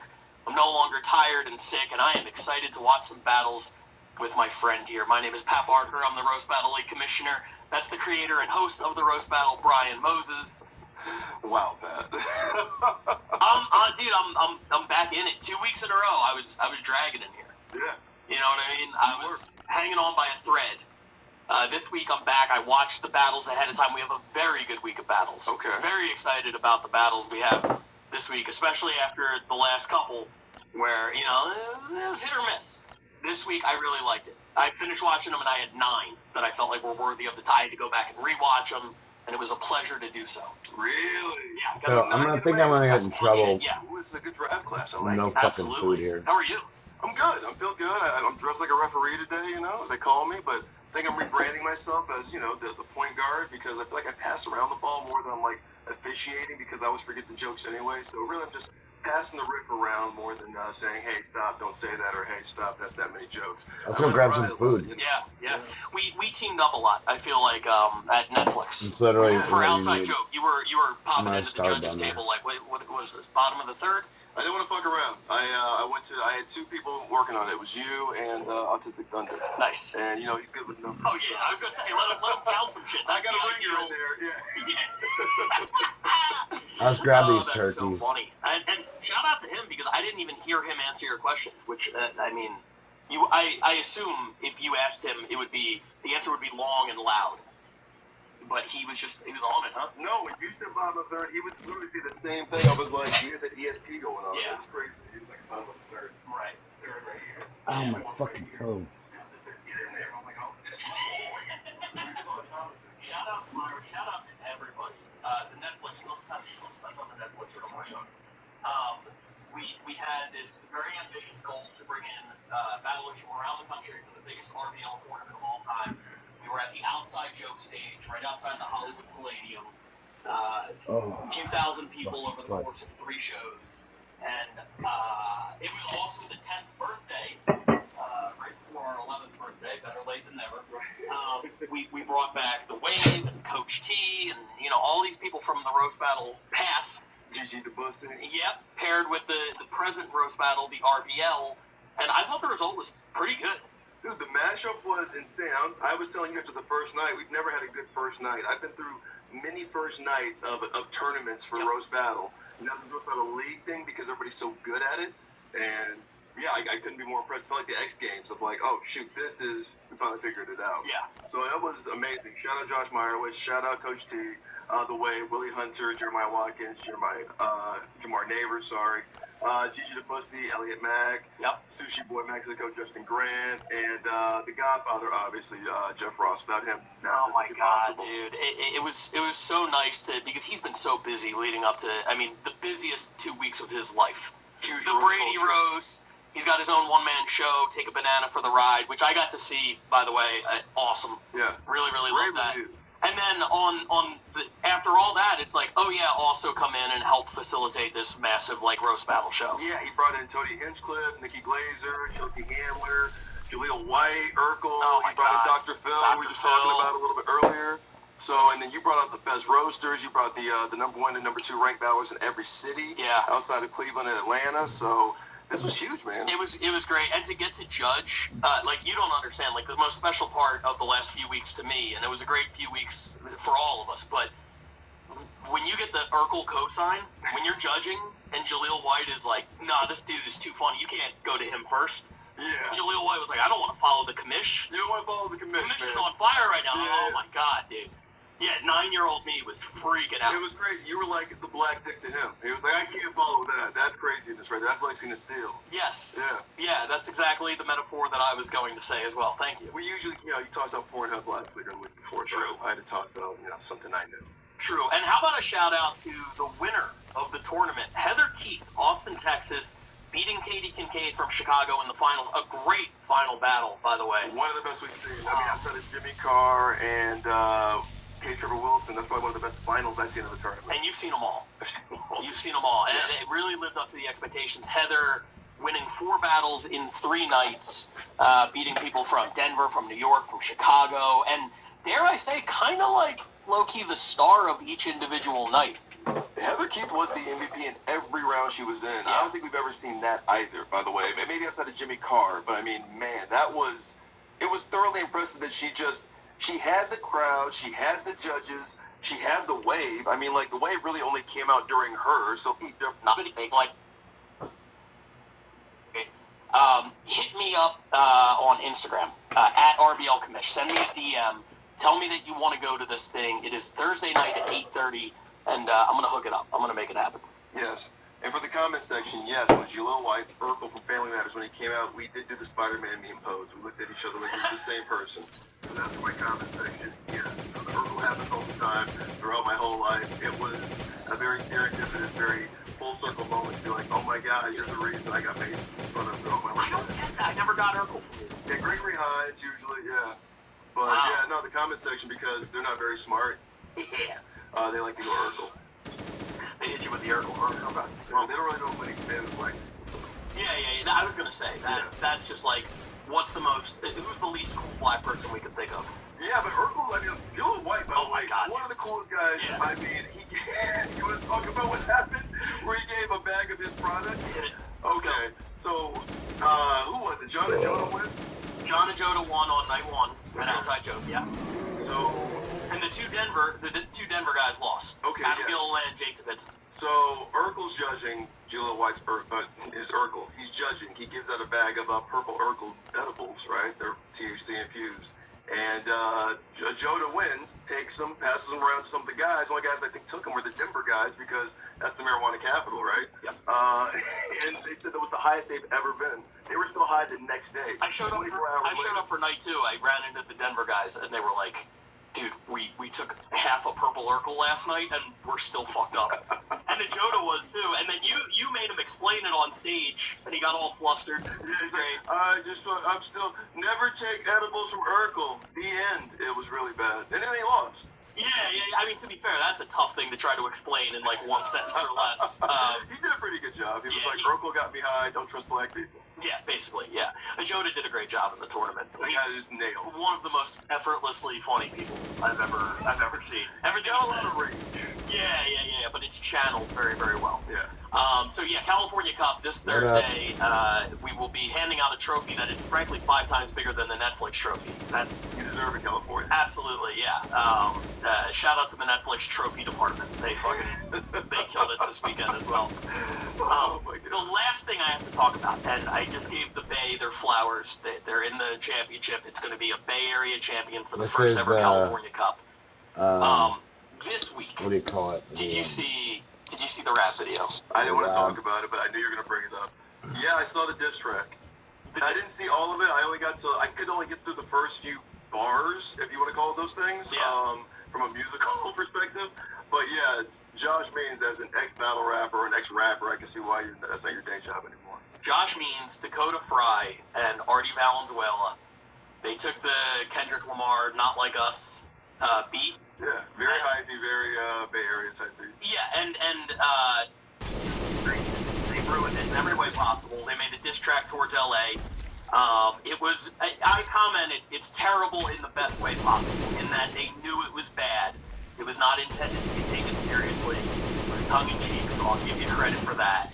That being said, holy shit, that sucked. Yeah, the audio quality was bad. I mean, I couldn't get through the audio quality.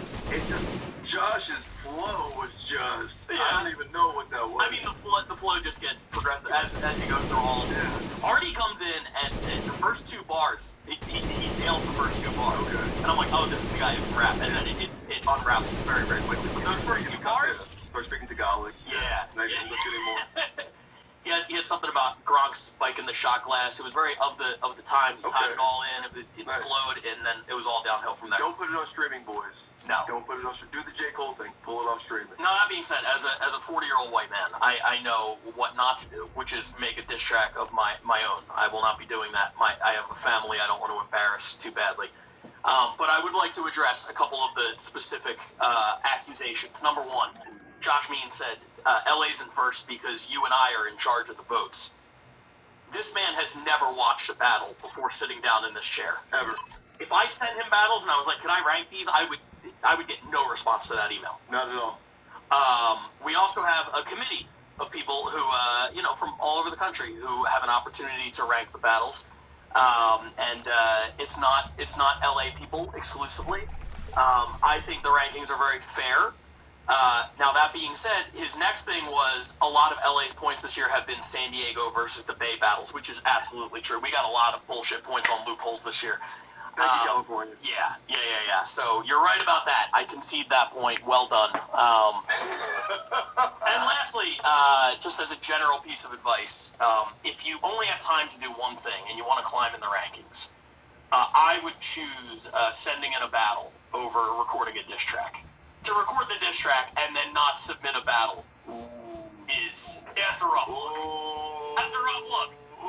You didn't even sit in a battle after that diss track? What? But here's the best part, right? So I hit him up and I'm like, we're talking, and he's like, by the way, I didn't submit a battle because we haven't had a show in the last 30 days. And I'm looking at my records. The commission keeps diligent records. And I'm like, it says here you had one on April 25th and April 26th, which would both qualify. And he goes, yeah, I forgot about those. April 25th we didn't record, and April 26th was just terrible. So, I don't know, man. I guess take everything I just said and put it over the ether beat, and that's our response. Yeah, but all Bay Area California Cup final in Westwood. Yeah. Next to UCLA this Thursday. Thank you, Bay Area, for your imports. We'll keep taking your points. Yeah, absolutely. And if you want to come check that out, again, DM me and we'll hook it up. We'll make it happen. All right, this was a long intro by our standards. Let's jump into some fucking battles now. Like I said before, great week for battles. As always, 7, 6, and 5. We do not watch here in the studios. We will be back to check out the top 4. But let's get you started right now with a really fun battle out of one of our expansion cities. Cleveland, it was a big week for them last week. They had their first ever #1 battle. After only making the countdown one time in the first 9 weeks, now they land on the countdown 2 weeks in a row. They follow up their #1 battle with a #7 battle, and frankly, on a lot of weeks, this could have been number 3, last week. Like I said, it's a good week. This is a fun battle. I kind of wish we could watch this one here. At some point, you're going to have to see Kyle Hornhorst perform, and we're going to have to break down his breath control. Imagine Matt Foley, motivational speaker, from SNL battling. I love it already. It's so good, and it's a lot of fun, this battle this week. It's number 7 from Cleveland. It's Chris Clem versus Kyle Hornhorst. Here it is. It's an honor to be up here roasting the painting from Ghostbusters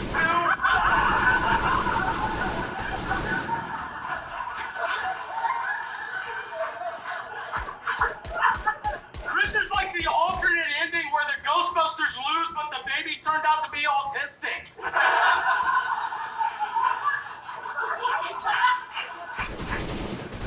I believe it's still a spectrum now, Kyle. Give it up for Kyle Hornhorst. Kyle is a fat white dude in his 30s who vapes nonstop and speaks in Ebonics. And every time I see him, I have to fight the urge to say, I need a pack of cigarettes, 2 lottery tickets, and $20 on pump 6.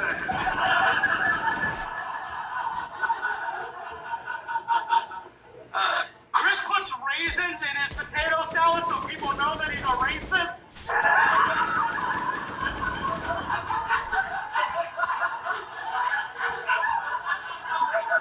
He looks like he has a bumper sticker that says, "These colors don't run, they 4-wheel drive."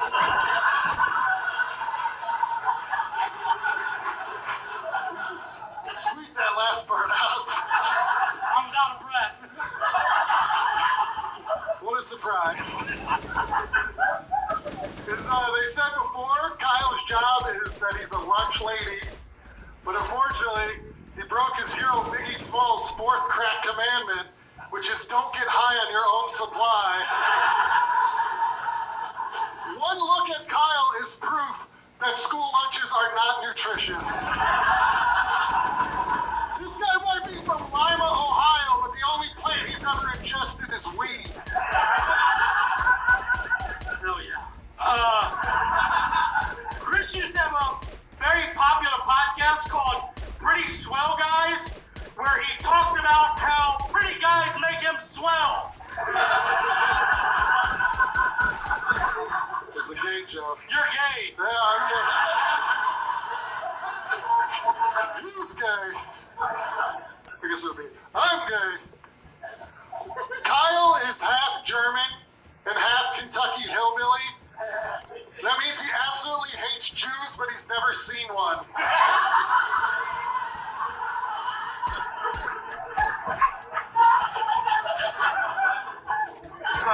Chris has got some television credits. He won $100,000 on Who Wants to Be a Millionaire? And he was also on MTV's True Life. I blew my kids' college funds on video games and wrestling t-shirts. Come on, man. That's what's going to be valuable one day. The reason that Chris has so many wrestling shirts is so he can have something to jack off to while he's in the closet.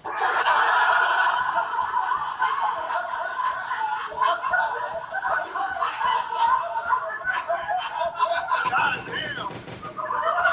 Kyle gets a joke longer than 10 seconds. He's done. Where's my vape, bro? Where's my vape? This is the longest I've ever seen Kyle without a vape in his mouth. Suck my dick, dude. All right. Speaking of wrestling, Kyle is a gigantic wrestling fan, and his favorite wrestler of all time is Scott Steiner, Big Papa Pump. And he told me that if he was going to be a wrestler one day, his name was going to be 3 Pump Papa. He said that's what his wife calls him in bed, and that's how long his heart would last if he stepped in the ring. Holler if you hear me. Thank you, Hollywood hunk homo. Cancel Kyle, that's the 4th gay joke. Here's a 5th, motherfucker.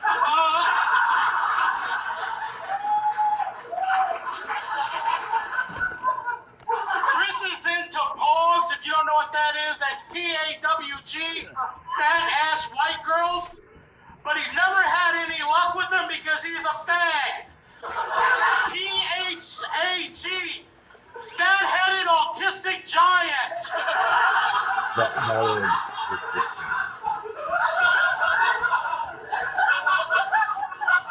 Just making sure that worked out phonetically.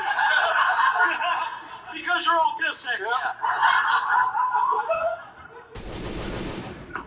Everybody, this is kind of sad, but Kyle has told us all he's moving to LA in a few months. He's gotten cast in a movie. He's playing Slimer in a Ghostbusters prequel. And his agent already got him another job. He's going to be playing the Kool-Aid Man. They decided to cast him because they could save money on CGI and just use his red skin from his high blood pressure. So that was the number 7 battle this week. Chris Clem, Kyle Hornhorst scoring another point for Atlanta after a rough start. They get on the board a couple weeks in a row. Atlanta? Oh man, that's wishful. I'm trying to manifest that into being a thing. I thought that was it. No, I'm trying to manifest Atlanta into making it's bad. It's Cleveland. Consistency. It's Cleveland. Thank you, Cleveland. I'm so sorry that I called you Atlanta. 2 weeks in a row. Good job, Cleveland. Yeah, 2 weeks in a row. Atlanta, on the other hand, we've had conversations with their people. I'm hopeful it'll turn around. And if it doesn't, we might have to discuss relegation. Just make a diss track, Atlanta. It can't be worse than your battle. Let's keep it moving right now and go to number 6 this week. This comes to us from Austin, Texas. At the Creek in the Cave. This battle is the fattest battle perhaps we've ever had. And this is from a sport that gave us Keith Carey versus Paige Wesley, me versus Keith Carey. There's been a lot of heavyweight battles. Ralphie May, rest in peace. Yeah, this one might take the cake right here. Wow, don't say cake. We're talking about fat people. Yeah, I did that. Yeah, that was for you, buddy. It's number 6 battle this week. It's a lot of fun. It's Trey Pack versus Alden Shaw. Here it is. Second battle, guys. Here we go. 5 Phillips.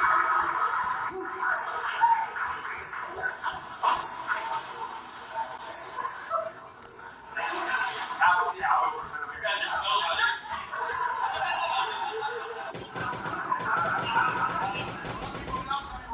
John Wayne Gravy here is actually an author. He wrote a book. Yeah, it's super cool. You can find it just for whatever middle school you're hanging out at that day. I have a copy of it here. Another copy. I swear to God, it's called Big Fat Hot. Which it's not a cookbook, but it is named after all of his favorite things.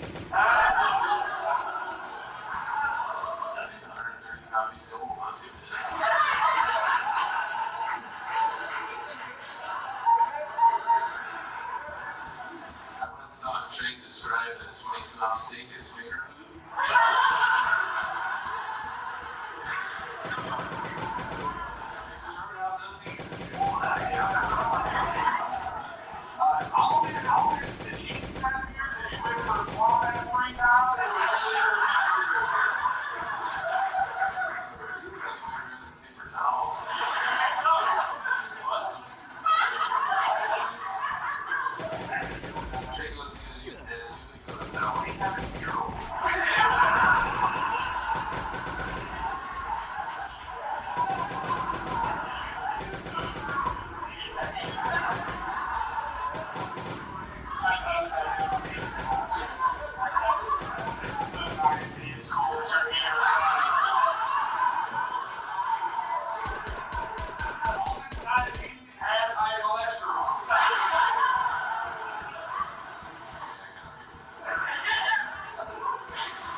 on the Tinder profile, but it looks like he's legally required to put his square footage.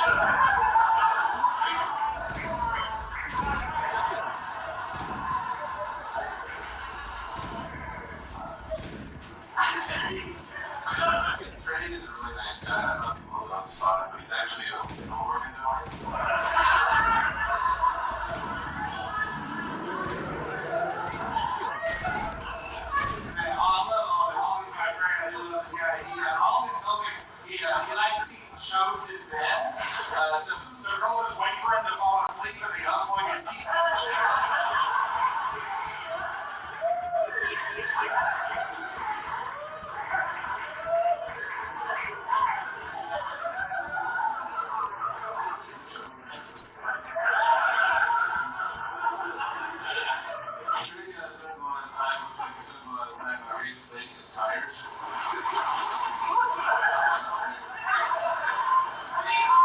I'm wearing my headphones.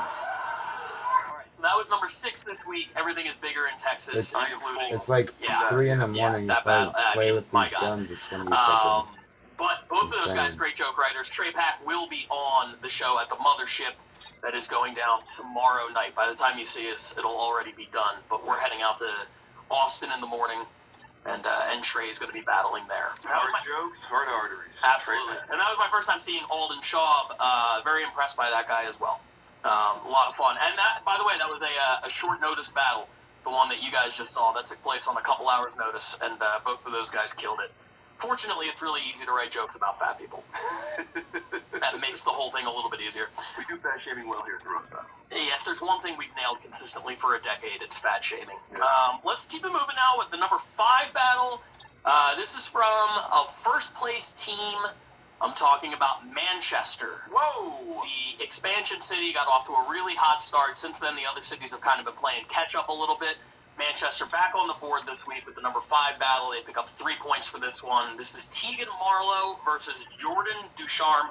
It's number 5 this week. Here it is. Oh, hey, everybody. This is myself, Jordan. This is Tegan Marlowe. Tegan's always acted like a princess. You know, we're just waiting for her to find a driver just as good as Diana.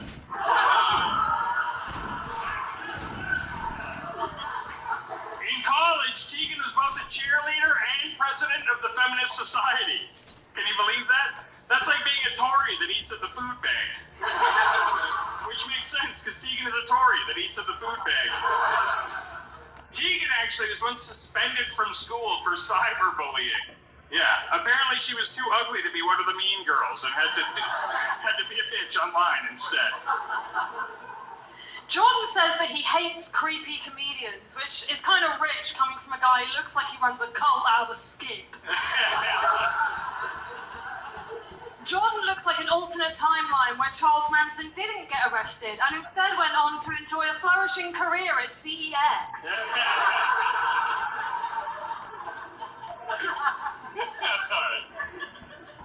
"99% of men would rather meet a bear in the forest than Tegan Marlowe." Yeah. At least the bear wouldn't force you to listen to its shitty comedy routines. Tegan looks like the type of person guys would spike, not to take advantage of her, but just so she'd shut the fuck up for a few hours. She's got crazy stalker energy, I'm telling you. She looks about 10 years and 10 stone away from finding her own baby reindeer. A lot of people say Tegan is funny for a woman, but what they don't know is under those goofy dresses she wears is a team of men writing jokes for her. John's ass is so hairy that his face is jealous. In fact, the real reason he had to leave Canada was because people kept trying to hunt him for sport. He tried getting his ass waxed, but the beautician was like, "Sorry, we actually don't have rug doctor."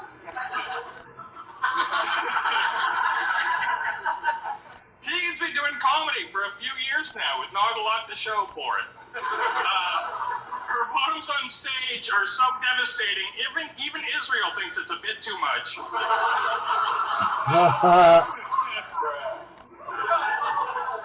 know it's bad when your brother is a bald, white battle rapper in his 30s and you're still the disappointment of the family. The only way she can disappoint her family anymore is if she married the black guy that beat her brother in the battle last week and then started voting Labour. Jordan is super into gaming, obviously, look at him.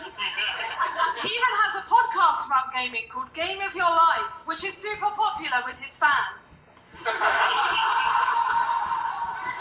Look at this thing. Honestly though, like, play thank God that something like this exists for the community. Because, I always say we need to listen to marginalised voices more, and that does include incels. All right. Tegan did the podcast twice, by the way. Never pushed the needle. By the way, I think we can all agree, Tegan looks like the type of person who would cheat on her boyfriend and then blame it on her astrology sign. She looks like the type of person to get a late-term abortion just to fit into that wedding dress in time for her bestie's wedding. Tegan looks like she'd sleep with her high school PE teacher just to get out of exercise. Jordan is recently circumcised. Hey now. I don't know who I feel more sorry for. Jordan, who had to get his foreskin chopped off in his 30s, or the doctor who had to touch his dick. To be honest though, I don't even know how the doctor managed it. What with all the open-minded mediums that were down there just cutting his off. That's showbiz, baby. All right, last one here. Tegan does TikTok videos reading pages from her childhood journal. They've been cited as the most tragic diary entries since Anne Frank.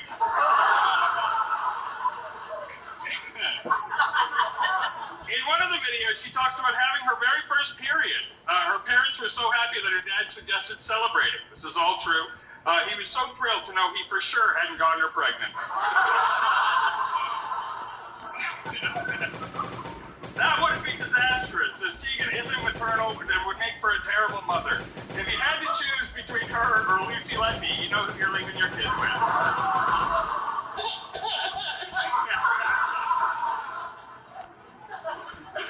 So Jordan is recently single, so I thought I'd help him out and write him a little Tinder bio.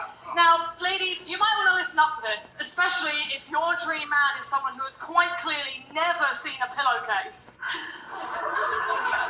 Okay, so this is how I think it goes. Sorry, man. I just got to get into character. One sec.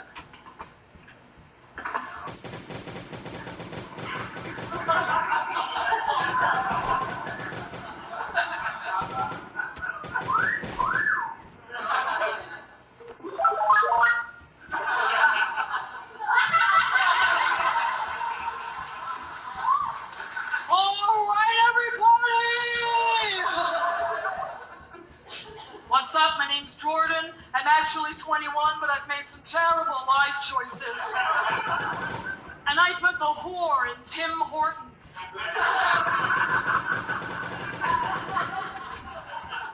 I like pina coladas and getting caught in the rain, mainly because I'm a functioning alcoholic. Big side emoji. My main hobbies include weed, and that's pretty much it. But that's okay, because I put on a blazer.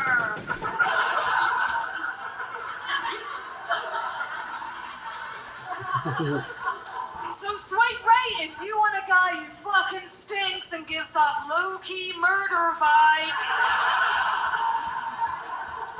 And come spend the night on my one singular mattress on the floor. Thanks. That was number 5 this week. Tegan Marlowe, Jordan Ducharme. Jordan, the guy who runs Roast Battle Manchester. We've seen him a couple of times now. Our first time seeing Tegan Marlowe. Really good, close, competitive battle as Manchester picks up 3 more points. And we now move into the top 4, which are the ones we're actually going to watch here in the studio. And we're going to jump into number 4 right away. It's got a couple names that are near and dear to Brian Moses' heart. This is from New York City. Last week, Dave Sheehan and Talon Harris had the number 2 battle, and we both loved it. It kind of blew us away. 2 weeks in a row for Dave Sheehan landing on the countdown here, and he's going up against someone who was a Brian Moses sleeper pick for MVP. You are a big, big, big fan of Malia Simon. Let's go! So we'll talk more about her and Dave in a minute. Let's just jump into the battle for now. It's number 4, New York City, Dave Sheehan versus Malia Simon. Here it is.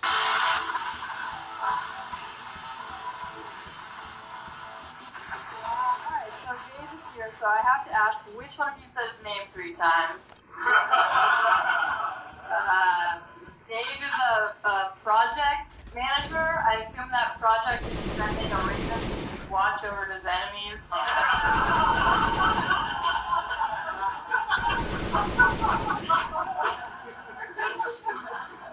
We gotta be quick. She has to go back to high school to terrorize her prom using telekinesis.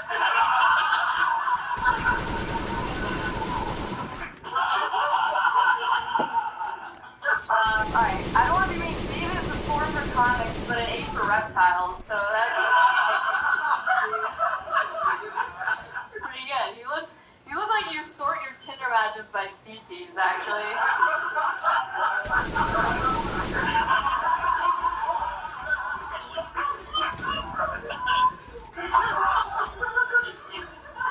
Think you failure, Swift.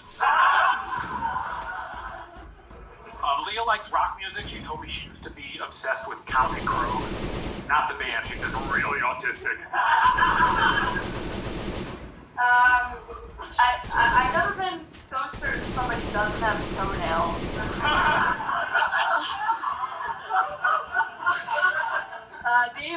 Dave told me he doesn't watch porn, so the only thing in his search history is how do humans laugh? I would like to know. Thank you, you human Wes Anderson movie. I'm assuming Leah's bedroom walls are covered with thousands of photos of the guy she's currently stalking. She spends part of...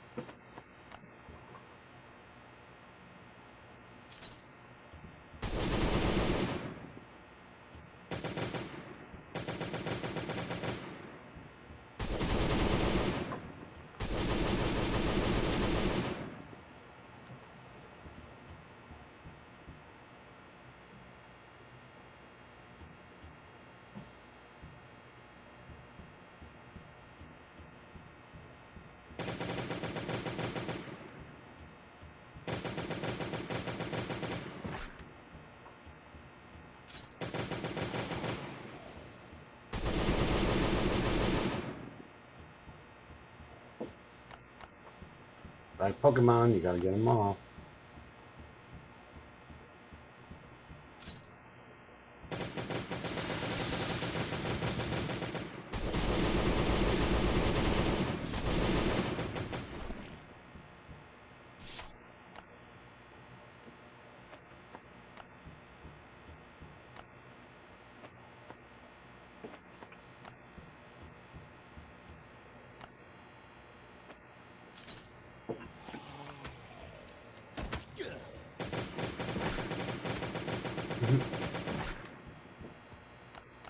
Crashed out for a while.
What are your dreams?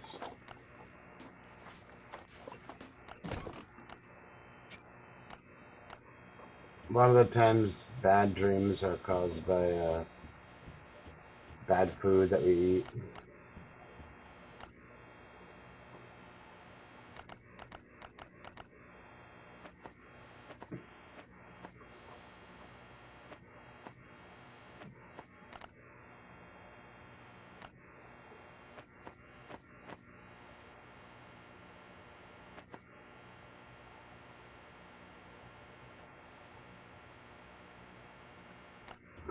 Like how?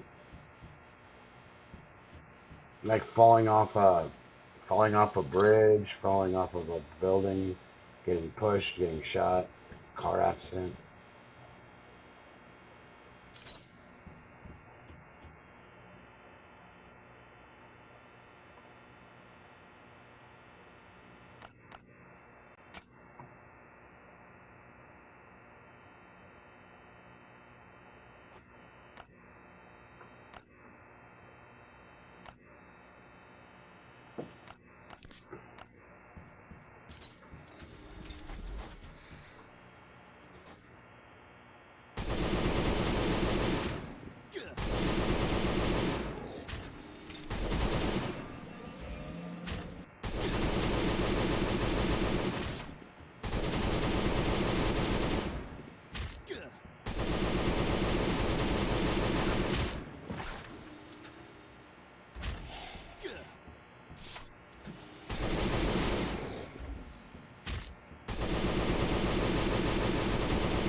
I've died in a lot of dreams. It's normal.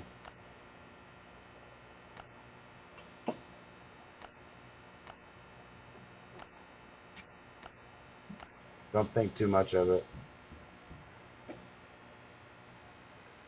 But if it's constantly happening, you experience some crazy shit and you're going to go talk to somebody about it. It's usually what happens.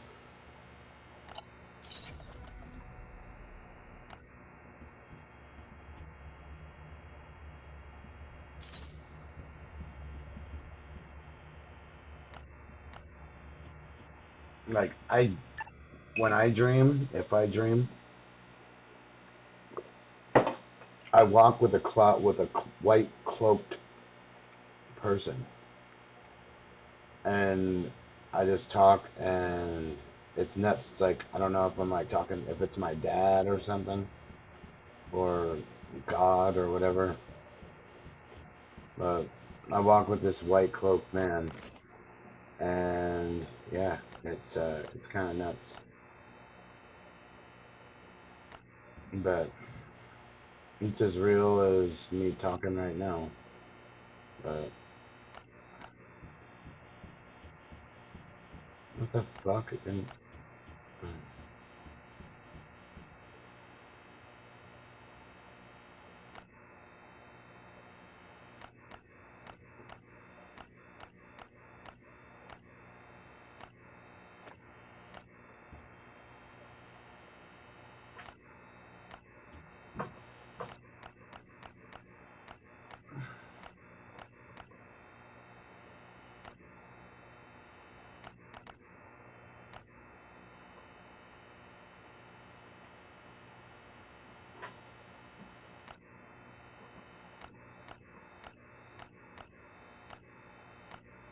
I can usually control my dreams.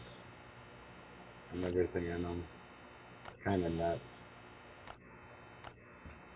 Like when I go, oh, when you know you're dreaming. Kind of like that, but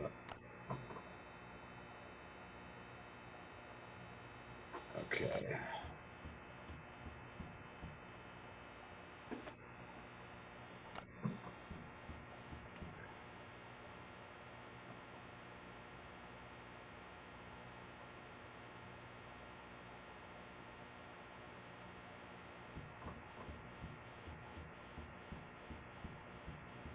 I can remember most of my dreams that I've had.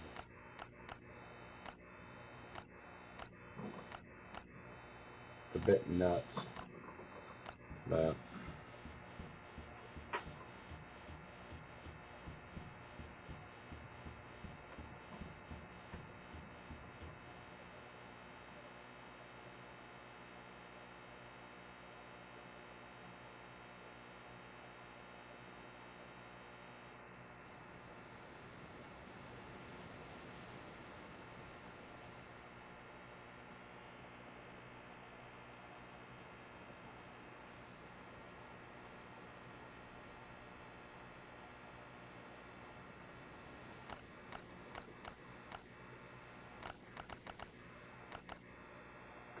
I can remember quite a few.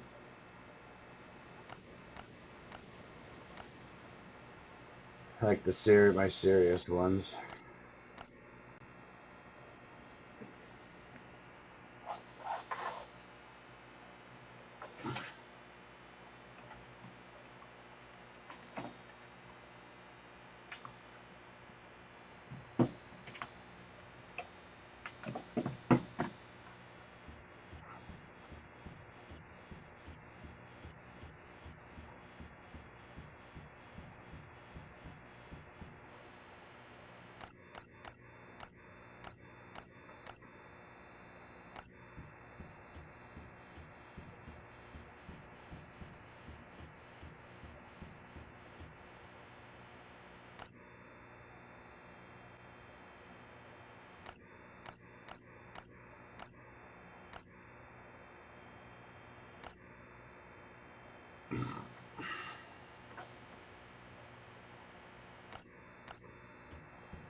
Meditation works really well to put somebody to sleep. It's actually like the first thing you really want to try. Do breathing exercises like breathe in for 3 seconds, breathe out for 3 seconds, and hold your breath for 3 seconds. And then you want to extend it to 4, then to 5, then to 6, and then you get up to 10, you should be crashed the fuck out. So, I'm a meditation teacher, so I haven't started doing any of my lesson plan on here at all. Like, I don't think people are actually really want to know how the proper way to do things. So it's like a lot of people go, "Oh, I do this," and all these billionaires meditate and everything. And you're like, okay, fucking idiots. But that's what people do. So they glorify shit all the time. We gotta run back through and grab some stuff. Grab whatever's down there.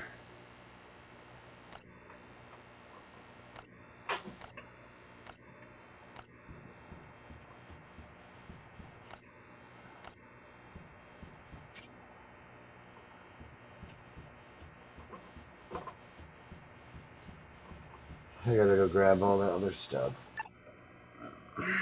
All the way around.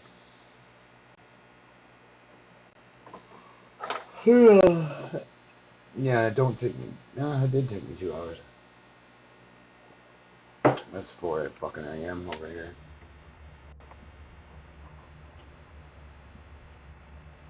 It also helps when you don't have like crazy type of pajamas or anything, like, or crazy covers. Sometimes you gotta change your linen. Actually get linen instead of the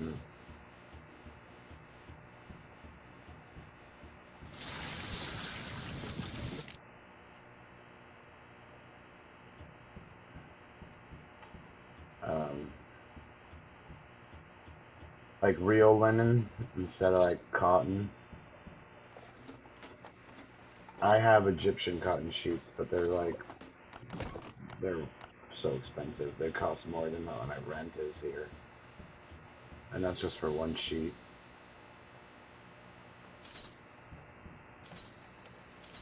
Well, you're Central Time Zone.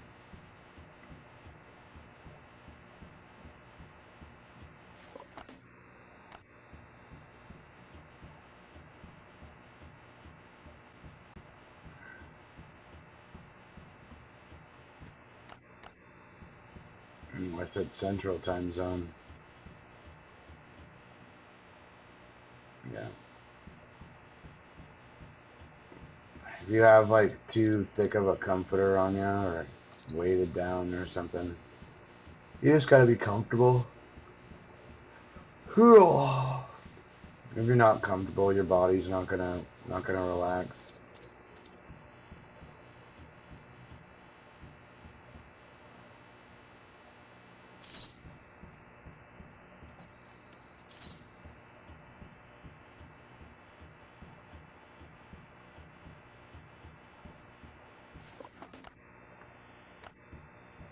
It's a big thing too. And if you feel like, I don't know, your bed feels weird, go pull all your shit and sleep on the floor. Because like when you're flattened out, it's yeah, it's way better to, yeah.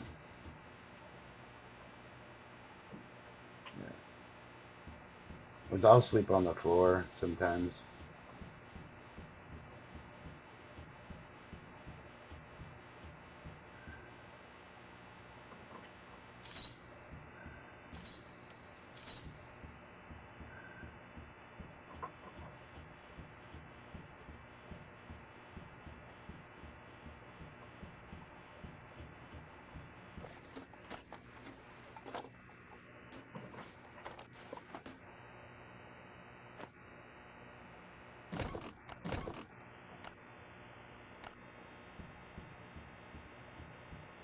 Like your back needs to be straightened out. Sometimes you need to be like this floor level sometimes.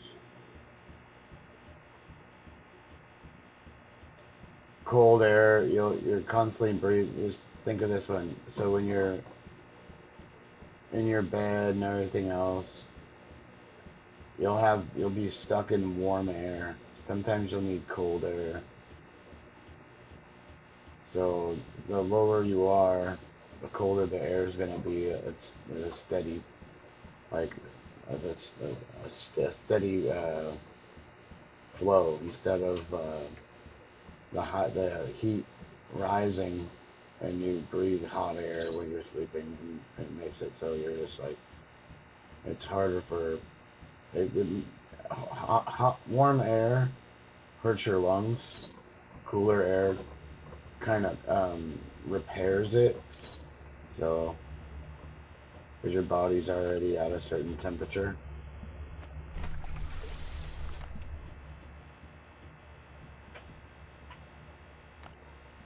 I don't know tons of stuff. I just know a couple things.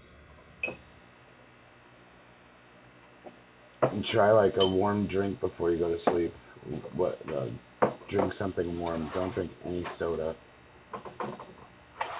Also, sugar could be one big thing too that could be fucking you up if you drink like a energy drink or something like that, like earlier in the day or something. It'll set your body off.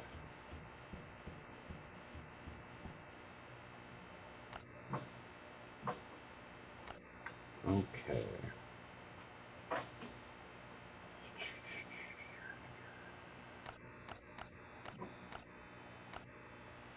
It all depends on if your body can handle the mucus buildup. Because that's one of the things that sucks about milk. It'll build up mucus.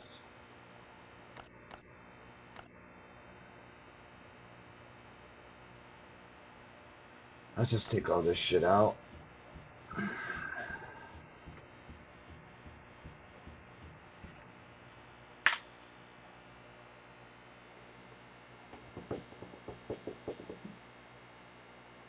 Actually, I'll probably turn on a movie in here and pass out on my big pillow.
Yeah, hot chocolate usually will help you.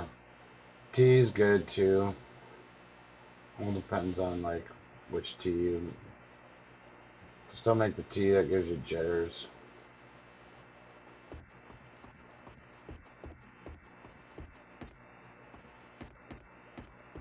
No, don't talk to that person.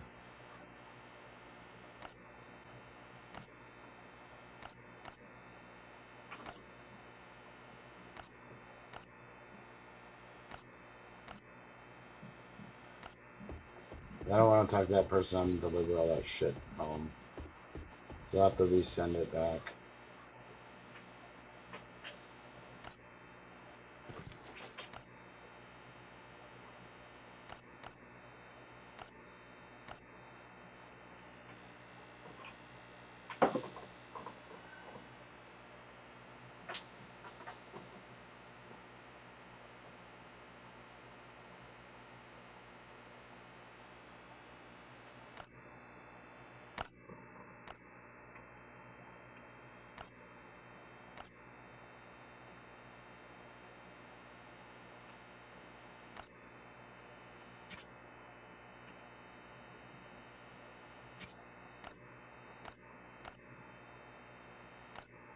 I need to upgrade my fridge. Maybe make it bigger.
Really cool.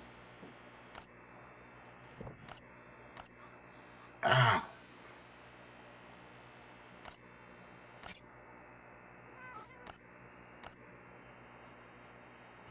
Yeah, grenades are the thing that we definitely need. Bitch.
Wow.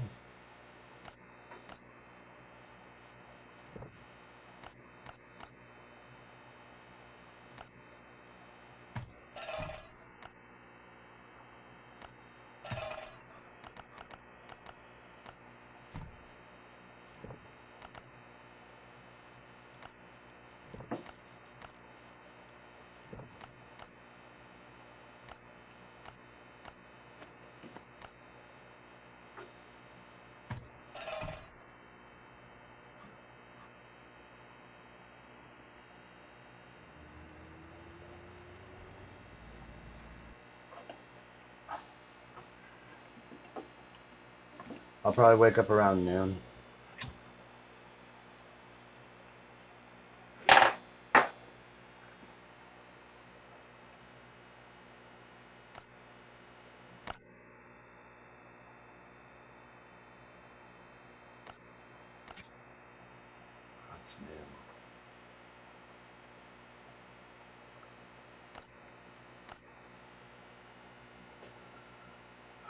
noon.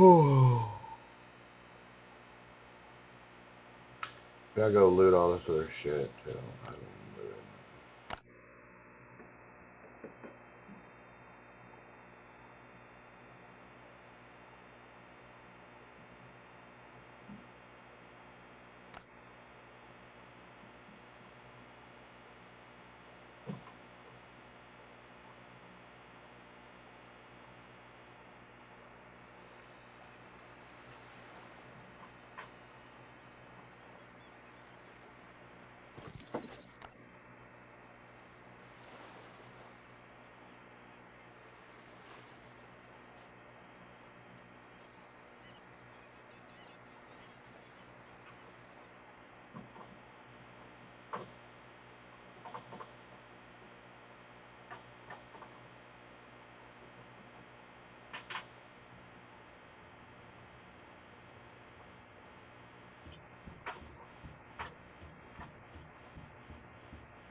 Takes just about with Bunker Bravo. It takes like an hour and a half to do all four.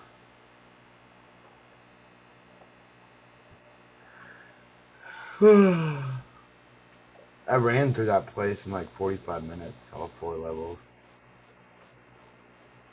That was kind of crazy.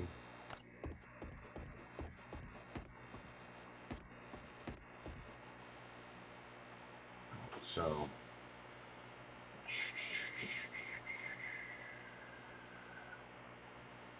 that's like 60 something.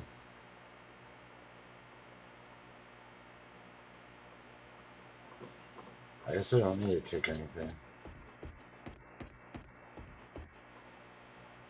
Take all this food that's here.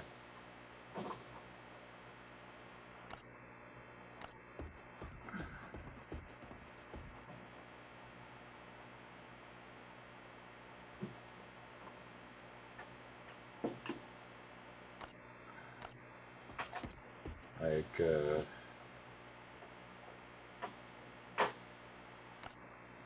65.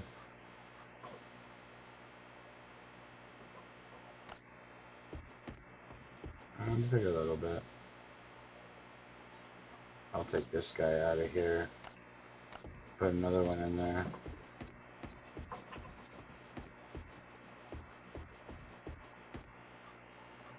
Just so it's going.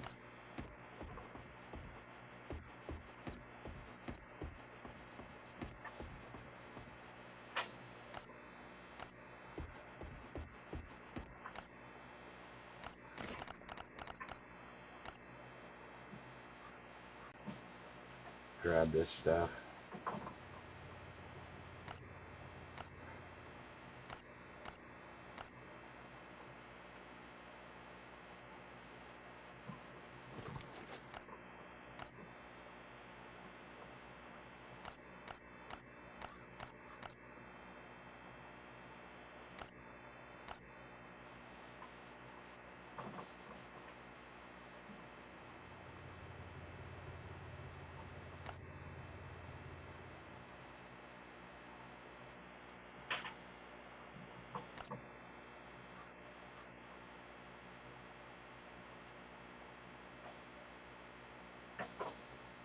I might be able to hit it. 2.5 days.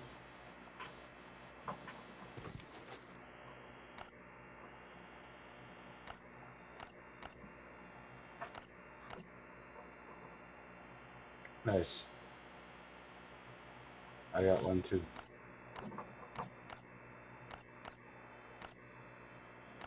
You just complete it?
Alright, I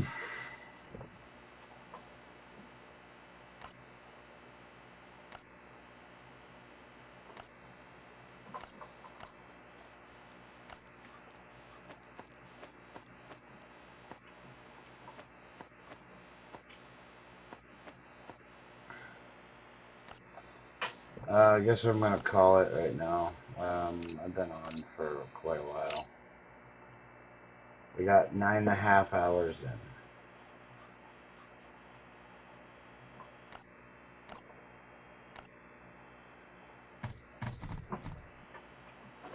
The fucking healers here.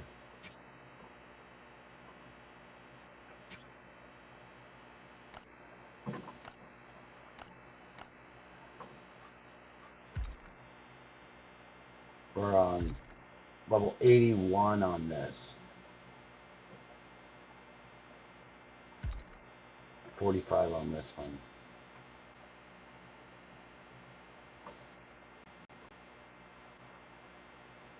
Can't exactly buy anything else. I could buy that 250.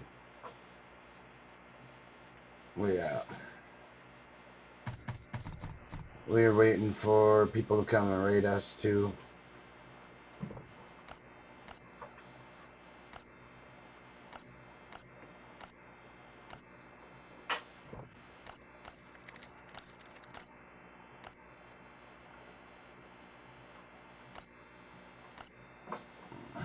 Yeah, I think I'm gonna call it.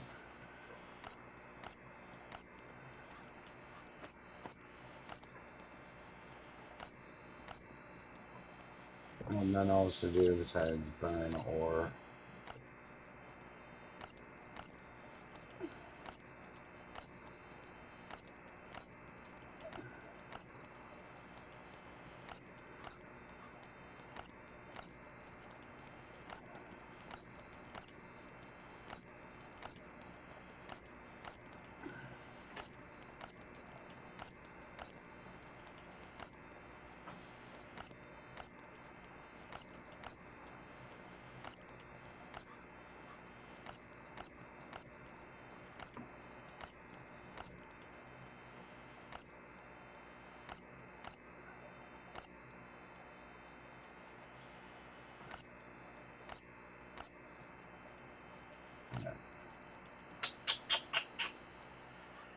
And I think that's it, y'all. I don't really have shit else to do.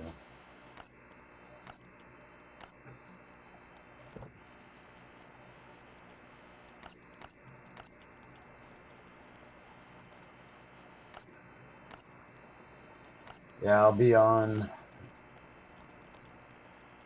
in a little while. I'm gonna crash out for a bit. Yeah, I went and got some more of this shit. Some quartz. Got quite a bit. So, did pretty well. Stacked out with guns still. Sorted this guy out. So,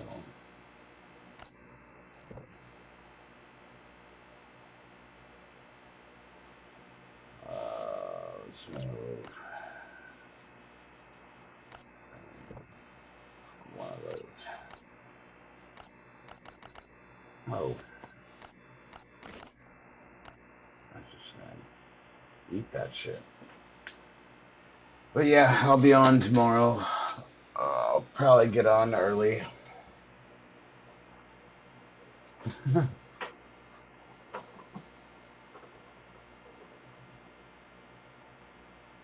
Yeah, I'll be on at like 2 p.m. my time, which will be probably like 9 hours. But I'm gonna go and crash out, watch a movie.